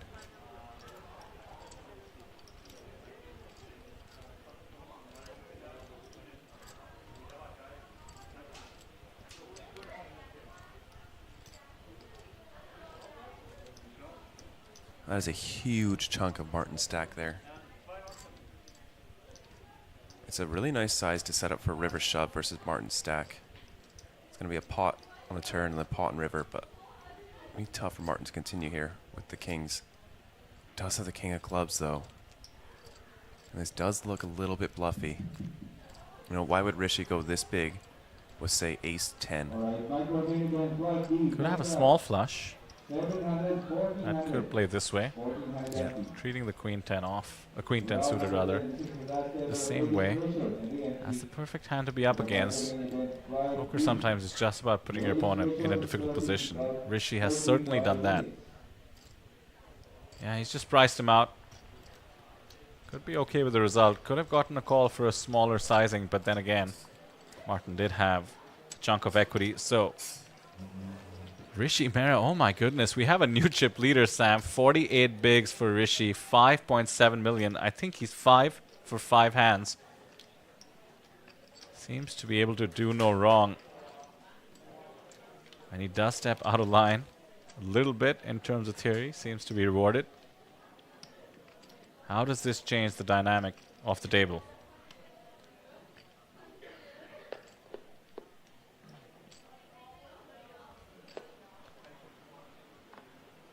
Blinds, by the way, go up every 40 minutes. We just had a jump. 60K, 120K.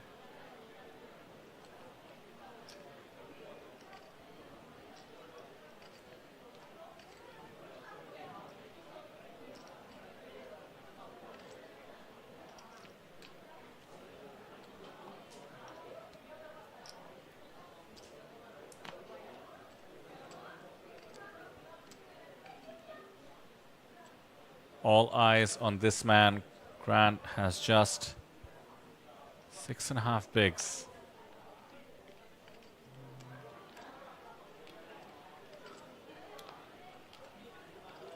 Ace queen suited on the button.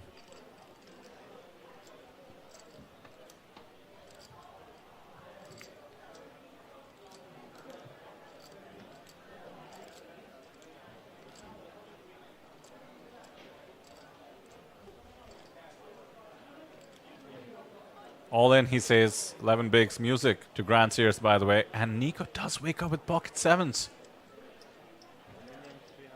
Oh, he has to call this. We should be flipping. Daniel will be jamming plenty wide with just 11 bigs from the button, including smaller pocket pairs. This is getting called. Nico will just need to eye Martin's stack to his left. Just makes the call. One chip, meaning call. Martin wakes up with nothing. And we have a flip. As I said, music to Grand Sears. He might have the ladder here in case Daniel doesn't catch an ace, a queen, or some hearts. Short stack ace queen suited.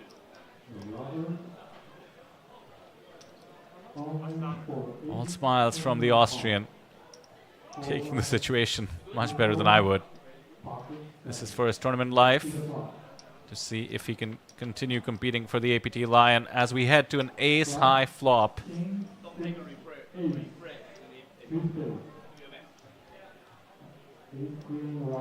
2 outs left for Nico for the upset. 5 won't cut it. Comes down to the final card, otherwise Daniel will have completed an epic spin up. Wow. Oh, and a 7 on the river, and he takes it once again with a smile. What a way to go. Maximum drama, maximum pain. Credit once again to Daniel for his attitude as we lose him in 8th place. For 21,000 USD, poker can be cruel. Fist bumps with the entire table.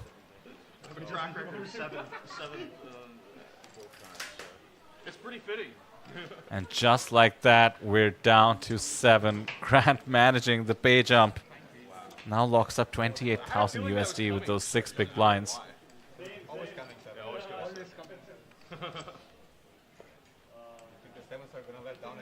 It isn't over till it's over, chat. I enjoyed it. I know I sounded like it. 2 outs going once, final street, and Boom, there it is. I think you probably enjoyed it more than I did. We have a new chip leader. Rishi just went up to 48 bigs, beating Punat's 47, and now Nico catches. That's 7 on the river to get to 45 big blinds, 6.5 million in his stack.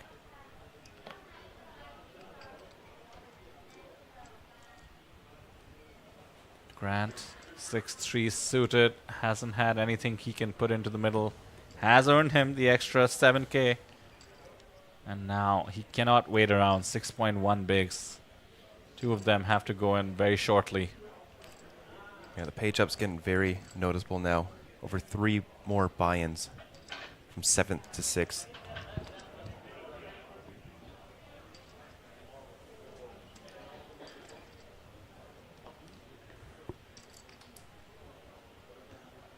$4,500 of you joining us. Tons of you in chat as well. Don't forget, Natural Ace Satellites to join us are running. APT Manila kicks off October 28th. We want to see you there. Come say hi to us, by the way. Just ask for the commentators booth. We'd love to meet anyone who's been in our chat, especially for this epic festival. It's been record-breaking in every way, including the stream. And if Vietnam is more your speed, APT Phuquoc begins November 8th. Once again, an action flop. Jack 10, 2 diamonds. Ace 3 of diamonds for Jason defending from the big blind. And Punat with middle pair. Good kicker. He's in position. Could find the check back here given the texture of the board. 2 million in Jason's stack. At the same time, a tiny, tiny stack is in the mix. Grant Wang sitting with 6 big blinds. So maximum pressure can be applied. An excellent turn if you have King 10, by the way. Reduces the likelihood of the jack. Punat knows he has the best hand now. Has been checked to twice.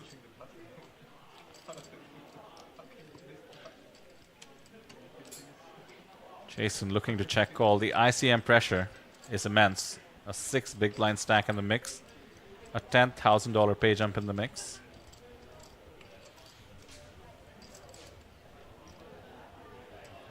Chat says no diamond.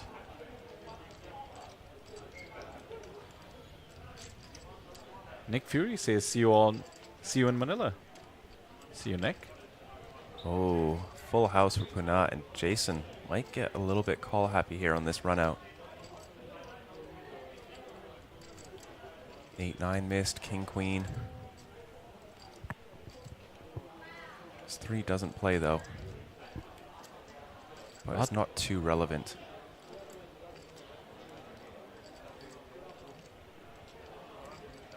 With the other big stack in the small blind, Punat's range from the cutoff is going to be extremely wide. It's effectively like he's opening on the button. 700K. Quick fold from Jason. No temptation. Nice. Loses the minimum. About the best run out Punat could have had after the flop, but doesn't maximize. So there we go. 3 stacks battling up top. All eyes on Grant.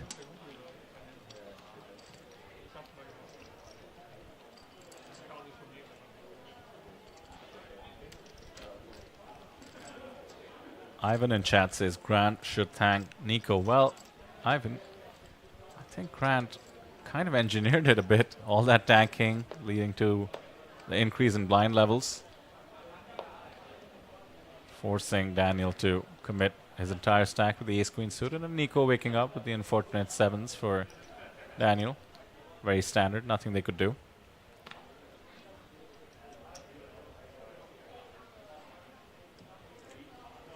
Someone asking in chat, I want to know if we win the prize money, can we off-deal it and take it to the room? I think he's asking if you get into the money, can you make a deal? APT will facilitate deals and help with all that. As for taking it to the room, you can do whatever you want with it. Yep. Once it's yours, it's yours. You do whatever you want with the money. We've all had those Breaking Bad fantasies of swimming in a bed of money. Feel free.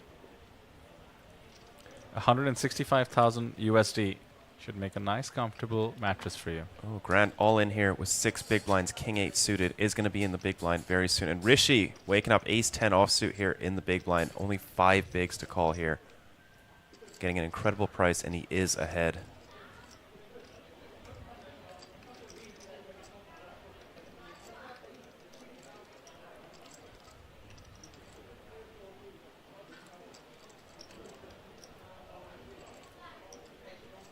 Ace-10 off is just so strong against the tiny jam. I suspect he does find the flick to chip in. Well, the time bank is flicked in for now.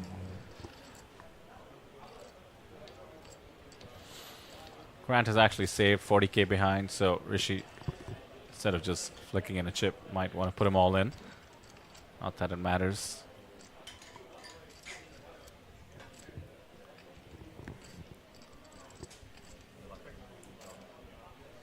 One more time bank. Does throw them in with style, Sam. He does. And like you said, Rishi isn't used to playing, multi-table tournaments every single day. For someone that doesn't play every day or make it their profession, I'm not going to know the pre-flop exactly what to do every time. Seems like it's a close decision for him. To state the obvious, 2 time banks used up. He's obviously afraid of being dominated and lets it go. Great result for Grant. Maybe a second life, not to mention the 2.5 bigs taking it up to $1 million. Wow, sometimes the run good is just invisible. Yep. Rishi said he's been playing tournaments for about a year. Has been playing poker for, I believe he said 10 to 12 years. Actually from the same city, New Delhi in India, but he lives in Singapore for the past half a decade or so. We're actually from rival schools.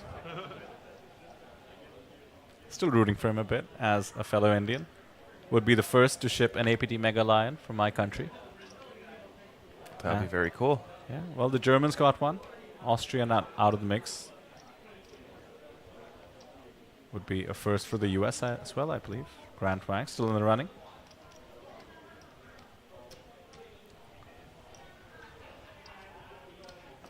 Oh, and Malaysia, Jason Lau in the running as well. Jason has been pretty quiet, respecting ICM. Martin has been busy though now. Ace-10 off in the cutoff. I highlighted Martin's incredible run at our earlier iteration in Taipei in February of 2024 itself. Finish after finish in marquee events on the final table. Looking to beat his previous performance, both in terms of 4th place being the best as well as the score. 4th place here, good for 65,000, which would certainly beat it. 1st place, an extra 100k.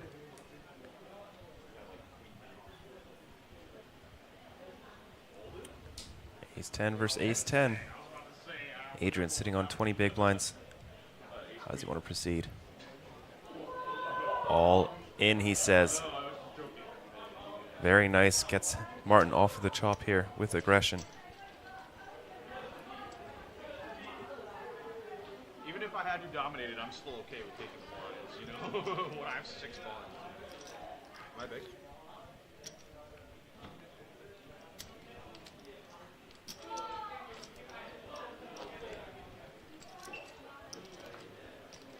We're about 20 minutes away from the break. Ever since we got down to the final table, the battle has been intense. One quick elimination. Was it the first hand, actually? Yep. Yeah, I think so. Very first hand. After that took a while for 8th place. The ace-queen suited running into the 7s. Grant has been hanging on, impressively so. Short stack ninja. That's what you want to be. Grant proving himself capable.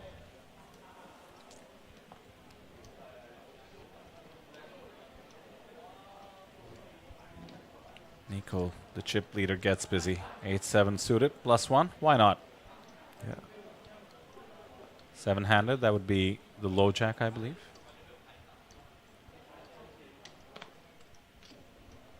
I think so.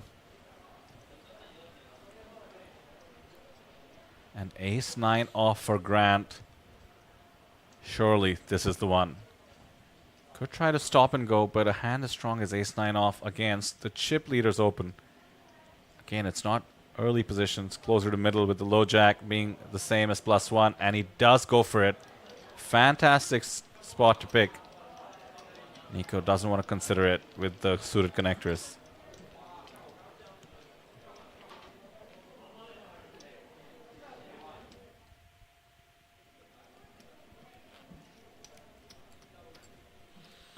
$11 bigs now.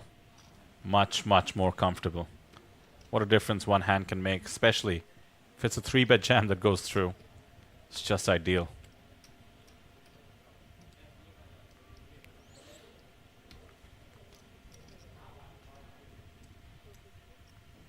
Still unfazed, queen 9 suited under the gun. Quite a loose open, but there's no justifying the position there. Under the gun is under the gun. 7-handed. Still gets to be very, very aggressive with the chip stack. And mind you, Punat in the blinds.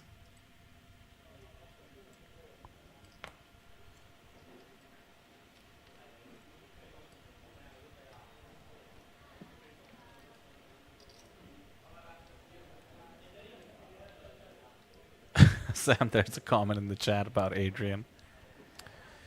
Fear the mustache boy.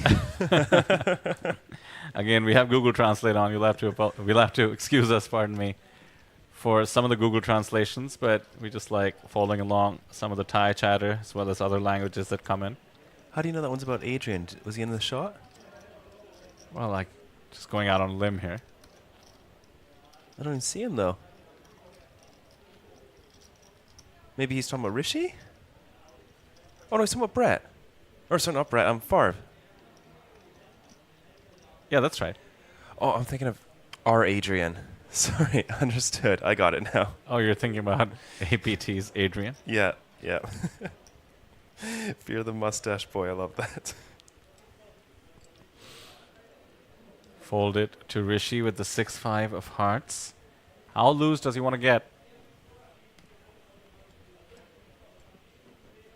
Sometimes you can convince yourself that if you've accumulated a few chips, you're supposed to be attacking the smaller stacks. Rishi seems in no hurry.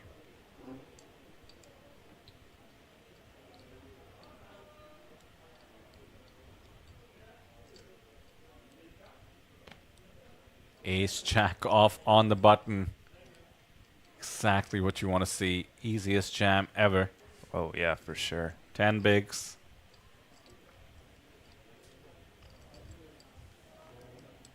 No point just raising. Can get weaker aces to call if you jam. After all, you could be jamming much lighter. Would love to maximize his fold equity.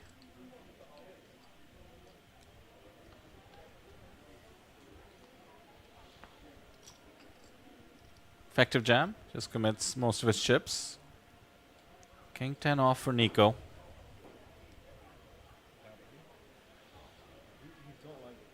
You'll want to know the full stack first. It's almost exactly 10 bigs. Yeah, I think small blind shove, you can call this, but button, it's going to be quite a bit tighter than the small blind. Nico agrees. Quick lay down. What a spin up. 1.6 million now. There we go. 13 bigs for Grant. Pretty neck and neck with Jason Lau now.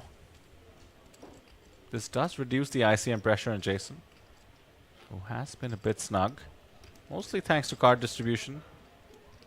He's a very, very competent poker player. Over 175,000 in lifetime earnings. Jason from Malaysia. That's just his live earnings, of course, on Hen and Mob. Did come 7th place at the APT Incheon main event.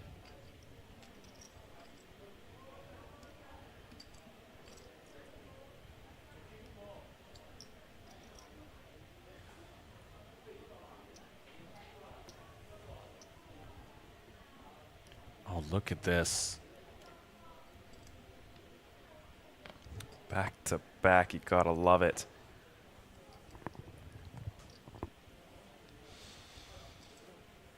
All that patience being rewarded. Ace Jack suited now.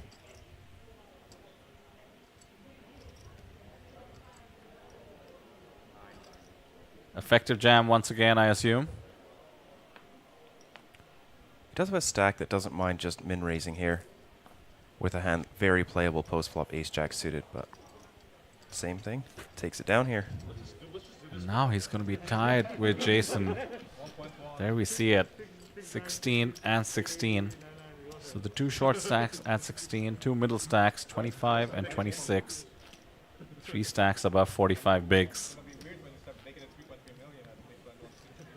Quite an interesting and intense dynamic building here. We had the runaway chip leader in the form of Punat coming into the table hot. He did have Nico on his heels. Rishi caught up with his heater, and now Grant outlasting Daniel. And now, no longer the tiny stack he was. Just in a matter of a few hands tied at the bottom with 16 bigs, which is plenty seven-handed.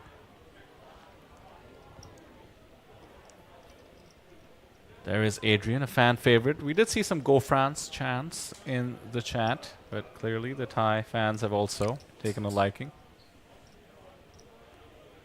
Yeah, Thai, very, very supportive. As long as it doesn't hurt Punat. Yep.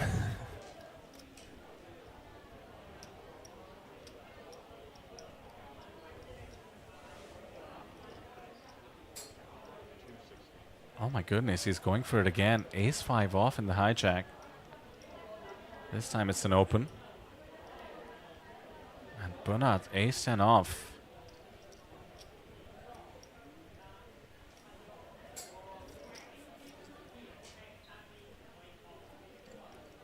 Bit of a psychological leveling at work here. I mean, Grant essentially to open should have a much stronger holding than ace-5 off. He knows his ranges now that he's up to 16 bigs.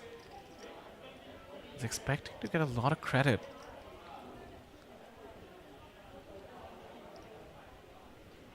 And Punat has had enough. Ace-10 off in the cutoff. Bumps it up. Min 3-bet, clicking it back here. Just over 560,000.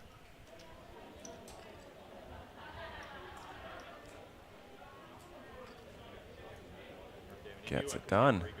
Very nice. Grant immediately acknowledging he got caught.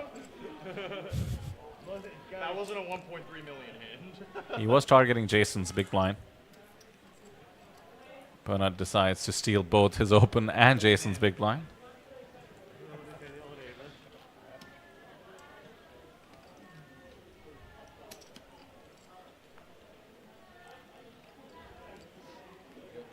I just realized that with Daniel gone, Punat has the other chip leader on his immediate left. Wonder if it makes him a bit handcuffed. Nico has position on Punat. Yep.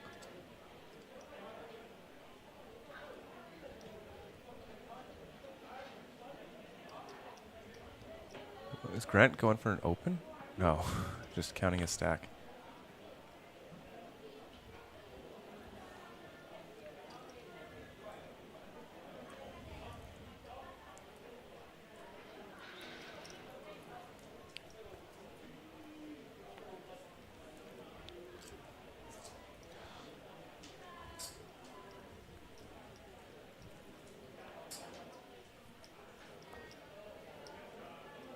About 10 minutes or so from the break. 2 eliminations. Jason seems to be eyeing the clock or maybe the floor. Could be the reprieve some of these players need. The blinds will go up. It's a big jump, Sam. 120 to 160. Hefty. Yeah, 33% increase there. Unlike the main event, which is the signature marquee APT event, has 1 hour levels here. 40-minute levels. Similar increments. There's always one before every break or right after that ends up being the plus 33% after that. They tend to be much smaller, so some strategy needed to account for that. Stacks get reduced by 25%. King Deuce off will defend big. These are big stacks battling. 10, 9, 7. Rainbow.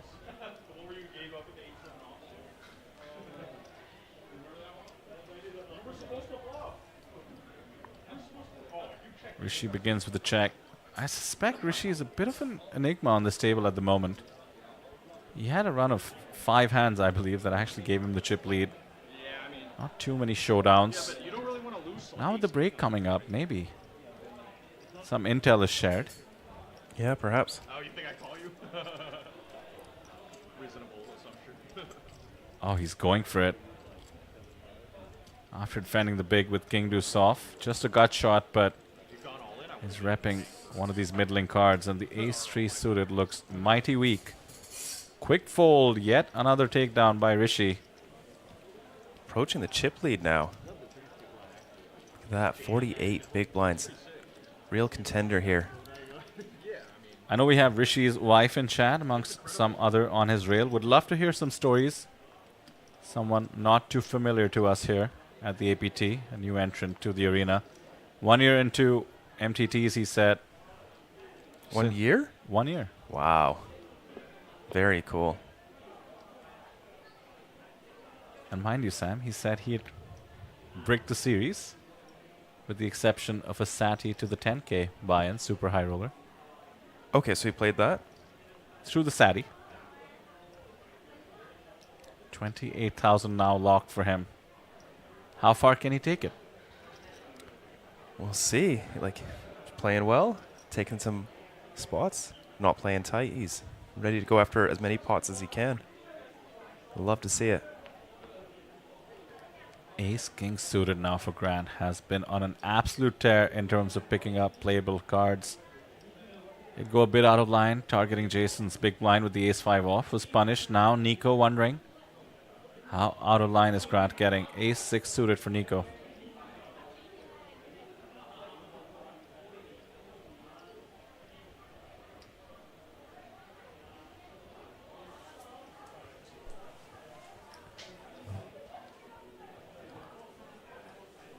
How much was that? 475. It's not going to work this time, but love to see it. Love to see the aggression from these chip leaders.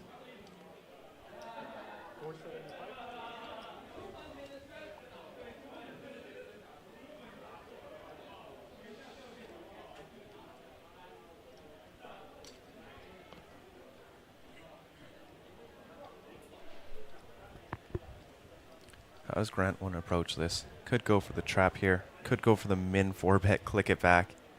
Could go for the all-in. All options on the table here. Except fold, of course. Last one seems super likely.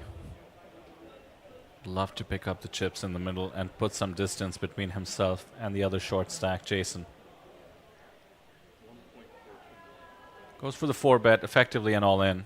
And I suspect Nico cannot continue. Insta-fold. Nico's got to be like, well, it worked when Punat did it. What happened now?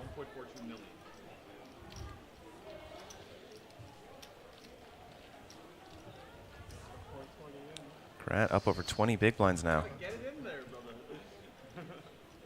2.4 million and change in his stack.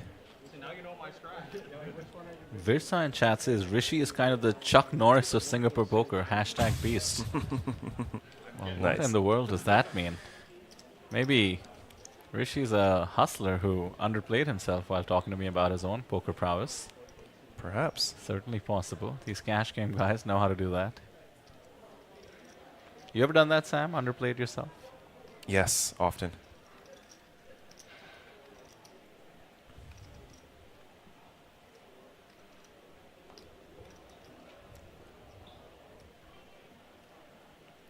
Pocket nines in the hijack for Martin here. Wow, let's it go.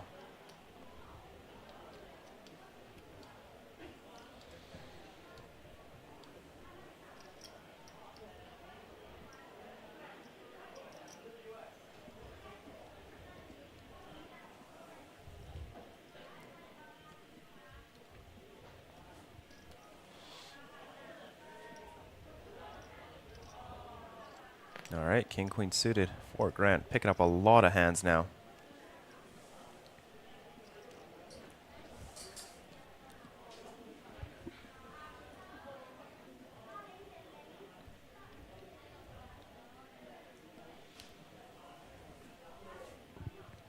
The chat still processing Pocket nines fold.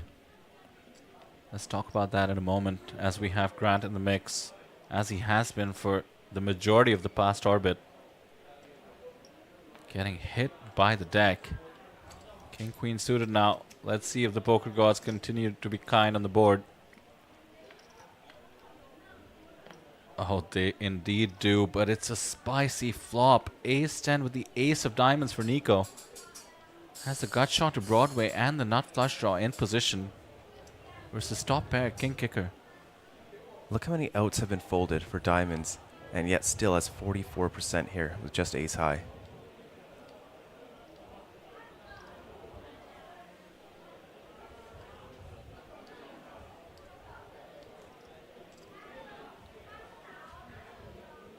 Monotone board, always tricky to play. 2 million in grand stack.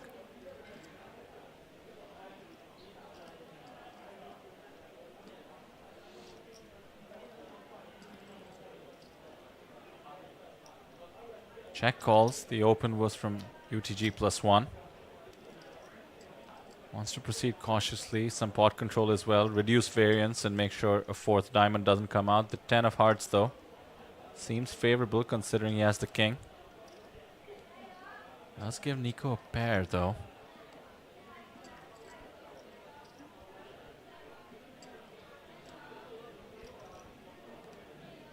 The SPR is just under 2. The stacked pot ratio like that, Nico can get a lot of leverage semi-bluffing here, even though he has caught the pair. It's usually not going to be enough at showdown. Leverage meaning he can bet small and try to put Grant's entire stack at risk, but it goes check check and the 10 of diamonds is overkill, the nut flush and the trips. Fourth diamond could let Grant get away, I meant to say cheaply.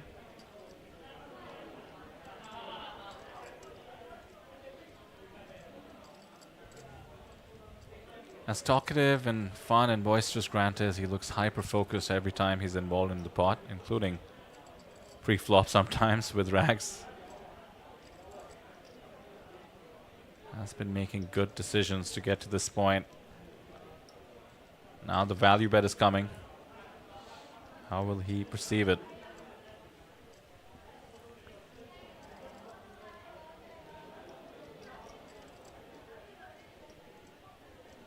$10,000 USD is the pay jump. 6th place, good for 38,000. Wow, very big bet here. An over bet, 1.2 million and 50,000.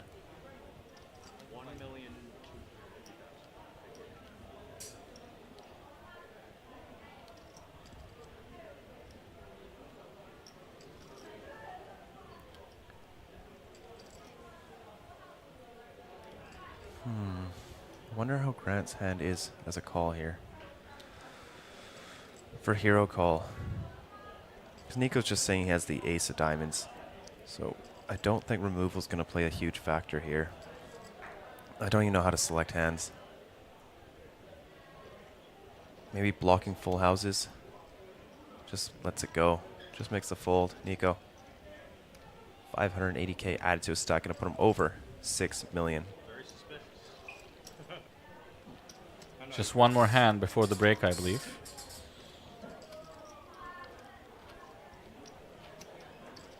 So players will get to maybe look at what they folded correctly or incorrectly on the stream.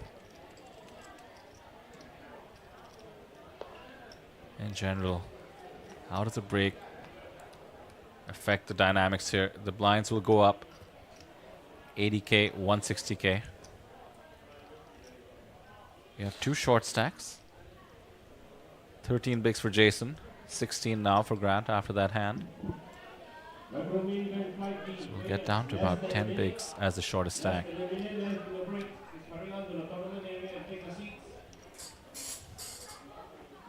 Almost 5,000 of you watching. Once again, thank you so much for joining us. This is going to be played down to the winner. Somebody will win one of the most prestigious trophies in the world, the APT High Roller Mega Lion, as well as 165,000 USD. Not too shabby for a 3,400 USD buy-in. The last day of our streaming schedule, as always, ending with this event. But don't forget, APT Manila is coming in just 3 weeks, October 28th.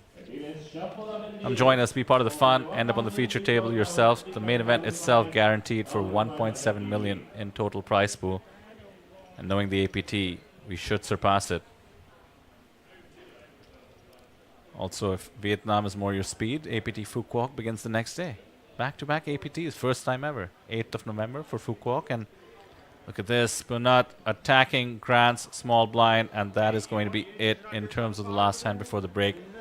What a session, Sam, or frame as we sometimes call it. A couple of hours of poker taking us down from 9 to 7. 28,000 USD locked up. 5,000 of you in chat. Do not go anywhere. A quick break, 15 minutes or less. Do hit subscribe so that the feed comes up in case you leave us momentarily, and we will see you right after the break.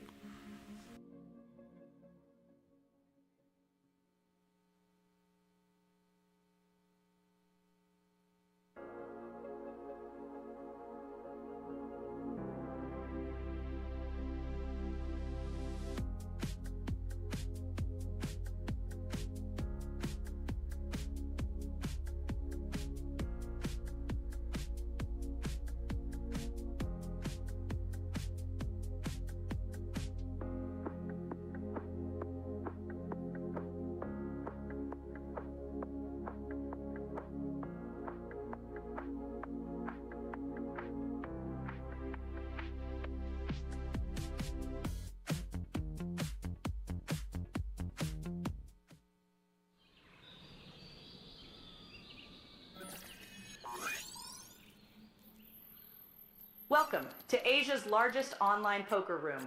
Our next generation poker software is now initiating.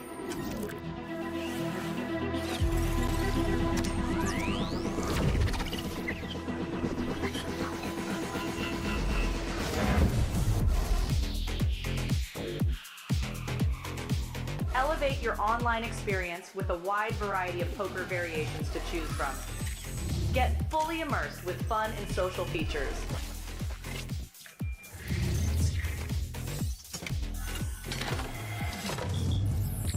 Level up your game with PokerCraft and Smart HUD. Unlock a wealth of rewards including cashback, bonuses, and jackpots.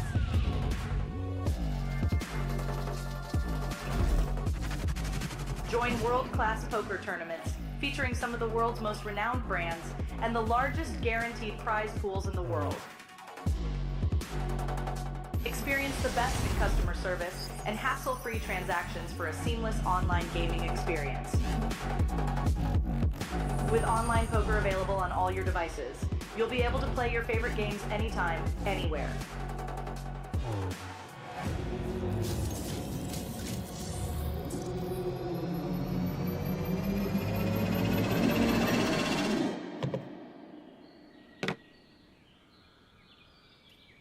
Sign up now and elevate your online poker experience today.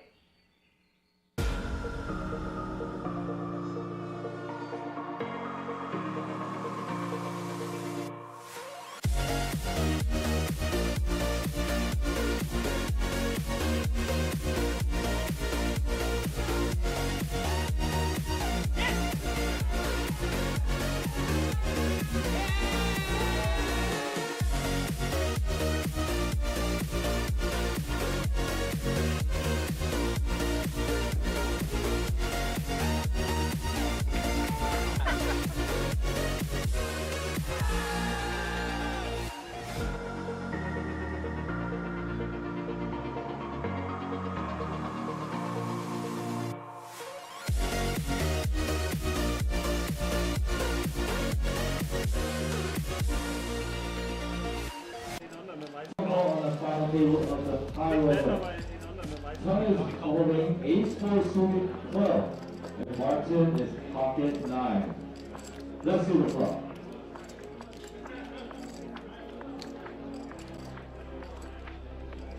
Flop comes a 6 high, 6 of diamond, 4 deuce of spade. Pocket 9 still leading the board. Let's see the turn. Turn comes and a heart. Place 4 and a rest.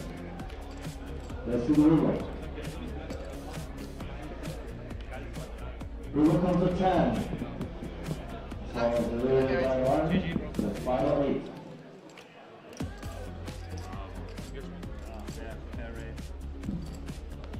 Alright, we have only call over APT high roller final 2. 7's ace queen. Short stack ace queen suited. The rubber. Only for ace queen of hearts. Full line. Nickel. Pocket 7. Let's see the flop. Flop. King. Don't take a refresh. Ace. 2 spades. Ace queen Robert. And leads the board. Let's see the turn. Turn is a 5 of hearts. Two Robert's leading. Let's see the river. Wow. Holy 7 of hearts. Wow. And X. 3 cards. Yo, Monty. One only swap? I think you probably.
What is the amount? 1 million.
Alright, Michael again, twice D, back it up. 700, 1400. 1400. Robert, then this is the last step of the registration. And again, the microphone against 5B. Registration is closing about 35 minutes. On the final table of the high roller, Tony is holding ace-4 suited 12, and Martin is pocket 9. Let's see the flop.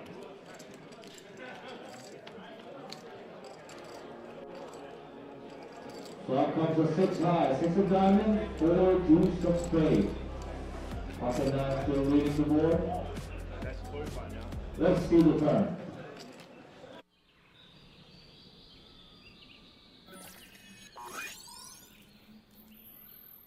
Welcome to Asia's largest online poker room.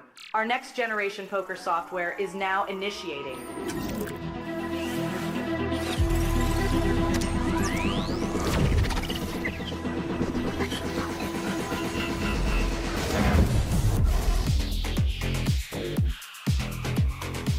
Elevate your online experience with a wide variety of poker variations to choose from. Get fully immersed with fun and social features.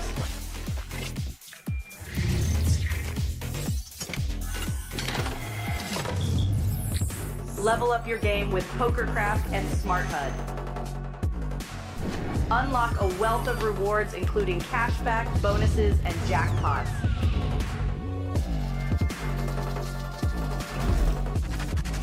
Join world-class poker tournaments featuring some of the world's most renowned brands and the largest guaranteed prize pools in the world.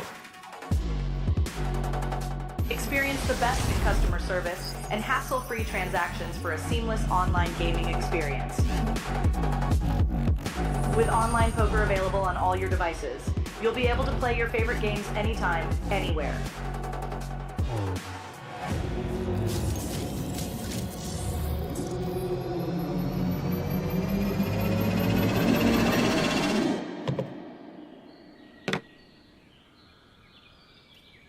Sign up now and elevate your online poker experience today.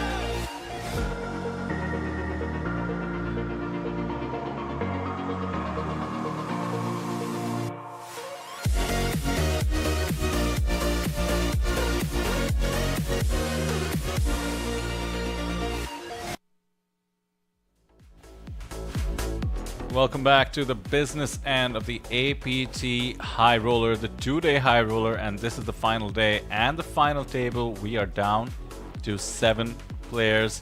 This is what it's all been about. The APT Mega Lion on offer, the 165,000 USD up top, 28,000 USD already locked up, but those spade jumps get bigger and bigger as they usually do. My name is Bidder Single, joined by Sam and Sol in the booth. We saw 9 go down to 7 in the last session. 2 exits, 1 Grant Wang making an amazing comeback. There you see it. Daniel going away in 8th place, 21,000. Alex Chung from Hong Kong leaving us 17,000. We have been calling it, maybe just I have been calling it, the Western Invasion. 2 German players still in the mix. Punat Punsri from Thailand is one of the chip leaders, as is Nico from Germany. And we do have the wild card in the mix. I'd say Rishi Mehra from India qualifies for that word. He has over 40 bigs as well. Sam coming back to this level, big jump as we'd been saying, 80k, 160k.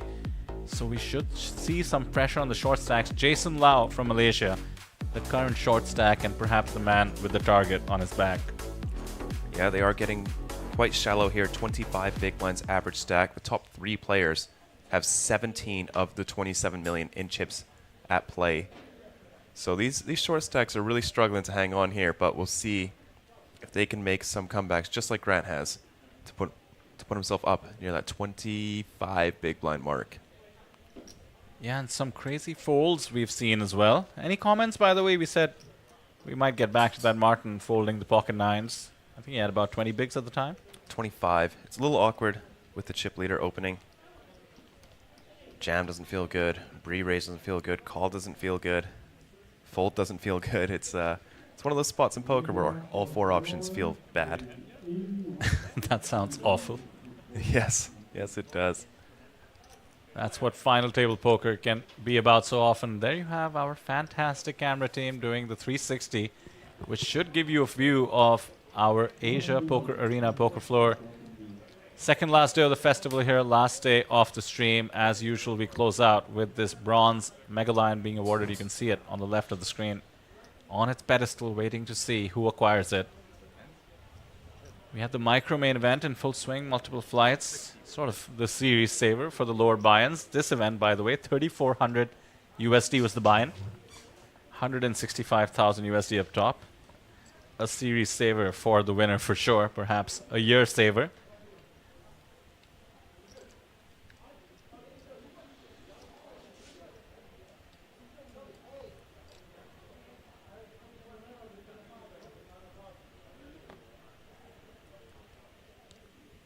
There is the comeback king, 1.75 million, over 10 bigs for Grant.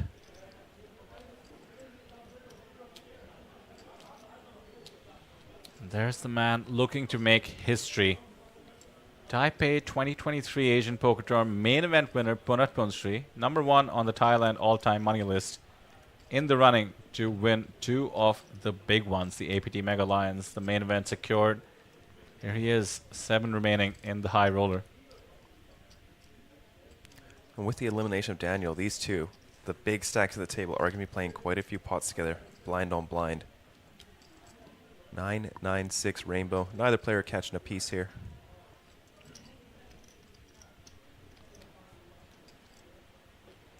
If there is a clash between these two, it would just create a monster stack.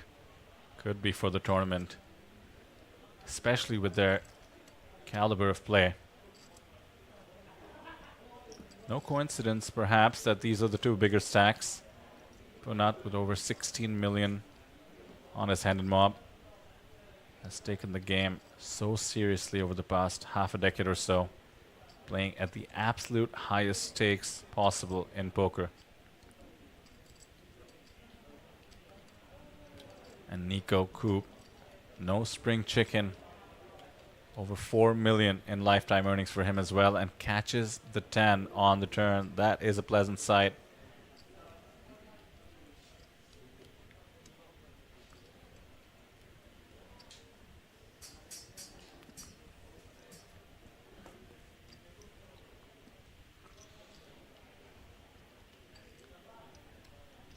Nico, try to get some value now with his turned top pair.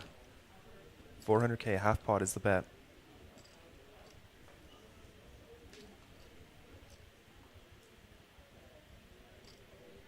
Punat just lets it go.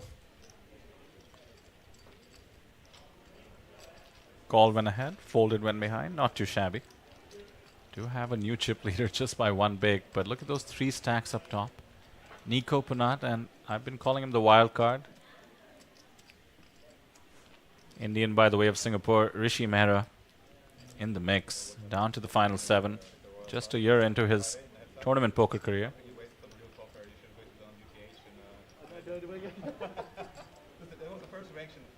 Rishi's hand and mob is 31,000 USD.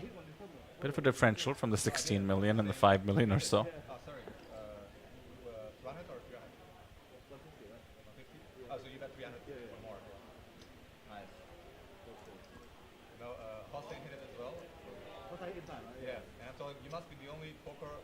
Whole lot of nothing for these players so far. Jack 4 off, not going to make it.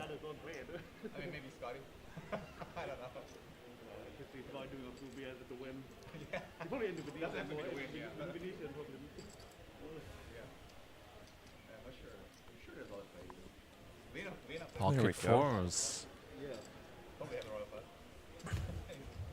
Fake aces.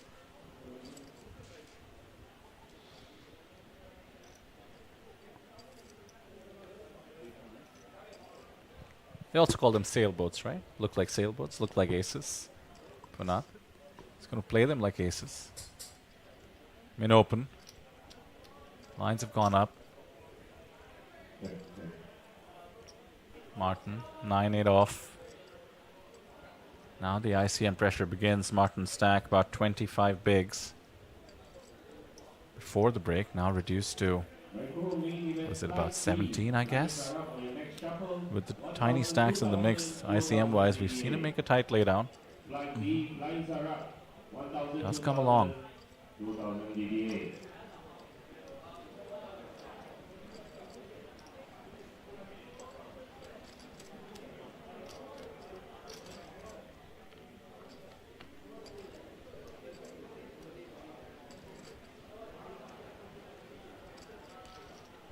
Does catch top pair here on 9-5-3.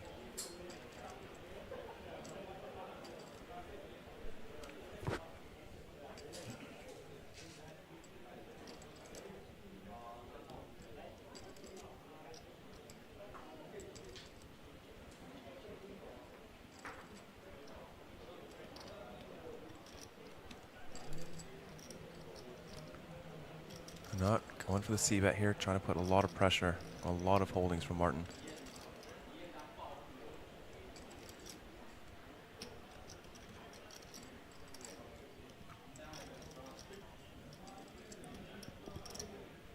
On the one hand, such a favorable flop. On the other, you start thinking through the game tree about what might occur on the turn, what kind of pressure Punat might put. Decides to be aggressive. 700k is the ask with top pair.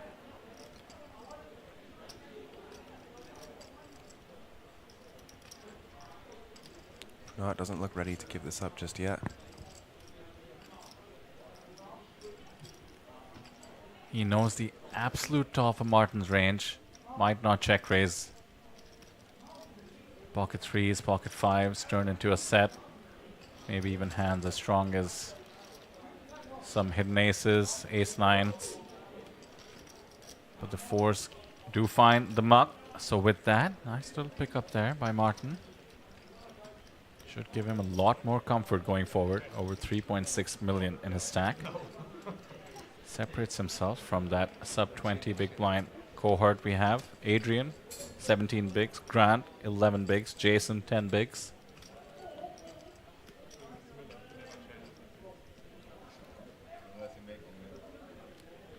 Welcome back to almost 4,000 of you in the chat. Many of you joining us to support Punat from Thailand. But as always, looking to hear from support for the rest of them. Some of the time differences perhaps not working out in our favor. Europe in the middle of Sunday perhaps. But friends and families have no doubt been alerted to what is occurring here. 165,000 up for grabs.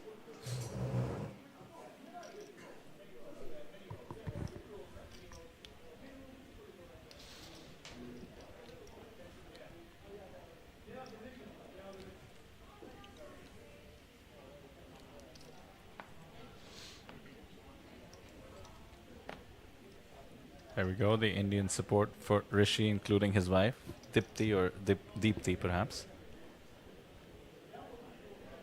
Let's see some support for the man with the Jack 10 suited here, Adrian from France. 2.4 million left in his stack, good for 15 bigs, and ace queen suited for Martin in the small. Once again, not an easy spot. The open is from early position. We're seven-handed. How much respect does Martin want to give to Adrian?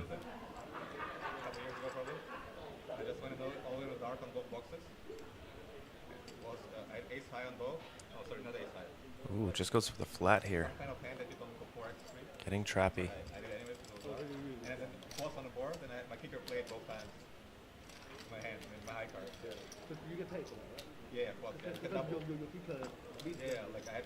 Jack. Oh no. King, Jack, 6. Martin flops the nut flush, Adrian, with middle pair here.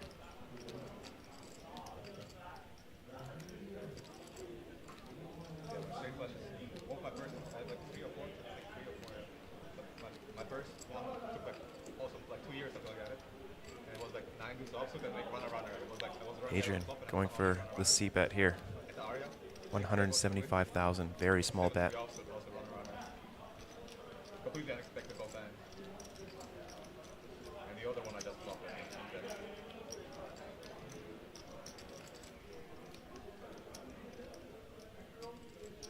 Martin just continues with the call, continuing to set the trap. It's pot 1.3 million in chips. The 10 of hearts is going to give Adrian 2 pair now.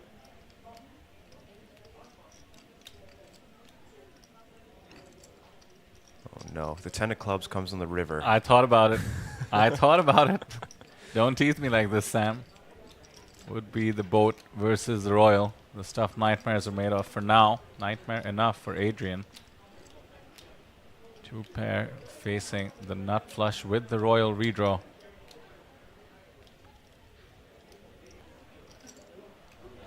There we go. Calls for the 10 of clubs in chat. No surprise.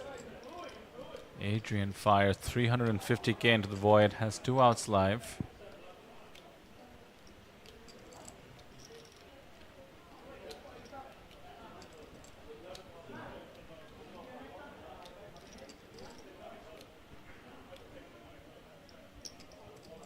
Just continues with a call. I love it. Head to the river now. 6 of spades does pair the board, so Martin is losing to quite a few hands now. Pocket kings, pocket jacks, pocket 10s. And jack 10 is also going to get counterfeit. So would lose to any hand like king queen suited. Martin, unfortunate river for him to not get paid. About 4.83 million in chips, and Adrian avoiding disaster.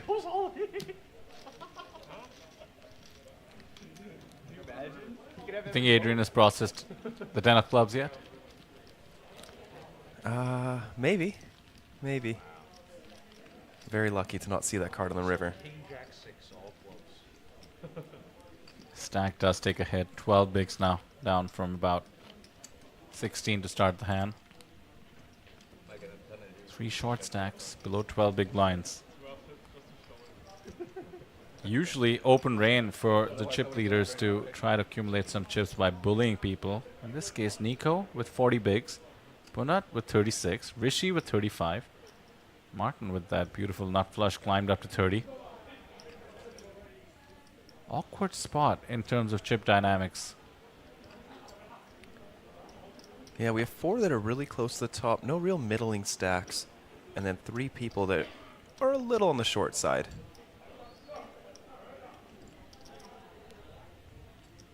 Grant one of them with the 11 big blind stack, but queen 9 suited is just too wide in early position. Punat folds the rags. Nico also not interested. Again, if the stacks were a bit more diverse in terms of there being an out-and-out chip leader, a lot of pressure could have been applied by those 2 players, Punat and Nico. The button folds as well, and now here's the true short stack. Jack 8 off for Jason. Has to give the walk. Rishi will take it with the 9-7 off. I have a question, Sam. Yep. I know I'm putting you on the spot, but has Rishi lost a hand? Can't think of one. I remember one early in the session. I think the first hand he played. I can't remember what it was. I think he made a loose call in the cutoff with like Jack 10 offsuit or something, folded to a C bet. Okay, yeah. But besides that, I remember some loose calls. I feel like they worked out for him, though. Yeah, most of them did. Oh, there we go. Grant, pocket kings now on 11 big blinds. Onto the gun.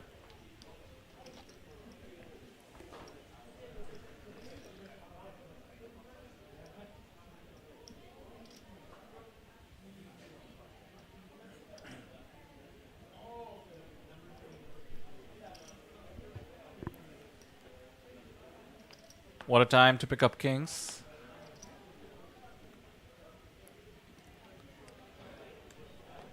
As he's about to face the 320k on the big blind.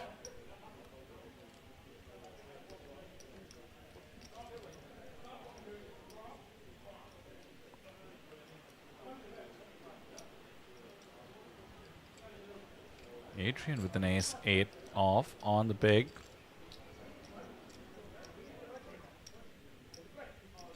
The open is from under the gun, from a stack that is essentially the same as his.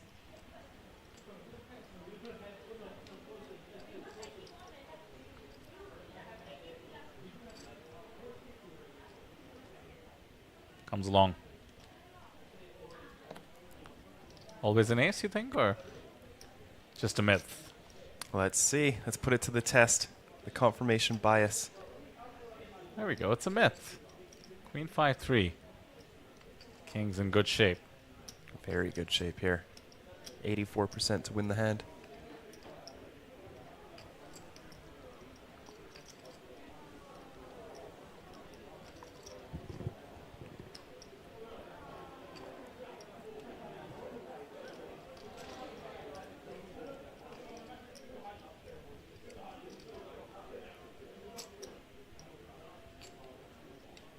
Adrian, given the ICM, should lean more towards a check fold.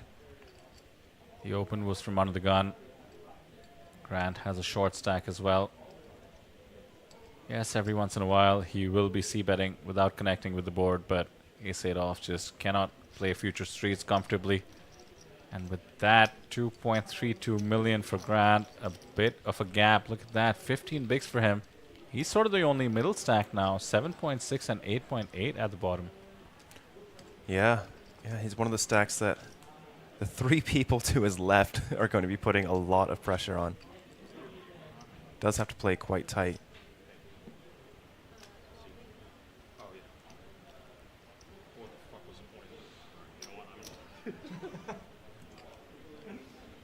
Oh, tired. Well, good thing I got that green.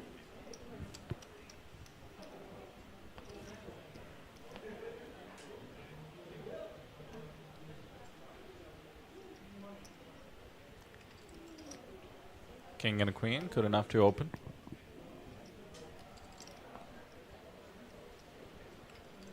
Jason hoping to pick something up to 3-bet jam. 9-7 off doesn't cut it.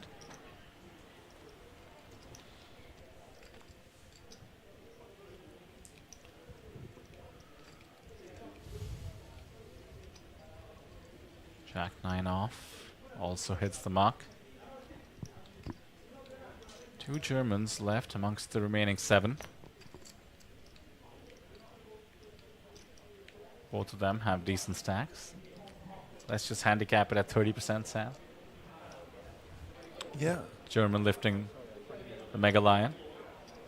Would be a repeat of Thailand in 2023 Taipei with Punat, the man on our final table, as well as Pachara winning the main event, and the high roller, in this case Rene von Redden, grabbing the main event trophy yesterday from Germany.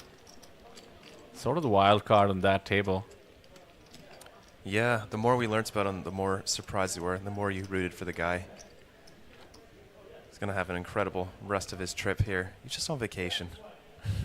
Comes back 454,000 USD. So what do you do on vacation with a windfall like that, you think? What aspect of the vacation are you upgrading?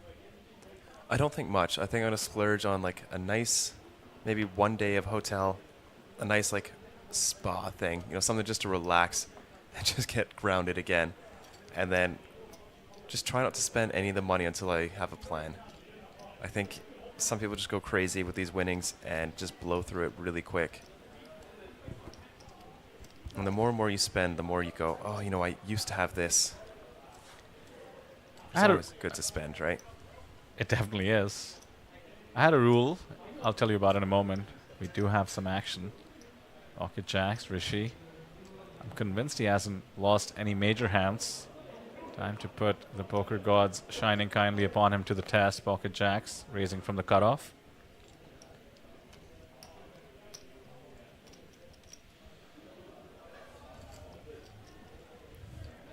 An ace on the big blind. This will be getting defended, and I have a feeling Pachara is getting a bit sus. Rishi seems to be fearless when it comes to raising with Pachara on the big. Oh, my apologies. Pachara was being asked about in the chat. Meant to say Punat, of course. Confusing the Thai superstars. Chat Pro asking whether Pachara won this exact event before in chat. Indeed he did. Now Punat looking to repeat. Punat looking like he might go for a raise here. Yeah, we always question whether the likes of Punat catch up with the stream during the break or get some intel perhaps, and she was getting pretty active. Oh, looks like he's coming in hot with the raise. 1.1 million into the middle. Already uncomfortable with pocket jacks here. He's ace-3, ace-deuce offsuits, as well as king-3, king-deuce off. Really like to 3-bet from the big blind versus these late position opens on the final table, especially when you cover them.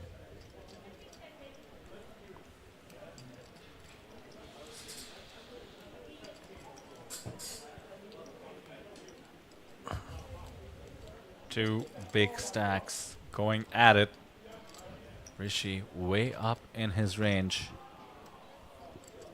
But the ICM pressure is so immense, which is why Punat has made the move. 3 stacks below 12 bigs. Rishi started with a comfortable 35 bigs. He flicks in the time bank in his now signature style.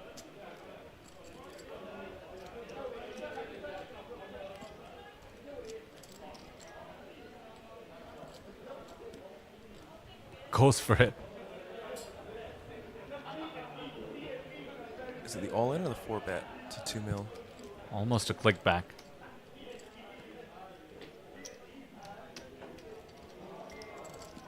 Wow, that is our new chip leader. First person to get over 7 million in chips in this tournament. Rishi Mehra.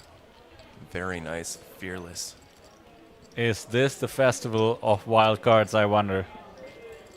44 bigs.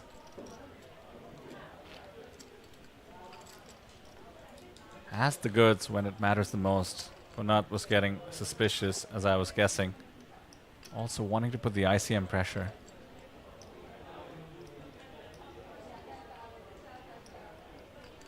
Rishi seems impervious. Also knows that Punat is the most likely to be making a move. He's going to have the widest 3-betting range amongst all the players on the table.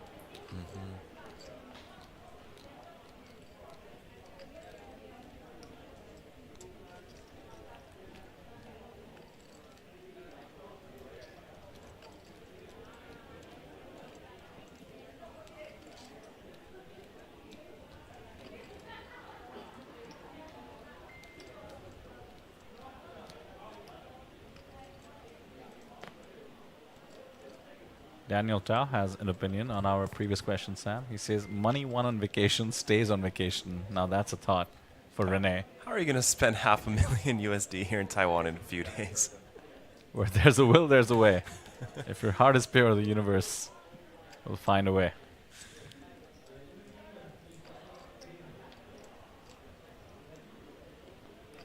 Sounds like a cool Mr. Beast video. Spend $500,000 in one day. Yeah. Punat attacks despite Nico having him well covered, and Nico does have pocket 4s.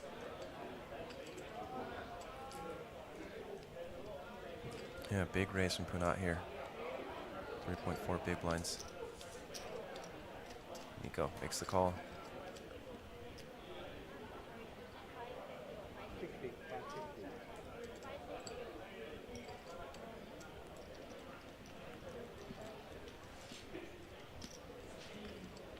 $1.3 million in the middle already. That rivals our shortest stack. 6, 3 deuce, 2 diamonds. Pretty comfortable for the 4s.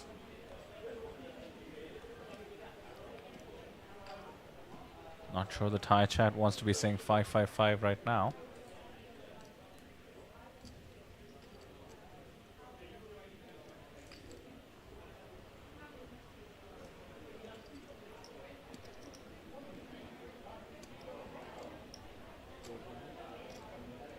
Not with the betting lead.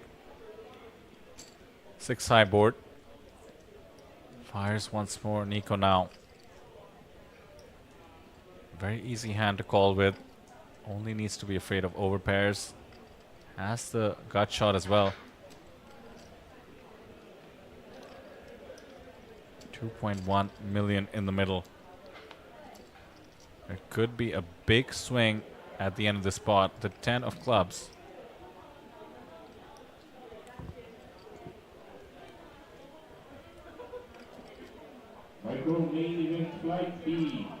Seems like fork in the road in this hand. Does Punat want to fire the double barrel? The range he's representing is going to get thinner and thinner. The occasional 10 might have clipped it on the turn, but apart from that, he'd have to rep an overpair. Punat decides to check.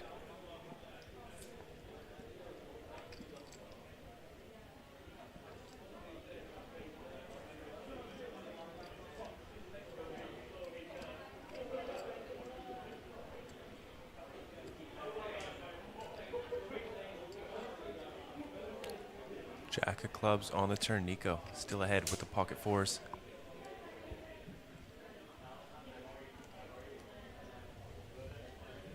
Not a bad river for Punat to consider firing. Knows he's not winning with the king 8 off.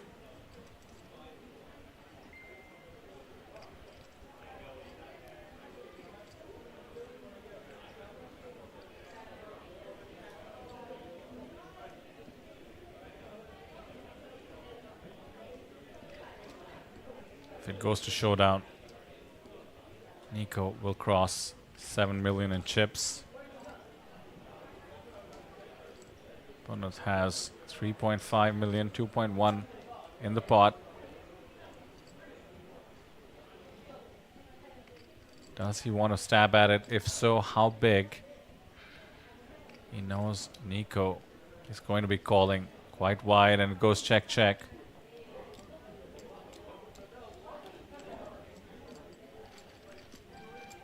The 1 million chip increase to Nico's stack means 7.7 million now.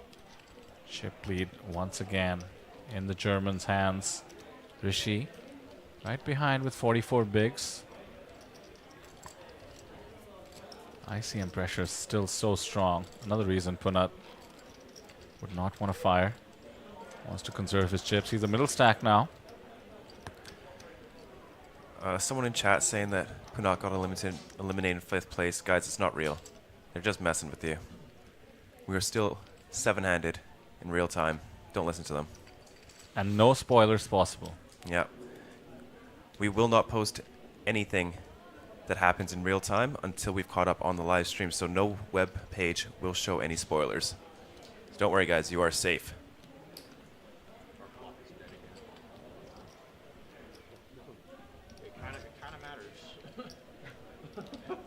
Just a little.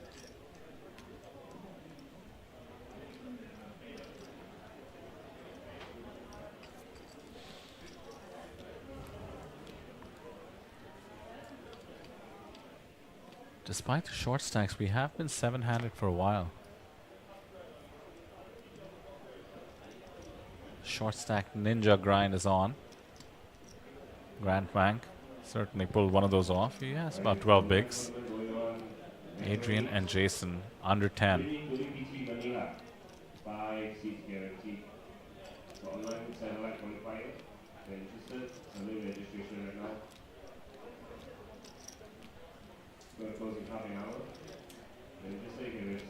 Daniel asking, would you rather play against a Euro reg or a lag Asian?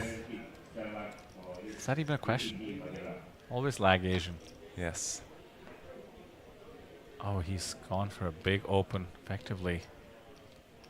I think jam? Signaling he's all in. We'll wait for it to catch up. Raise to 3 mil, yeah. Yeah. The suited broadways really just like to jam on 20 bigs in late position. Getting 3-bet, you can't call. The hand really wants to see all 5 cards if it does get called.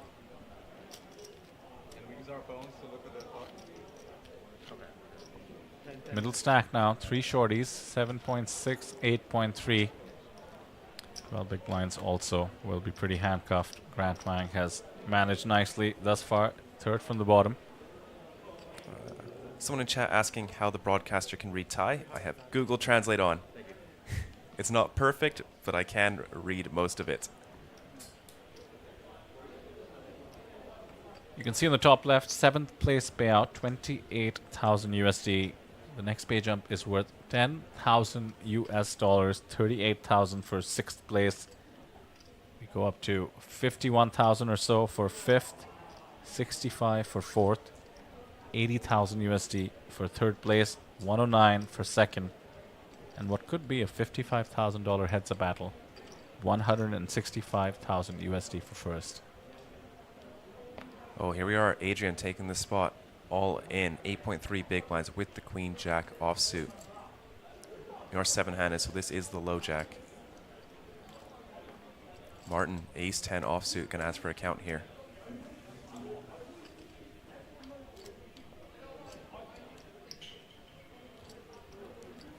Martin has made some tight folds. This is for about a third of his stack. A bit less, in fact. He can certainly afford it.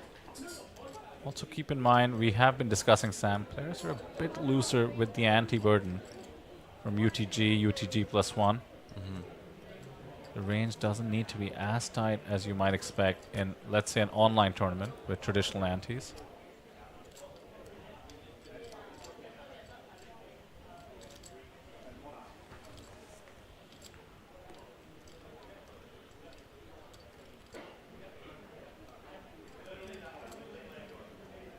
I think it's a really close spot for Martin here. Let's it go. I reckon ace jack would be the cutoff for him to call. Adrian, very nice result there with queen jack offsuit. Definitely do not want to see a call when you're shoving that hand. And mind you, he did it when Jason was in the big blind, so he is down to just 5.6 bigs. The target on his back could not be any bigger. $10,000 is the pay jump. 3x the buy-in, mind you. 3,400 or so was the buy-in.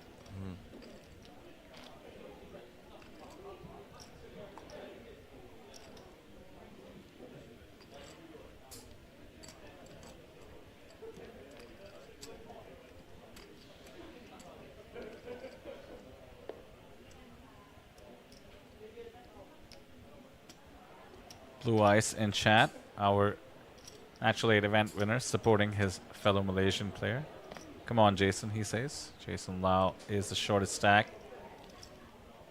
Needs a miracle. Grand Fang has pulled off one. Oh, there we go. Ace 10 suited for Punat.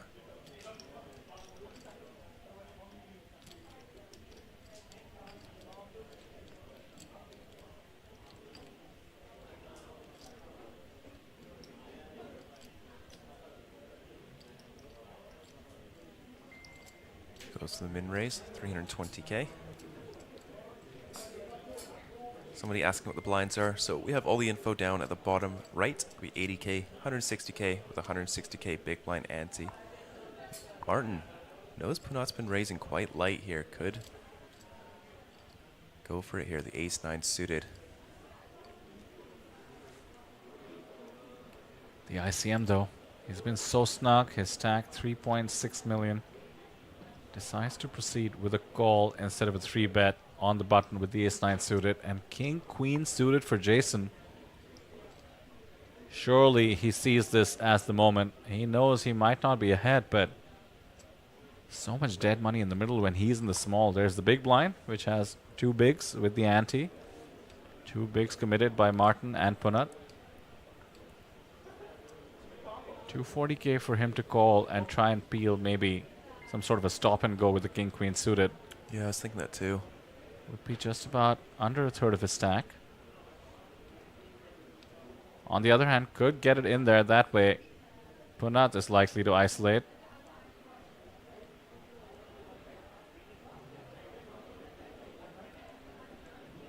Want to be going up against just the one player. In this case, if you could see the holdings, wouldn't mind Martin coming along as well. Needs to catch a king or a queen anyway.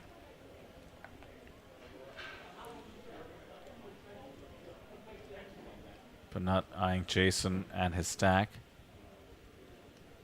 This is such a strong holding. There is A raise and a call, and he lets it go. Does not call, does not squeeze. He's from the Grant Wang school of short stack ninjaing. He's going to pick a spot where he can get the chips in on his terms. And Rishi now might come along with what seems like rags compared to the hands we've seen. Just one big blind for him to call. He does not.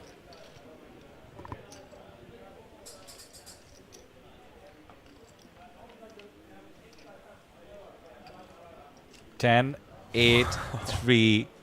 What a flop. The nut flush for Martin and top pair, top kicker for Punat. Yeah, Punat has to play quite defensively with Martin covering him. And Martin, once again, flopping the nut flush. That's twice at this final table. Time. How do they do it? I don't know. And he came along with just a call on the button as well. Love the check. But it's going to get expensive for him with Martin here.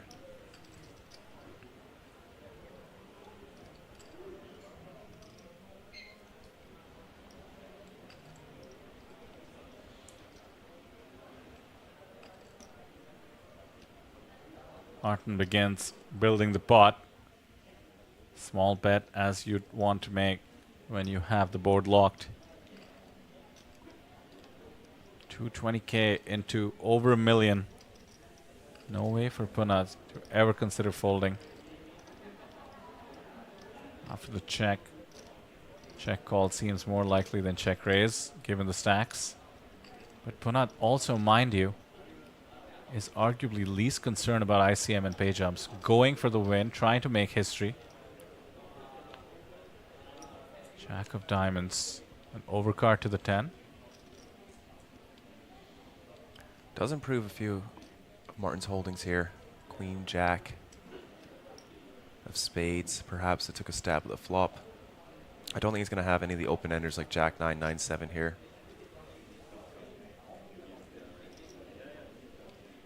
Could have maybe ace, jack, ace of hearts. Although probably more likely we see a raise from that hand. So not too many hands that improve on this jack of diamonds for Martin's range.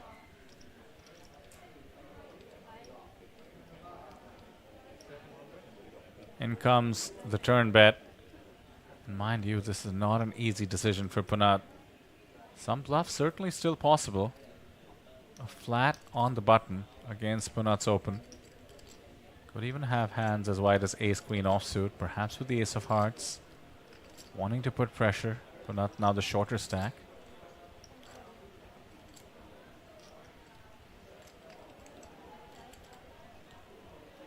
Punat lets it go. The man just knows how to avoid disaster. Facing the drawing dead situation. Not too bad, all things considered. 21 big still left in his stack.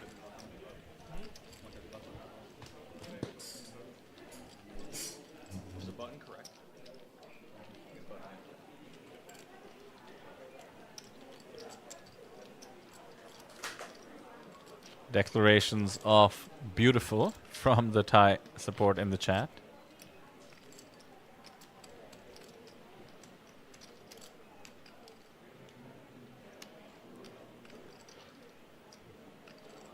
So there we go. Bit of a change in dynamics for sure. Martin has extended his lead. He has flopped 2 flushes, nut flushes, at our final table. And now Grant with the aces.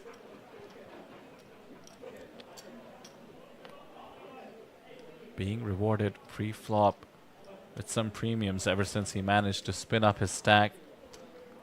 Jason, now the shortest stack, looking to do what Grant did. Goes for the 5k extra over the min open.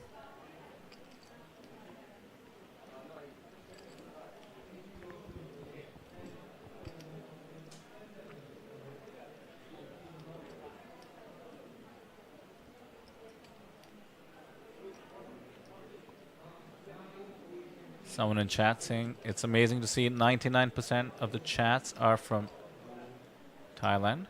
True, maybe the chat, but not the viewers. Plenty of support for all these players, and Rishi with pocket nines could get into trouble. Once again, the open from Grant is under the gun. I believe the last time around he had pocket kings.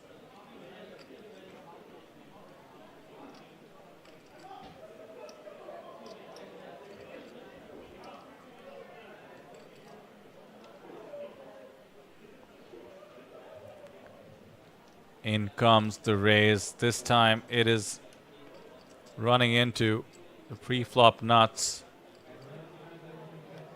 And has he committed himself against Grant's stack? That is a lot of 100k chips. Oh, he's put Grant effectively all in. What a spot for the American. Rishi likely to take a dent to his stack thanks to some folded cards. He has 26%. Grant all in with aces, 3.7 million in the middle. What a comeback. If Grant can fade the nines, he will be a comfortable middle stack. He was down to just 5.5 bigs or so. Yo, ace, I have aces against nines. For a refund, I guess. I could slip 20% I'm out of here. Well, yours never. Here we go. 4.2 million, in fact, in the middle.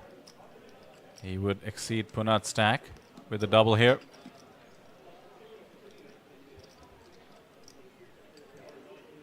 Looking to dodge a 9. 2 black 9s live. So when I'm all in, it's not important enough to announce. We didn't even get the clap. We're not good enough for the clap. Off to the flop, and it's pure King 7-7.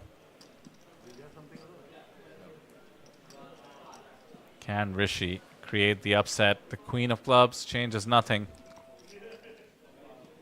Grand stack is actually going to be closer to Rishi's than anybody else's.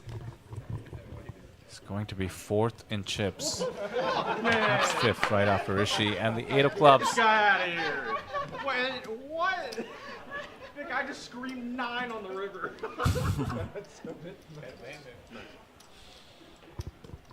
There we go, we're having fun. Just 165,000 USD up top. Rishi with the minor misstep. Putting the pressure back on the open, but this time Grant had the goods. Here we go. I asked whether Rishi had lost a hand. That's a big one. Big swing. 2.2 million leaves the stack, about a third.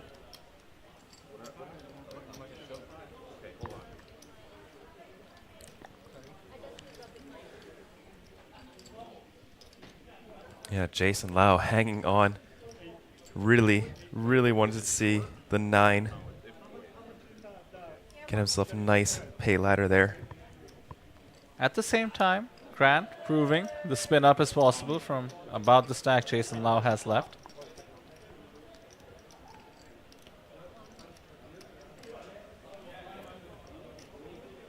What about this here?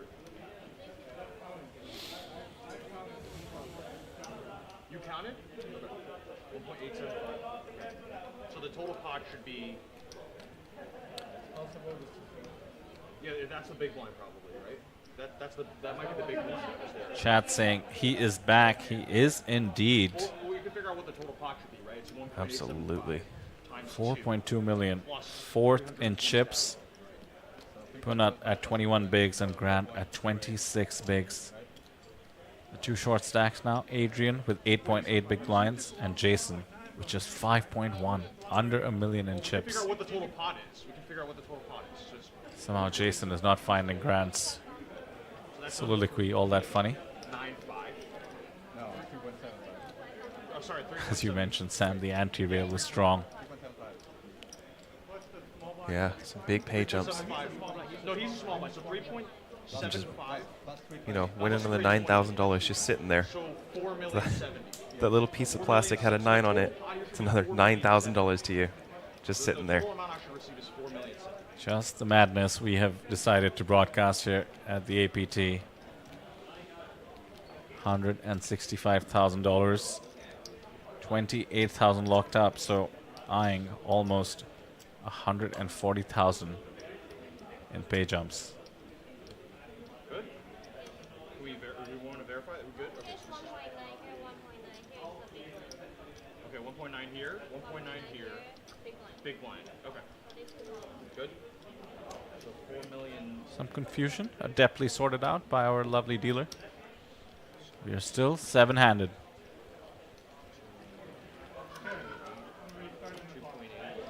Chang in chat pointing out he becomes so talkative. He does. That is his default state from the little I've seen. It's a good thing. Keeps the table plenty entertained. Usually you make good friends on the poker table that way. It's just that with the stakes being so high, he's very focused when he's making a decision. Here's some information. Dylan Martin in chat says Grant went to UPenn, and I ran into him at some home games in Philly. Class act and very fun to play with. You can certainly see it. UPenn, of course, very prestigious university.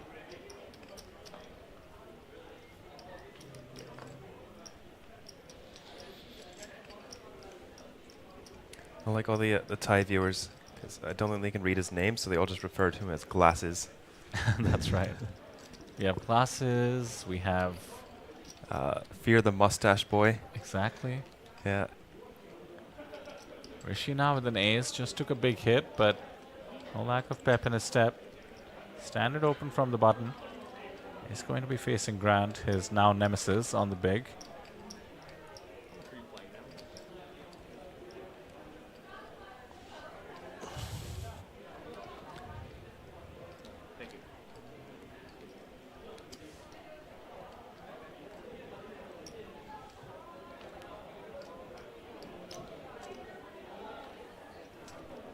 Support for Punat still incoming despite the hit he's taken. Let's go, chat. That's when Punat needs your support. Blinds are up to 100k, 200k. 17 bigs in Punat's stack.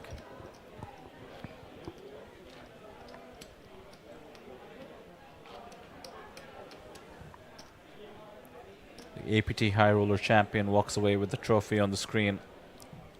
One of our Mega Lions, the big ones. 3 per series. 1 for the Super High Roller, 1 for the main event, and the 1 for the 2-day High Roller you're watching.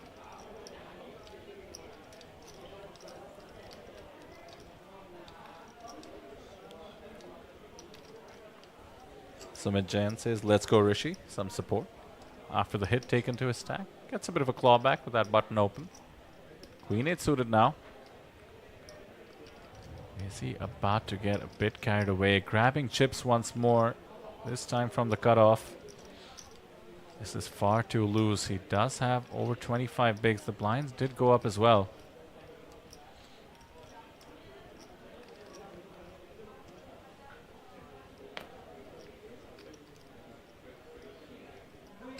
Mind you, he's still third in chips. But not. It's going to be on the big blind.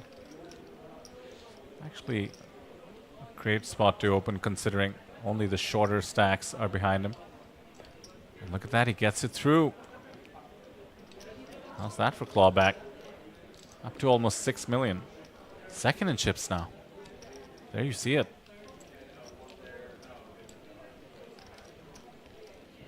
Hangs to no elimination for, I believe, would have been at least an hour and a half. Yeah, everyone is hanging on. Yeah, we're final tables, ICM pressure is high. You don't win money by winning chips on a final table. You win it by watching other people get eliminated.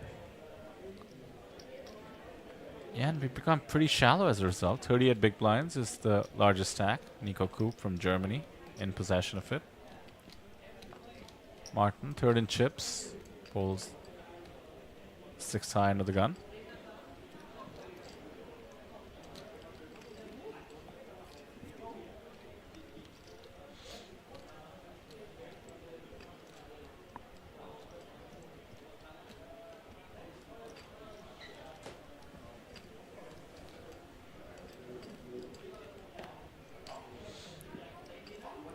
DPR says, how many broadcasters are there? I hope you can switch for a break.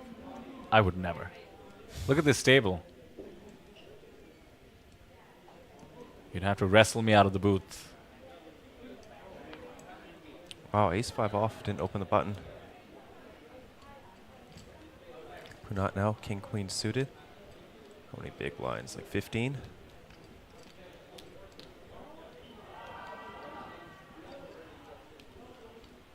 The big blind is Nico, chip leader, German poker professional. Millions on his hand mob. Punat raises to 600k, 3x with the king-queen suited.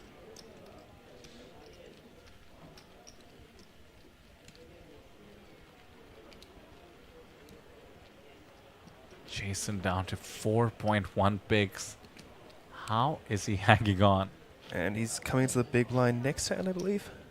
You don't see that every day. Jason Lau, a very, very accomplished poker player. He knows what to do. It's just that because of the ICM dynamics, he decided to fold a tricky spot, king-queen suited, facing the open and the call from Martin with the ace-9. Not to mention ace-9 would have decimated him, flopped the nut flush.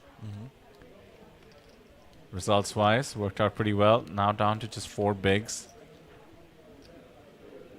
When you get down to 4 bigs, Sam, you're willing to take just the pay ladder. You've sort of given up on the upswing perhaps, but waiting for too long is just going to ensure you lose out on both. We did see Grant down to 4 big blinds. Yeah. Has managed to spin it up to about 4 million in chips. And I believe he did get the pay ladder at the time, actually. Yes. Yeah, Daniel was eliminated. Yep. Seems so long ago. That was our last elimination. Daniel from Austria. Adrian moves all in here. Ace-6 offsuit for 6.5 big blinds.